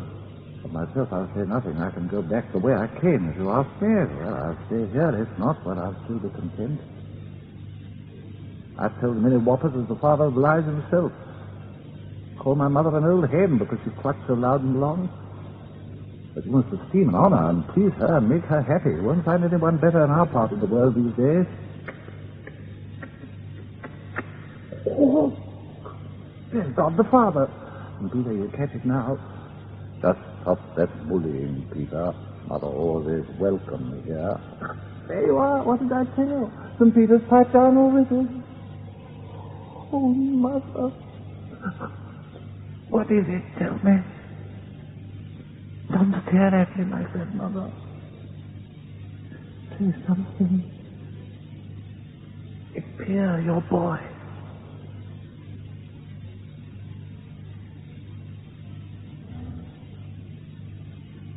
You can rest now, the journey is coming to an end.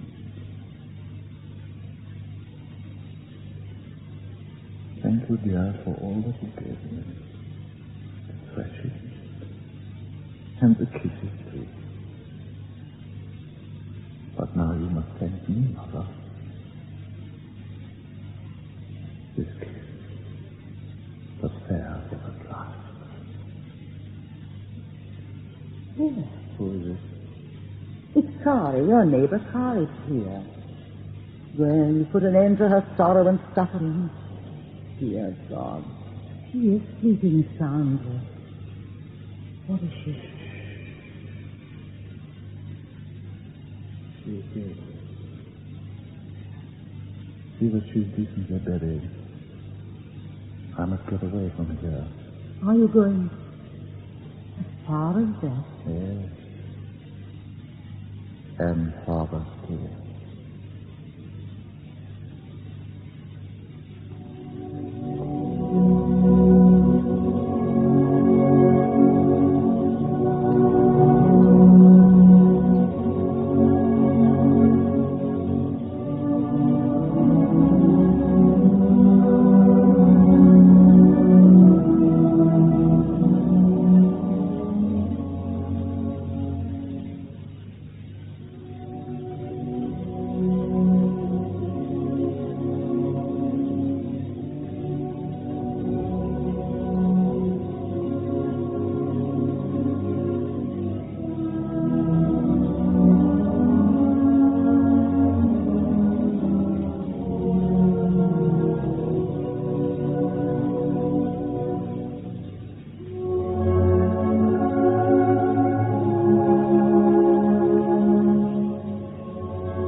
curtain falls. End of Peer Gynt's youth.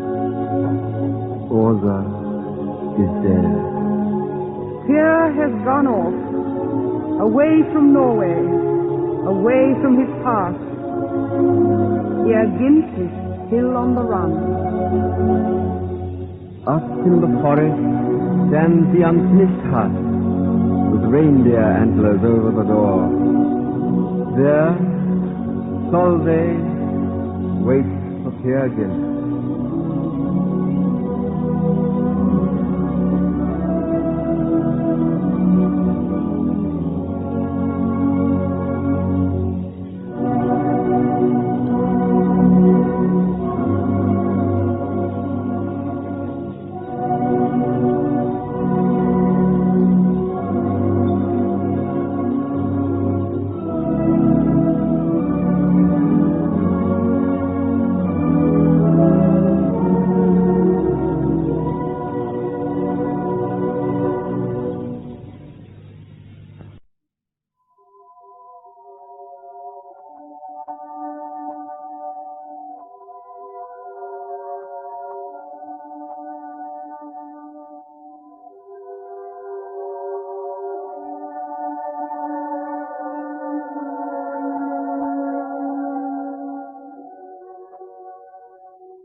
In the first part of the play, we have told of Peer Gynt's youth.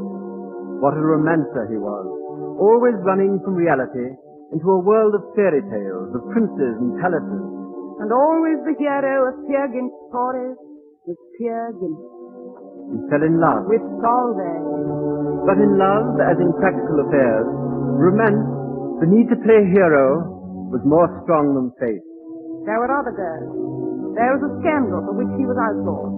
He had to live in a hut deep in the forest, a hunted outlaw. Solveig joined him. But between them arise the figments of Peer's imagination, his memory of the other women, his inability to confess to her his weakness, his silliness, to be seen not as the man he imagined, but the man he is. He runs away, away from Norway, away from Solveig, away from his past, away from his old self. When we meet him again, it is many years later. The coast of Morocco, a dinner table set in a palm grove under an awning. Palm netting on the ground. In the background, a hammock slung between palms. Offshore lies a steam yacht flying Norwegian and American flags. Here is dining with three friends. He is now a handsome, middle-aged man. Pass the pineapple, will you? Well-dressed, thank you. well-groomed, well-fed. Drink, gentlemen. If man is meant for pleasure, let him take his pleasure. The past, what's done is done. Drink, Mr. Cotton from Lancashire. Pass the bottle to Monsieur Bellon. Take another cigar, Herr von Erbekopf. Well, now, lift me glass here, Mr. Gint. You see the taste at home that nowadays is seldom found in the shopping en garçon. There's something which I can't define. Mind devoid of prejudice, but infinite higher criticism. Mature, real knowledge of life.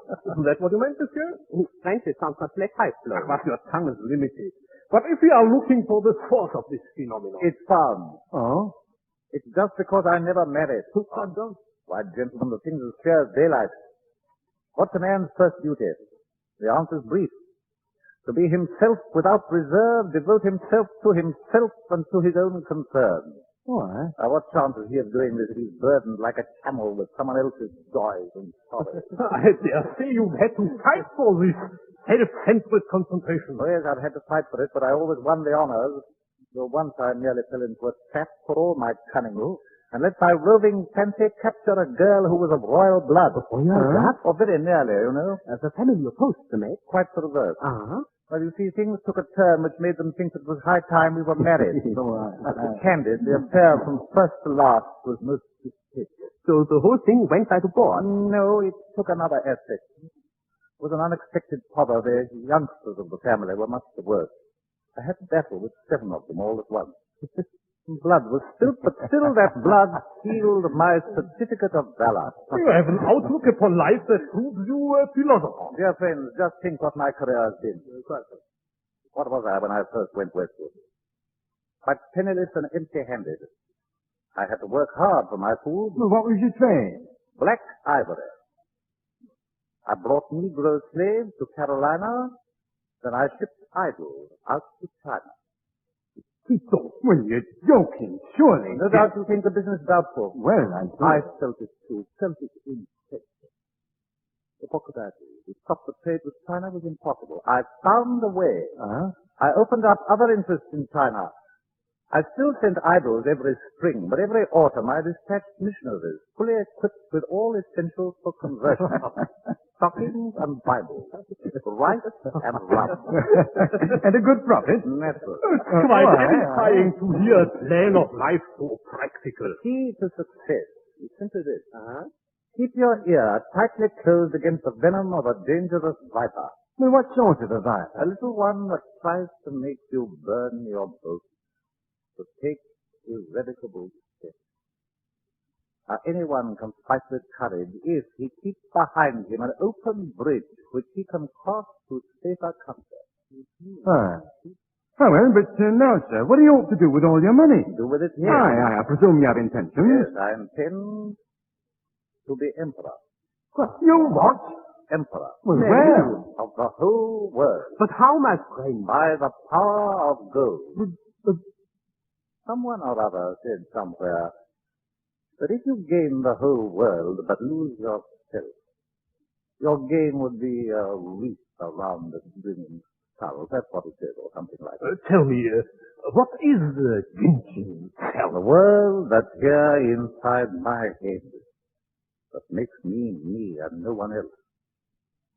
The Ginchen self. It is an army of wishes, hankering, desire. It is a sea of senses, craving, dictate.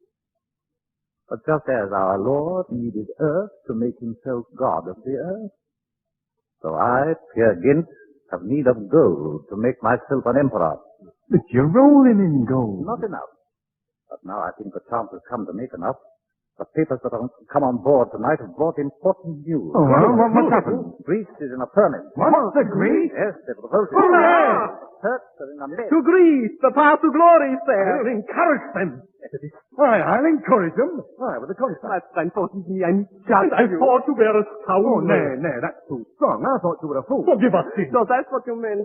Honorable King. Tell me. Don't you understand? Understand? I'm damned if I do. But aren't you going to help the Greeks with money and your fleet of ships? No, thanks. I'm on the stronger side. I'll lend my money to the Turks. You can't. You can't mean. Now listen, gentlemen. Our friendship is floating away like these wreaths of cigar smoke. It's best that we should part at once. You're going to Greece. I'll take you there for nothing. Put you ashore well armed. The more you fan the flames of war, the better I shall like it. Strike hard for freedom. Give the heathen hell. And end your days with glory. Spiked upon a janitor's spear. Make my apologies for me.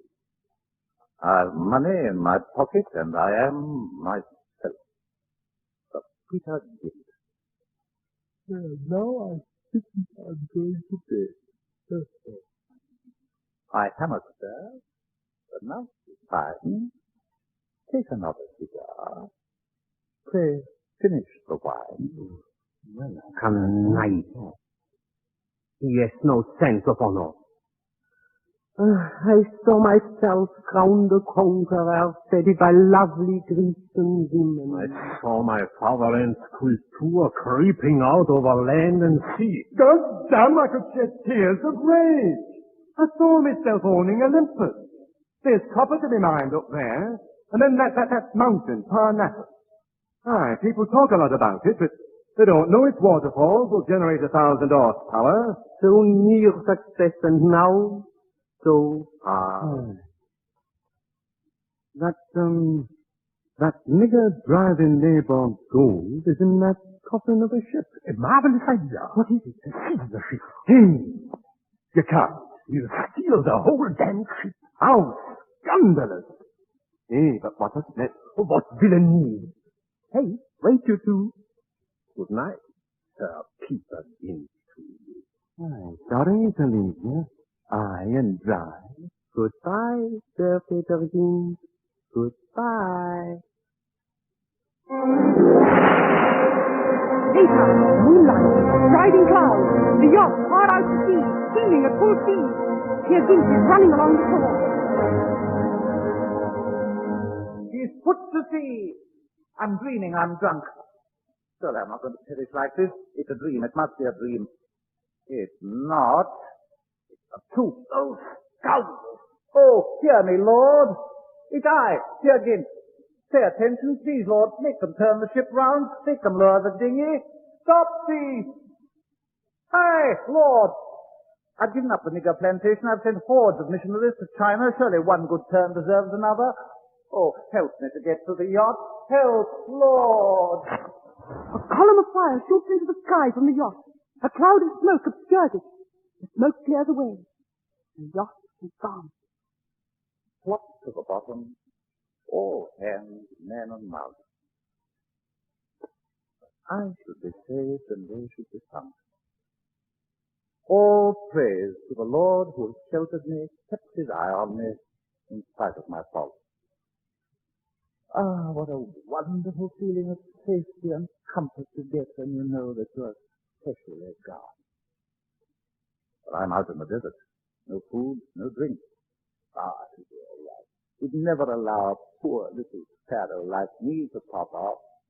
I must humble myself and give him time. The Lord will provide.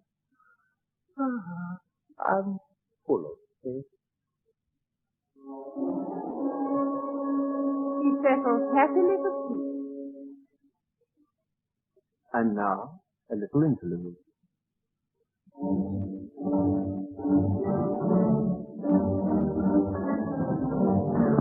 Night again. Peer Gynt sleeping soundly.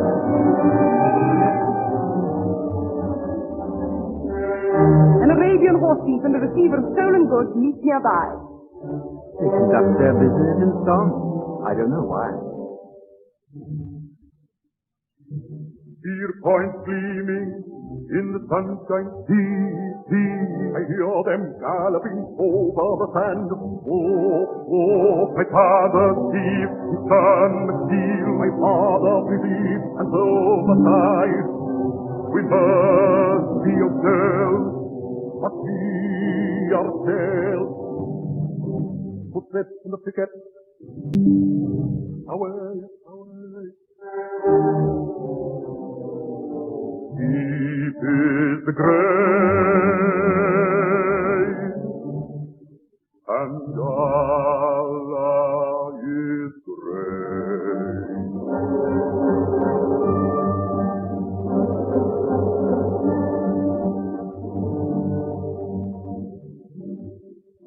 They have run away, leaving the horse. Comes the dawn.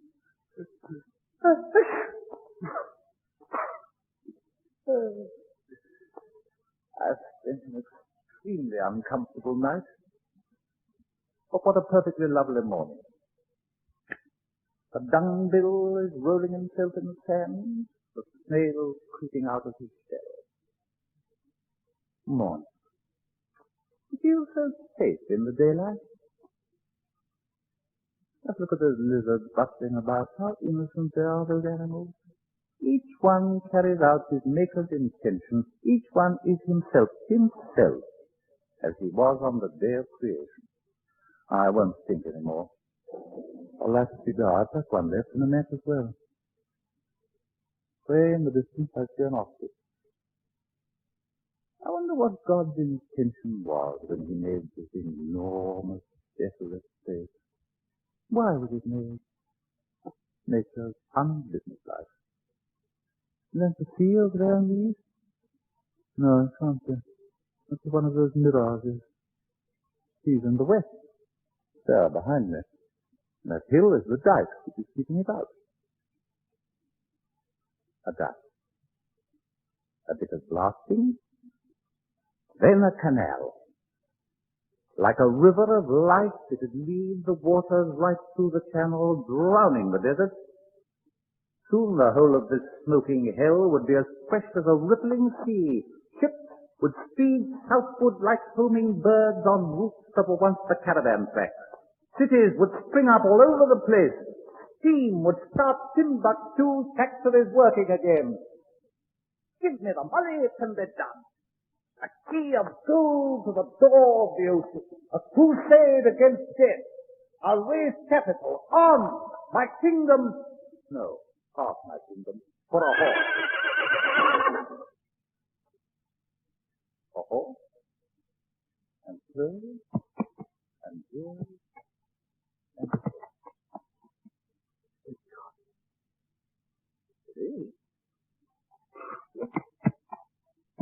And I've read somewhere or other that faith can move mountains. Ed Esti, Ed Posti, and so on and so on. I'll put on the road. And now let me see. The Peter and Turk from head to heel. No, faith never tells you what you'll do next. Look alive there, Gronier, my trusty steed. Gold stirrups, too, to support my feet. Great folk are known by the style of their mount.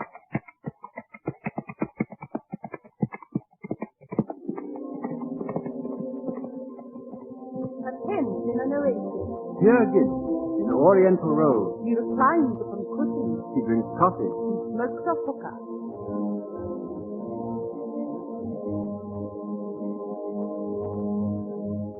I've seen it in print, so it must be true.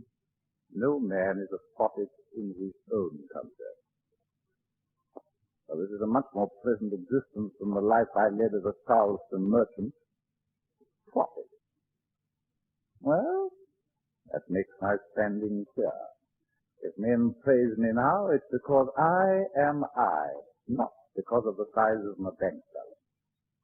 A prophet. Shoots me down to the ground. And I found myself numbered among them by chance, just by going and campering over the sand and running across these children of nature. The prophet had come. They asked me no more, and I didn't intend to deceive them. No. Anyway, I can always resign. It's a purely private, personal affair, and I can go as I came. My charger is ready. In short, I am master of the situation. Anita? Prophet and Lord. What does my slave desire?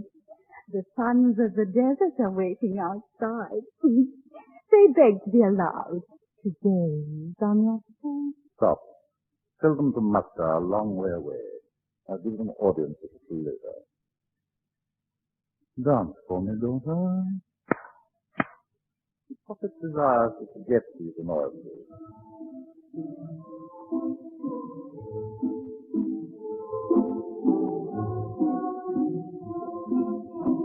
Yes, the legs are working as fast as drumsticks. Certainly a tasty piece of flesh. Here and there she bulges a bit too much. Hardly a northern conception of beauty. But then what is beauty? A mere convention.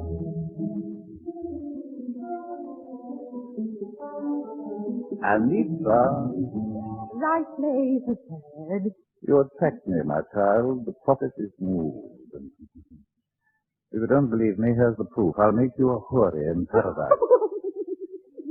Impossible, Lord. As I'm alive, I'm dead serious.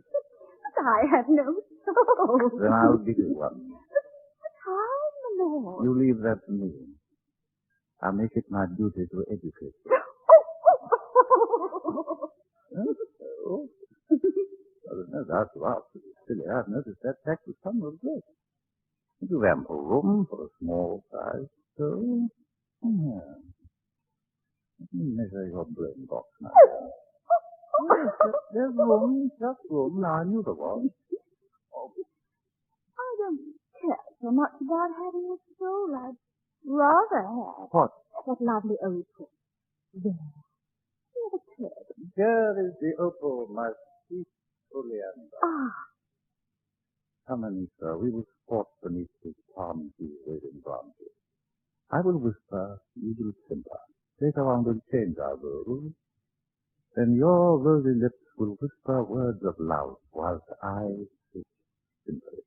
speak on, my love. For when you speak, I see glimpses of more opal.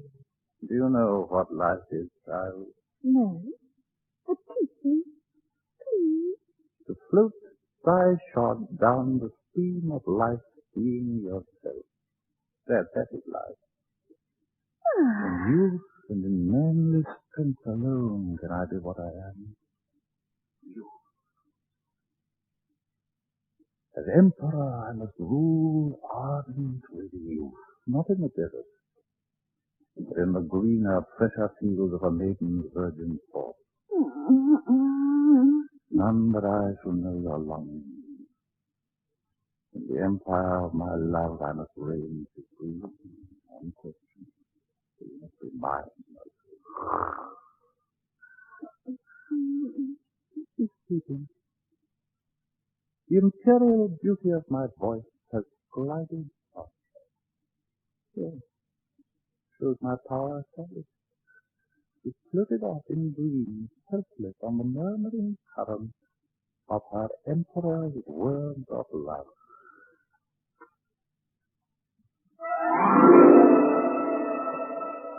Does the roll of the prophet begin to fall? It does. Do the Arabs begin to smell a rat? They do.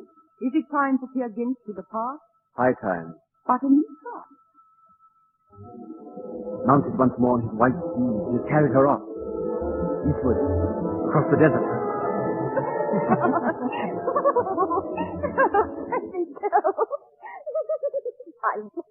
A little rose. What do you want? What? I want to play a stubborn falconry. Shame on you, an old prophet. Suppose it goes. Does this bareback ride point to old age?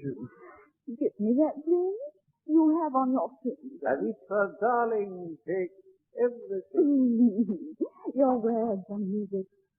How noble. Ah, what joy it is to know that you love me so dearly. Let's away. I'll lead your horse like a slave. There, my robe. Take my hunting whip. I'll trudge beside you in the sand. I'm young, Anita, remember that? Yes, you are young.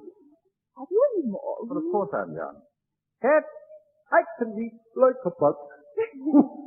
I'm a cock-a-doodle-doo. Twinkle-too. I'm a cock-a-doodle-doo. You're sweating, old prophet. I'm afraid you will know. Let me hold that gambling on your belly. Ah, such tender anxiety, of course it will hold my purse. Loving hearts can do without gold. Yes. No. Correctly. Sweet, a loving heart is heaven. When we get to my castle, Anita. Your paradise. How far do we go? 1,000 miles or so. Too far. Listen, we shall have the soul, I promise you. No. I can manage without a soul. But you are young for fun. And for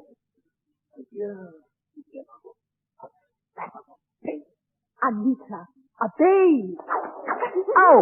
Farewell! Gone. That's the last we'll see of her. She's taken your horse. Hit the whiplash. Cut! And now, Peer Gynt has stripped off his oriental robe. He stands chastened and thoughtful, once more in European dress. There lies the Turk, and here stand I. What was I doing in such company? Away with this peacock ostentation. I must be myself. Now that's how to live. So many roads are open, which will I choose? My business life's a finished chapter. My love affairs are cast-off clothing. And I don't want to double back on my tracks.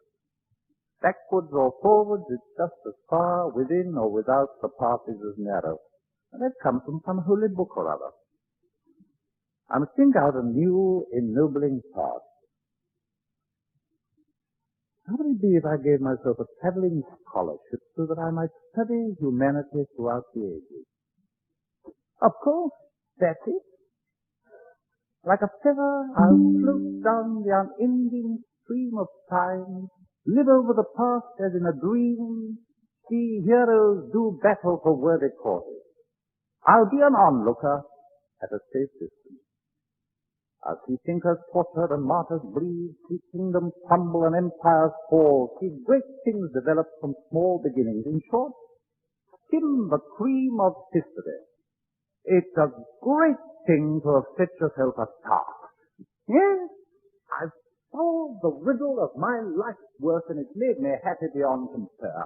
I've found myself, the man, Pierre Gibbs, the Emperor of Humanity. The past will become my hunting ground. Let the modern, the living pass me by. I'll waste no shoe leather on today. There's no faith, no time in modern man. And woman, well, frailty is thy name, is woman.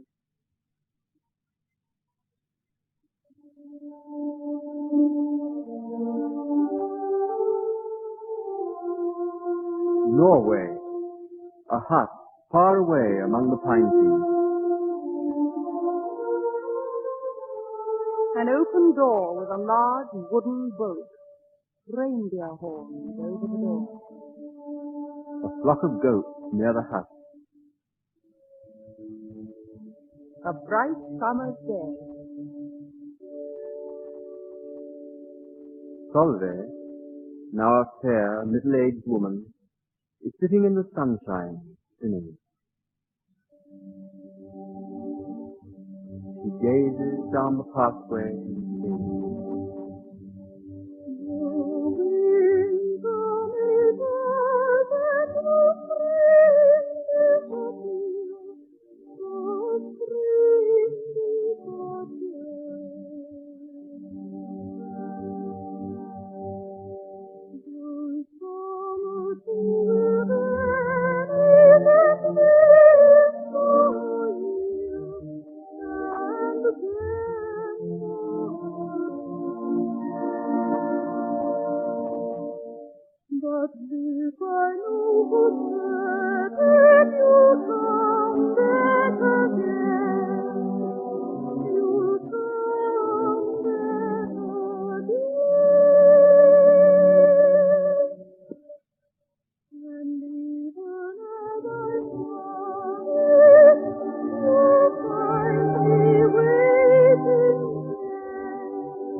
is Peer Gynt?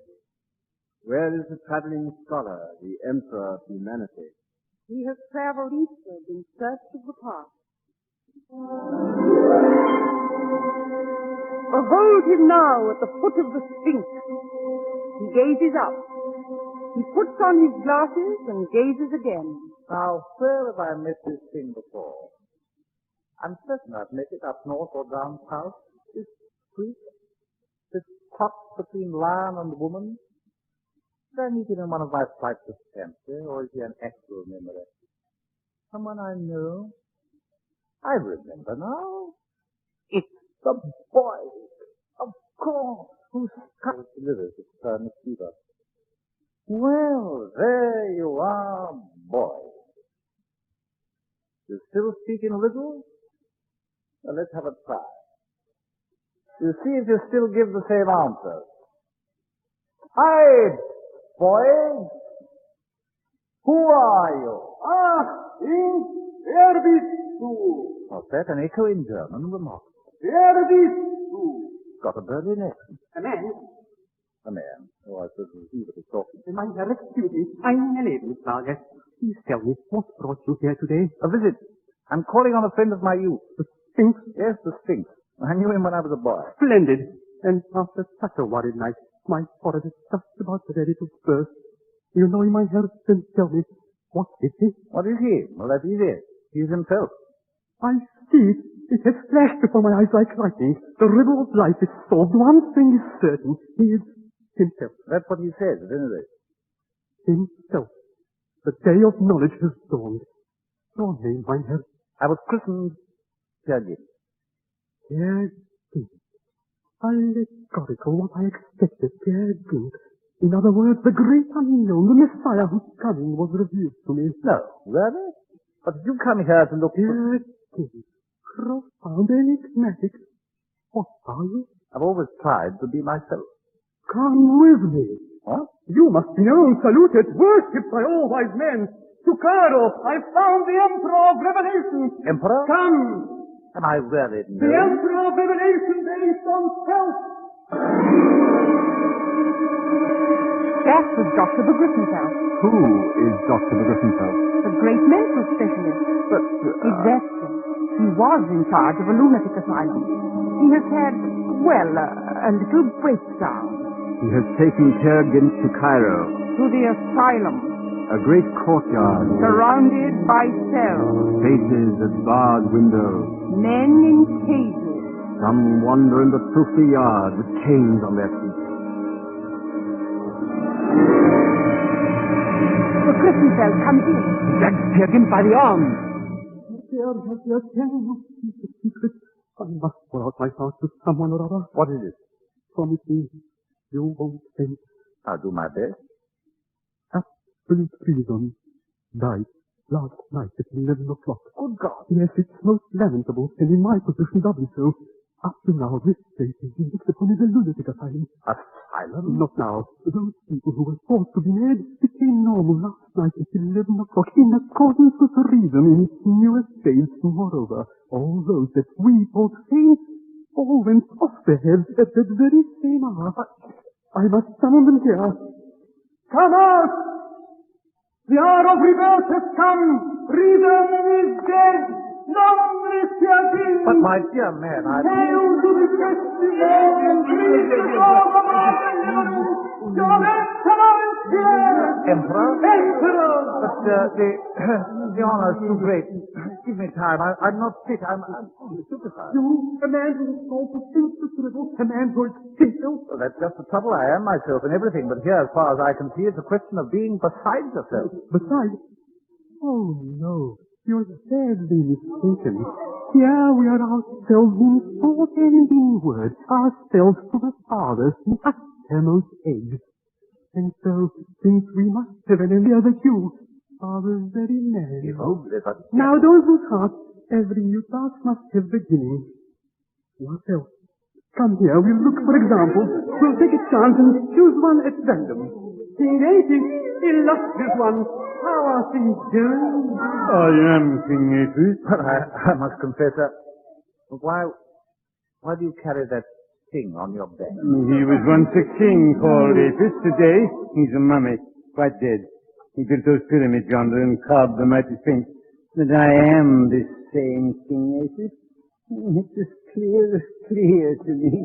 One day when King Apis was hunting, he suddenly got off his horse and excused himself for a moment and went into my grandfather's field.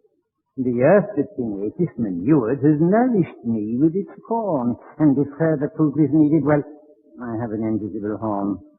So it's more than damnable, isn't it, that no one admits my right by birth. I am King Apis, but a peasant in everyone's sight. No. Give me some sound advice. How can I become like kings who think I'm a fake? Your Majesty, may I suggest that you hang yourself and then in your coffin behave like King Apis, as though you were dead like him. Yes. My life's altar. For a minute. At first I'll feel a bit different, but time will soon smooth that out. Yes, that's what I call personality. A man with a method. Oh, undoubtedly. But he's rarely hanging himself. Oh, God have mercy.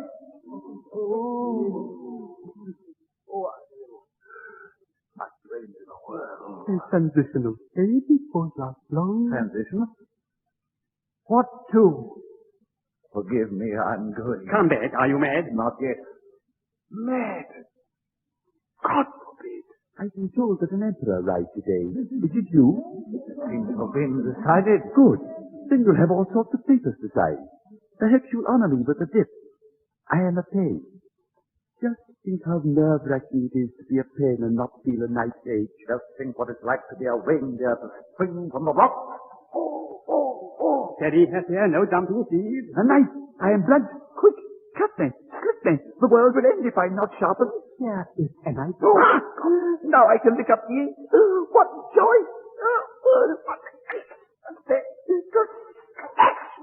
Well, there is no need to bleed all over me. Great God, hold fast. I'm all that you wish. A Turk, a sinner, a troll, but help me, Something. Your name, I can't remember. Help me now. Oh, protector of madmen. Help! See how he sits enthroned in the mire. He is beside himself. Let's drown him now. Yes, he is on the ground. Sprung on his back. He seems to rise on his back. He has plaited a crown of straw. Behold the grocer here. Long live the emperor of health. Long live the emperor of health.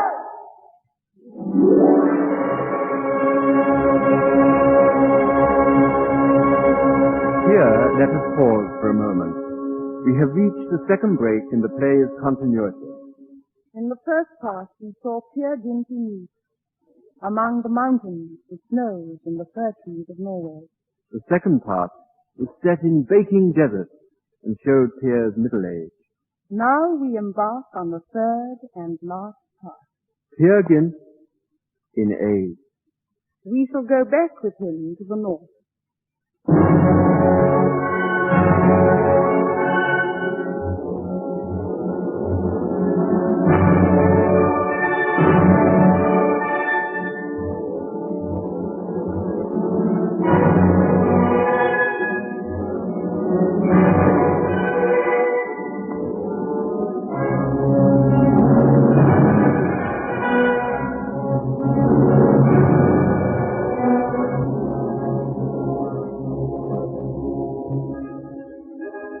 On board a ship in the North Sea off the Norwegian coast.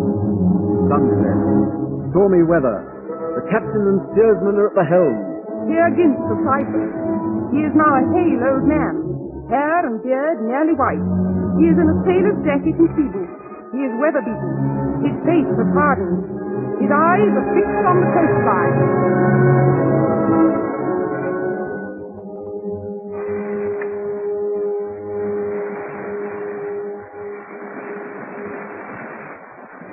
Having scored dressed in his winter clothes. The old man shows up well in the evening sun. There's his brother, the yokel, standing beside him, still wearing his ice green glacier cap.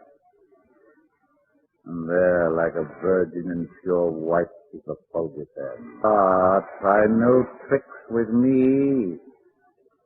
You're made of stone. 2 men to the wheel! On the lantern set! Evening, Captain. Evening, sir.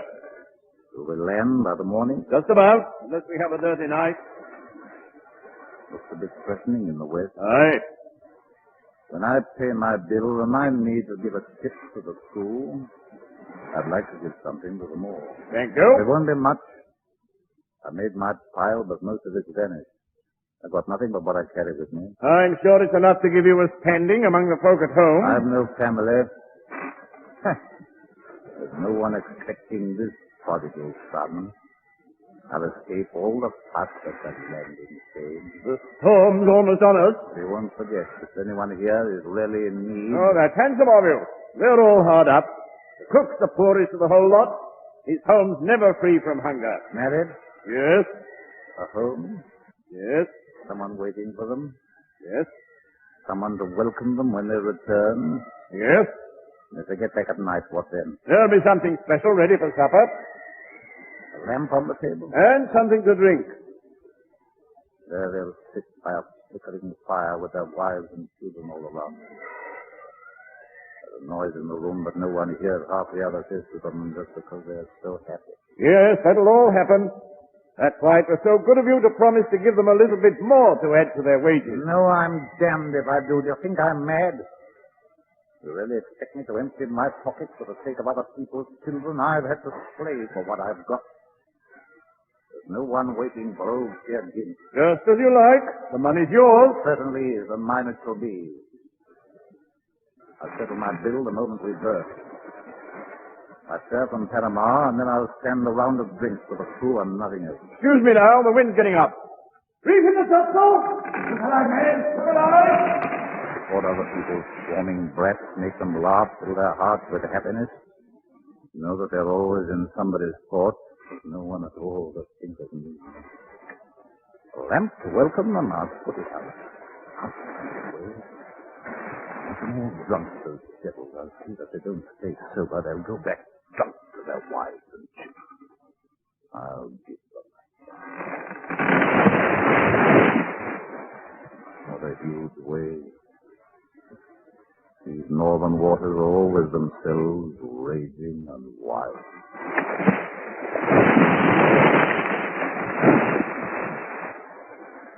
Good evening. Good evening. What? Who are you? Your fellow passenger. Oh, you? I thought I was the only one here. A small mistake. Corrected now. Funny, I've never seen you before. I don't go on deck during the day. Have you been ill? You're as white as a sheet. Not at all. I'm in the best of health. What a fearful storm. Yes. A good thing, too. A good thing? The waves are as high as a house. I'm licking my lips. Just think of the ships that are going under. Just think of all the corpses that will be washed ashore. Good God. Have you ever seen anyone hanged or strangled or drowned? Here, you're going too far. There's a grin on their faces, a mocking grin. And most have bitten off their tongues. Here, keep away. Let me ask you a question. Just suppose that we run aground and sink in the darkness. You think we're in danger? That's the question I can't very well answer. But suppose I'm saved and you go to the bottom. It's a possibility. When a person has one foot in the grave, he starts to get generous, give things away. Well, if it's money you want, I'd... No. Would you be good enough to give me your highly valuable corpse? This is really too much. Your corpse, nothing else. In the interests of science. Get away. My dear sir, just think what you will gain. I'll open you up and have you displayed. I'm trying to find the seat of dreams. You get a complete examination. Get away. But, my dear sir, a mere drowned body. You blaspheming fool, get away from me. Are you mad? Well, maybe you'll change your mind. We'll meet when the ship sinks, if not before. By then, you may be in a better mood. Unpleasant fellows, these men of France. Free thinkers, too. Captain. Yes, sir? A word. That passenger. What sort of madman is he? You're the only passenger on board? Who went into the cabin just now? The ship's dog, sir.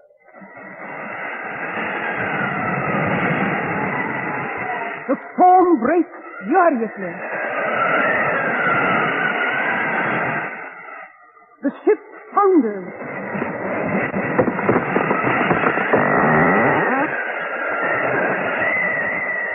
Now, close to land among rocks and breakers, a small boat's keel emerges. So does another man. It is the ship's cook, the poorest man of all the crew. Two fight in the water for possession of the overturned boat. Let go, Constance. You won't take two. I know. Get off. You get off. Never. Away with that hand. Oh, spare me, please. Think of my little one with its comb. I utilize even more than you up to now. I have no clue. Count, you live. I'm still young. Get off quick. You're much good.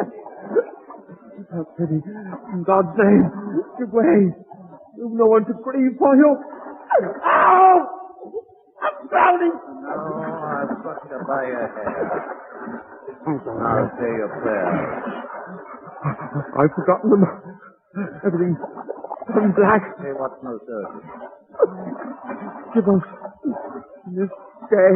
Skip all that. You'll soon have everything you want. Give us this day. Same old song. It's easy to see that you were a cook. Give us this day out. Amen, lad. You were yourself right to the end. Now for the shore. Where there's life, there's always hope. Here gets to land. He makes for his old home.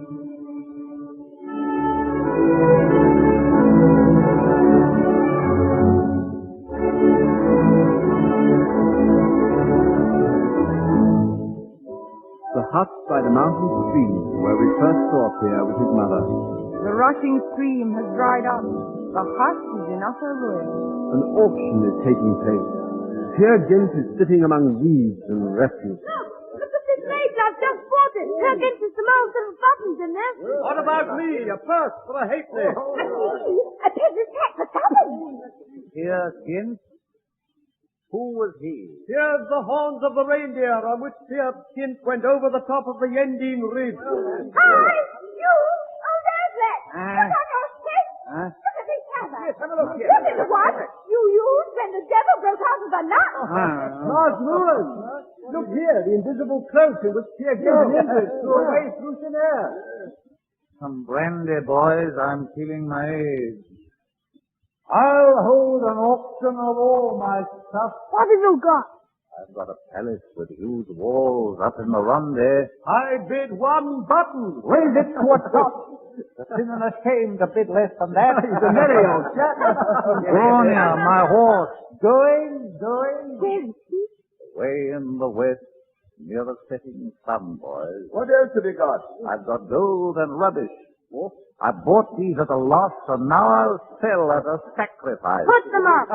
I've a dream about a prayer book. You can have it for a hooker now. The devil with dreams. And then there's my empire. Cat, you can tremble for it. Is the crown so A crown of straw. It'll fit the first man that puts it on. Wait, there's still more. An addled egg. A madman's grey hair. The prophet's beard. I'll give the lot to the person who can show me the signpost out on the moor. The signpost marks, "This is the way." Here comes the constable. I don't like your behavior, my man. If you're not careful, I'll have to arrest you. Very well. But tell me, who was your gift? What the... If you don't mind, I want to find out. Well, he went abroad. Went from bad to worse, as you might have guessed. Got himself hanged. It was years ago. Hanged? Fancy that. Well, I'm very not surprised. The late Peer Gynt was himself to the end. Goodbye. Goodbye, and thank you all for your time.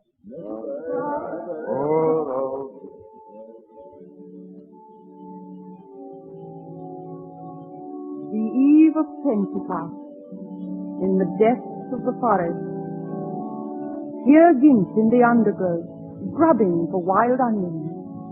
He's down on his hands and knees on the ground.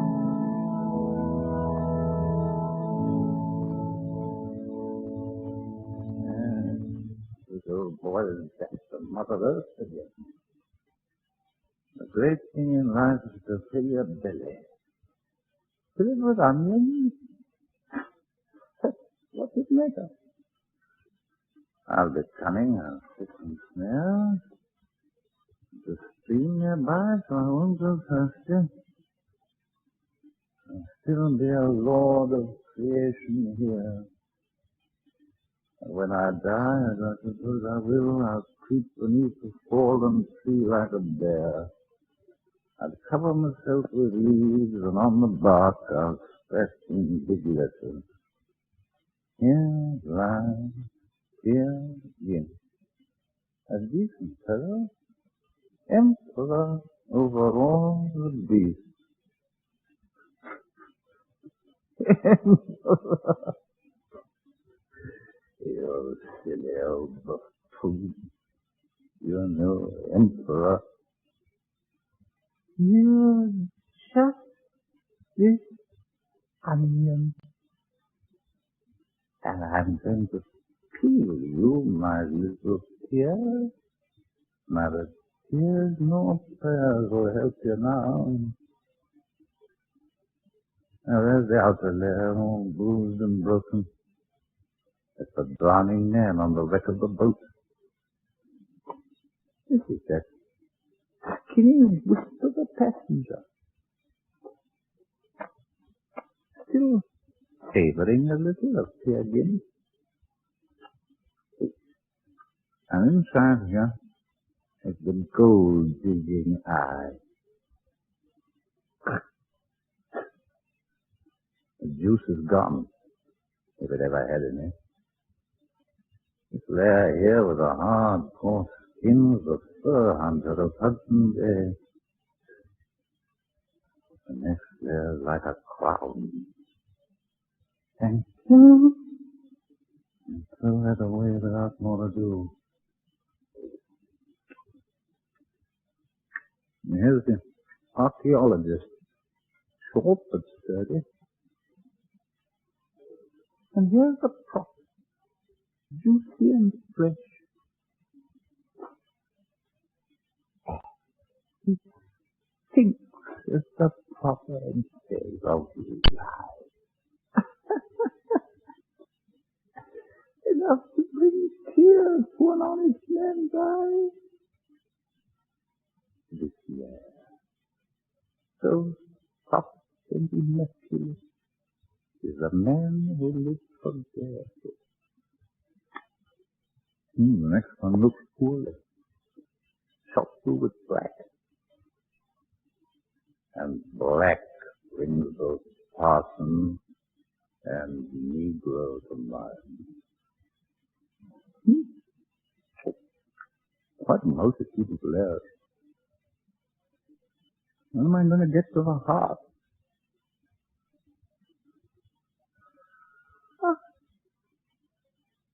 There isn't one. Right through to the middle. It's layer and layer, keep getting smaller. Nature is witty.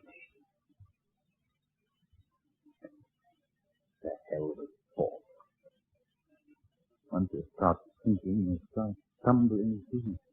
As a matter of fact, I can smile at that danger. I seem to be firmly set on all fours. He was called near to a hut. There are reindeer horns over the door. That hut in the forest, but I could swear I know I've seen this building before, those reindeer antlers over the door, that mermaid carved on the edge of the gable. Why, it's no mermaid. Nails and the board. A boat to keep out of goblins.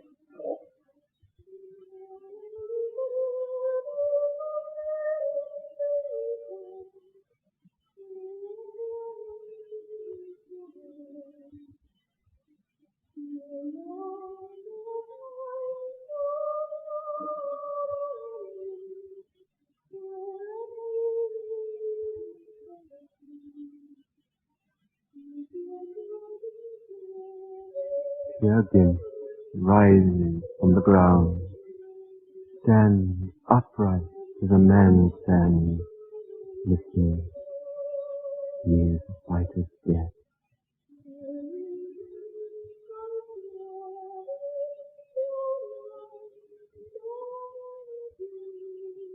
One who remembers, one who forgot.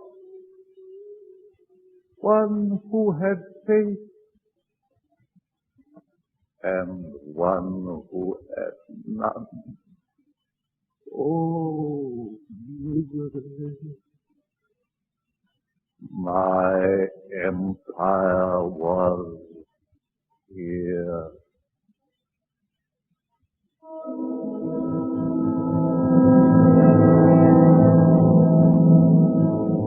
A moor with perfumes of night.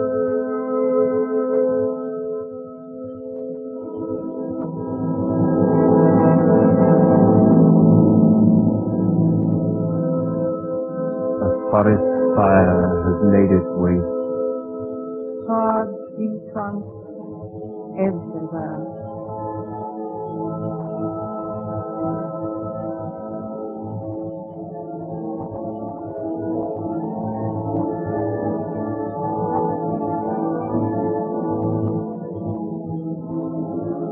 Patches of white mist here and there on the ground.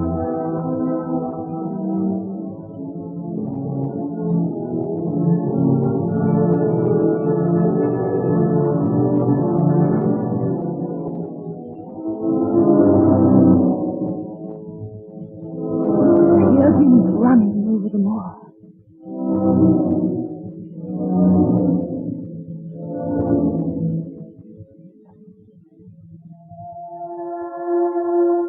I hear the sound of children weeping, weeping that is half a song. Red walls are rolling at my feet. Get away, you flock of fire.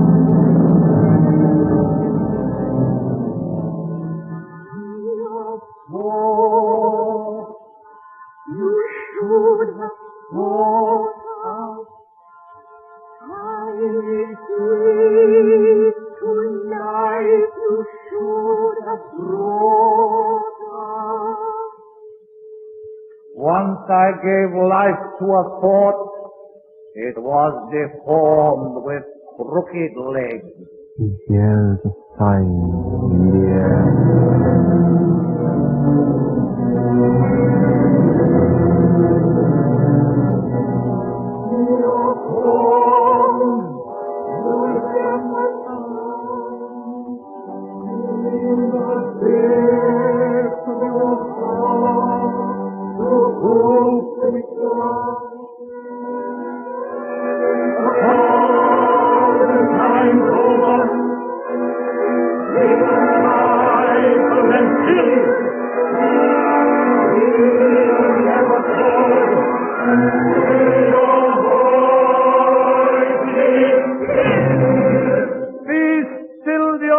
with your rhyme and curse.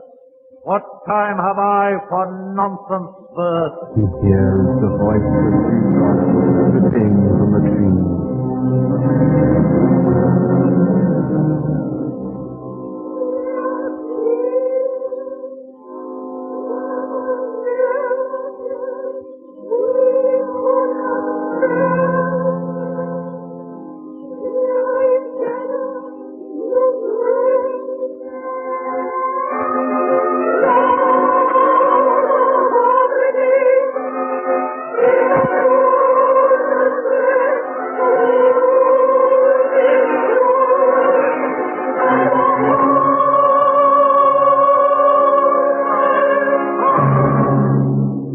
I wept when I was young and got a kick in the behind.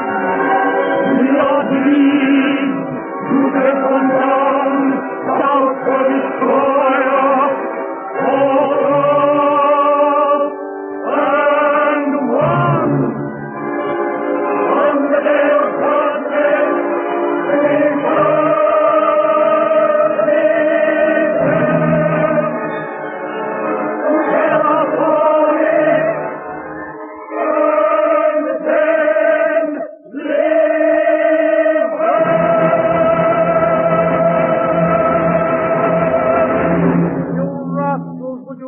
condemn a man for what he hasn't done.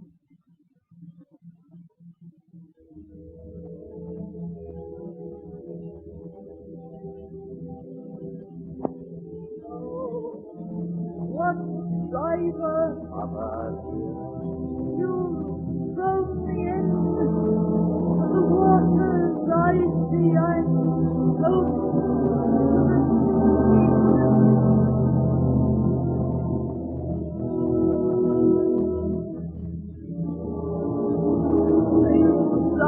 like a madman. Where is the castle dear? The devil that sent you with that whip you're waving there.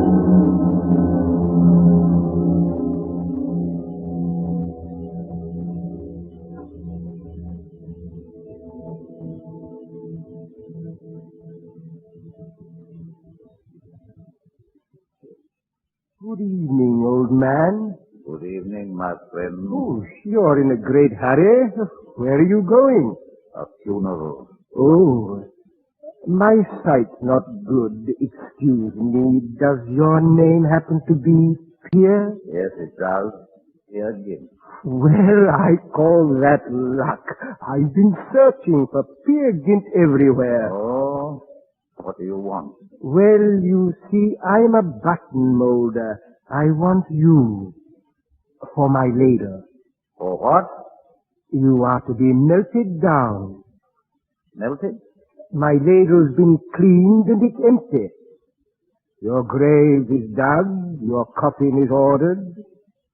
I have orders here from my employer to bring him your soul without any delay. You can't do that. I've had no warning. Oh, it's the custom at funerals and births to give the chief guest a tremendous surprise. No one ever tells him the fateful day. Yes, I know. What brains in the world? You heard. A button molder. So it's come to this, Pierre. You end up in that school. But my good man, there's surely some mistake. I'm worthy of better treatment than this. I'm not as bad as you seem to think. I've done my share of good deeds on this earth. Oh, you're getting away from the point, my dear man. It's because your sins were such puny ones that you're going to escape perpetual torment and are ending, like most, in the casting ladle. What about you like, ladle or sulphur pool, ginger pot, whatever you call it. Get behind me, Satan. Oh, my friend, you're under a great delusion. You are, as you yourself have said, nothing great in the way of a sinner, scarcely even a middling one. Now you're talking reasonably. Sinner in the true grand style is hardly ever met nowadays. That style of sin needs strength and purpose. There's more to it than wallowing in mire. That's perfectly true. You took sin lightly. Superficially, like a splash of mud. Now we are reaching agreement. The sulphur pool is not for those who have splashed in the mud. And therefore, my friend, I can go as I came. And therefore, my friend, you'll be melted down. The method is as old as the creation. Its aim is the conservation of matter. You know the trade, so you'll understand that sometimes a casting can have a flaw. A button, for instance, may have no loop. Now, what would you have done with it? Thrown it away. Oh, yes. Your father was a squanderer. But my employer is very careful. He throws away nothing. He finds a use for the useless as raw material. You were meant to be a shining button on the world's waistcoat. But your loop gave way. So you must be merged again into the mass. You don't mean that you're going to melt me down with any old Tom, Dick, or Harry? This ladle business is the end of Peer Gynt. My innermost soul revolts at it. But, my dear Pierre, you've never been yourself, so what difference can it make to you? I've not been myself?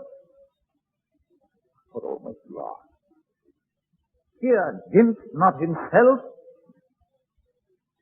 Look here, give me time. Give you time for what? I'll go and get proof that I've been myself as long as I've lived. That's the point of our argument, isn't it? Proof how? Witnesses! Witnesses! Very well, then, we'll let it go at last. But remember, we'll meet at the next crossroads. A witness! A witness! Where's a witness? I won't find one here in the depths of the forest. A witness. A witness. Please, sir, a penny for a homeless beggar. I'm sorry, I haven't any small change. Prince Pierre, just fancy us meeting again. Who are you? You've forgotten the king of Verona? You're never... The king of the Dobra Mountains. The king of the Dobra Mountains? Really? The king of the Dobra? Aren't they? Yes, but I've come right down in the world. Ruined? And robbed. Stripped of everything. Yes, my dear man, spare me those intimate details. Something else is on my mind just now. You remember the day I arrived at the Wanda and asked for your daughter's hand? Of course I do, Prince. Drop the prince business. You wanted to lay violent hands on me, slit the lens in my eye, make my vision oblique, and transform Peer Gynt into a troll. What did I do then? I rose up and fought you. I swore that I'd stand on my own firm feet. I rejected love and power and a kingdom, gave up everything to be myself. Now, that's what I want you to swear to when we... No, I can't. What are you talking about? You're not going to force me to tell lies. Don't you remember wearing a tail? Thinking of me? Yes, you tempted me, but I lasted out and I won in the end. A man is judged by such deeds as that. The last verse is always the one that counts. But, Pierre, the result was just the reverse. What do you mean? When you left my palace, you'd written my motto on your coat of arms. What motto? That word, that all-embracing word. What word? That distinguishes human beings from trolls.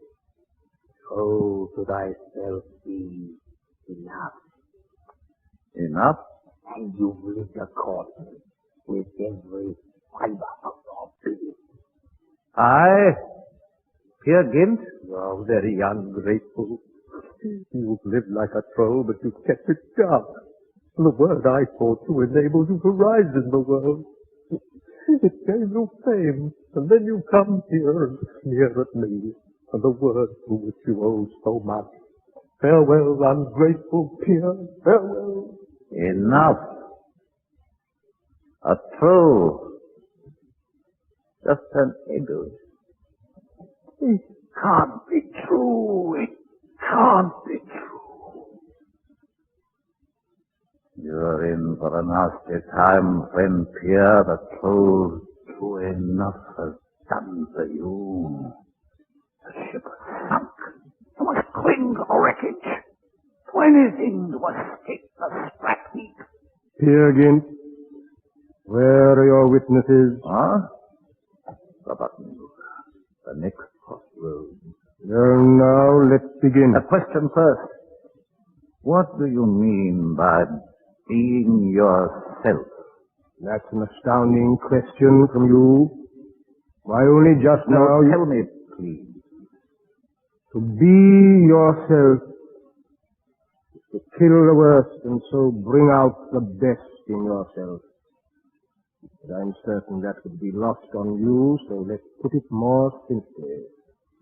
To carry out the master's intention in every detail. How about the man that's never been told what the master intended to do with him? His intuition should tell him that. Intuitions are frequently wide of the mark. That's true, but when you lack intuition, you give the devil his finest weapon. Listen, I give up my claim to be myself. It wouldn't have been easy to prove anyway. I'll accept that part of the case as lost. But as we were talking of sinning just now, I felt the shoes of my conscience pinch, and I said to myself, yes, you're a sinner. Now you're beginning all over again. Not at all. I mean sinning on the grand scale, not in deeds alone, but in purpose and blood. When I was abroad, I sank so low. So you say, but if you could show me a list. A list? Of my sins. Give me time. Very well. Give me time. Very well. We'll meet at the next crossroads. Where shall I look? At the next crossroads. The list. I must find the list of my sins. I must find it. There goes a shooting star. Falling, falling. Greetings from Peer Gynt, brother shooting star. Shine forth, be extinguished, disappear forever.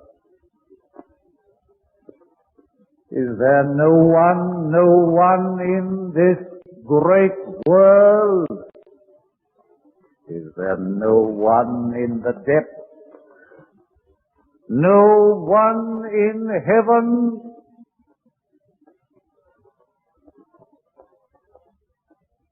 So a soul can go back so wretchedly poor into the grey mist of nothingness.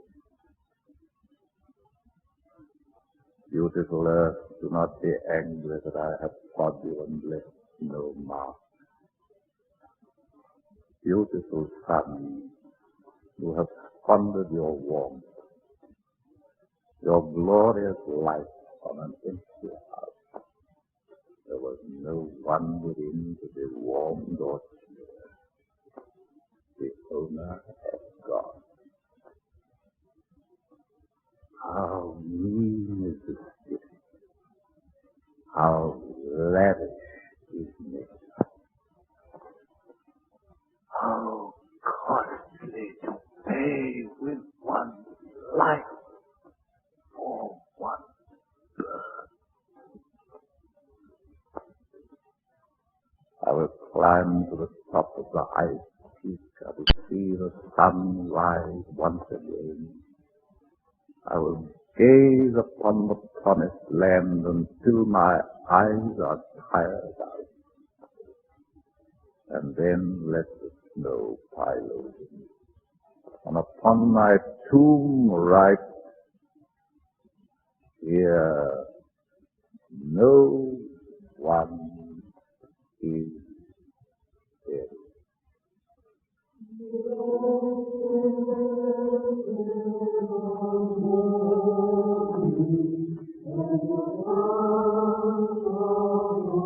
It is the dawn of Pentecost. Churchgoers are singing as they pass over the moor.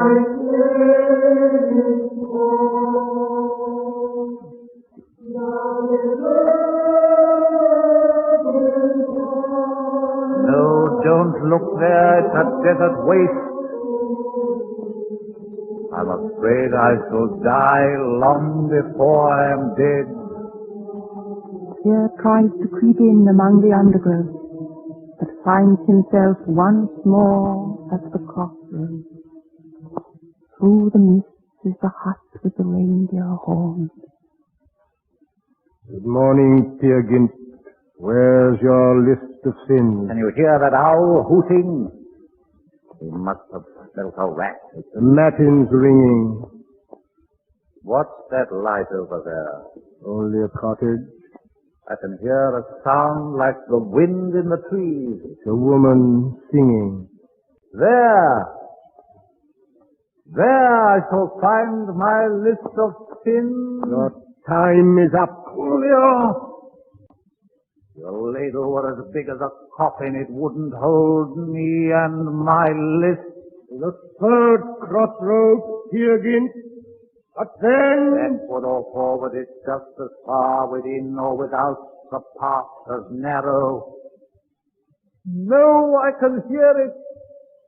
A wild, endless cry bidding me go in, go back, go home. Go round about as the boy. It is, however narrow the way.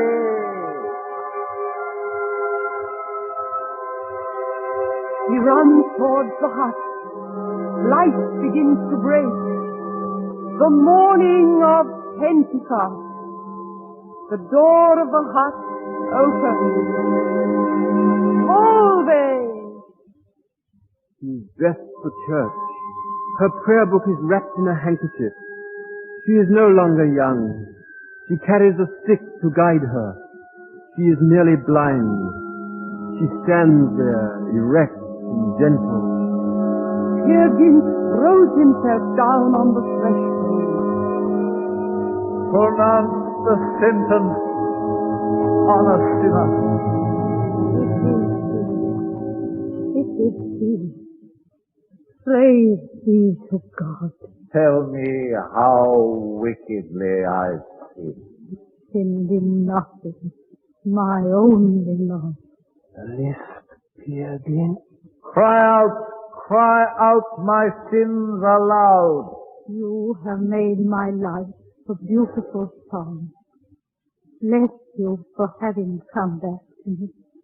And blessed, oh, blessed be this witching Lord. I am lost.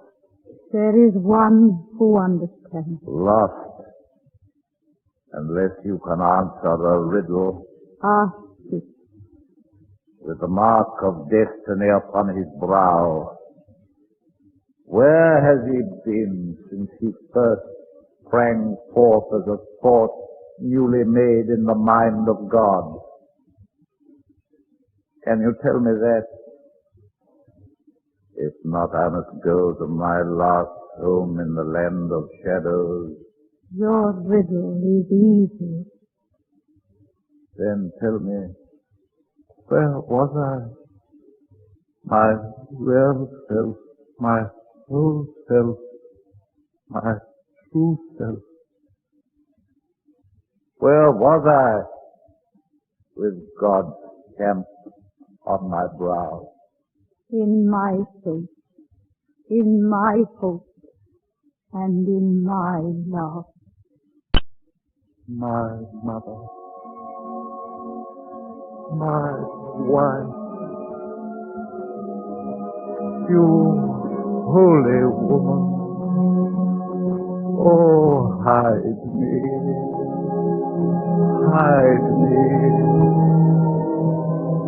within your love.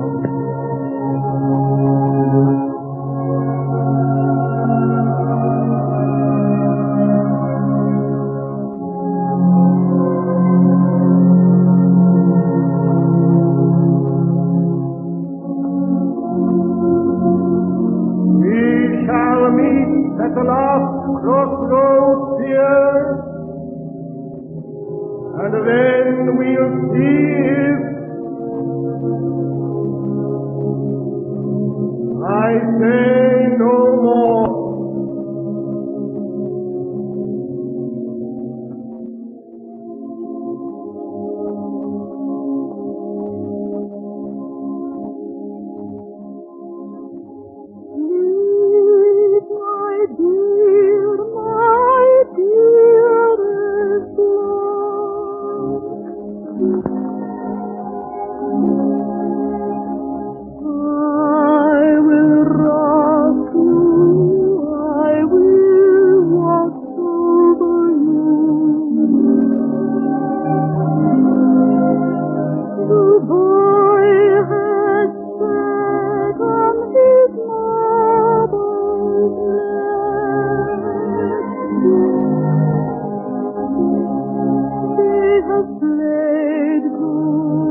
From Hollywood, California, the Lux Radio Theater presents Miriam Hopkins, Claude Rains, Richard Green, and Anne Shirley in Confession.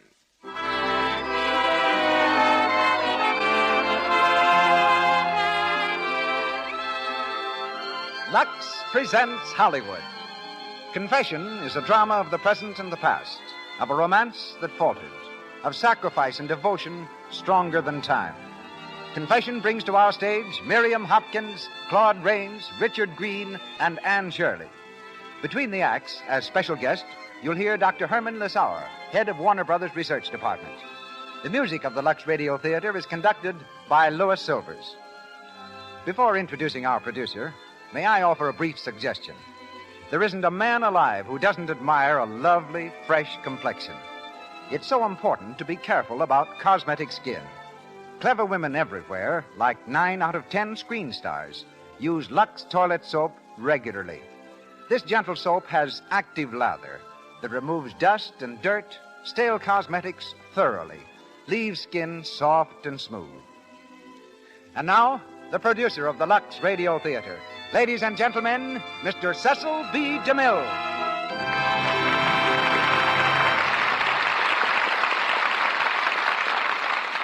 Greetings from Hollywood, ladies and gentlemen. The Music Box Review was in rehearsal on Broadway when a blue-eyed blonde with a Georgia accent, a diploma from Syracuse University, and a do-or-die determination walked up to the man in charge and told him that Mr. Hassard Short had sent her to see him about a job. The man in charge happened to be Mr. Hassard Short himself, who, being just as good a sport as he is a producer, swallowed his amazement and placed her in the ballet. Ever since then, Miriam Hopkins has been famous for her ability to convince her listeners. We give her that opportunity tonight in the role of Vera Kowalska. Claude Rains, who hails from Warner Brothers Studio, where he recently played with such distinction in Four Daughters, interrupted his stage career in England to enlist with the historic Ladies from Hell in the World War. He rose to a captaincy. Later, he crossed the ocean and made a notable success with the Theater Guild. Suddenly finding himself without a play, Mr. Rains took it for granted that his stage career was over. He bought a farm in New Jersey and settled down to a life of labor and leisure on the soil. But Hollywood put an end to this short-lived career, and so as an ex-farmer, he's been harvesting hits instead of potatoes ever since. Seen next in They Made Me a Criminal, Mr. Rains appears tonight as Mikhail Mikhailoff. In the role of Leonid comes one of Darryl Zanuck's greatest discoveries, Richard Green.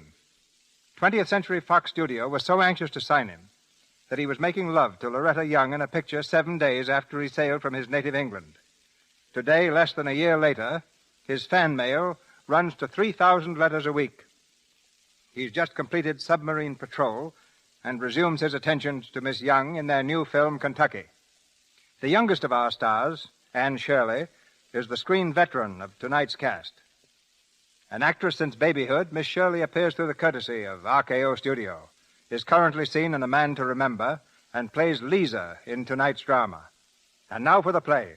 It's curtain time and start time, as the Lux Radio Theater presents Miriam Hopkins and Claude Rains in Confession, with Richard Green and Anne Shirley.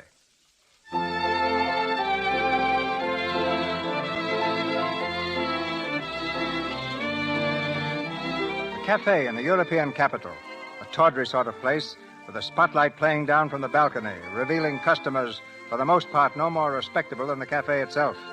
Now the spotlight comes to rest on a couple who seem completely out of place in such an atmosphere. The man is tall and distinguished. The girl, young, naive, and a little afraid. Afraid of this strange, exciting place and of the soft words of her companion. The spotlight moves again. Now focused in its beam is a solitary figure, a woman gowned in black.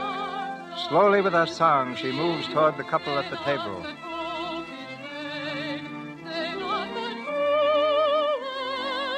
The woman in black has stopped. Her song abruptly ended. She stands transfixed, horrified, looking at the two in that booth before her. Then with a quick movement, she turns away and hurries from the floor. The man in the booth whispers something to the young girl. They rise to go. They reach the stairway when suddenly... Mikhailo! The man turns. There at the foot of the stairs, the singer, a revolver in her hands. The man's face is frozen with horror. Quiet! Quiet here! You were with this man, weren't you? Answer. Yes, officer, I was. Just answer questions. Who was this man? Mikhailov, the pianist. And who are you? How long have you known him? What do you know about the shooting? My name is, I'm Lisa Kozlov. I only met him. Oh, please don't make me answer now. You'll answer whenever I want. The man's been killed here. Leave her alone. I killed him, and that's all that's necessary. I killed him, and I'm glad. Do you understand that? I'm glad.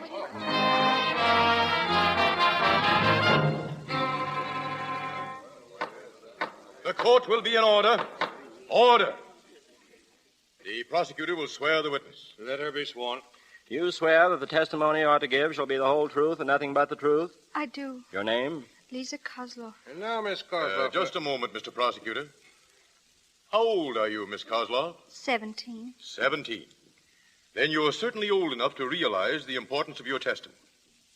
Now remember, young woman, not alone are you under oath, but the life of the defendant, Vera Kowalska, may depend upon your telling the truth. I know. Proceed, Mr. Prosecutor. And now, Miss Lisa Kozlov, why did the defendant kill Mikhail Mikhailov?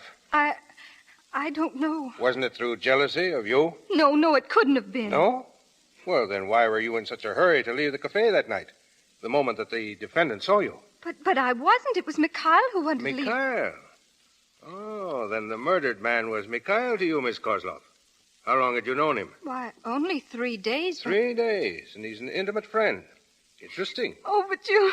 Your Honor, why should this girl be questioned like this? I'm the one on trial. She isn't. Silence. It is not for the defendant to question the tactics of the prosecutor. Continue, Mr. Prosecutor. Thank you, Your Honor. Now, Miss Kozlov, tell us in your own words how you met the murdered man, the relationship between you, everything, and the truth. Well, I saw Mr. Mikhailov first at the conservatory where I'm studying piano.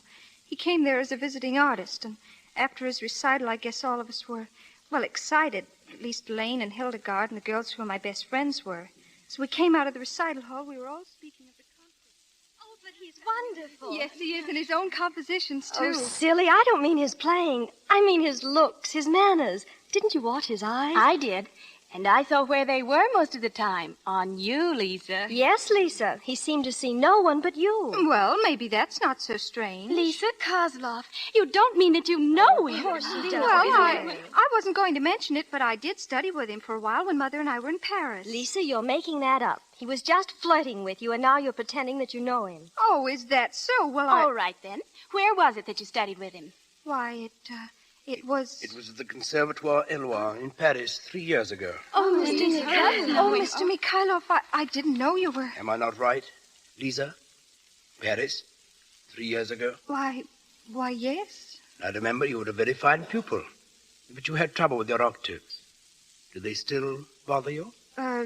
No, not so much. Aren't you going to introduce me to your friend? Oh, of course. Hildegard Fisher. How do you do? Elaine Martin. How do you do? Thelma Petrova.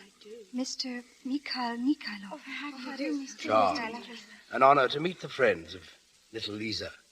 And now, if you will excuse us. Oh, of course. Happy to have met you. Goodbye, Lisa. Oh, Mr. Mikhailov, I forgive me. Shh. Not here. You can explain why we are having tea together. Tea? Oh, but I couldn't. Oh, yes, you can, my dear. Remember, I tolerate no arguments from my pupils. Now, suppose we leave at once. That was our meeting. Of course, he'd never really been my teacher. I just said that to the girls to impress them. Well, we went to tea, and when he took me home, he asked me to meet him the next morning to ride in the park. And you met him, of course. No. I can't say that I didn't want to. Mr. Mikhailov was, well, different from anyone I'd ever known. But my mother was away from home at the time, and somehow I knew that she wouldn't approve. So next day at 3 o'clock, I was at the conservatory for my lesson. In fact, I was a little late, so I hurried into the lesson room. But Professor Heinzen wasn't there. Instead, it was... You're late. I don't approve of my pupils being late. Mr. Mikhailov, what are you doing here? Doing? By giving you a lesson. I thought that as long as you told your schoolmates I was once your piano teacher, it wouldn't do any harm for Professor Heinzen to know, too. And he consented to my giving you your lesson. Oh, you didn't? You mean the professor's not coming at all? No, Lisa. Shall we begin? Please. Please, Mr. Mikhailov, we shouldn't. I mean... Now, let's see what we've got here. Oh, yes, Mozart's Sonata in A major. Quite. The first movement begins with this theme.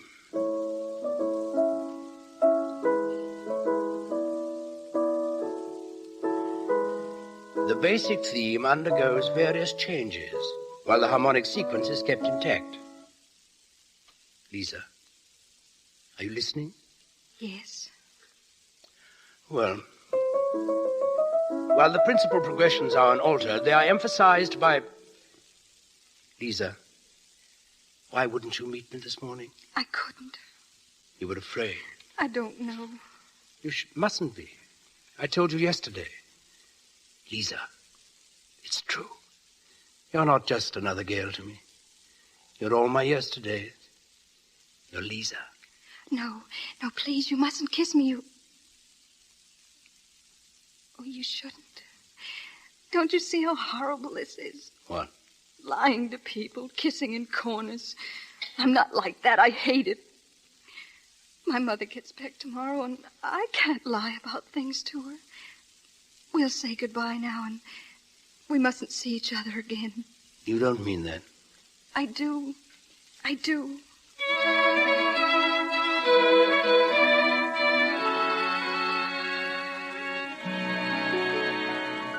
Then it was a grand trip, Mother. Perfect, except being very lonely for a certain young lady I know. Lisa, darling, is something wrong? Wrong? You seem so pale.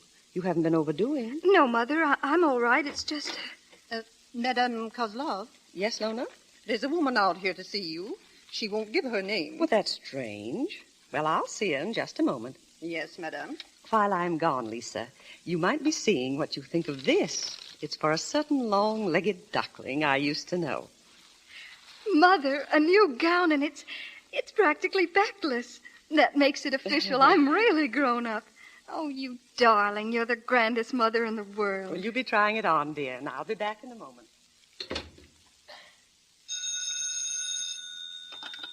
Hello. Oh, Mikhail. Mikhail, you shouldn't phone me. I told you that. No, it's impossible. I can't. No, believe me. But it doesn't matter whether I want to or not. Going away. Why, yes, but couldn't... Listen to me. No, well, yes, I understand, but you mustn't expect me. Oh, yes, I think so, Elaine. I'll talk to Mother and call you back if it isn't all right. Goodbye. Who was that, darling? Oh, Elaine Martine. She wanted to know if I couldn't visit her this evening. I was sure you wouldn't mind. Why, of course not, my darling. You run along, get dressed. Why I told that lie to my mother, I don't know. I guess it was because he told me he was going away the next day. Well, I met him at the Metropole Hotel. We had dinner there. And then he wanted to show me a sort of cafe I'd never seen. I was afraid when we arrived at the place, and I told him so, but he only laughed. He ordered some wine and began making love to me. He was saying all sorts of impossible things, but I couldn't stop him. And then suddenly the spotlight was directly on us, and the woman was singing on the dance floor right in front of us. Just a moment. You're referring now to Vera Kowalska, the defendant in this trial? Yes. When he saw her, he suddenly straightened up. I never saw such a look in anyone's eyes. And then she saw us, and she stopped singing. From then on, I'm not quite sure what happened. He said we must go, and we started out, but as we reached the top of the steps, she called out, "Mikhail Mikhailov." He turned back and tried to stop, but then I heard the shots, and he fell, and that's all I know. That's all I know, I swear it. Thank you, Miss Kozlov. Thank you. That's all of the examination for the prosecution, Your Honor. The attorney for the defense? The defense has no questions. Your next witness, Mr. Prosecutor. That was our final witness, Your Honor. The case of the prosecution is closed. Counsel for defense, call your first witness. There will be no witnesses, Your Honor. The defense has no testimony to offer. Our case is closed. Silence! Silence! The defendant, Vera Kowalska, will rise. Defendant, the court must warn you of the inevitable consequences of your silence in this matter. There is nothing for me to say. I killed him. But you can tell us why you killed this man. Perhaps there are extenuating circumstances. Perhaps... There aren't. He deserved to die, and I killed him. That's all that need be said. Let them sentence me. Very well.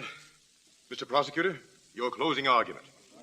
Your Honor, gentlemen of the jury, what need I say? The accused has convicted herself more completely, more certainly than could the words of the most eloquent of prosecutors. The crime, gentlemen, murder. The motive, jealousy of the girl Lisa Kozlov. And the punishment, death. You have no alternative.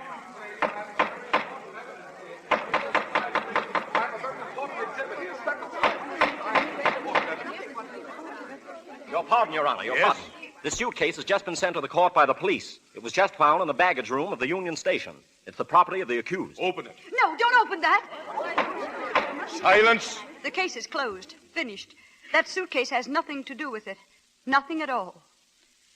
Vera Kowalska, this court is not content that this trial be closed without a knowledge of the relation between yourself and the murdered man.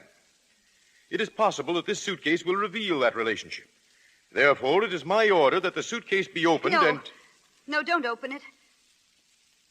I'll tell you. Leave that suitcase closed and clear the courtroom of everyone but the jury. And I'll tell you. I swear I'll tell you. But you've got to clear the court. Very well. The court will be cleared.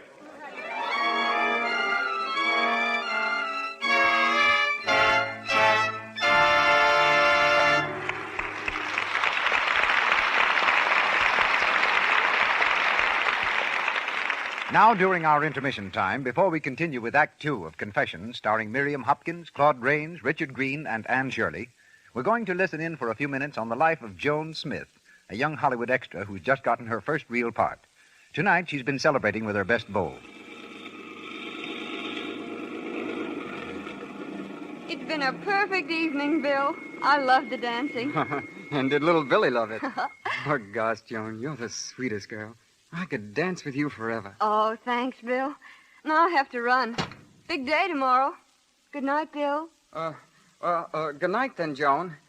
You're sweet.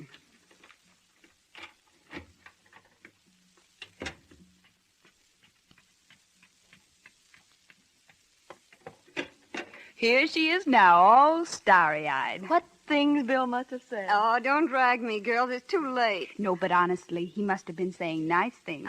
Tell us, please. Yes, please. Don't be silly, as if I would. I'm going straight to bed. I've got work to do early. Good night, all. Good night. Just as if I'd tell them the nice things Bill said. I could dance with you forever. Joan, you're sweet. Gosh, am I glad I hurried home from work for my Lux soap bath before my date. That soap sure leaves you clean. And it has such a nice fragrance. Joan is a clever girl. She's learned the importance to a girl of making sure her skin is fresh and sweet. She uses Lux toilet soap as a beauty bath because its active lather carries away thoroughly perspiration, every trace of dust and dirt, leaves skin smooth and delicately perfumed.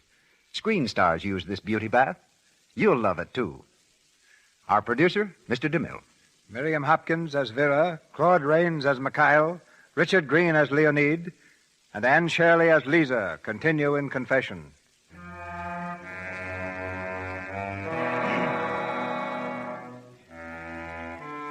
The courtroom has been cleared. Facing only the judge and jury, Vera Kowalska is prepared to testify, to tell why she killed Mikhail Mikhailov. For a long moment, she stands surveying the anxious faces about her. Then at last, she speaks. Your Honor, before I begin, I must be sure that nothing I say here will become public knowledge. The accused may be sure of that. Proceed. Well, it was in 1912 in Warsaw. I was a leading singer of the Imperial Opera there, and this particular night was to me perhaps the most important of my career because it was to be my last. The opera that night was entitled Mazurka. The composer and the conductor, Mikhail Mikhailov. I'm sure that I've never sung better, and as the last scene came to me...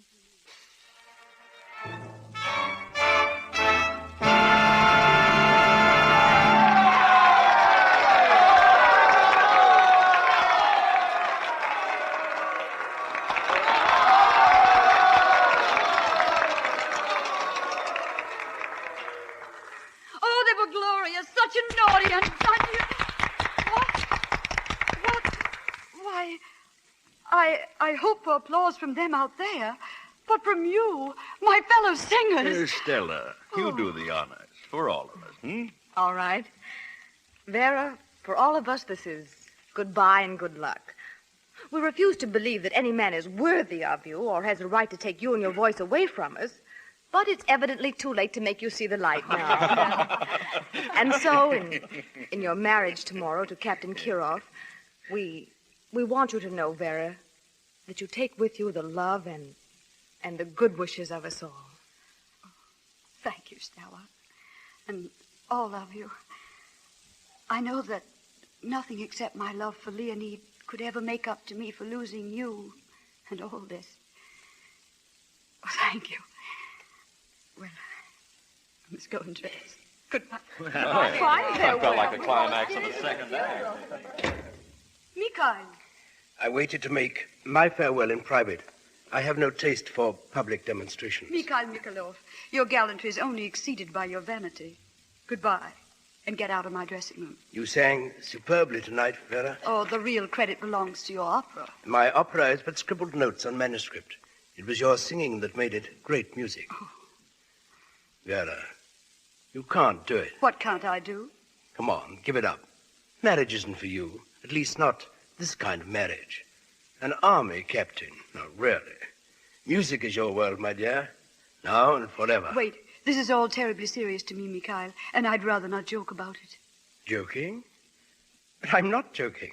Now, if you were to talk of marrying someone else, Mikhail Mikhailov, for instance... I don't suppose it matters that Mikhail Mikhailov already has a wife. Wonder? Oh, ancient history, my dear. Vera, darling. Oh, Mikhailov. Congratulations. Your opera was wonderful. Well, thank you. You come in good time. I was just trying to persuade your fiancée to jilt you at the altar and marry me instead. Oh, were you? Well, I take it all back about your opera. It was terrible.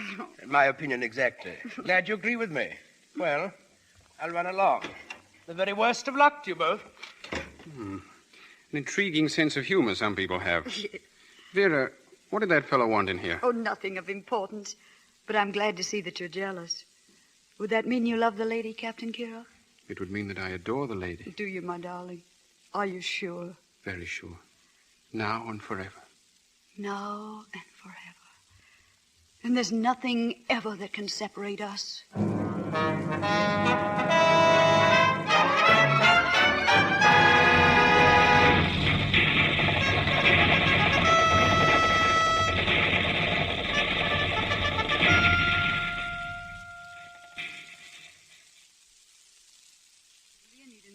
Married less than 2 years when war was declared, and as an officer he was sent to the front at once. But those 2 years we did have were so filled with happiness that I almost believe they make up for all that's happened since.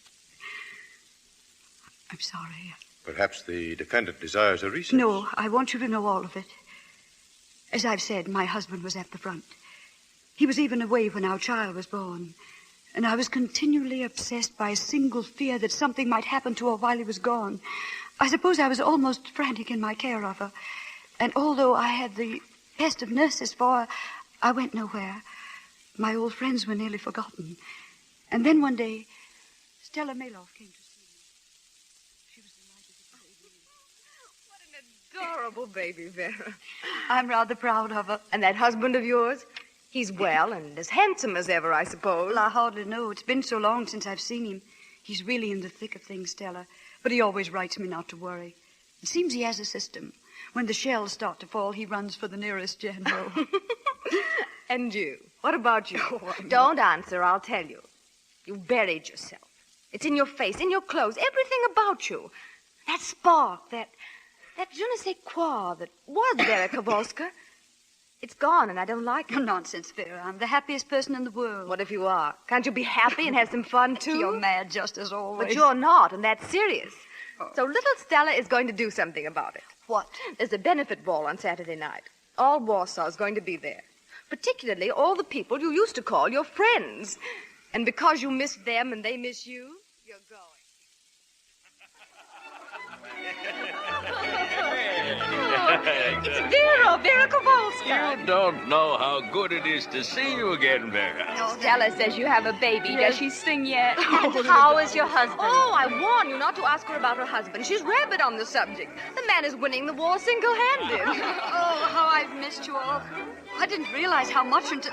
Listen, a mazurka. Exactly. And you're going to dance it with me. Mikhail. The same. Infinitely older and only infinitesimally wiser. While you, Vera, you haven't changed at all. Yes, you have. You're more beautiful. The same Mikhail. With whom, I repeat, you are about to dance. Mikhail, dear, have you forgotten? This was to be our dance. Oh, quite so, Xenia, yes. By the way, Vera, may I present a new member of the company? Xenia Solkov. Xenia, Madam Vera... Vera... Now, what is that name now? Oh, yes, Kirov. How do you do? A pleasure. Come, Mikhail, dear. Quite. See you later, Vera. Possession would seem to be 10 points of the law with little Xenia. Who is she? Mikhail's latest. Wife? Why? Well, not exactly. At least not till he gets rid of Margaret. Margaret? Oh, Vera, you are behind the times. Margaret was the successor to Wanda. She made her entrance into the Mikhailov comic opera some time ago. Her exit is imminent.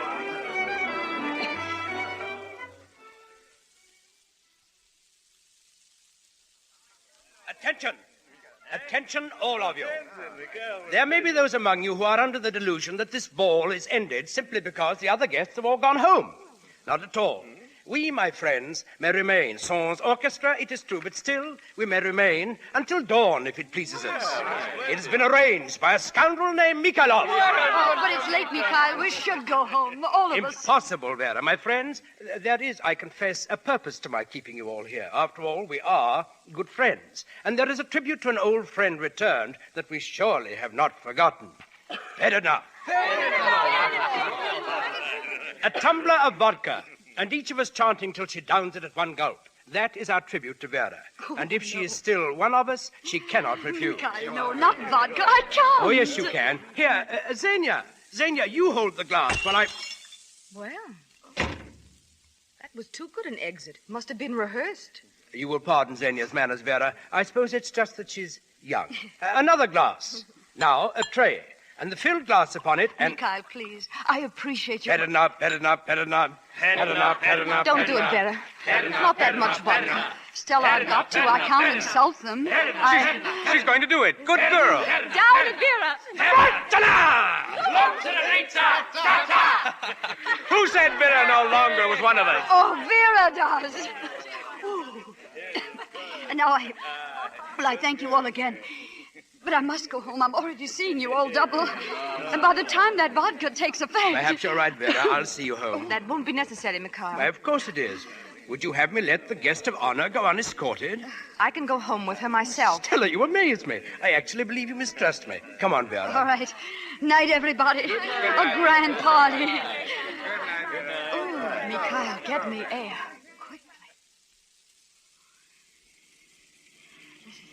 This is good of you, Mikhail. Wouldn't do. Try to go home alone. Wouldn't do. I'm glad you came tonight, Vera. I'd hoped Stella would bring you. That's why I told her where to find you. Did you know it was I who found you first? Vera? Vera. Are you asleep? Funny little Vera.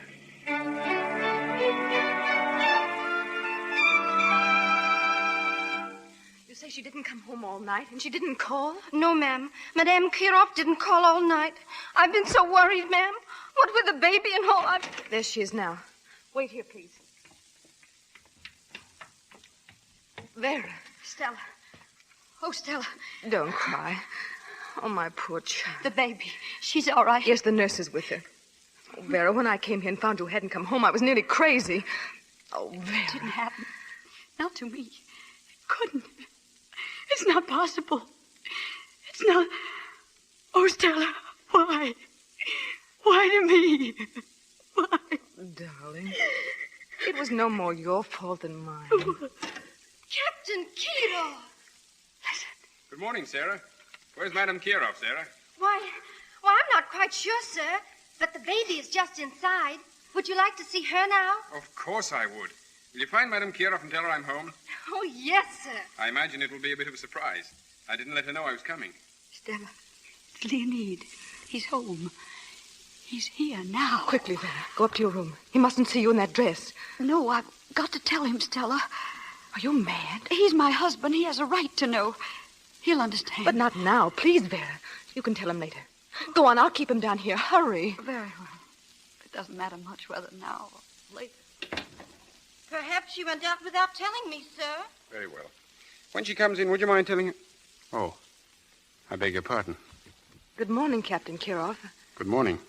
I'm Stella Maloff. I was in the opera company with Vera. I've been visiting her here the last few days. Madame Marloff, of course. And you're most welcome. Do you suppose, madame, that my wife is as skilled an actress as yourself? I don't know what you mean, Captain. I've watched your eyes, madame. They never betrayed for an instant that you even noticed this empty sleeve of mine. My congratulations. Vera doesn't know? No. Well, was that wise, Captain Kirov? I don't know. There are some things one lacks the bravery to write. And is there greater bravery in confronting her like this, unwarned? Do you think I wanted to? Do you suppose that in these weeks I haven't seen her face before me 1,000 times? The pity in her eyes when she sees this. It must not be, Captain Kirov. For Vera's taken your own. She must know before she meets you. Well, how? I'll tell her, and then I'll send it to you. Oh, it will be easier from someone else, believe me. Will it? I don't know any longer. I've thought of it too long. If you will, Madame Maloff. She'll be smiling when she comes to you. You'll see. Vera. Well? Listen to me. Listen and say nothing until I've finished. You believe in your heart that last night is the most important thing in the lives of you and your husband at this moment. Well, it's not. You said a moment ago that because you love him, you must tell him. Yes. If you do love him, you can't. Stella. Wait. He needs you, Vera. He's hurt. No. He's lost an arm, Vera. Oh. Lost it fighting for the thing in which he believes. Oh, you can't tell him, Vera. You must see that. Where is he now? In the library. And Vera. Yes? I promised you'd come to him, smiling.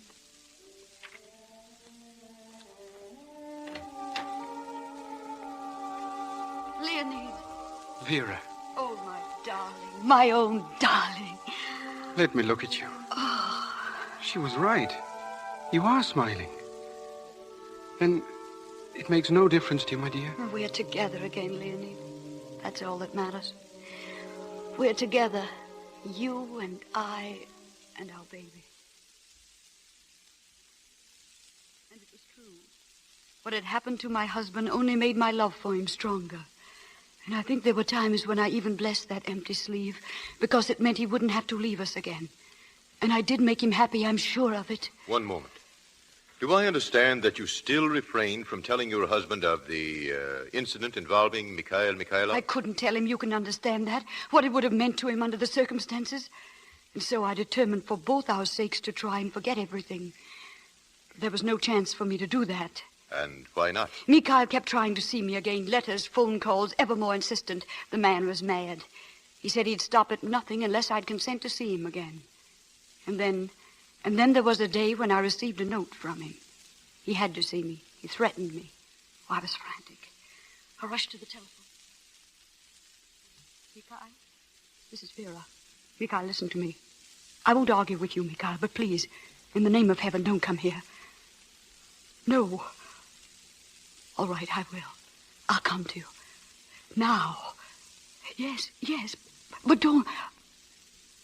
All right, Mikhail. Yes, in 10 minutes. Goodbye. Going out, Vera? Leonid. Oh, I didn't know that. Whom were you talking to? Well, it's a friend of Stella's. She's very ill, and I'm going to her. And Stella? She's going to get my purse, the taxi. Here's money. You'd better not delay. But You're right. Thank you. Goodbye, darling. Mikhail. Oh, Vera, you'd better... Oh, Leonid. Is she very sick, Stella? Sick? Your friend. Or possibly you didn't know that you had a friend, so ill that my wife, but not you, must go to them at once. Oh, why? Why, of course, it's... Don't lie. Where has she gone? Who is Mikhail? Answer me. No, never mind. Mikhail. I know. I remember.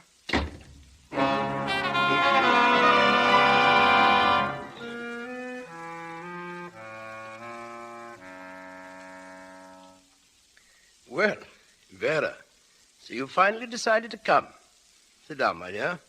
Have a drink. Let's understand each other from the beginning, Mikhail. I didn't come here for a rendezvous with you. No? No. I came only to make you understand that I never want to see you again. Now, Vera. Keep away from me, Mikhail. You're not going to blackmail me, do you hear? I love my husband and my baby, and there's nothing I wouldn't do to keep them. Do you understand that, Mikhail? There's nothing I wouldn't do. You know, I actually believe you. You surprised me, Vera. I hadn't credited you with the gift of intensity. Well, I'm sorry. It would have been very pleasant. May I show you to the door? You won't write again. A phone. Swear it. Very well. This, my dear Vera, is a most regrettable but final parting. You have my word. Goodbye, Vera, my darling. Goodbye.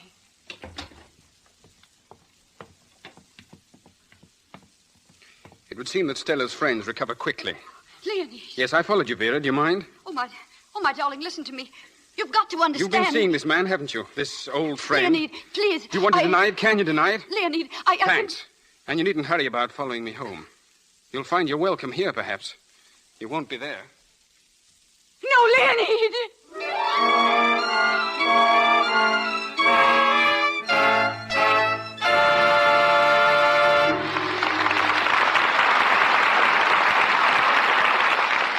We pause for station identification. This is the Columbia Broadcasting System.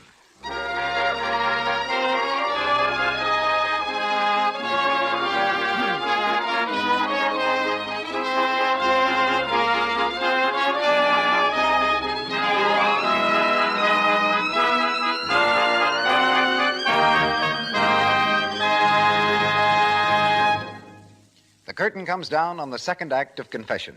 And in a few moments, we'll open Act 3 with our stars, Miriam Hopkins, Claude Rains, Richard Green, and Anne Shirley. This is intermission time, and here's Mr. DeMille with a preface to the evening's special guest.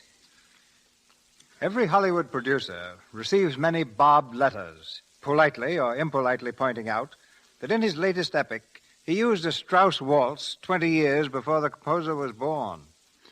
Or that he made a famous general right-handed when everybody knows that he was a southpaw.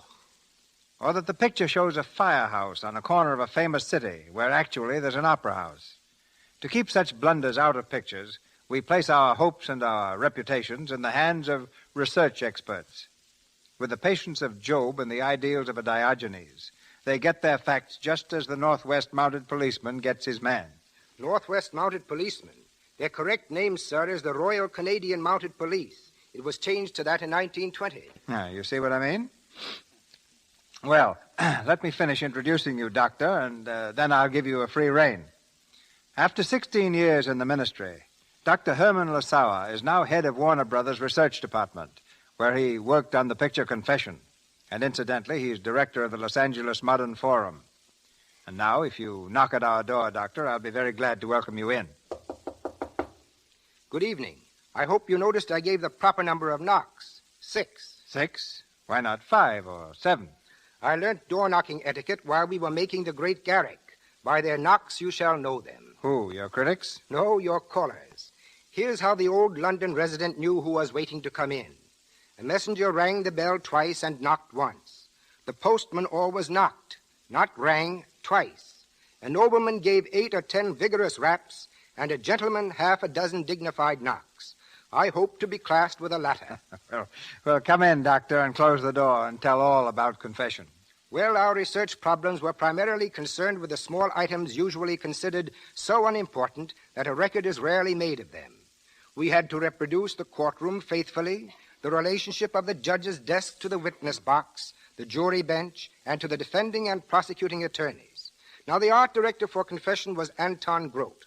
He was born in Poland and insisted on okaying the Polish street signs. When letters began to come in advising us of errors, Mr. Grote was very much chagrined, until it later developed that they were not really errors.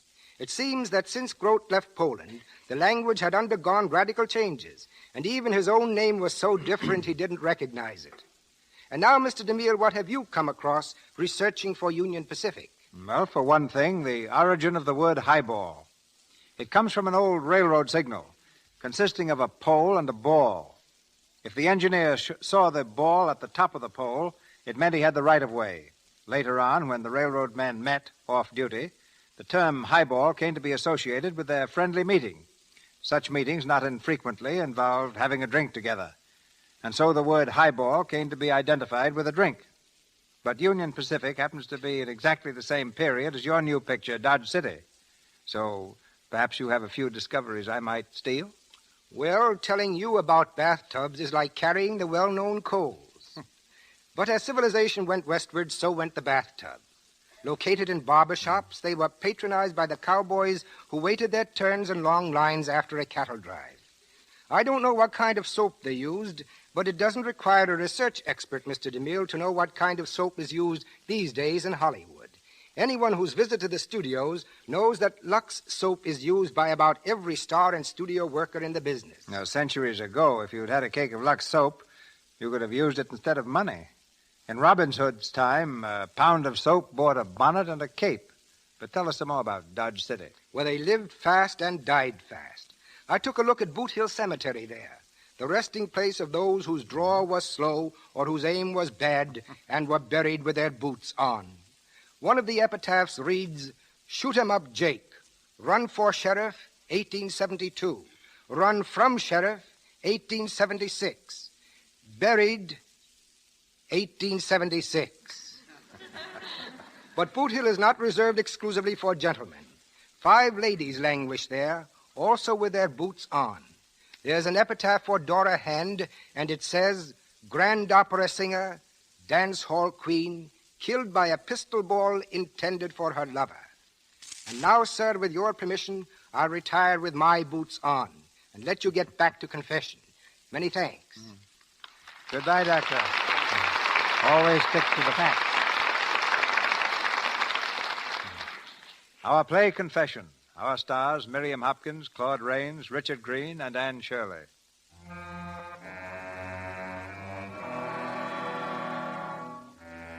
Behind closed doors, in a courtroom cleared of witnesses and spectators, Vera Kowalska continues her testimony. The jury, antagonistic earlier in the trial, seems to have become sympathetic, almost friendly, as they listen to her hushed one words. hope. It was to find Leonid, tell him everything, to somehow make him understand. But he refused even to see me. And then at last I had word from him through his lawyer, a divorce, as quickly as possible. There was one person who might have cleared me, Mikhail. But when the day of the trial came, Mikhail happened to have left the country, and naturally the divorce was granted. Leonid was lost to me, I knew that. But there was still one thing even more important. On the day following the trial, his lawyer came to see me. Good morning, Madame. Get off. Mr. Stevens, tell me, could you do anything Madame, you have my sympathy in this matter. But the law specifically states that where the marriage is broken through the fault of the wife... Oh, never mind all that. Are they going to let me keep my child? No, Madame. Complete custody is granted to her father. Complete custody? You mean I can't even see her? In cases of this sort, it's the law, Madame. But Leonid won't do this to me. He can't. Whatever the law may say, I won't give her up. I'll keep my child. I don't think so, Madame Kirov. Good day, Madame. And he was right. There was nothing I could do. She was taken from me. After that breakdown, months in a hospital. When I left, I found that Leonid and my child were gone from Warsaw, disappeared. From then on... Your Honor, I fail to see the necessity of the accused prolonging this tragic tale of hers any longer. What she's been trying to say is that the man Mikhailov came between her and her husband. Well, what difference does it make? The man is dead. Whether she killed him from jealousy or revenge... It wasn't for revenge. There was a time when I believe I would have killed him for that. But that wasn't the reason that I did. Then, as I said before, jealousy. The girl, Lisa Kozlov... And it wasn't for jealousy of Lisa Kozlov. Your Honor, May I go on, please? The accused may continue. Then, Your Honor, I protest against the exclusion of witnesses and spectators. There's nothing in the testimony of the accused that couldn't be heard in open court. Please, Your Honor, don't admit the witnesses. Just let me finish. I can make you understand why. And the suitcase, Madame Kowalska? You will explain that as well? Yes, everything. The accused may continue. Thank you. I don't remember where I was. Read the last testimony given. When I left the hospital, I found that Leonide and my child had left Warsaw, disappeared. Oh, yes. Well, from then on... Yes, Leonide had left some money in my name, but I spent nearly all of it trying to trace them. It was no use. Then I had to think of some way to live. I knew I could never sing in the opera again, but I did have voice enough left for one thing: cabarets, small theaters, amusement parks. 15 years of them all over Europe. And all during those 15 years, there was one thought that kept me going, the dream that I might see my baby again. My first thought in every strange place was, perhaps Leonide lives here with my child. But I had just about given up hope when a letter came from Stella. She had word of Leonide. It seemed that he had changed his name from Kirov to Kozlov when he left Warsaw. But she hadn't been able to learn where he had gone. Even so, the news gave me hope. Then I came to this city a few weeks ago to sing at that cafe. I found an old city directory. I looked through it, and there was the name, Leonide Kozlov. After all these years, I'd found him, found my baby. I copied down the address, and I went as quickly as I could. Yes? I'd like to see Mr. Kozlov. Who? Mr. Leonide Kozlov. Why, if you'll please wait a moment, I'll call Madame Kozlov. Madame? Who shall I say is calling, please? That doesn't matter. Just say I wish to see her. Very well. No, Mother, I'm all right. It's just... Madame Kozlov. Yes, Lola? There's a woman out here to see you. She won't give her name. Well, that's strange. Well, I'll see her in just a moment. Yes, Madame. While I'm gone, Lisa, you might be seeing what you think of this. It's for a certain long-legged duckling I used to know. Mother, a new gown and practically backless. Oh, that makes it official. I'm really grown up. Oh, you darling, you're the grandest mother in the world. Will you be trying it on, and I'll be right back. How do you do? My maid tells me... She's beautiful. What? Oh, you mean my daughter. Yes, your daughter. She's 17, isn't she? Why, yes. Lisa's just 17. But how did you know? I'm an old friend of her father's. Do you suppose I might see him? My husband died 2 years ago. Died? Oh, I didn't know. I'm sorry. You say that you... that is... How long ago did you know Leonide? May I ask? Nearly 20 years ago. Then you also knew his first wife? Yes, I knew her. I knew her rather well. Then, well, please try to understand, but Lisa doesn't know that I'm not her real mother. I see. Leonide wished it so. I didn't. I'd always planned to tell her the truth when she grew up. How her own mother died years ago in Warsaw. Her mother died in Warsaw? Oh, you didn't know that? I didn't know. But then as Lisa grew older and still fonder of me, I couldn't tell her. You see, I had no children of my own, and I loved her just as though... Will you understand? Yes, I understand. Tell me just one thing. When Leonide, your husband, died, he left... I mean, your daughter is sure to be well provided for? Oh, yes. Well, I guess that's all that matters. I'll be going on. Goodbye, and thank you. Goodbye.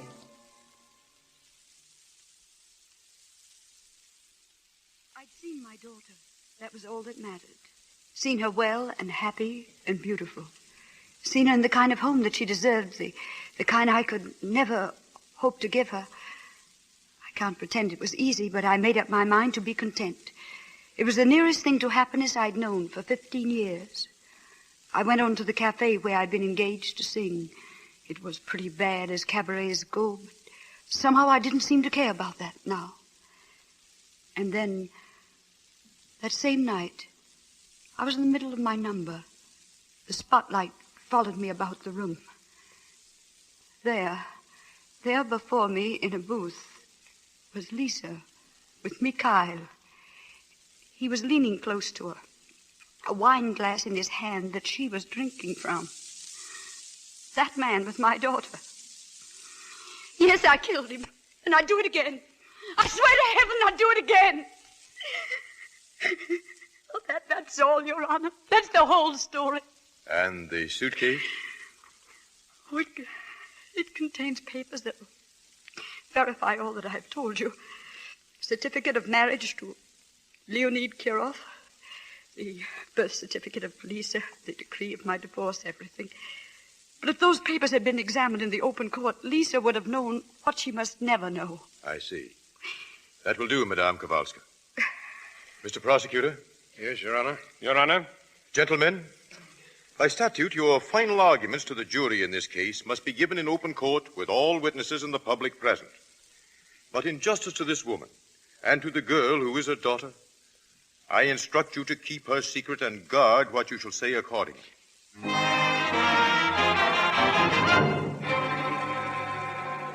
But why should they be so long, Mother? Oh, I don't know, dear. You can never tell about juries. Sometimes they'll reach a verdict They've got to acquit that poor woman, Mother. They've got to. If only what her lawyer said was true, that her secret testimony proves she was justified in killing him. Yes.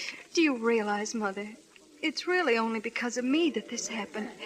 If it weren't for me, he mightn't have been in that cafe that night. Yes, I know, dear. Oh, Lisa, darling, you mustn't... Oh, the jury, they're back. This court will be in order. Gentlemen of the jury, you have agreed upon a verdict? We have, Your Honor. Clerk, the verdict. The accused will rise. The accused, Vera Kowalska, has been found guilty of murder in the second degree. Your sentence, 3 years in prison. Due to the mitigating circumstances of this case, the court will endorse a plea for pardon whenever the accused shall enter such plea. It may well be questioned why the court is so lenient. It is true that the accused killed a human being. But during that testimony given behind closed doors, it became clear to all of us that the real actuating motive behind her crime was to save a young girl from the advances of a man of the lowest possible moral character. This case is closed. Court is adjourned. Oh, Mother, did you hear it? She's going free. She's going free. Yes, come, dear. Oh, no, wait, please. I've got to speak to her. Well, all right, dear. Excuse me. May I get through? Excuse me. Madame Kowalska. Yes? Oh, what is it, please? I wanted to tell you that I wish you the best of everything. Goodbye. Thank you, Miss Lisa. Goodbye.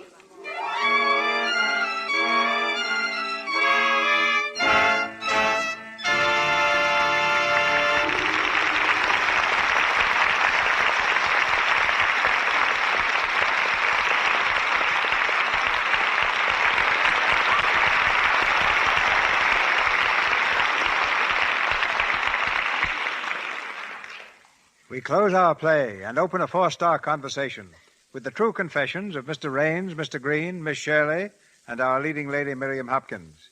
Miss Hopkins has just returned from New York to star in Warner Brothers' film We Are Not Alone. We welcome her not only to Hollywood, but to our microphone. It's been especially nice to return to the stage, Mr. DeMille. In New York, I visited about every theater and saw about every play and caught, I'm afraid, a bad case of Broadway fever.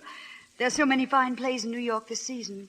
But back I had to come, and since this program is the nearest thing to the stage itself, I was more than delighted to be here tonight in confession. But now here's Mr. Raines, and I'm afraid, Mr. DeMille, he's come armed with a complaint. Yes, I have, sir. Earlier tonight you referred to me as an ex-farmer. I'd like you to know that I still till the soil in Pennsylvania. From a Hollywood soundstage? Yes, back there I'm known as the Invisible Boss. having qualified on the screen, of course, as the Invisible Man. I have some 40 acres in Delaware County, and right now I'm experimenting here with some of your western cattle, which I later hope to introduce to Pennsylvania. Well, if you have any trouble with your cows, Claude, just call on Richard Green. He tells me he studied to be a veterinarian. No, then it's Dr. Green. Anything but, Mr. DeMille. I had intentions of becoming a hoofer and mouther, and I did enroll in the Royal Veterinary College. That was on a Monday. On Wednesday, they suggested I try the stage. Oh. Well, you may not be Hollywood's only ex-veterinarian, but I bet you're the first actor summoned to the Lux Radio Theater by the state police. I've been meaning to ask you, Mr. Green, what's all this I've read in the papers about your being lost in the wilds of Arizona last week? Well, Miss Hopkins, after hoping for weeks that Mr. DeMille would invite me over here sometime, I took a few days off to go hunting. Of course, that would be the time when Mr. DeMille would try to get me. So while I was hunting deer, the state troopers were hunting green. They were the first to tell me that you were looking for me, Mr. DeMille. And that's the first time I ever sent a posse out after an actor. Yes, and it's the first time the troopers ever went 20th century fox hunting.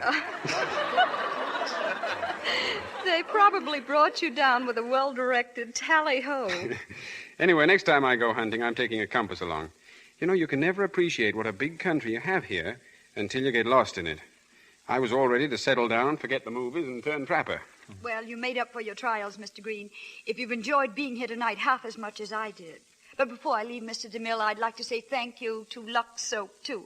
I use it all the time because I found there's nothing better for a nice, smooth complexion. And I know I wouldn't be without it either, Mr. DeMille. Good night. There's good judgment for you. Good night, ladies. Mr. Raines, Mr. Green. I hope we'll meet here soon again. Good night, sir.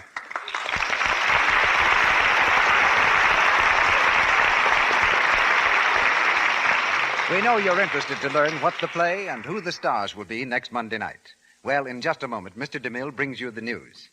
In tonight's cast, you heard Cy Kendall as prosecutor, Margaret Brayton as Stella Meloff, Ted Osborne as counsel, Arthur Van Slyke as judge, Myra Marsh as Mrs. Kozloff, Ethel Sykes as Xenia Salkoff, Edwin Max as an officer, David Kerman as a clerk, Ilya Braca as Elaine Martin, Jerry Gale as Hildegard, Justina Wayne as a maid, Teresa Carmo as a nurse, and James Eagles as a court reporter.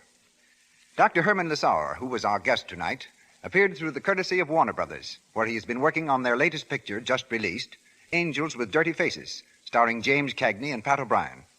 Louis Silvers appeared through courtesy of 20th Century Fox Studio, where he was in charge of music for the new film Submarine Patrol. Mr. DeMille. Not all the cruelties of war occur on the battlefield. Often they enter the home, as they do in our play next Monday night. It's the story of an army officer who, after being reported killed at the front, returns to find that his wife is married again. Another girl, learning that he's alive, begins to blackmail the wife. Around this situation, the celebrated drama Interference is woven. A great success in England, on Broadway, and twice on the screen. Interference brings to our stage 4 splendid stars: Herbert Marshall, Leslie Howard, Mary Astor, and Gail Patrick.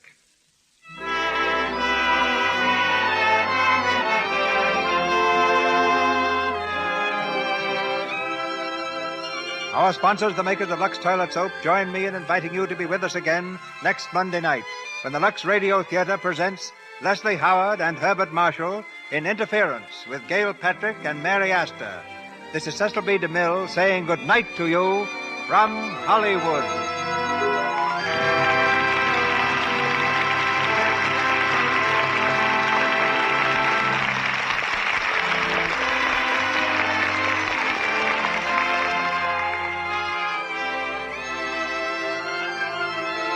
Join us again next week in the Lux Radio Theater.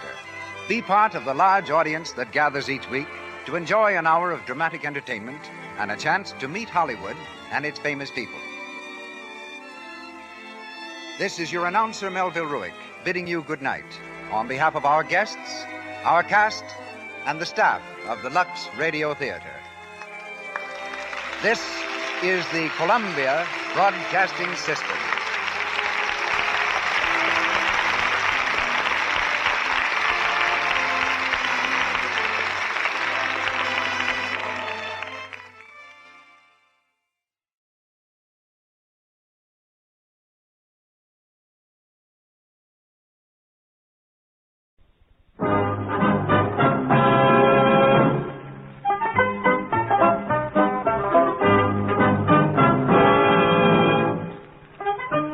just a moment, you'll hear James Stewart as the six-shooter. There's music for you tomorrow with two of your favorite song stylists, Dinah Shore and Frank Sinatra. And tomorrow you'll also hear a special RCA 35th anniversary program starring another of your vocal favorites, Perry Como.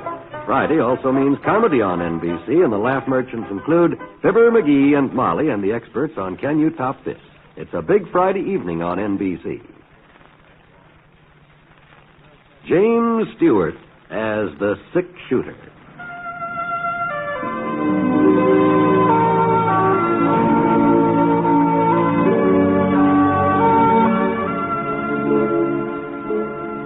The man in the saddle is angular and long-legged.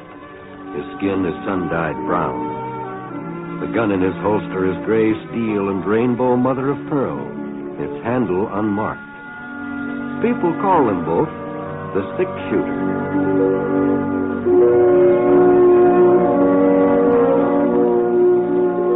The NBC Radio Network presents James Stewart as the six-shooter, a transcribed series of radio dramas based on the life of Britt Paulson, the Texas plainsman who wandered through the Western Territories, leaving behind a trail of still-remembered legends.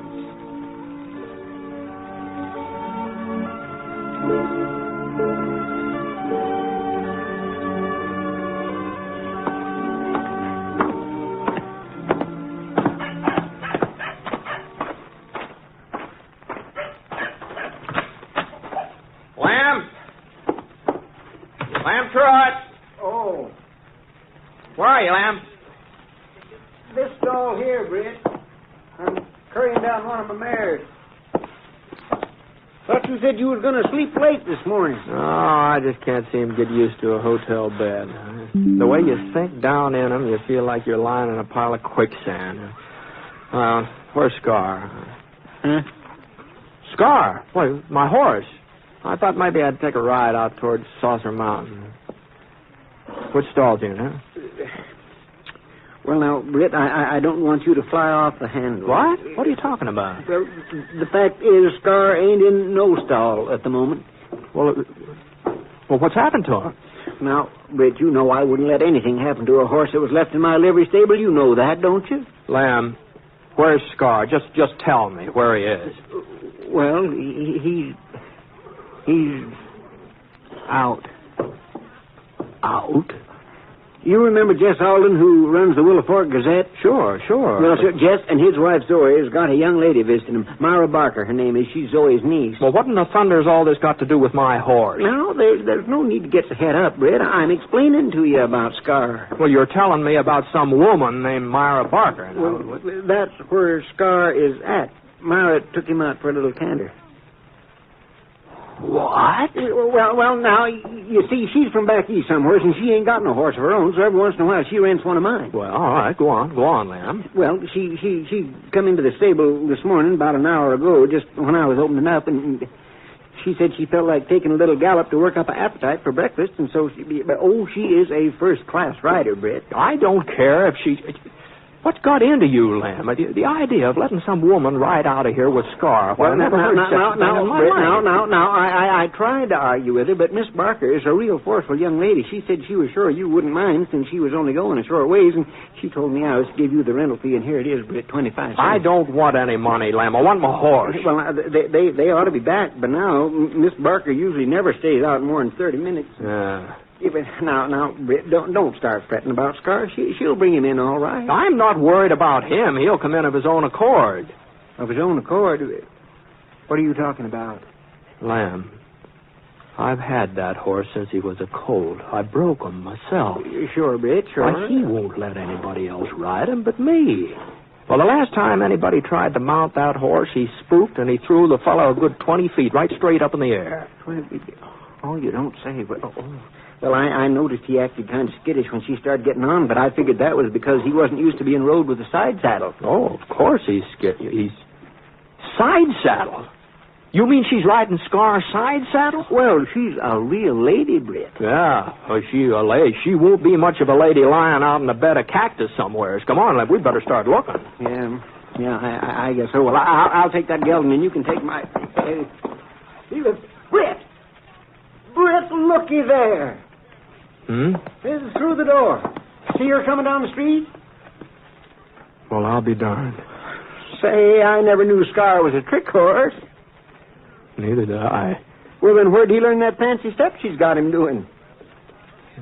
Got me, Lem. Oh, and you had me all worried, saying he wouldn't let nobody else ride him. I ought to know better than to take you serious, Britt. Whoa, now. Whoa, now. Here, Miss Parker, let me give you a hand. Oh, thank you, William. I do declare he acts like he don't want you to get off. Oh, I guess he's going to miss me, aren't you, boy? Oh, that's a nice boy. He certainly is a fine animal, Lem. The man who owns him surely must be proud. Yes, ma'am, I am. Oh?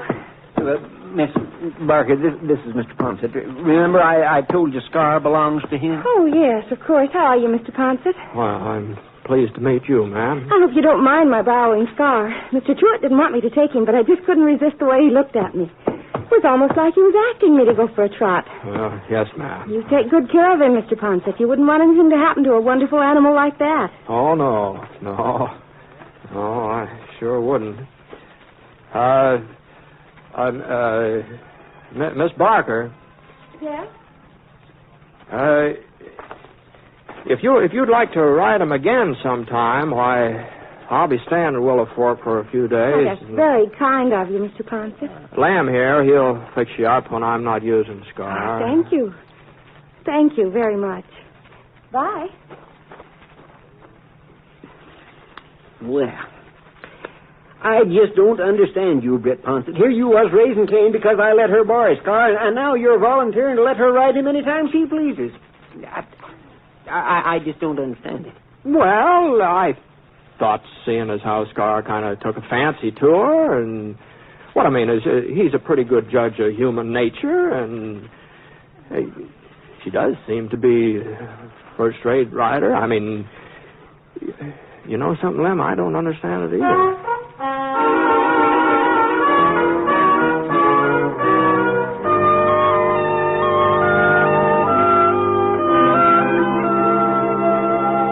She was a nice-looking young lady. There wasn't any doubt about that. And I liked the way she spoke right out. She didn't beat around the bush like a lot of girls a man runs into. There was something about her eyes that... Well, anyway, I put my saddle on Scar, and we headed out towards Saucer Mountain. A couple of miles east of town, we came into a little hollow where nobody would have to see us. Whoa, boy, whoa. Whoa, now slow down. Slow down. I thought maybe I'd get Scar to do that fancy sidestep he was doing with Miss Barker. All right, now, boy, now. No, come on. No. Now, that isn't good. Come on, now.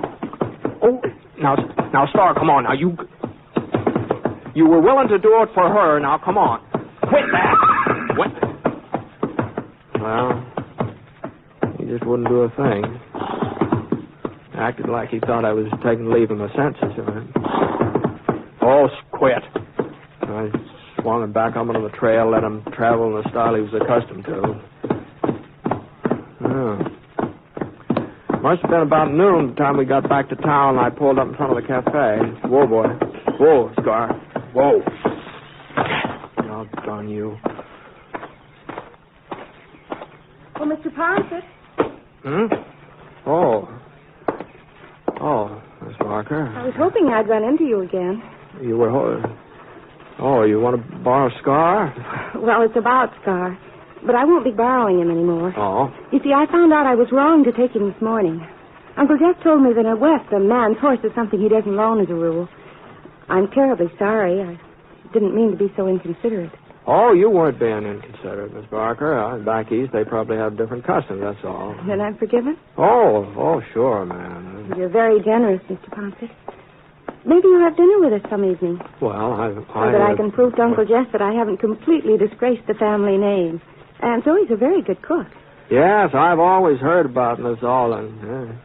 I never had the opportunity to sample her food, though. Well, any evening at all. I'm sure you'd be most welcome. Well, since I don't know just how long I'm going to be stopping here in town, maybe I oughtn't to put it off too long. I'm going to be free tonight.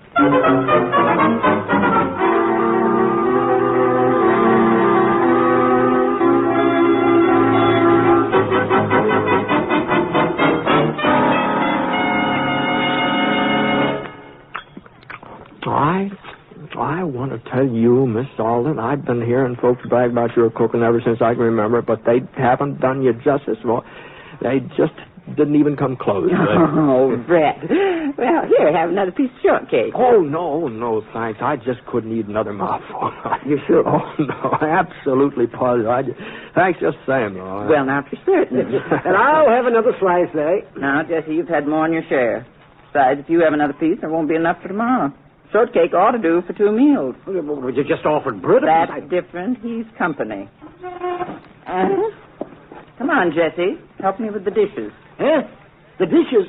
But I thought Myra usually... Myra has a guest. They might like to be alone for a few minutes. Now, come on, Jess. Oh, sure.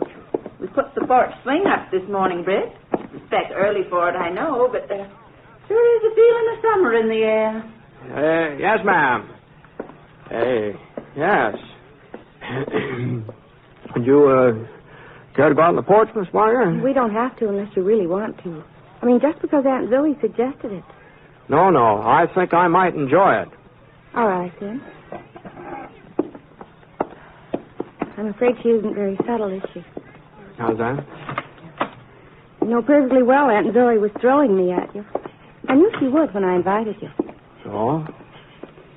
The fact is, I'm sort of a disappointment to Aunt Zoe.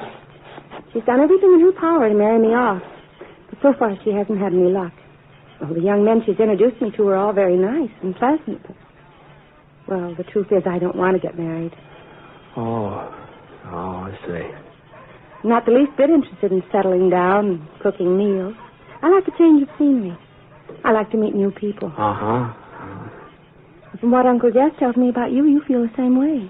Yeah, more or less, I reckon. So I thought that having you to dinner, well, it would please Aunt Zoe, and as far as we were concerned, we might get to be friends, but there'd be no danger of going beyond that point. Uh-huh. Well, now that that's all settled, shall we go inside?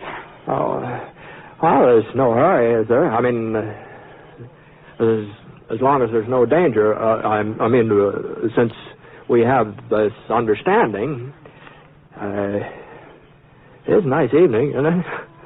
Whatever you say. You know, Miss Barker, I was just thinking, every once in a while, somebody tries to get me married off, too. Friends of mine. Their intentions are good, but, well... Oh, I know how it is. What I was getting at is this. I haven't any idea how long I'll be here in Willow Fork, and, as long as I'm here, I was wondering if we couldn't see each other once in a while. That might take some of this marriage pressure off both of us. You see what I mean? Well, I suppose so, but... And we wouldn't be running any risks, seeing as how we have the understanding, you know.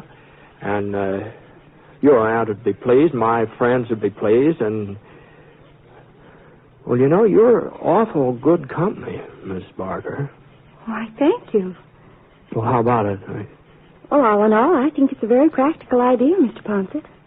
I'd be delighted to see you again. Good. That's fine. Well, now, I'll get in touch with you the next time there's a doings. It probably won't be right away, but I'll get in touch with you.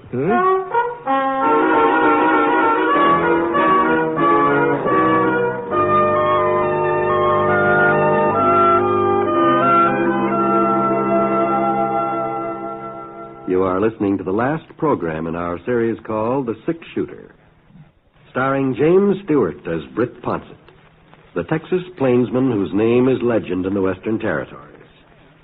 Now, Act 2 of the story called Myra Barker.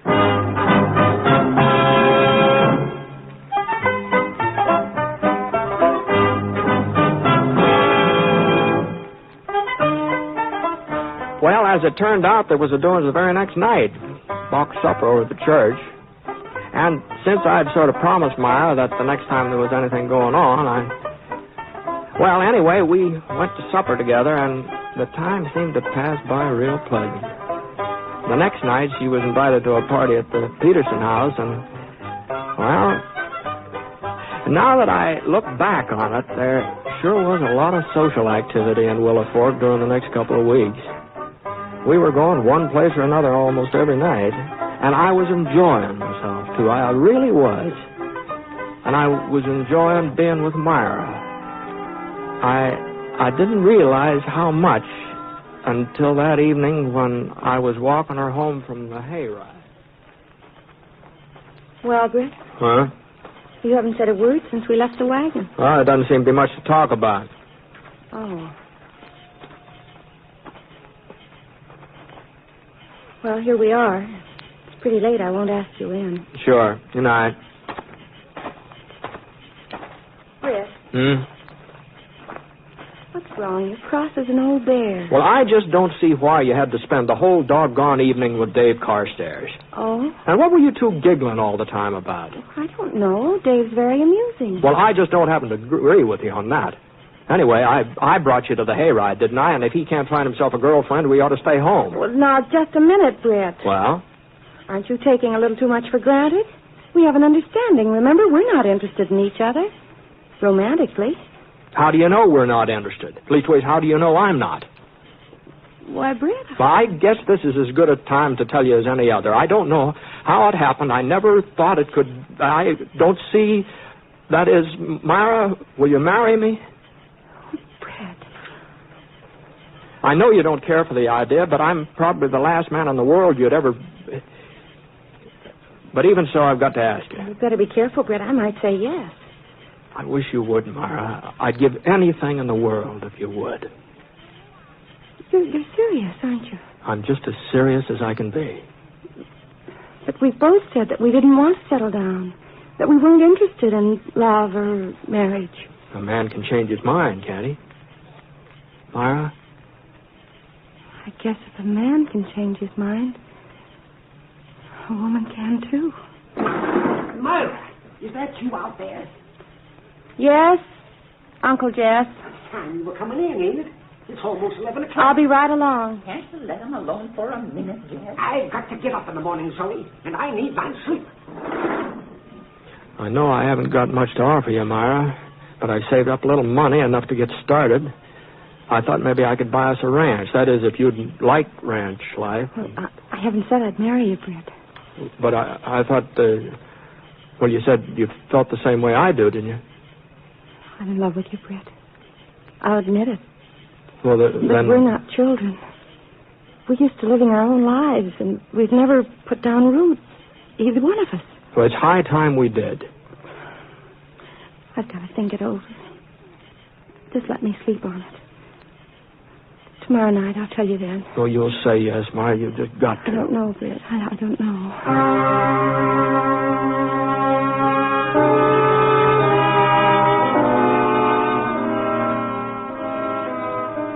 Well, I've put in some long days in my life, but that next one, that was the longest I ever spent. Boy. Every once in a while, I'd start thinking that it just couldn't be. That I hadn't really asked a girl to marry me. But then I'd remember Myra, and it seemed like asking her to be my wife was the most sensible thing I'd ever done. Well, I had an early supper, what I could eat of it, and then I headed over to the Aldens. Myra was sitting on the porch swinging. She looked even prettier than she had before.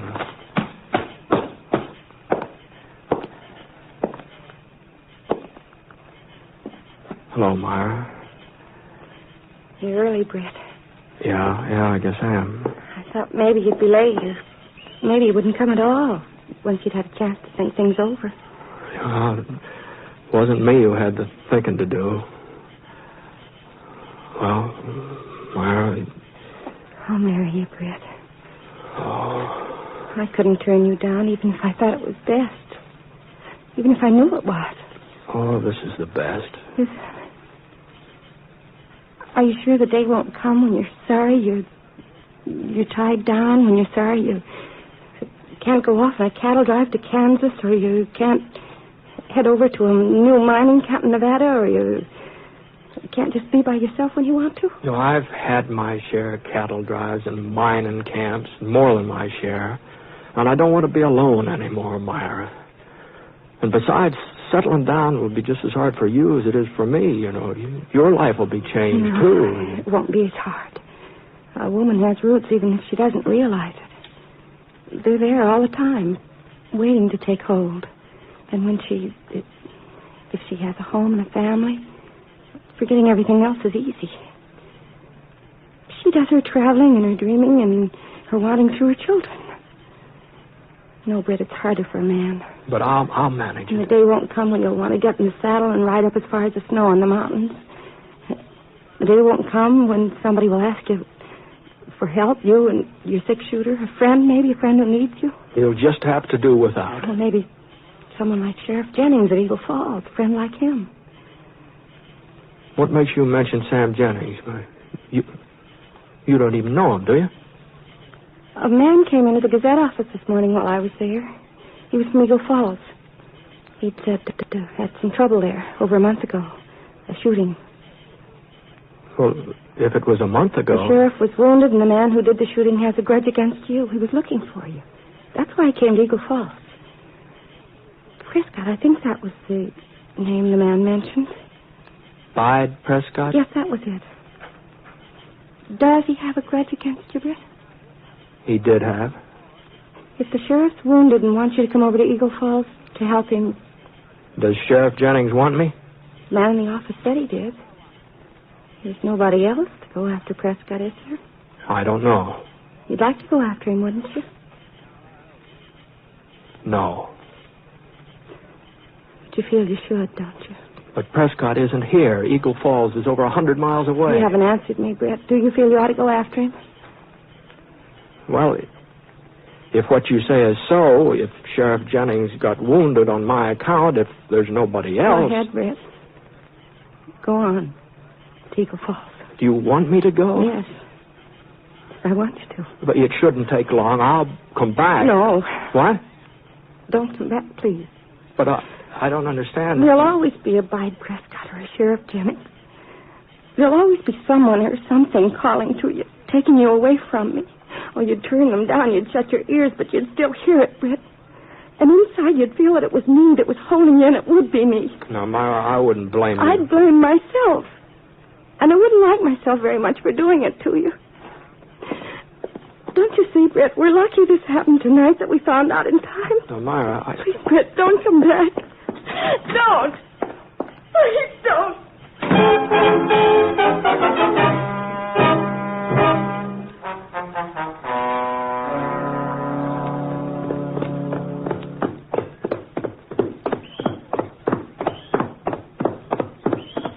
Brett? Hold up a minute, Brett. Oh, good morning, Jazz. Whoa, Scar. Whoa. Do you mind stepping into the office a minute? I'd like to talk to you. Well, I Don't take long. All right, Jazz. Easy, boy.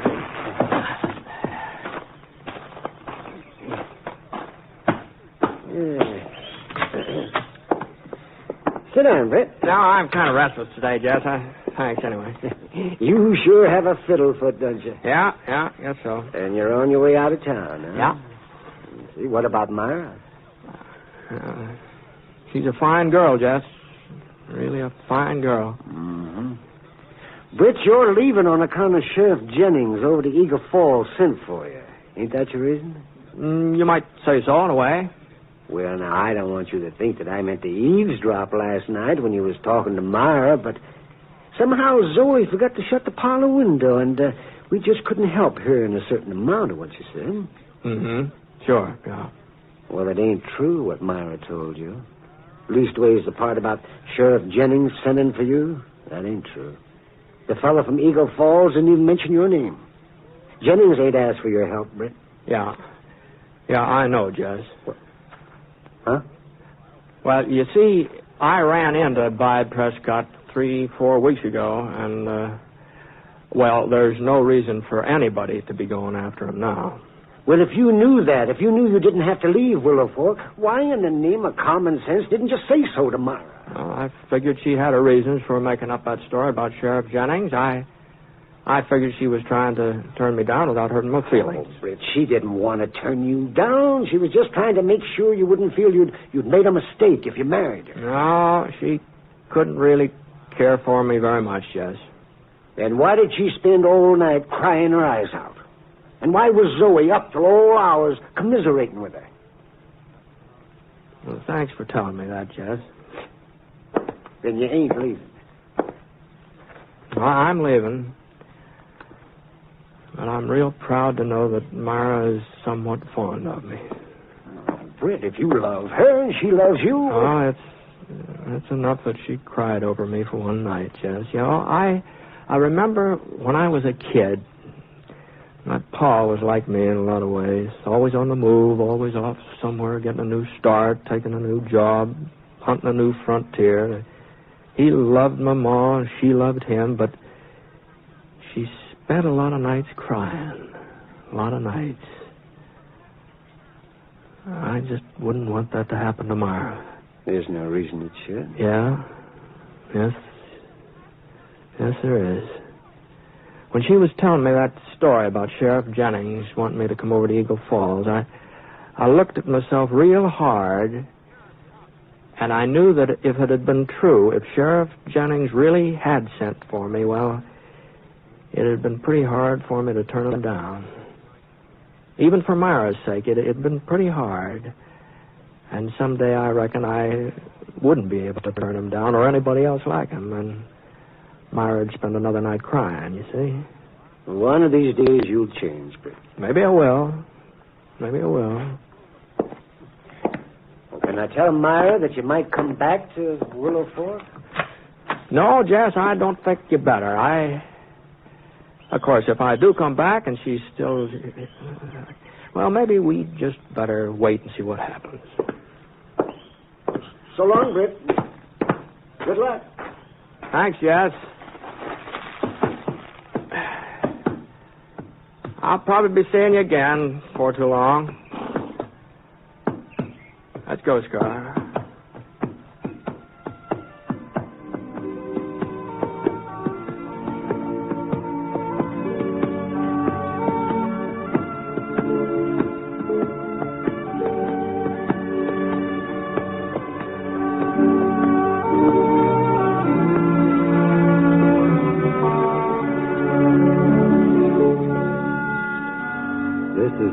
Program in the current series of The Six-Shooter, a transcribed NBC Radio Network production in association with Review Productions. It is written by Frank Burt and is based on a character created by him. Mr. Stewart may currently be seen in the Universal International picture The Glenn Miller Story. Others in the cast were Virginia Gregg, who played Myra, D.J. Thompson, Howard McNear, and Parley Bear. Special music for this program was by Basil Adlam, and the entire production is under the direction of Jack Johnstone. All characters and incidents were fictitious, and any resemblance to actual characters or incidents is purely coincidental. It's been good to be with you with the Six-Shooter each week, and I hope that sometime, somehow, we can do it again. This is John Wall speaking.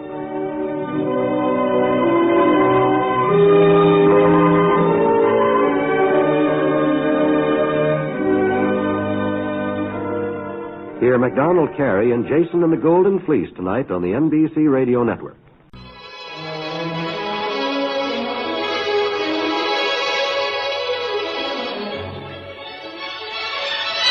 Good evening. This is Peter Tobin introducing Lux Radio Theatre. Tonight and every Monday night at this time, Lux Radio Theatre presents for your entertainment the finest in radio drama. This week we bring you The Man Upstairs by Patrick Hamilton. Studious, gentle George Longford was grateful to his friend Charles Waterbury for the loan of a furnished flat that he hoped would allow him to spend a quiet evening working on his dictionary. His hopes were not to be realized. A ring on the front door bell, and the pleasant, tranquil scene soon becomes charged with an atmosphere of violence, brutality, and intimidation.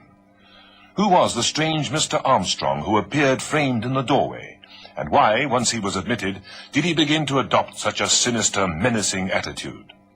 It is from this moment on that Patrick Hamilton's brilliant radio play begins to make your nerves tingle with excitement and apprehension, and reaches a climax that is as shattering as it is unexpected. The Man Upstairs has been produced for Lux Radio Theatre by Michael Silver.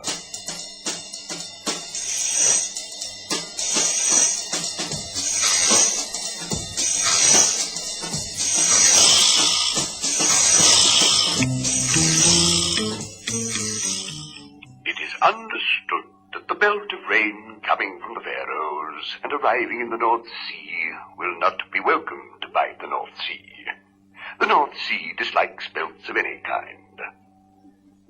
As a consequence, the further outlook is absolutely foul for everybody. 1, 2, 3, 4, 5, 6. How are we doing, George? Can you hear me down there? Couldn't be better. Clear as a bell. So that's that little technical confusion cleared up. What's the time, George? About 7:25, I make it. 7:25? Oh, I've got to get going in a hurry. What for? I've got to meet Miss Caroline Audley at the Lord Hood Shepherd's Market at 7:30. You're coming too. I'm not, you know. You are, you know. No, old boy, I really do want a quiet evening. Oh, can't you step out for once? No, honestly, Charles, I know a guest ought to do what he's asked, especially when he's only just in the flat beneath you, but we're old chums, and anyway, as I'm a guest in a furnished flat belonging to you, I'll jolly well be a guest in your furnished flat and stay put there, see? All right. And I'll bet it's all that enormous dictionary of yours at the bottom of it. You can't leave the thing alone, can you? Well, I do look at it a good deal. What do you mean, look at it a good deal? You're in love with the thing. Well, so long, George. See you usual time tomorrow, okay? Yes, usual arrangement. Goodbye, Charles. Goodbye. Can you hear me up there? Hello, George? Charles, I was wrong about the time. It's pretty nearly 7:45. My wristwatch is crazy. I just thought I'd tell you. That means I'm going to be late. I've got to fly. Goodbye. Goodbye, Charles.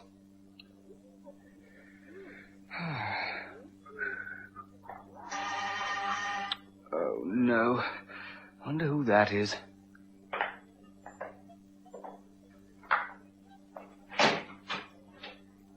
Mr. Longford? You are Mr. Longford, aren't you? My name's Armstrong. May I come in? Yes, of course. Thank you. Thank you. Won't you come and warm yourself by the fire? Yes. I'm glad I found you in. Oh, why? Is it important? No, not particularly. In fact, it's not important at all, really, if you come to think about it. If it's not important, what is it, Mr. Armstrong? I mean, what can I do for you? Well, it's not really so much a question of what you can do for me. It's really more a question of what I can do for you. Or perhaps to you, Mr. Longford. You know, I'm awfully sorry, Mr. Armstrong, but I don't quite get it. Do you mean you've come round here to do something to me? It sounds rather frightening. You haven't come round here to murder me or beat me up or anything like that, have you? I mean, what have you come round for? Oh, nothing. Nothing at all, really. Just to look at you, I suppose. You know, this is all terribly mysterious. Couldn't you tell me what you're really here for? I hate mysteries, don't you? No. I love them, as a matter of fact. Well, I like them in books and plays, but they're solved, aren't they? You see, I don't even know who you are. Have I met you somewhere before? No, you've never met me. But I have met you, Mr. Longford. That only makes the mystery deeper, doesn't it? Well, perhaps I used a slightly wrong expression. I should have said, to be entirely correct, I've seen you, but you haven't seen me. You follow me? Yes. And where was this? Oh, quite near here. Very near, in fact. Oh, yes? Where? Just round in Shepherd's Market. Well, that's certainly very near, but what part of Shepherd's Market? In a house, or in the street, or what? In a house. Oh, that's funny. I don't know that I've ever been in a house in Shepherd's Market. I don't lead much of a social life, you know. What sort of house? Oh, a very unusual sort of house. Ah, sandwiches. I say, those are my sandwiches, you know. Yes, I'm aware of that. You know, Mr. Armstrong, you seem to be behaving rather strangely. Yes, perhaps I do.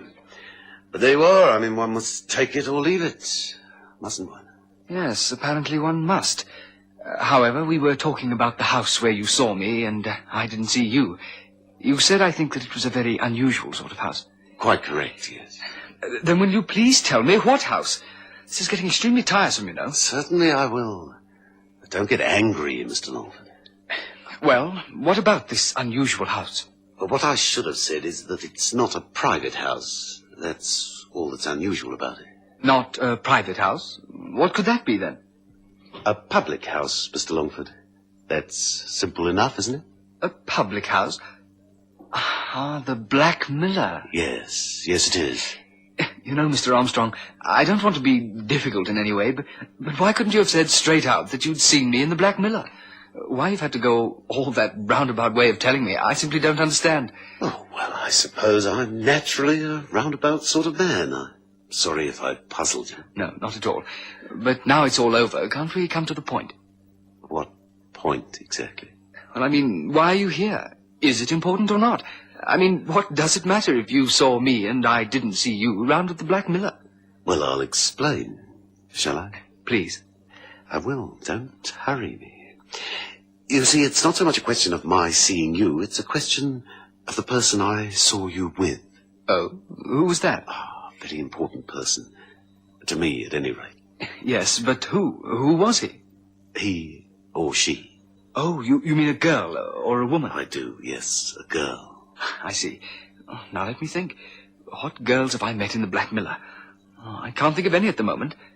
Oh, yes, I can, though. There's a girl I talk to a lot. Yes, I know you do, yes. Yes, that's right. We're great chums. What about it? Do you know her name? Yes, Brenda something. I just call her Brenda. She calls me George. And what is your opinion of her? I think she's extraordinarily nice. In fact, I hope I'm going to run into her again. Extremely nice and extremely intelligent. And anything else? In what way? Well, didn't she strike you as being extremely beautiful? Well, now I come to think of it, I'd say she was. Very pretty. Beautiful, actually, was the word I used. Very well. Beautiful, probably. And perhaps something more than extremely beautiful? More than extremely beautiful? That's asking a lot. What could that be? Extremely innocent, Mr. Longford. Innocent? Well, you know, I don't know about these things. You can't recognize an innocent look when you see one, Mr. Longford? I don't know. Perhaps I could. It just never struck me with Brenda, whatever her name is. Really? How odd. Tell me, Mr. Armstrong, something's just come across my mind. Two things, in fact. Yes? What are they? Well, you don't think there's anything between this very nice girl and me, do you? Because I can assure you there isn't, you know. And the other thing which crossed your mind? Well, I was wondering, to use the same expression, whether there's anything between you and her. You see... Yes, go on. Well, that would account for a lot, wouldn't it? For what? Well, for your rather strange attitude, ever since you've been here. How strange? Just strange, slightly hostile. I might almost say menacing at moments. I mean, if you were in love with her or something, then that might account for it.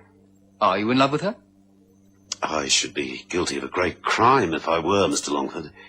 The innocent girl in question is my sister.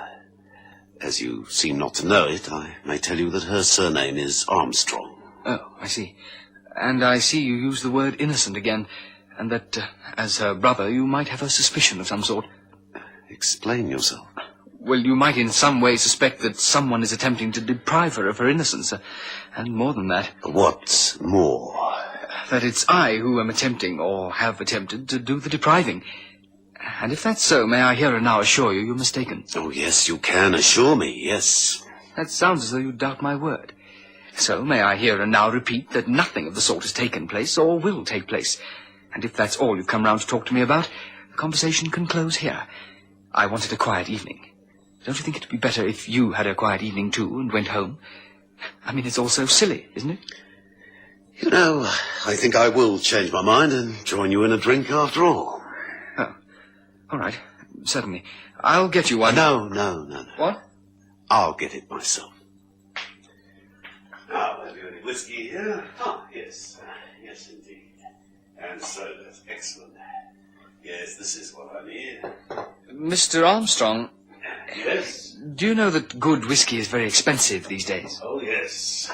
And do you know that that whiskey belongs to me? Of course. Who else would it belong to? Unless you'd stolen it. Unless you deprived someone else of it.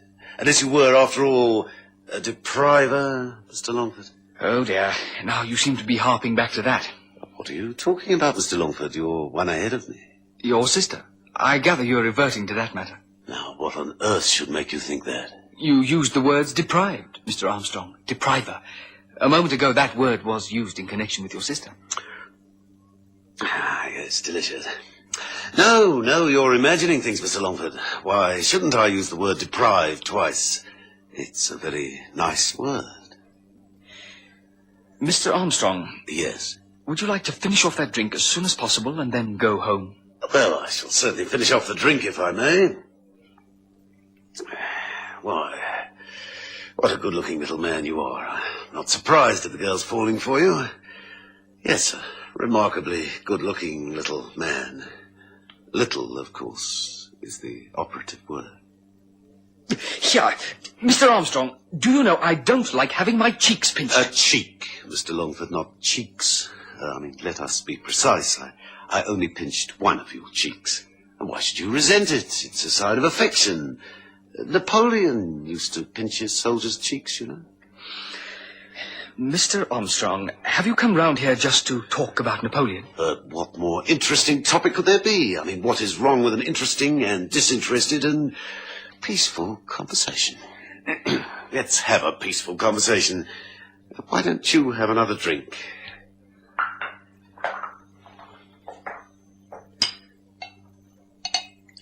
Are you interested in cricket, Mr. Longford? Yes, very. Are you? Oh, yes, I am. Tell me, what is your view of the test matches between this country and the continent of Australia? Well, lately we seem to have been putting up a pretty good show, it seems to me. You say we. That means England, of course. Yes, of course. Yes, naturally. But it sounds a little funny to me. You see, I am Australian and think of it the other way round. I think of Australia as we. Oh, I see. You don't speak like an Australian. Well, in point of fact, I'm not Australian, technically. It's just that I was born there and I've spent most of my life here. I think of myself that way. Oh, yes? Well, here's your very good health. Of course, the last two tests have been played under freak conditions, haven't they? And yet I like freak conditions in cricket. It's so much more exciting. I wish they'd make the conditions even more freak. I'm not sure you're not right. What alterations would you personally make? Have you any ideas in mind? Yes, I have. One in particular. I feel very strongly about it. Oh, yes? What's that? Well, why not alter the light, for instance? The light? How on earth could you do that? That's a question of luck, isn't it? How could you arrange the light in a cricket match? Well, why not, for instance, have it all played underneath the moon? The what? The moon. Well, I must say that's an original idea. I'm an original man, Mr. Longford. How would you see? Oh, not at all difficult. It's very easy when the moon is really bright and the night's clear. Then, if necessary, you could have the ball painted white.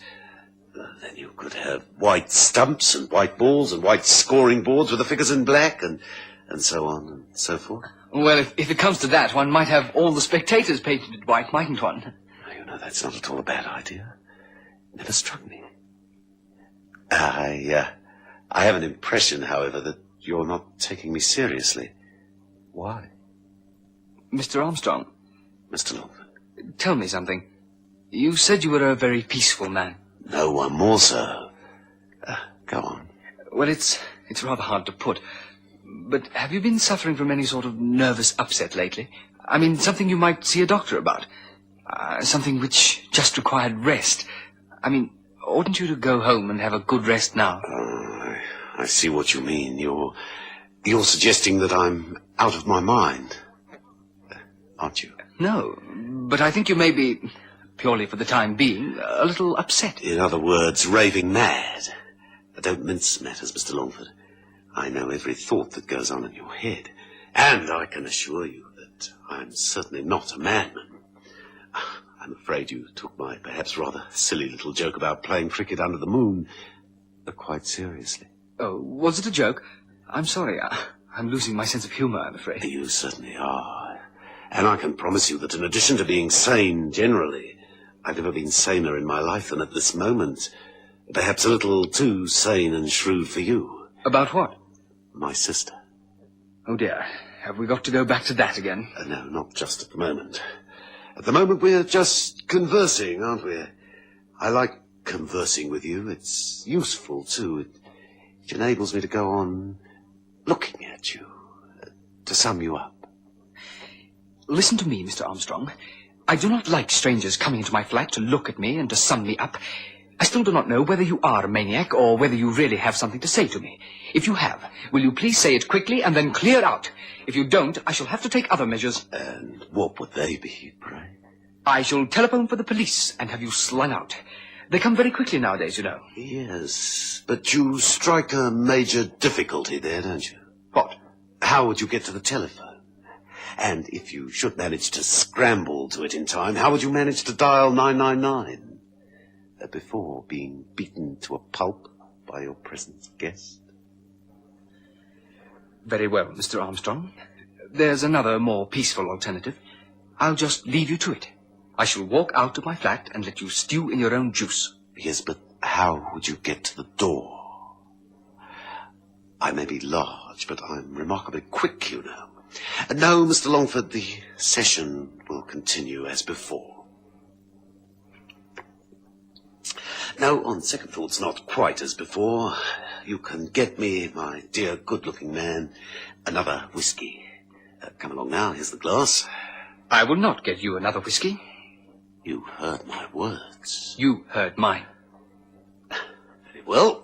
I'll get it myself. It really doesn't matter. You will not go near that sideboard. Sit down, Mr. Longford. I will do nothing of the sort. I said sit down, Mr. Longford. Sit down on that chair, that one. I'll die before I do that, Mr. Armstrong. Yes, that is exactly what you may do. Now, sit down on that chair. Sit down on that chair! I said I'd... Hello. That's the bell, isn't it? Yes. So it seems. I wonder who it could be. Yes. Yes, I wonder. I have a guess, though. Shall I go and answer it? Yes. Perhaps you'd better.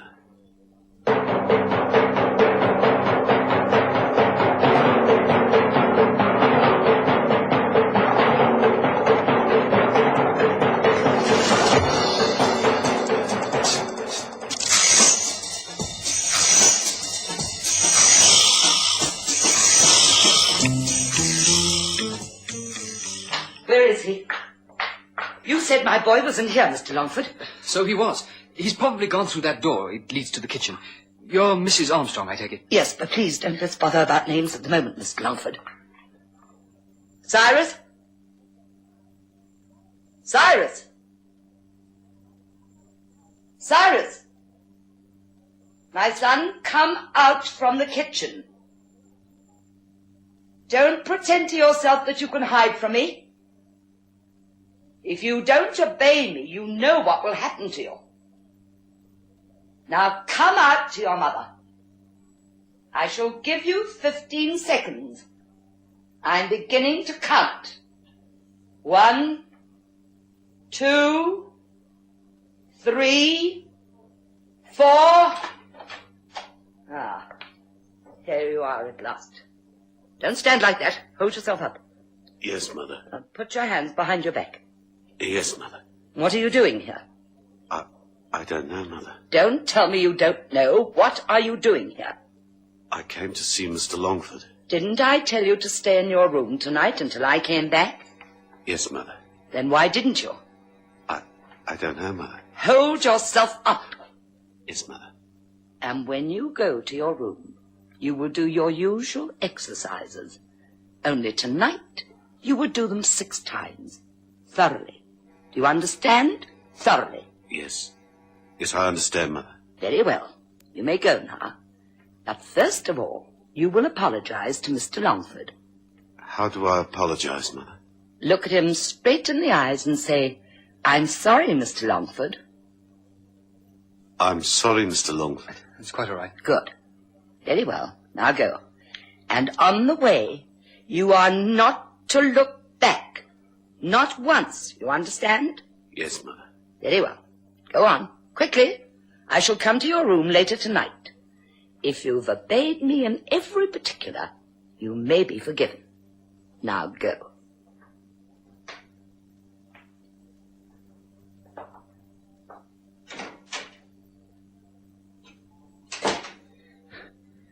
Well, that was one of the most remarkable... One moment. All right, he's gone.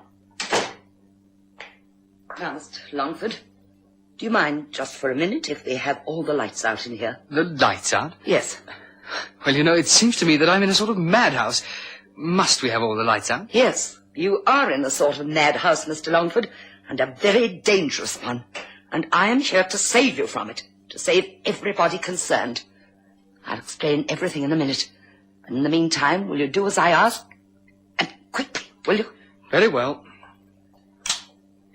You see, I am the only one who can control him.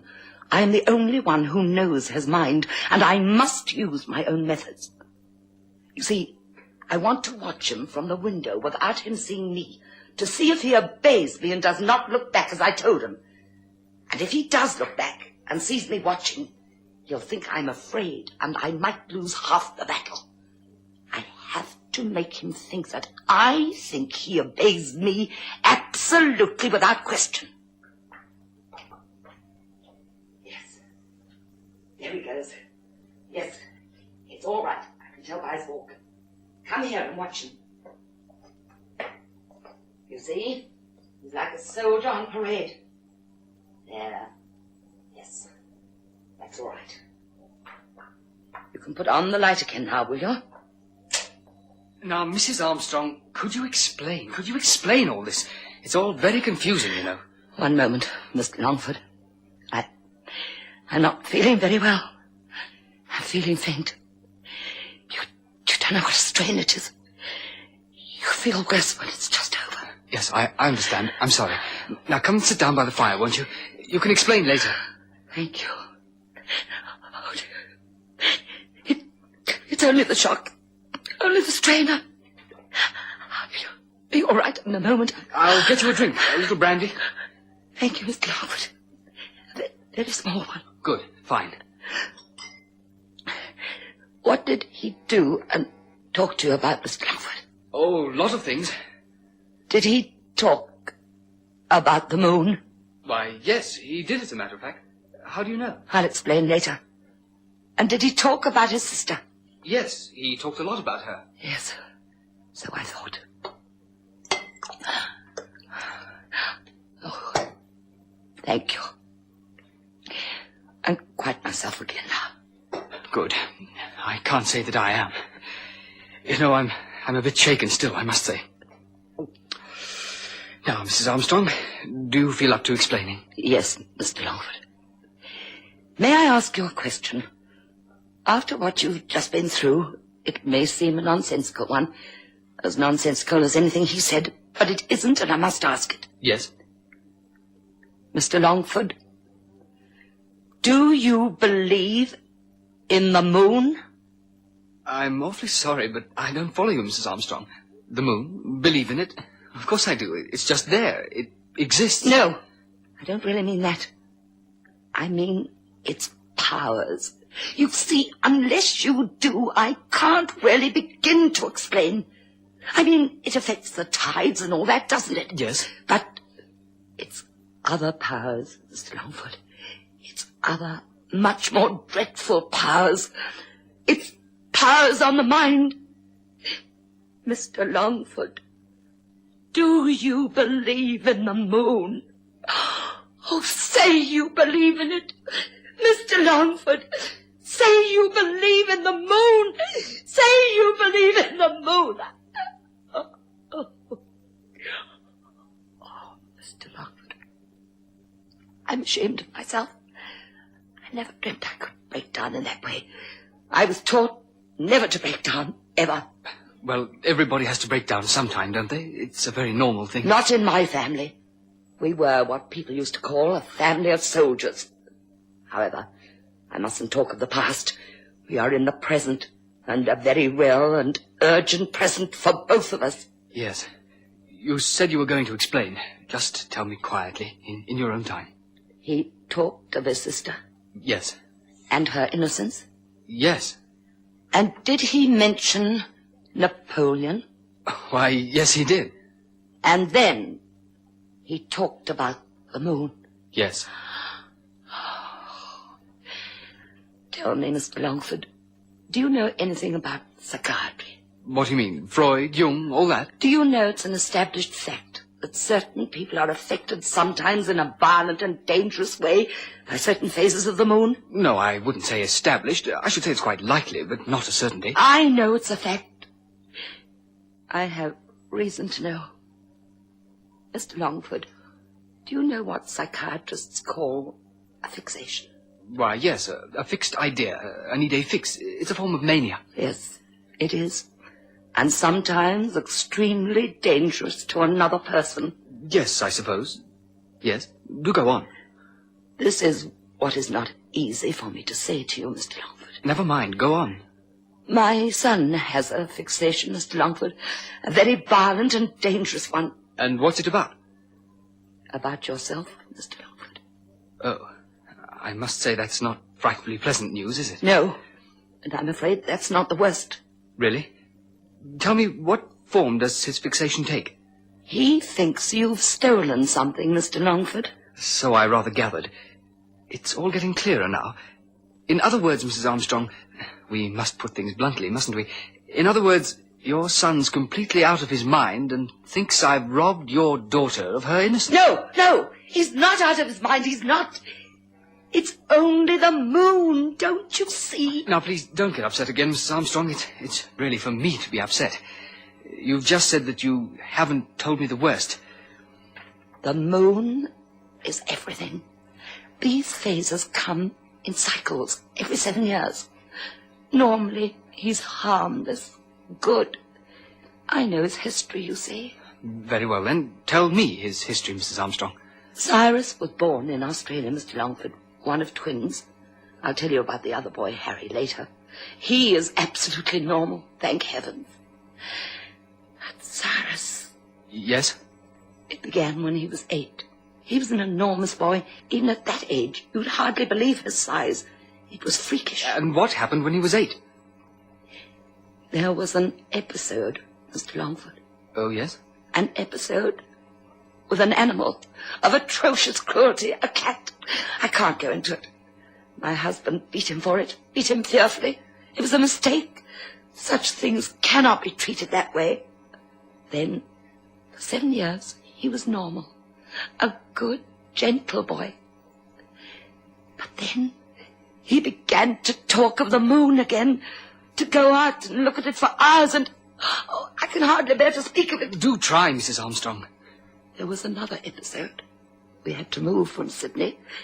Then he was normal again, utterly normal, until the age of 22. And then there was another episode, as you call it? There was. Oh, yes, indeed there was. And then?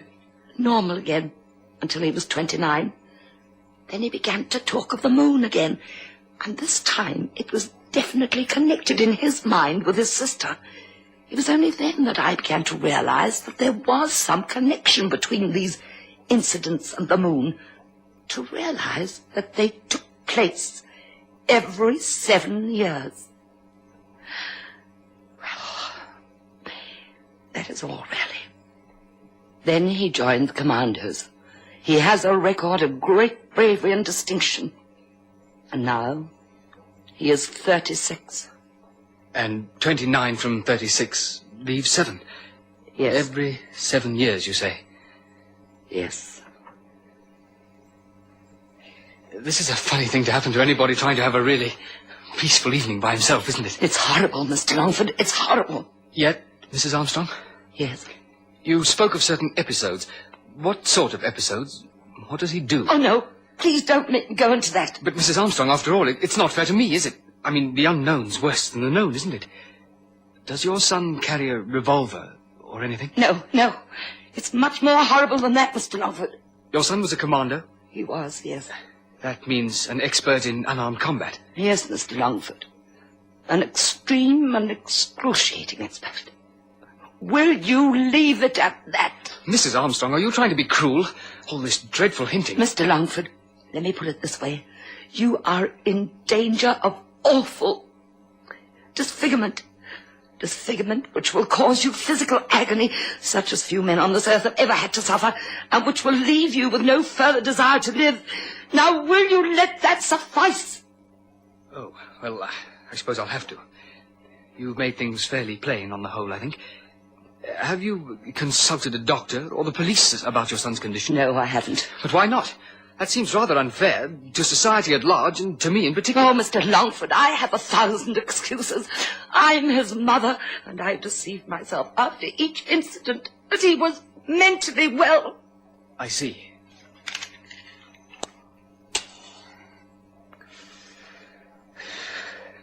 Well, it seems as though I'm rather up against it, doesn't it? You must go away, Mr. Longford. Now, you must go where he can never find you. It'll only be for 3 months. You must hide. You must go tonight. But Mrs. Armstrong, this is fantastic. There must be some other alternative. Yes. Actually, there's one other. Oh, but that's not worth discussing. The plain thing is for you to pack your things now and go. But the whole thing's ridiculous. First of all, I haven't enough money. And I can't suddenly throw up my business and take 3 months' holiday. Mr. Longford, wouldn't it be better to risk your business than take this dreadful risk? I see. Now, let's try and take things a little more easily. We got panicky. But I think I'm a little calmer now. It seems to me that there are a lot of ways out, apart from the one you suggest. I have 3 in mind, actually. Firstly, if he cares to assault me in any way, it's not quite impossible that I could defend myself, is it? I, too, was in the army, you know. No, you couldn't, Mr. Longford. He has been very expertly trained. Yes, a commando. I appreciate the difficulty. Very well, then. I have friends. I could go and stay with them, couldn't I? And what about when you were out in the streets, alone? You have to go to your work. But surely he wouldn't do anything to me in public, Mrs. Armstrong. Oh, yes, he could. He's as quick as lightning, though he may not look it. But suppose I got friends to escort me in the street. Utterly useless, utterly. You don't know the things he's done. You know, if you'd only tell me what he does, all this would be so much more simple, wouldn't it? He has many methods, Mr. Longford. Among other things, he can strike from a distance. He can throw. What do you mean? Boomerangs or something? And your third and last alternative, Mr. Longford. Do you mean boomerangs? No, go on. Your last alternative. Why, the simplest of the lot. And it's for you to do. What is it? Ring up the police, Mrs. Armstrong. Now. Ring them up and tell them the entire story. Oh, no, Mr. Longford. The police are no good. They could not prevent your disfigurement. What do you mean, the police are no good?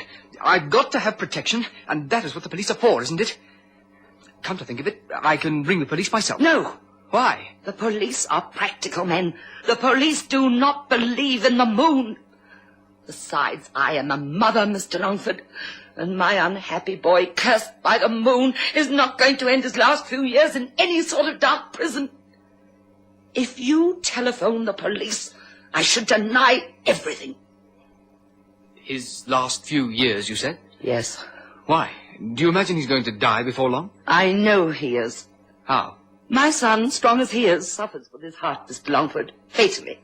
He cannot possibly live for more than another 3 years. You seem to have an answer for everything, haven't you, Mrs. Armstrong? Yes, it seems that I have. There's only one course. You must go. Go now. But, Mrs. Armstrong, I can't. I told you. Even if I had the money to go away for 3 months, even if I used up all my savings, I can't give up my job here. You have savings? Why, yes, of a very modest sort. Oh, that's the telephone. I know. But why are you so frightened, Mrs. Armstrong? It may be Brenda. It must be her. Why must? Let's go and see, anyway. Hello? What? No, it isn't. Who do you want? No, my name's Longford. That's quite all right. Thank you. There you are. It was only a wrong number. No need for panic. I'm sorry. I had an awful feeling it was Brenda and that he'd broken out. Well, you were wrong, weren't you? Yes, I'm sorry. Now, where were we? We were talking about my savings, as a matter of fact. You asked if I had any. Oh, yes, that was it. And why did you ask? Oh, nothing. Some while back, you know, you said there was one other alternative of some sort. Was that alternative connected with my savings? Mr. Longford, there are certain things to which I shall not descend. Mrs. Armstrong, please. Very well. If you must have it. Yes? Mr. Longford, you said you had modest savings. How modest are they? Oh, very much so. Yes, but what does that mean? Mrs. Armstrong, shall I tell you exactly how much I've got in the bank at the moment? Oh, no, I didn't mean to bring the subject up. Yes, you did. indirectly, and I'm glad you did. So shall I tell you? Very well, Mr. Longford, if you insist. How much money exactly have you got in the bank at this moment? £640. You have all that? I thought you said you were an extremely poor man. You see, I have little more than what I stand up in. What you do stand up in doesn't look too bad to me. Thank you for the compliment, Mr. Longford. Well, now I've told you the amount of my savings. What about it? Mr. Longford, £640. What are you so excited about, Mrs. Armstrong? Do you mean that amount of money means that you see a way out of all this? No, not at all. Nothing like it. But £280, that's all that's needed. No, less than that, much less. My other son, Harry, his twin brother, can manage 70. Now, how much does that make? 210. Yes, not a penny more. Now, listen, Mr. Longford. We have a passage for Cyrus and myself to Australia. My son Harry is in shipping and has arranged it. We only wanted the money. A passage for the day after tomorrow, Mr. Longford. Actually, Harry comes back from Liverpool tonight. In fact, he should be back by now. Now listen, I can get Cyrus, my poor sick boy, away by the night train tomorrow. You'll be free, Mr. Longford, forever. He'll go, you see. He keeps on saying that he has to see the moon again as it rises over Sydney. It's his poor brain. Mr. Longford, this is the way out. £210 only to lend, Mr. Longford. You'll get it back. I'll work my fingers to the bone to give it back to you. And you're free from this terrible menace. Who's that? I know who it is, all right. He always knocks like that. Oh, dear, must you let anyone in now? Can't you pretend you're not at home? No, it's all right. It's only my friend, the one who's lent me this flat. I'll see what he wants.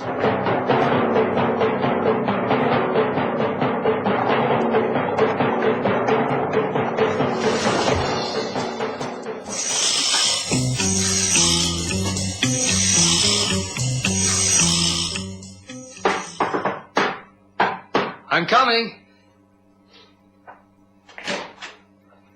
Oh, I'm frightfully sorry. I didn't know you were sort of... well, am I interrupting you? I won't be half a moment. No, not a bit. This is Mrs. Armstrong. Sir Charles Waterbury. How do you do? I was telling you about him, wasn't I, Mrs. Armstrong? Yes, you were. Caroline and I are going away tonight. We've suddenly decided to take a car down to Maidenhead and hit it up for a bit. So you won't be seeing me tomorrow after all right? Oh, how long are you going for? Oh, about 4 days. 4 days? Yes. What's the matter? Don't tell me you're going to miss me. You who spend your whole life dodging people. No, I just didn't realize you were going away all that time, that's all. Well, neither did I until about 10 minutes ago. Well, I must fly. Well, goodbye, Mrs. Armstrong. Sorry our meeting's been so short. Goodbye, Sir Charles. Goodbye, George. See you around Tuesday next week. Charles! Yes? No, it's nothing important. You go off and enjoy yourself.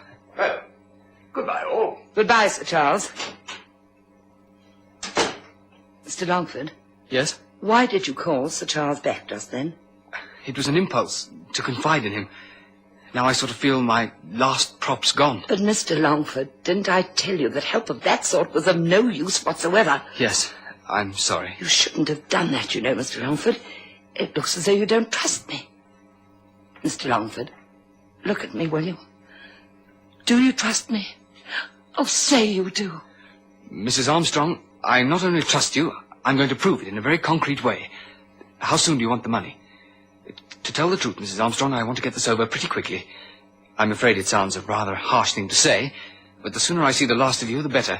And I could give you the money tonight. But I don't want it tonight, Mr. Longford. You've got to see my son Harry first. In any case, you've got to have some sort of security in writing. Could you see him tomorrow morning? Couldn't I see him tonight? Yes, I suppose so, but I don't know if he's back. Well, couldn't we find out? How? Do you mean I should go around now? That's Brenda. I know it is this time. Shall I answer it? But, Mrs. Armstrong, it might easily be someone... No, I have a feeling. I know these things. Very well, you answer it, Mrs. Armstrong. Yes? Oh, Brenda, dear. Brenda? Yes.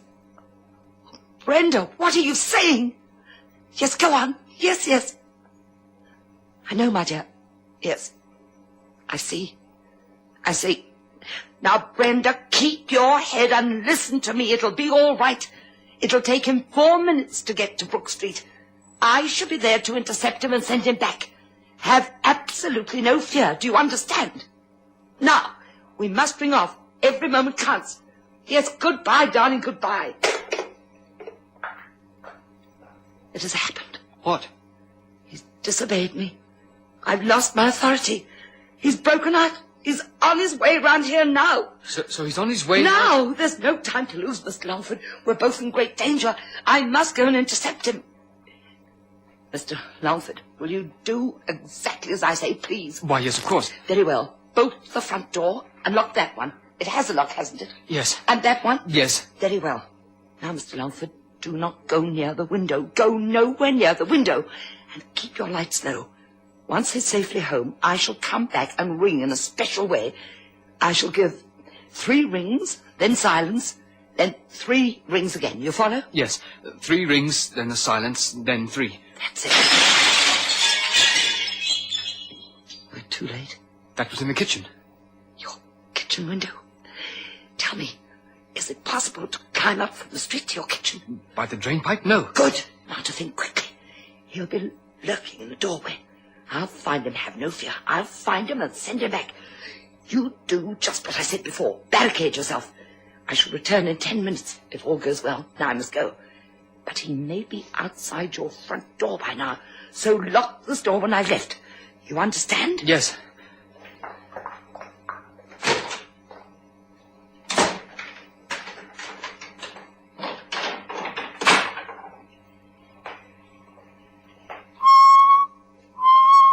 Charles?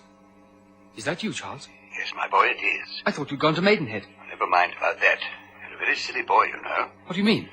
You forgot to switch off when we were talking earlier tonight. Did I?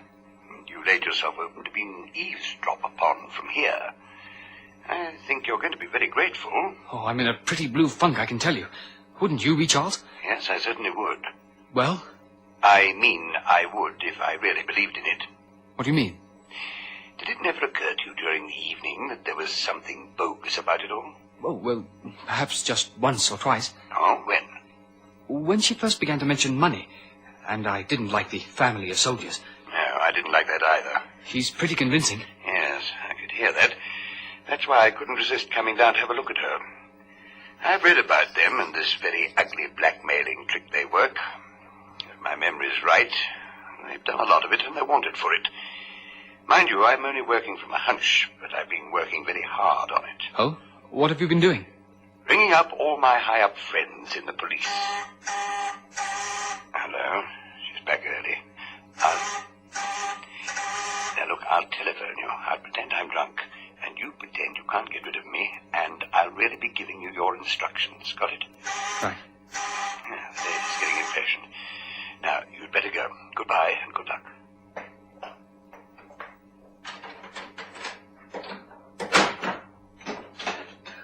Oh, Mr. Longford, this is Cyrus's twin brother, Harry. Hello there. Everything's all right now. There's no immediate danger. He's gone into one of his sleeps.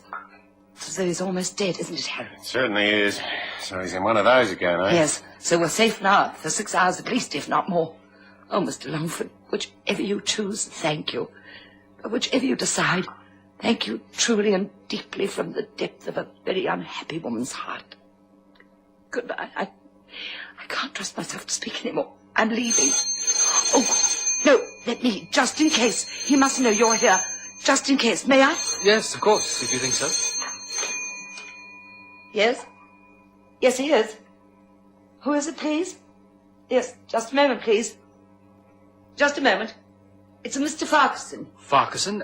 Oh, yes. Hello? Hello, Ronnie? Yes. Yes, all right. Go ahead. Yes. Look here, Ronnie, where have you been tonight? You sound as if you had a few. Shall we go, Mr. Longford? No. No, you can't come round here. I'm busy. I'll be seeing you tomorrow. What? Look, I'm going to ring off. Yes, I know you could get round here in 3 minutes, but... What? Now, you go home and sleep it off. Goodbye. Oh, would you believe it? On top of it all, that was my partner. It's about business. What? Not money trouble again? No, not that. But it means that I've got to sit up all night and work out figures. It's got to be quick. Oh, this on top of everything, this. Now listen, I'm just about done in tonight, and I'm afraid my nerves are gone. I'm going to give you the money now. I have it in cash. But Mr. Longford, we don't... No, please. Let me have my way, please. For once, tonight. I can get the money in a moment. It's in this drawer over here.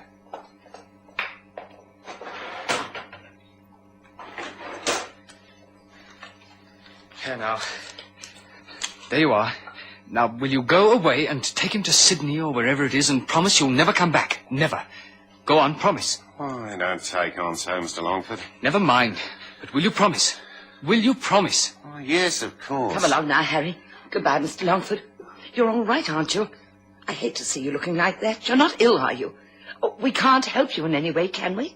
In one way, perhaps you can. Yes, anything. What can we do? Oh, just listen to something. Yes. What do you want to say?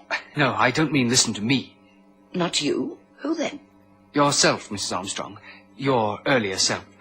When you were about an hour younger and speaking to these 4 walls. I don't follow you. Or rather, 8 walls, to be precise. 8 walls and 1 person and 1 thing. Above all, a thing.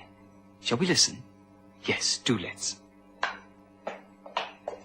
All right, Charles. Is it okay? Yes, here we are. Just a sec. Right, here we go.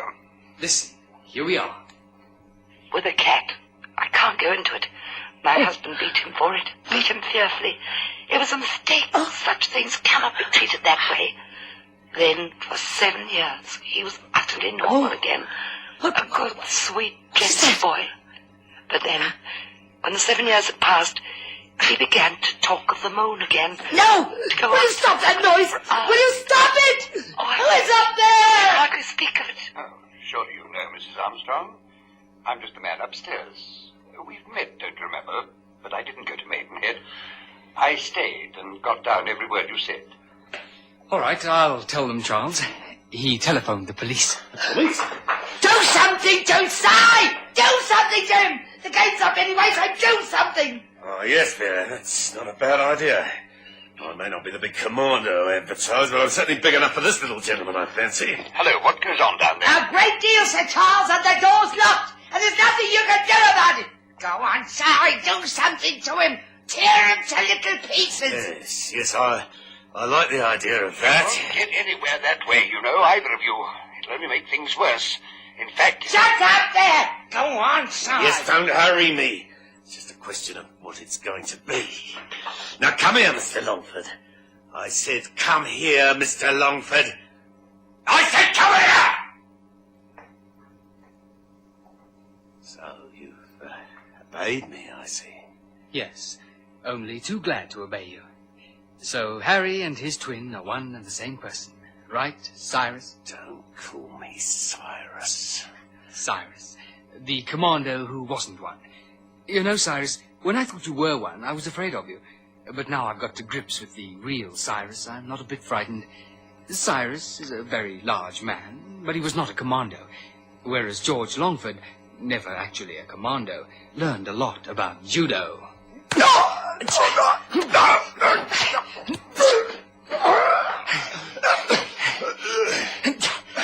You did strike it unlucky tonight, didn't you, Cyrus? Are you enjoying this? I imagine not. Very well. When I release you, you will obey me and go and sit down in the chair by the fire. Very well. You may go. No, I said the armchair by the fire. And put my money back on the table. Well done, George. I thought you could do that. Well, that seems to be the end of the evening, doesn't it? No, Charles. That's the funny thing. It's not quite. Come here, Mrs. Armstrong. I said, come here, Mrs. Armstrong. What are you doing, George? I'm doing a lot, Charles. To Mrs. Armstrong, who recently so strongly advocated something being done to me. In fact, Charles, I'm going to rob Mrs. Armstrong of her facial charms. Her somewhat maturing facial charms. I'm sure that one who comes from a family of soldiers can endure such a thing. Oh. Now, Mrs. Armstrong, close your eyes and put back your head. I'm now going to start counting. And I may tell you that every number after 3 will be an added disfigurement.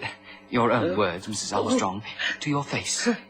Now, 1, 2... Help me! Si! Help me! He's only bluffing. He's not the type. But that's just what I am, Cyrus, as I shall now demonstrate. Now, Mrs. Armstrong, the operation begins. Oh. You come, never forget it, from a family of soldiers. Now keep quite still, please. What are you going to do to my face? What are you doing? Si! What has he done?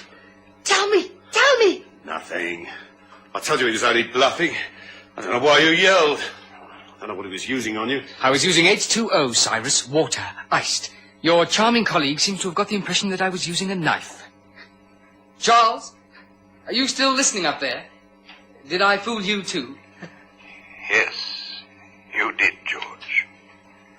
As she'll probably only get about 11 years in prison, I thought I'd give her about 11 seconds of real torture. You see, just as ice is the same as a knife with your eyes shut, Mrs. Armstrong, so fear is the same as hell. Please.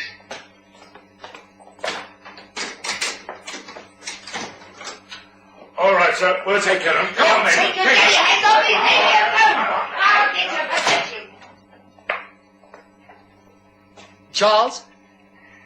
I didn't know you were quite like that, George. Didn't you? And I don't regret it for a moment. Yes, so I gather. Well, all this has rather spoiled your quiet evening, hasn't it? No, just interrupted it. I hope I'm going to have it now. Now, where's my dictionary? Perhaps a little music on the radio. All right, George. I'm off. Goodbye. See you tomorrow. Goodbye, old boy, and thank you. Not at all. Goodbye.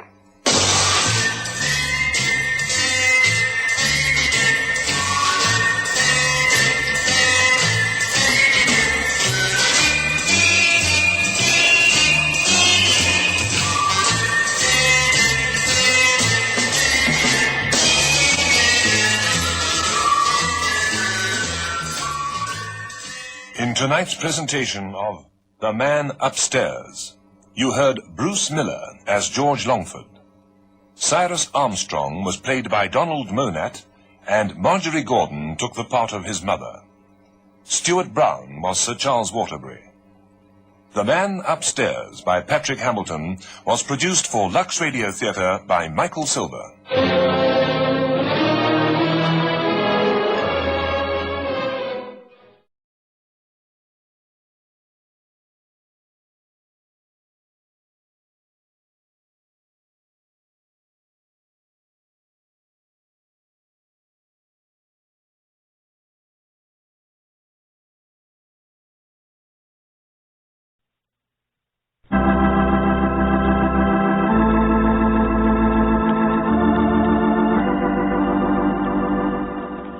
From Miles Connolly's book, Dan England and the Noonday Devil, and featuring Tyrone Power, The Hour of St. Francis brings you the adventure of the scientist who discovered the wisdom that lies beyond all knowledge, the secret for which our world is sick at heart today.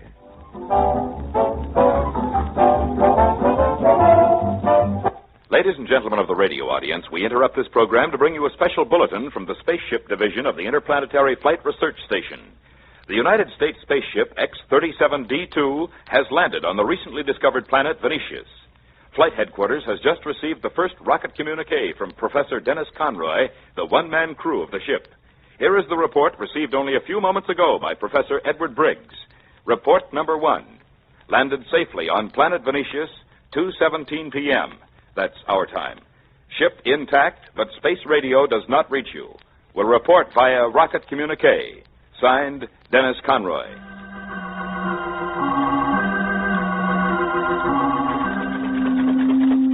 Professor Briggs and staff. Report number 2 from Professor Conroy on the planet Venetius. I am dictating this report into the rocket communique transcriber. There is life here. There are people, animals, and trees, but they are exactly like those of the temperate regions of our country. The inhabitants gave me a cordial reception. The governor of the community, who is called the Father, has assigned his young niece as my guide. Following is the data on my flight to the planet Venetius.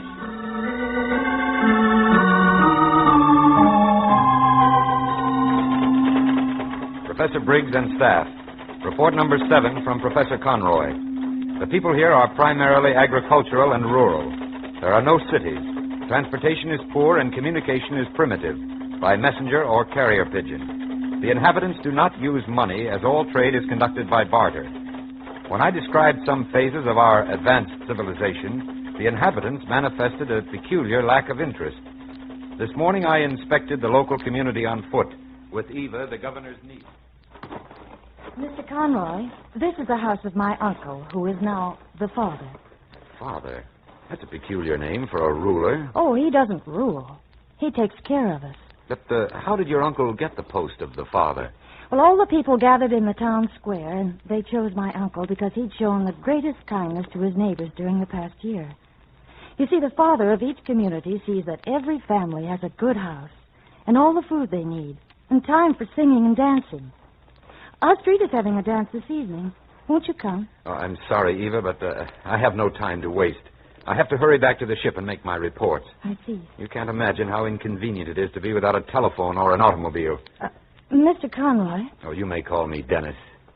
Dennis, would you be... Well, were you happy when you had a telephone? Did the automobile make you laugh? Well, not particularly. Why? Well, I don't think you've laughed since you came here. Well, I'm very busy, Eva. I'm going to talk to the father tonight. You have a marvelous country here with fine people, and it's a crime that you haven't made any scientific progress. You don't seem to realize that you're still back in the 13th century.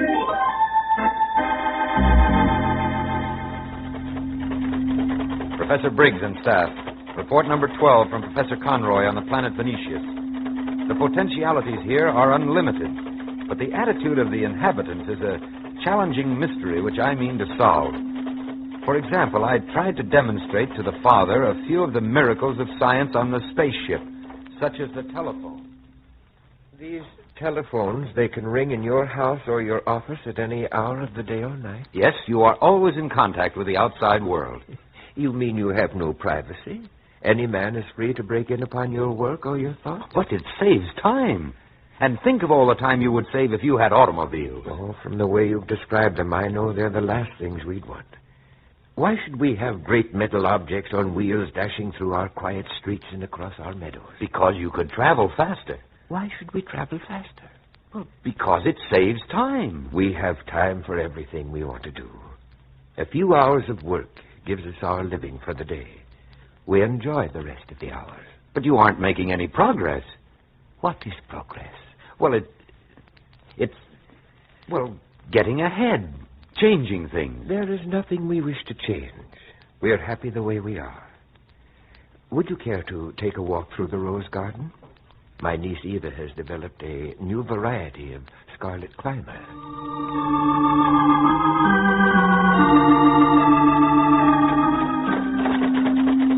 Professor Briggs and staff. Report number 13 from the planet Venetius. I have at last made definite progress. I believe I am on the verge of penetrating the secret of this strange planet. This morning I had another discussion with the father.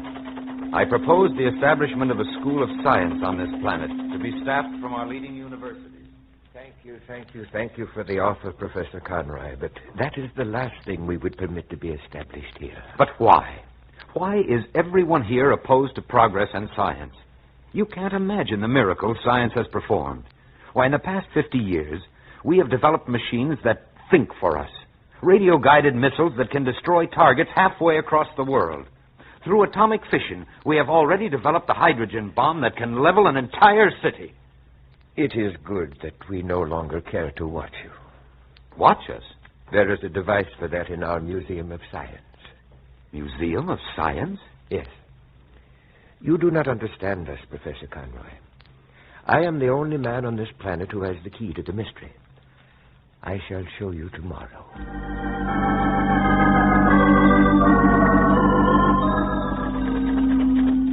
Professor Briggs and staff. Report number 16. Today I made the great discovery. You will find it almost impossible to believe. The father kept his word. He took me to their Museum of Science, a low, many-windowed building hidden in a dark grove of trees. Before he could unlock the door, he had to scrape moss away from the keyhole. Professor Conroy, our laws require that each father keep these relics in perfect condition. But no one ever comes here. Why not? No one is interested. Please go in. Oh, no. No, it can't be. It's fantastic. Incredible. What is? These drawings. These models.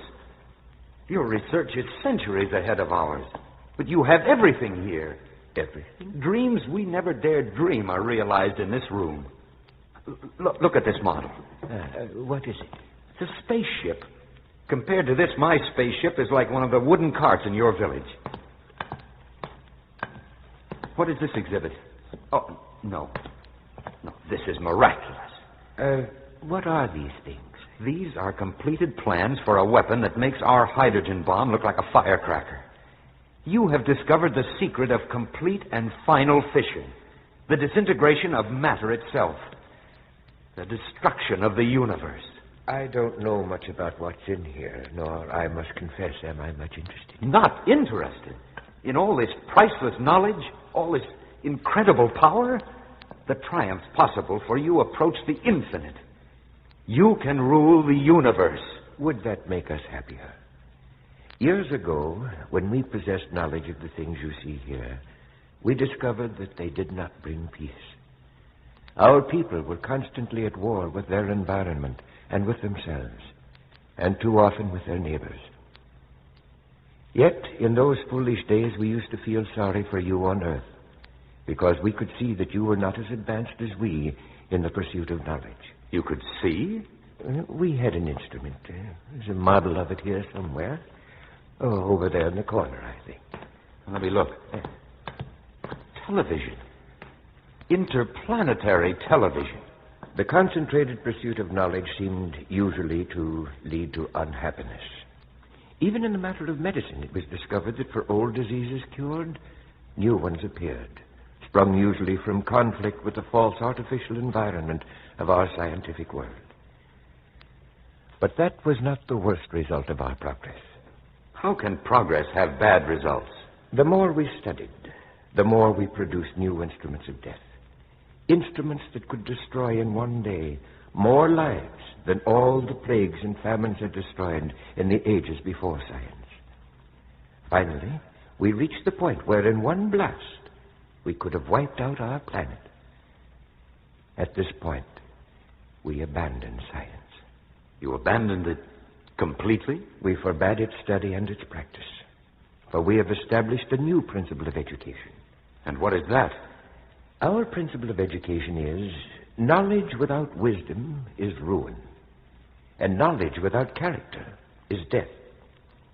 We discovered that it's much better for our happiness that we know hidden values rather than apparent values, for that is wisdom. I don't understand. It must be difficult coming from Earth as you do. It is wisdom to know that loving an enemy makes you happy, and possibly him also. It is wisdom to know that hatred brings you only discontent and death. Our schools are dedicated to teaching wisdom and character. I know this will sound strange to you, but we have discovered that kindness is more important than chemistry, and humility of far greater value than higher mathematics. How long ago did you give up science? 1,000 years ago, and a little more as you on Earth measure time. We have been happy that long. Shall we leave? Yes. It is not good to stay here too long. Already, I imagine, I feel the chill of death.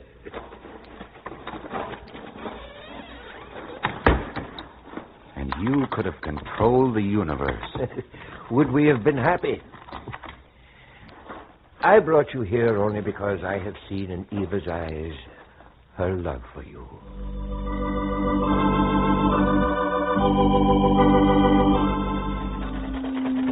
Professor Briggs and staff. Report the 23rd. This will be my last report to you from the planet Venetius. Tonight I sat in the dark of a rose garden with Eva, and we looked at the stars. One star shone more brightly than the others. I knew that was Earth, and I laughed. You know, this is the first time I've heard you laugh. You sound at ease, like one of us. I'm glad, because you've made me see how love can be far more important than knowledge.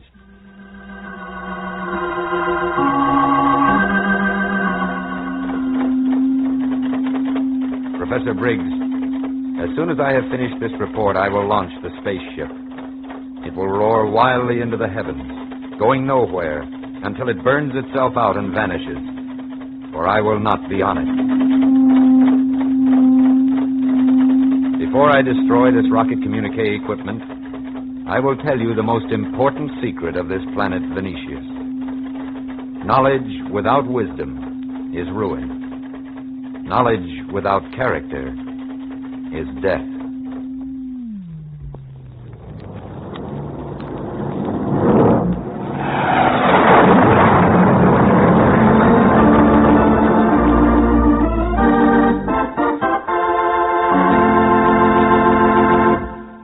This episode of The Hour of St. Francis, entitled Evening Star, featured Tyrone Power and was adapted from the book Dan England and the Noonday Devil by Miles Connolly. It was brought to you by the Third Order of St. Francis, whose members with St. Francis pray, Lord, make me an instrument of your peace. Where there is hatred, let me sow love. Where there is injury, pardon. Where there is doubt, faith. Where there is despair, hope. Where there is darkness, light. And where there is sadness, joy. Amen.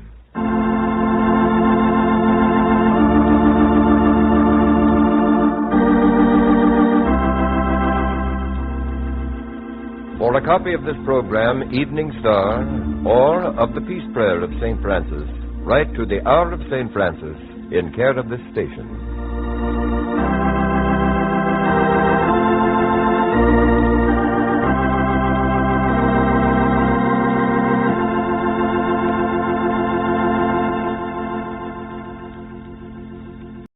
The Columbia Workshop presents two sections from T.S. Eliot's Four Quartets.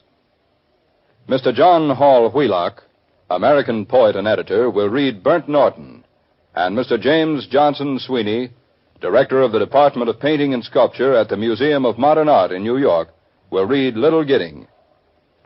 The Columbia Workshop has asked Mr. Sweeney, who is now completing a new study of T.S. Eliot, to tell us something about the man and his work before we actually present the poems. Mr. Sweeney. Ironically enough, an American-born writer, Thomas Stearns Eliot, is today commonly acknowledged England's leading contemporary poet. And with further irony, Eliot, for years regarded as a poet of disillusionment, the author of The Waste Land, during the last 10 years has produced perhaps the greatest English religious poem of the 20th century, Four Quartets, from which work we are today offering the first and final sections. Eliot was born in St. Louis in 1888. After graduating from Harvard University, he studied philosophy at the Sorbonne in Paris, at Oxford in England. In 1915, he married in England and was settled there, later becoming a British subject. In 1922, his long poem, The Waste Land, was awarded the Dial Prize in New York. The same year, he founded the Criterion in London, which was to become the leading literary magazine of the next decade and a half. During this period, his reputation as a literary critic and poet steadily grew. Eliot, as a poet, is notable for his interest in everyday conversational rhythms and homely imagery, for an understatement that is frequently unappreciated in quarters where rhetoric is demanded of poetry. But if his expression, he is essentially a man of his own period, he recognizes the timelessness of art. And in the two sections of the four quartets which you are going to hear this afternoon, Burnt Norton and Little Gidding, Eliot builds up word pictures and word rhythms around the theme of eternity. From the title, 4 Quartets, it is evident the author wishes us to see in each of these sections a pattern of ideas and relationships such as we are accustomed to find in musical compositions. In Burnt Norton, he symbolizes the timelessness of reality by the constant return of childhood memories. In Little Gidding, by the deathlessness of love. But in poetry as rich as Eliot's, as in all true art, sensuous appreciation should come first and intellectual consideration later. For this brief reading, therefore, let us suggest a concentration on the word pictures and word music of the poem, as we might approach 2 quartets of Beethoven. Mr. John Hall Wheelock, himself well known to you as a poet, will open the reading of Eliot's 4 quartets with the first section, Burnt Norton. Time present and time past are both perhaps present in time future, and time future contained in time past. If all time is eternally present, all time is unredeemable. What might have been is an abstraction, remaining a perpetual possibility only in a world of speculation. What might have been and what has been point to one end, which is always present. Footfalls echo in the memory down the passage which we did not take, towards the door we never opened into the rose garden. My words echo thus in your mind. But to what purpose disturbing the dust on a bowl of rose leaves, I do not know. Other echoes inhabit the garden. Shall we follow? Quick, said the bird, find them, round the corner. Through the first gate, into our first world, shall we follow the deception of the thrush? Into our first world. There they were, dignified, invisible, moving without pressure over the dead leaves, in the autumn heat, through the vibrant air. And the bird called in response to the unheard music hidden in the shrubbery, and the unseen eye-beam crossed, for the roses had the look of flowers that are looked at. There they were as our guests, accepted and accepting. So we moved, and they, in a formal pattern, along the empty alley into the box circle, to look down into the drained pool. Dry the pool, dry concrete, brown-edged, and the pool was filled with water out of sunlight, and the lotus rose quietly, the surface glittered out of heart of light, and they were behind us, reflected in the pool. Then a cloud passed, and the pool was empty. Go, said the bird, for the leaves were full of children, hidden excitedly, containing laughter. Go, go, go, said the bird. Humankind cannot bear very much reality. Time past and time future, what might have been and what has been, point to one end, which is always present. Garlic and sapphires in the mud clot the bedded axle tree. The trilling wire in the blood sings below inveterate scars and reconciles forgotten wars. The dance along the artery, the circulation of the lymph are figured in the drift of stars. Ascend to summer in the tree. We move above the moving tree in light upon the figured leaf, and here upon the sodden floor below the boarhound and the boar pursue their pattern as before, but reconciled among the stars. At the still point of the turning world, neither flesh nor fleshless, neither from nor towards, at the still point there the dance is, but neither arrest nor movement. And do not call it fixity, where past and future are gathered. Neither movement from nor towards, neither ascent nor decline. Except for the point, the still point, there would be no dance, and there is only the dance. I can only say, there we have been, but I cannot say where, and I cannot say how long, for that is to place it in time.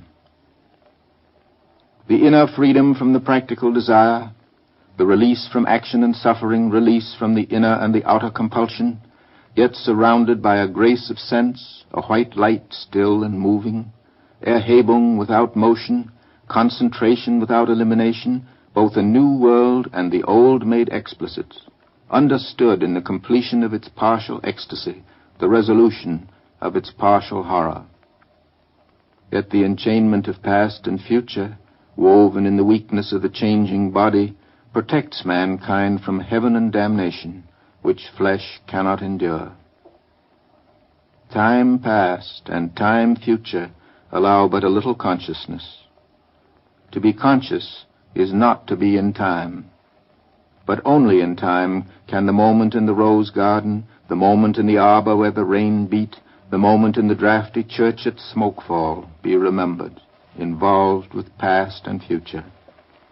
Only through time is conquered.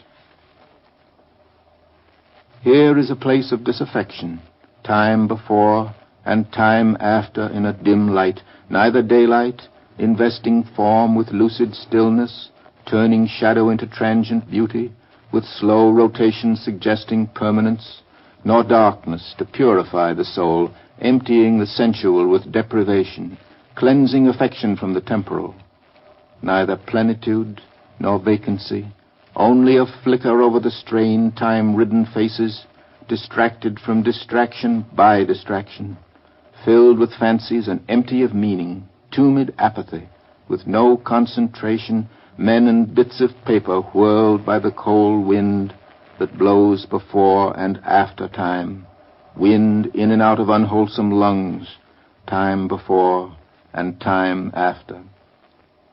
Eructation of unhealthy souls into the faded air, the torpid driven on the wind that sweeps the gloomy hills of London, Hampstead and Clerkenwell, Camden and Putney, Highgate, Primrose and Ludgate. Not here the darkness in this twittering world. Descend lower, descend only into the world of perpetual solitude, world not world, but that which is not world, internal darkness, deprivation and destitution of all property, desiccation of the world of sense, evacuation of the world of fancy, inoperancy of the world of spirit. This is the one way, and the other is the same, not in movement, but abstention from movement, while the world moves in appetency on its metalled ways of time past and time future. Time and the bell have buried the day. The black cloud carries the sun away. Will the sunflower turn to us? Will the clematis stray down, bend to us? Tendril and spray clutch and cling? Chill, fingers of you be curled down on us? After the kingfisher's wing has answered light to light and is silent, the light is still, at the still point of the turning world. Words move, music moves, only in time, but that which is only living can only die. Words, after speech, reach into the silence. Only by the form, the pattern, can words or music reach the stillness, as a Chinese jar still moves perpetually in its stillness. Not the stillness of the violin while the note lasts, not that only, but the coexistence. Or say that the end precedes the beginning, and the end and the beginning were always there, before the beginning and after the end. And all is always now. Words strain, crack, and sometimes break under the burden, under the tension, slip, slide, perish, decay with imprecision, will not stay in place, will not stay still. Shrieking voices, scolding, mocking, or merely chattering, always assail them. The word in the desert is most attacked by voices of temptation. The crying shadow in the funeral dance, the loud lament of the disconsolate chimera. The detail of the pattern is movement, as in the figure of the 10 stairs. Desire itself is movement, not in itself desirable. Love is itself unmoving, only the cause and end of movement, timeless and undesiring, except in the aspect of time, caught in the form of limitation between unbeing and being. Sudden, in a shaft of sunlight, even while the dust moves, there rises the hidden laughter of children in the foliage. Quick now, here, now, always. Ridiculous, the waste, sad time stretching before and after. James Johnson Sweeney continues the Columbia Workshop's presentation of T.S. Eliot's four quartets by reading the final movement entitled Little Gidding.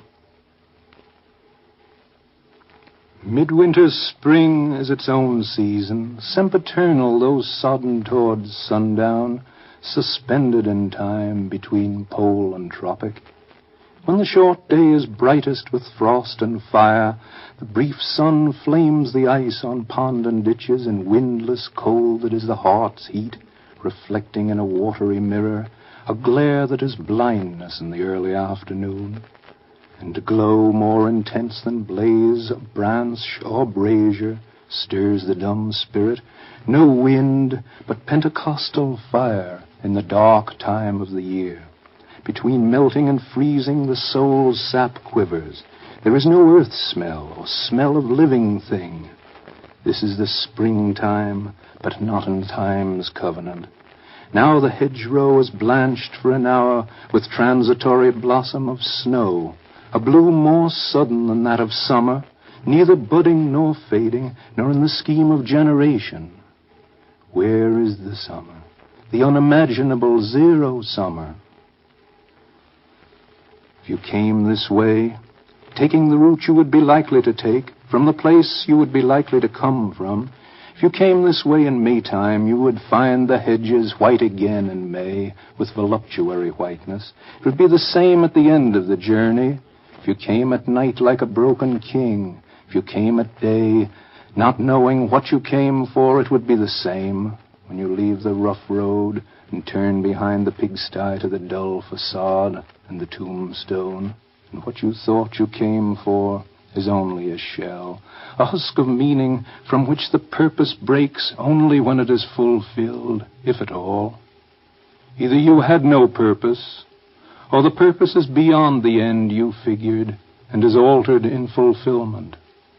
There are other places which also are the world's end, some at the sea jaws, or over a dark lake, or in a desert or a city, but this is the nearest, in place and time, now and in England. If you came this way, taking any route, starting from anywhere, at any time or at any season, it would always be the same. You would have to put off sense and notion. You are not here to verify, instruct yourself, or inform curiosity, or carry report. You are here to kneel where prayer has been valid. And prayer is more than an order of words, the conscious occupation of the praying mind, or the sound of the voice praying. And what the dead had no speech for when living, they can tell you being dead. The communication of the dead is tongued with fire beyond the language of the living. Here, the intersection of the timeless moment is England and nowhere, never and always. Ash on an old man's sleeve is all the ash-burnt roses leave. Dust in the air suspended marks the place where a story ended. Dust in-breathed was a house, the wall, the wainscot, and the mouse. The death of hope and despair, this is the death of air. There are flood and drought over the eyes and in the mouth, dead water and dead sand contending for the upper hand. The parched, eviscerate soil gapes at the vanity of toil, laughs without mirth. This is the death of earth. Water and fire succeed, the town, the pasture, and the weed. Water and fire deride, the sacrifice that we denied, water and fire shall rot the marred foundations we forgot of sanctuary and choir. This is the death of water and fire. In the uncertain hour, before the morning, near the ending of interminable night, at the recurrent end of the unending, after the dark dove with the flickering tongue had passed below the horizon of his homing, while the dead leaves still rattled on like tin over the asphalt, where no other sound was between three districts whence the smoke arose, I met one walking, loitering, and hurried as if blown toward me like the metal leaves before the urban dawn wind, unresisting. And as I fixed upon the downturned face, that pointed scrutiny which we challenged the first met stranger in the waning dusk, I caught the sudden look of some dead master, whom I had known, forgotten, half recalled, both one and many, in the brown-baked features, the eyes of a familiar compound ghost, both intimate and unidentifiable. So I assumed a double part, and cried, and heard another's voice cry, "What, are you here?" Although we were not. I was still the same, knowing myself, yet being someone other, and he a face still forming. Yet the words sufficed to compel the recognition they preceded, and so, compliant to the common wind, too strange to each other for misunderstanding, and conquered at this intersection time of meeting nowhere, no before and after, we trod the pavement in a dead patrol. I said, "The wonder that I feel is easy. Yet ease is cause of wonder. Therefore speak. I may not comprehend, may not remember." And he, "I am not eager to rehearse my thought and theory, which you may have forgotten. These things have served their purpose. Let them be. So with your own, and pray they be forgiven by others, as I pray you to forgive, both bad and good. Last season's fruit is eaten, and the full-fed beast shall kick the empty pail. For last year's words belong to last year's language, and next year's words await another voice. But as the passage now presents no hindrance to the spirit unappeased and peregrine between two worlds become much like each other, so I find words I never thought to speak, in streets I never thought I should revisit when I left my body on a distant shore. Since our concern was speech, and speech impelled us to purify the dialect of the tribe, and urge the mind to aftersight and foresight, let me disclose the gifts reserved for age, to set a crown upon your lifetime's effort. First, the cold friction of expiring sense without enchantment, offering no promise but bitter tastelessness of shadow fruit, as body and soul begin to fall asunder. Second, the conscious impotence of rage at human folly, and the laceration of laughter at what ceases to amuse. And last, the rending pain of reenactment of all that you have done and been, the shame of motives late revealed, and the awareness of things ill done, done to others harm, which once you took for exercise of virtue. Then fool's approval stings, and honor stains. From wrong to wrong the exasperated spirit proceeds, unless restored by that refining fire where you must move and measure like a dancer. The day was breaking. In the disfigured street he left me with a kind of valediction and faded on the blowing of the horn. There are three conditions which often look alike, yet differ completely.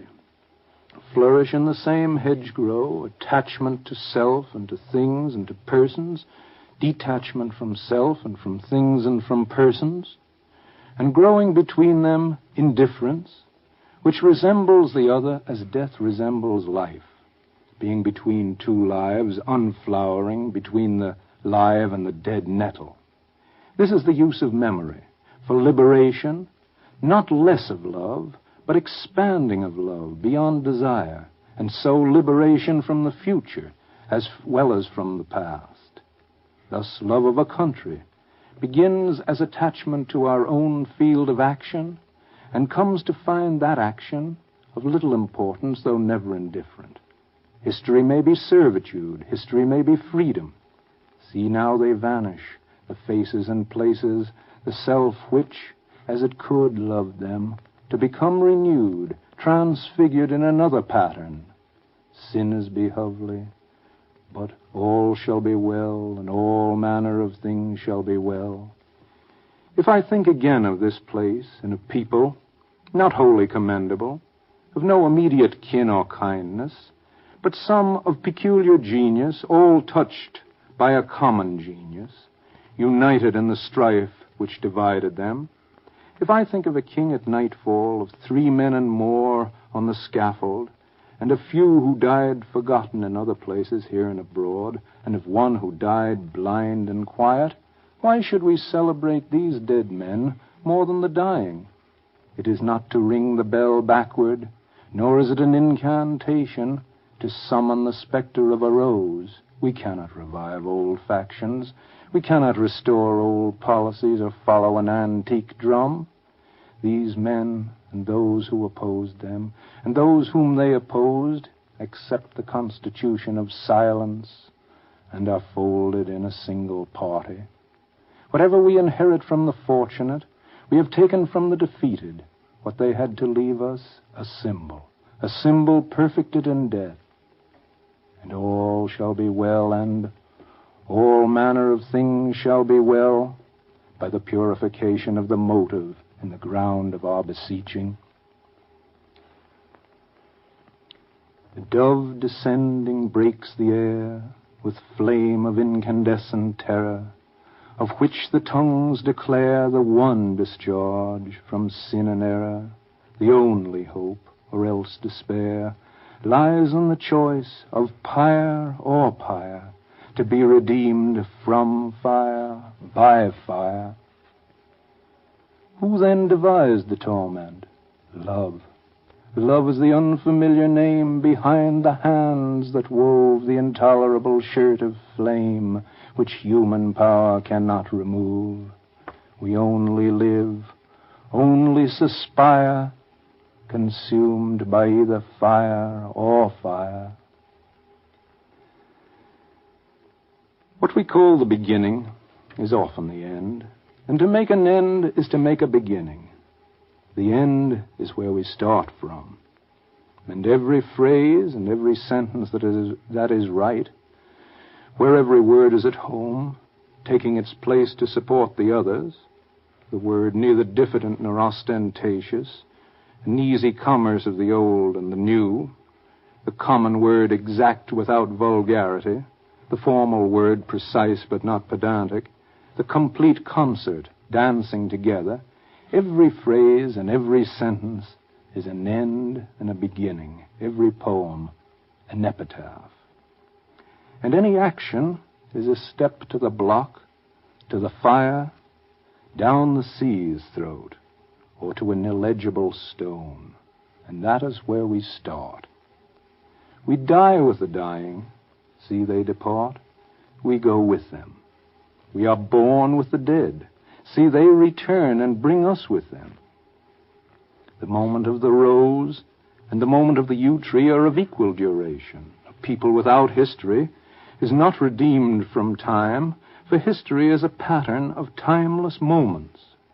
So when the light fails on a winter's afternoon in a secluded chapel, history is now and England. With the drawing of this love and the voice of this calling, we shall not cease from exploration, and the end of all our exploring will be to arrive where we started and to know the place for the first time. Through the unknown, remembered gate, when the last of earth left to discover is that which was the beginning. At the source of the longest river, the voice of the hidden waterfall, and the children in the apple tree, not known because not looked for, but heard, half heard in the stillness between two waves of the sea. Quick now, here, now, always, a condition of complete simplicity, costing not less than everything. And all shall be well, and all shall be well, and all manner of things shall be well, when the tongues of flame are infolded into the crowned knot of fire, and the fire and the rose are one. The Columbia Workshop has presented 2 of the 4 parts of T.S. Eliot's 4 quartets. The program was produced by Robert Louis Cheon and presented by John Hall Wheelock, American poet and editor, and James Johnson Sweeney, director of the Department of Painting and Sculpture at the Museum of Modern Art in New York City. As Mr. Sweeney has pointed out, ironically enough, an American-born writer, Thomas Stearns Eliot, is today commonly acknowledged England's leading contemporary poet. And with further irony, Eliot, for years regarded as a poet of disillusionment, the author of Wasteland, during the last 10 years has produced perhaps the greatest English religious poem of the 20th century, 4 quartets, from which work we have today offered the first and final movements. Next week, the Columbia Workshop will present Irvin Shaw's New Yorker magazine story, Act of Faith, as adapted for radio by Charles S. Monroe of the CBS Program Writing Division. John Dietz will direct for the workshop. This is CBS, the Columbia Broadcasting System.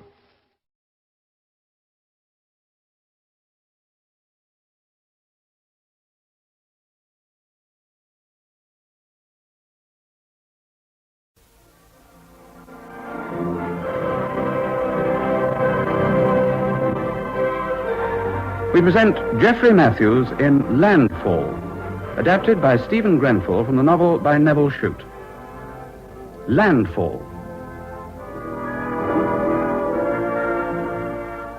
Wars come, and all the world is shattered by their blast.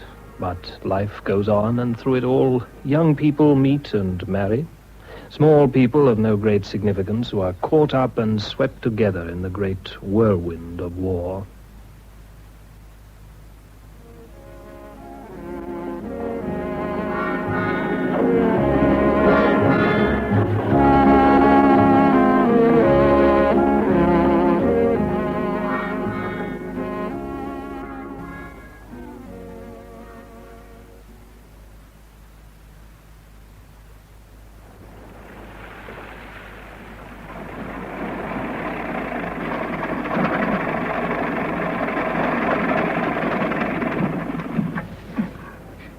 I don't know what's the matter with this wretched bus.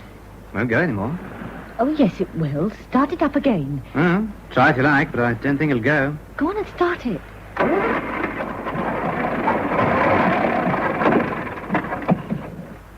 Huh? It just won't go. It's the rain or something.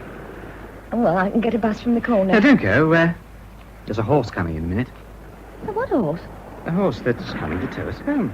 What? Yes, you can give it a lump of sugar if you like, but you must hold your hand flat. Otherwise you lose a finger. Whatever are you talking about? A horse. You can stroke its nose if you like. I'll hold it for you. Where are you going to get a horse from? Now, don't panic. The horse will turn up. You've got to sit here for a little while and it'll come. I'll sit here till the next bus comes. All right. What's your name? You want to know everything, don't you? Oh, there's not much to ask. You're going to spend the night with me and you won't even tell me your name. Oh, I don't know what you mean. Not to panic. It was you who said you'd stay here till the next bus came. Have you forgotten? It's half an hour before midnight, my girl. There won't be any more buses till morning, so you've got to sit here all night. And that's why I do think you might maintain some semblance of the proprieties by telling me your name. Oh, you do say the most awful things. Oh, what have I done now? You've done nothing but pull me up all evening. You know what you said, all right? Now, look, sweetie. I asked you to tell me your name, and you won't. You know what? What? I believe you're an enemy alien. I think I'll put the police on you. I'll put the police on you if you don't take me home. Well, a blackout. Bloody great war on, and a bus like mine with a duff engine. Well... Now, look, I promise I'll take you home the minute the horse comes. Oh. In the meantime, I do think you might tell me who you are. Well, you've seen me often enough. Yeah, well, that's what's worrying me. I know who you are. Do you? Oh, yes, you're from Emsworth Aerodrome. They call you Jerry, don't they? Yeah, everybody calls me Jerry. How'd you know that? Never you mind. What's Jerry short for, Gerald? No, Chambers. Roderick Chambers. But you may call me Jerry. Oh, you do say horrid things. Yeah, I know you said that. Tell me, what is your name? I told you mine. Oh, Mona. Mona Stevens. Mona. Oh, it's a nice name. Yeah, it is, isn't it? I mean, there aren't so many Monas about. It's better than being called Emily or something like that. Where'd you work? Oh, think hard. Damn it, I am thinking hard. Ah, you aren't the old charwoman who cleans out my quarters, are you? I'm certainly not. Ah, pity. I know what you had for supper tonight. What did I have? Steak and chips, a bit of Stilton cheese, and 3 cans of bitter. Oh, you're one of those gypsy fortune tellers with the crystal ball. No. You jolly well smelt my breath. Oh, don't be so rude. I've got you, of course. What a clot I was. You work in the Royal Clarence, in the snack bar. Well, aren't you ever so quick? Well, I knew it all the time, of course. I was just pulling your leg. Yana. Oh, honestly. Don't think I'm the sort of chap who goes to the pavilion dance hall to pick up girls, do you? Well, what else do you go there for? To dance. Oh, I'd like to have seen you dancing with them other officers you came in with. Well, we were expecting Ginger Rogers, Merle O'Brien, and Loretta Young. But for some damn silly reason or other, they didn't turn up. I'll bet. Yep, so I looked around, and you were the only person in the room I knew, so I asked you if you'd dance with me. You never recognized me at all. Oh, you hurt me when you talk like that. It'd take a hatpin to hurt you. Oh, what do you do out at the aerodrome? Fly aeroplanes? Is that what those wings on your chest mean? That's right, I carry those as spares. Are you a squadron leader or something? Yeah, or something. I'm a flying officer. Have you shot down any Germans? Well, they don't come near these parts, thank God. No, all we do is go over the sea and report what ships we catch sight of. It must be awfully exciting. We get bored to tears. Hey? I should move on and go home now if I were you. Getting a bit late, isn't it? Oh, I can't. Car's broken down. We're waiting here till a horse comes along to tow us home. You don't suppose an air raid warden will swallow that one, do you? Well, the lady did. It's good enough for her. It's good enough for you. I should make him take you home now, miss. I think you better go away and leave off bothering us. No parking allowed in these common roads after blackout. We've got to keep them clear in case of fire engines and so on. Oh, dear. You can park in the station yard if you're going on all night. Yes, well, I think he's got us there. I have to go. He's got a nerve. It's nothing to do with him. Oh, it's not worth a row. Besides, he's right.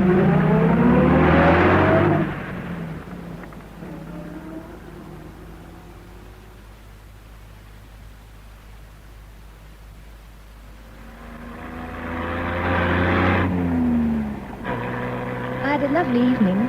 I'm glad Ginger Rogers couldn't come. You dance much better. Oh, you do talk soft. Would you like to do it again? All right. What about tomorrow? Same time at the pavilion. Well, I'll have to shake off Loretta Young, but I can get rid of her all right. I'll tell her I got chicken pox, eh? 10:30. All right. Here we are. I told you it wasn't far, really.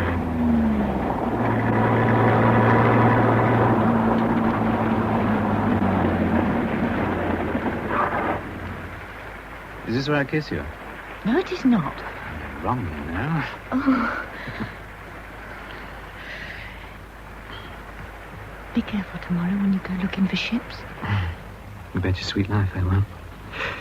Careful Chambers, they call me in the business. Good night. Good night.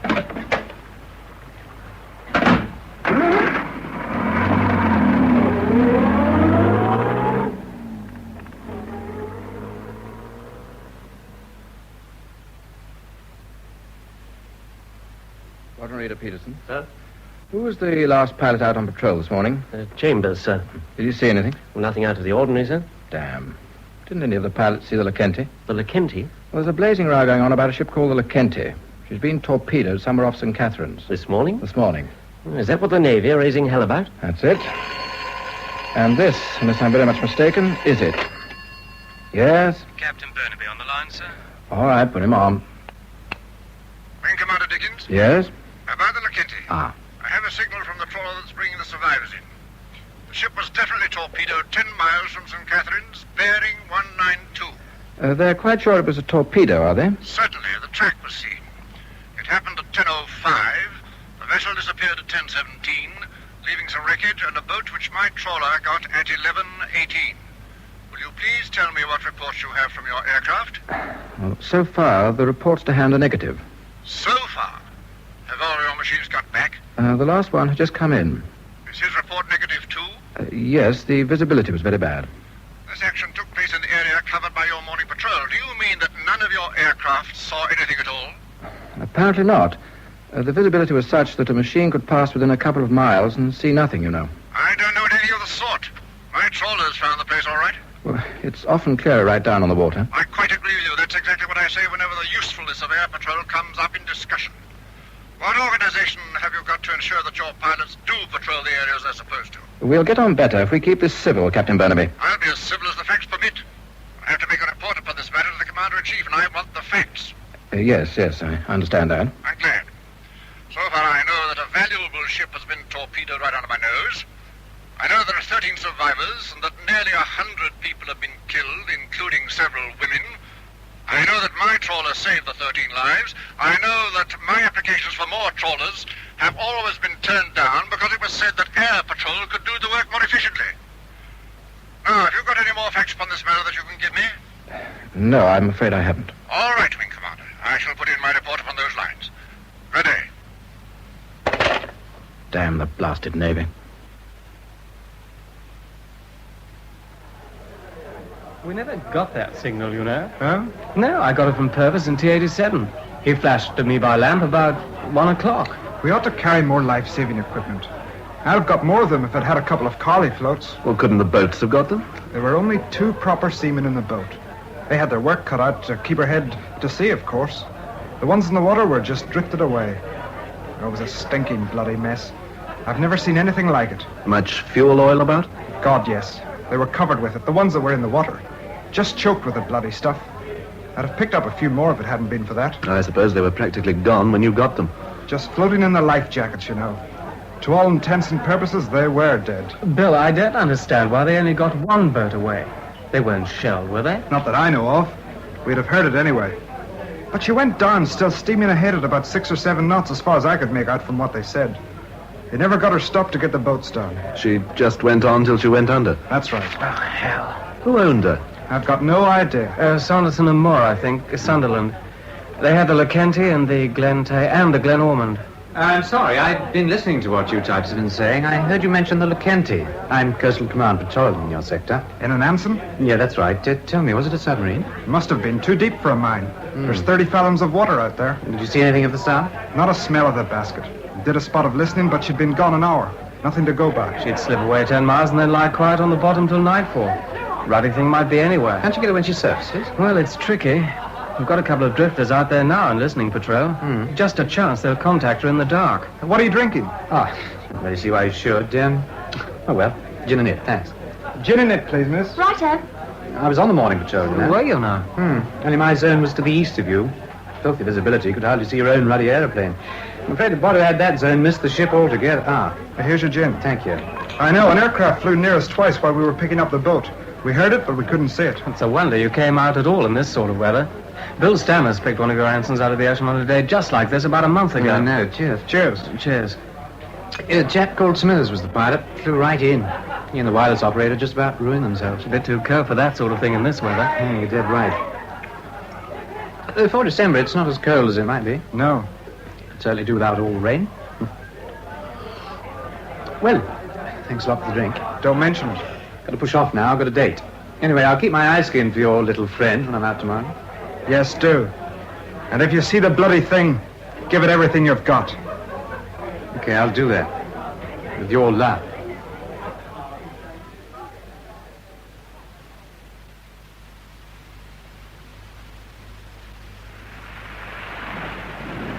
What else did you do today, Jerry? Well, this in the shop. Oh, what is it? Well, kiss-proof, I hope, so the girl said. Should I strike a match in the sea? Oh, silly. Hey, what about yours? My what? Your lipstick. I've got to go back to the mess before I can wash my face. Mine comes off like anything. All the other officers will know what you've been doing. I'll get cashiered. What does that mean? Sacked. What? In a war? I'll wipe it off for you in a minute when you take me home. When are you coming out with me again? Well, you haven't asked me yet. Tomorrow? No, I can't. Uncle Ernest is in the Anne Duke. He's coming to see us tomorrow night. I said I'd be home early. What about Thursday? All right. Oh, let me clean your face. No, I better do that when I get you home. You never know. Might get dirty again.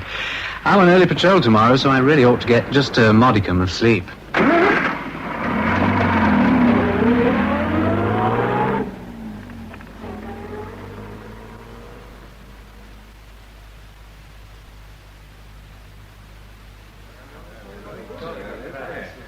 What a filthy breakfast. I know.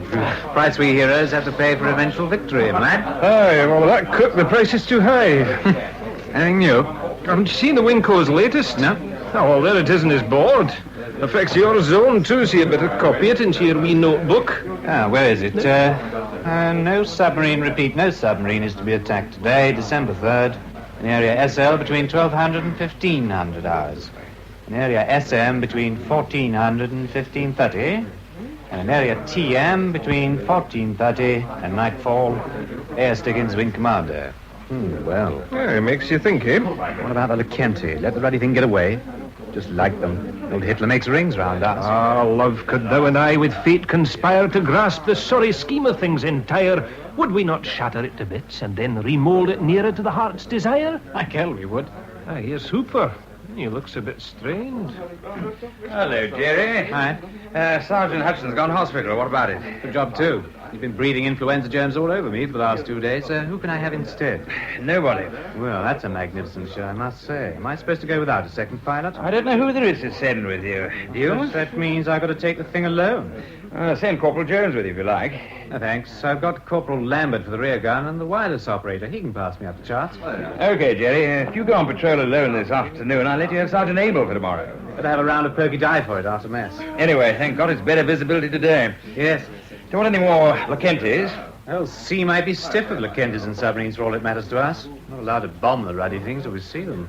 Don't take it too much to heart, old boy. After all, the brass hats up top know what they're doing.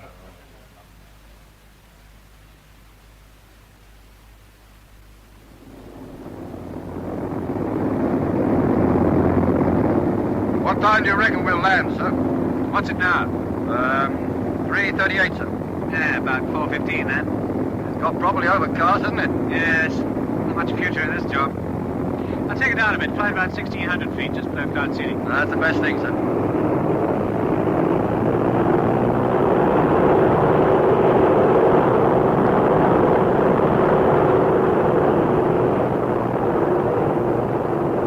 What do you make that out to be ahead, sir? Where? About 2 miles ahead, sort of lump. 2 miles in. My God! Lambert, it's a sub. A submarine, skipper? Yeah, it's a submarine, all right, going slowly in a northwesterly direction. Yes, it's a sub!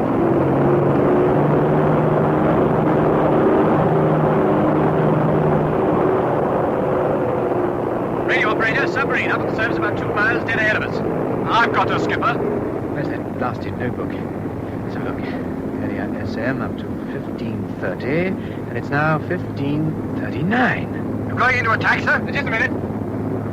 We turned out to sea again at 1527. That's 12 minutes on the new course since we turned, say 26 sea miles. Now, let's see. We're on chart. We're still in Area S. Area TM's a good 2 miles over to the west. This is it. Captain to crew, we're going into attack. Rear gunner all set, skipper. Push her, Lambert. She's seen us. She's diving. I'll drop my bombs on a turn and hope to hit her. Hold it. Identifier. There's the hydrovane coming up. It's grey. That's enough. Here we go.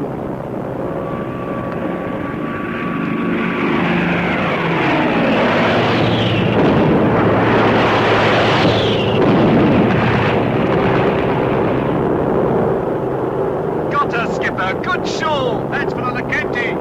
Better do another round just to make sure.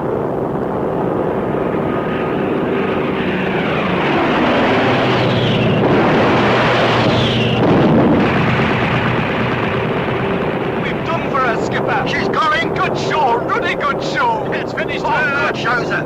First one in the squadron. Yes, it's probably the one that got the Lekenti. Naval trawler about 3 miles south, sir. Coming up fast. Well, she can pick up a few cherries.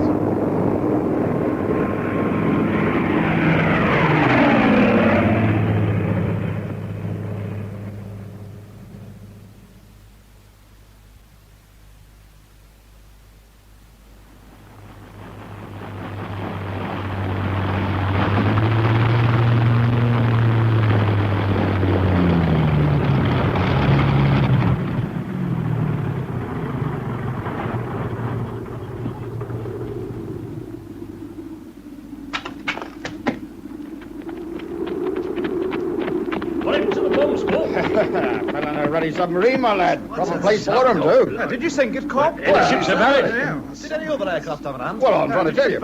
Yeah, well, the skipper sunk it, lads, Mr. Chambers. I didn't do nothing but fire the gun, and that's no ruddy use against the sub, is it? Was it the one that sank the ship that was torpedoed yesterday? Well, can't tell. Skipper thinks he was, though. Yeah, it is true. Sure enough, Hooper, old boy, we blasted it good and proper. Did you sink it? Sank it all right. Went right up on end. The bow was vertical. Bloody good show. Did anyone else see it? Well, there was a naval trawler about 3 miles away. I showed her where it happened, then I beat it back home to spread the glad tidings.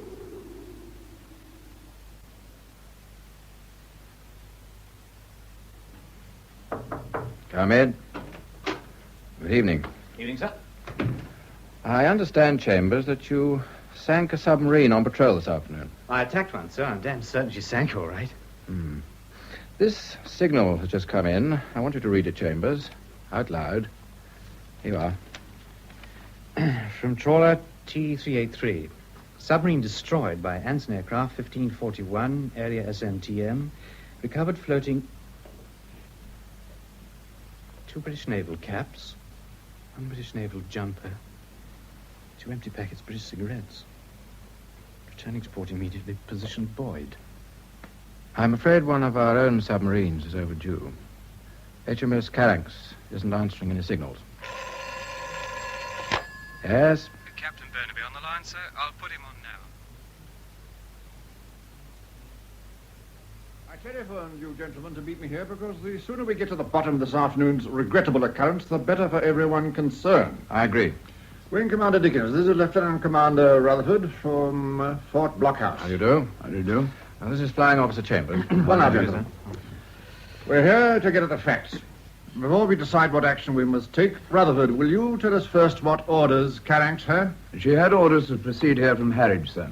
On the surface, I take it? Oh, yes. She wouldn't dive unless there was very good reason for it. What about her scheduled route and times? Well, this operation I made out is rather long. Anyway, she was due to pass from area SL to area SM at 14:30, and from area SM to area TM at 1500. In the order for closing the areas against attack, I gave a half-an-hour margin each way on those times. She should have passed the gate between 1600 and 1615. If she was later than that, she'd have had to anchor in the roads. I see. And this copy went to Coastal Command, Yes, this is the sheet I received. Flying Officer Chambers, you saw this before you went out on patrol? I saw a shortened version of it on the notice board, sir. I don't see how it could be made much shorter than it is. Well, we left out the first 2 sentences for secrecy. I see. Was the notice you saw intelligible to you, Mr. Chambers? I understood that no attacks were to be made in certain areas at certain times. You didn't know that one of our submarines was coming in then? No, sir, I didn't know that. No doubt the Court of Inquiry will go into that.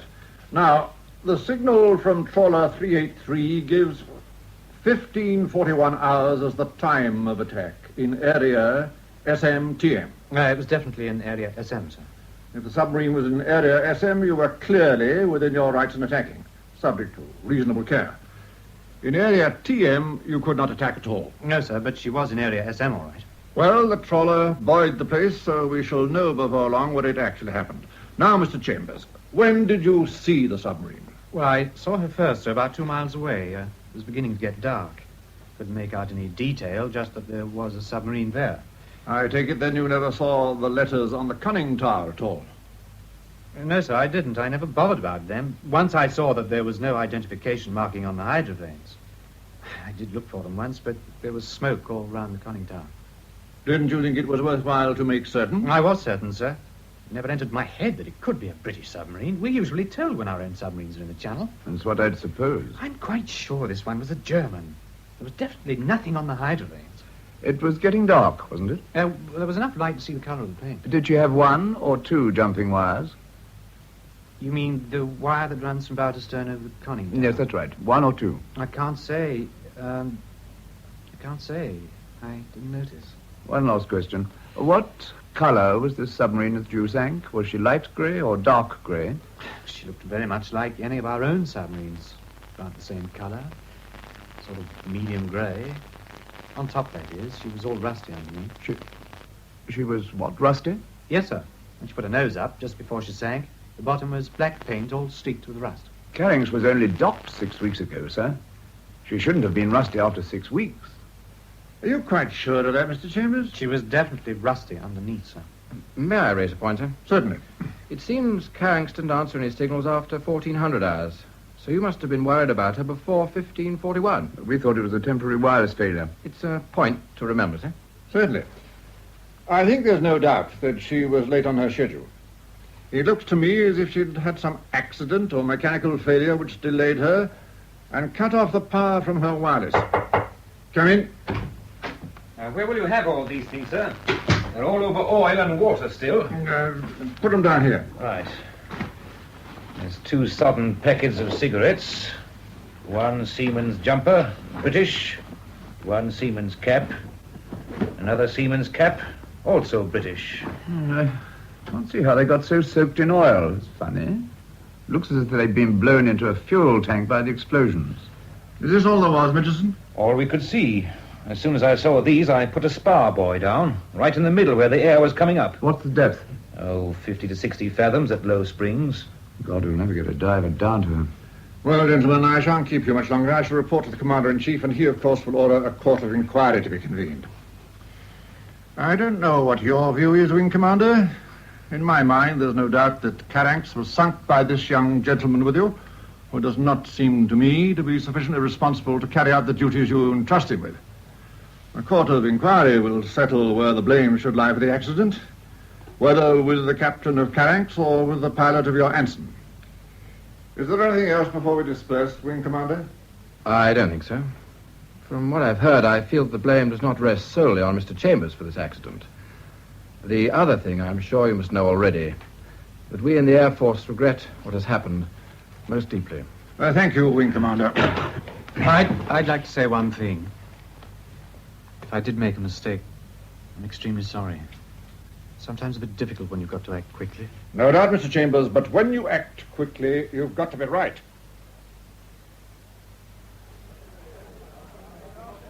Well, there it is. No use crying over spilled milk, as they always say. Who would want to be a submariner with those clods and Coastal Command protecting you and yours? I can't see why they didn't send out divers, if they've really got the place. Too deep, isn't it? How deep can a diver go to, anyway? 300 feet's about the record. I thought they went deeper than that. Well, the truth of it is they don't know where she is at all. Oh, yes, they do. You wouldn't be kidding, would you? No, not Porky Thomas, one of the least inaccurate officers in the fleet. Seriously, though. I sailed T-192 right through the place this morning. We sailed through the slick with the oil coming up. It was just off departure point. Oh, was it now? Isn't Kitchener's drifter standing by in case anyone gets out of Carring's? Not much ready hope of that now, is there? Anyway, they opened a court of inquiry over in Blockhouse this afternoon. Then someone's for the high jump. Coastal Command on this occasion. Well, me for grub. Anyone else coming? Yes. Well, hang on a minute while I finish. What's the matter with them all tonight? They all look as if they've lost a quid and found sixpence. Well, didn't you hear? Hear what? The submarine's been sunk or something. Yeah, well, Miriam, there's a war on. Yes, but this one was one of ours. What? Yes. Isn't it awful? One of our Air Force chaps bombed it by mistake. HMS Carring's. You don't mean it? Well, that's what they were saying just now. It's dreadful. Now, I can't understand how it could happen. Haven't they got markings to show they're English? I think so. Well, then. Hello, look who's here. Hello, Mona. Half can, please. Bitter. I'll get it. Thank you.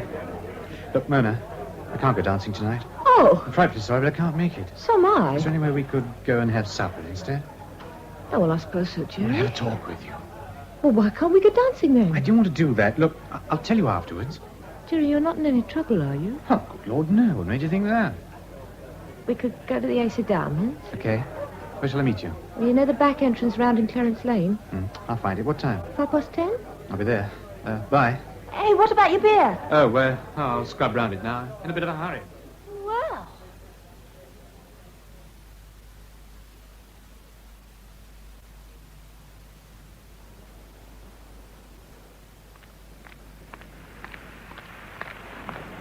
Mona, is that you?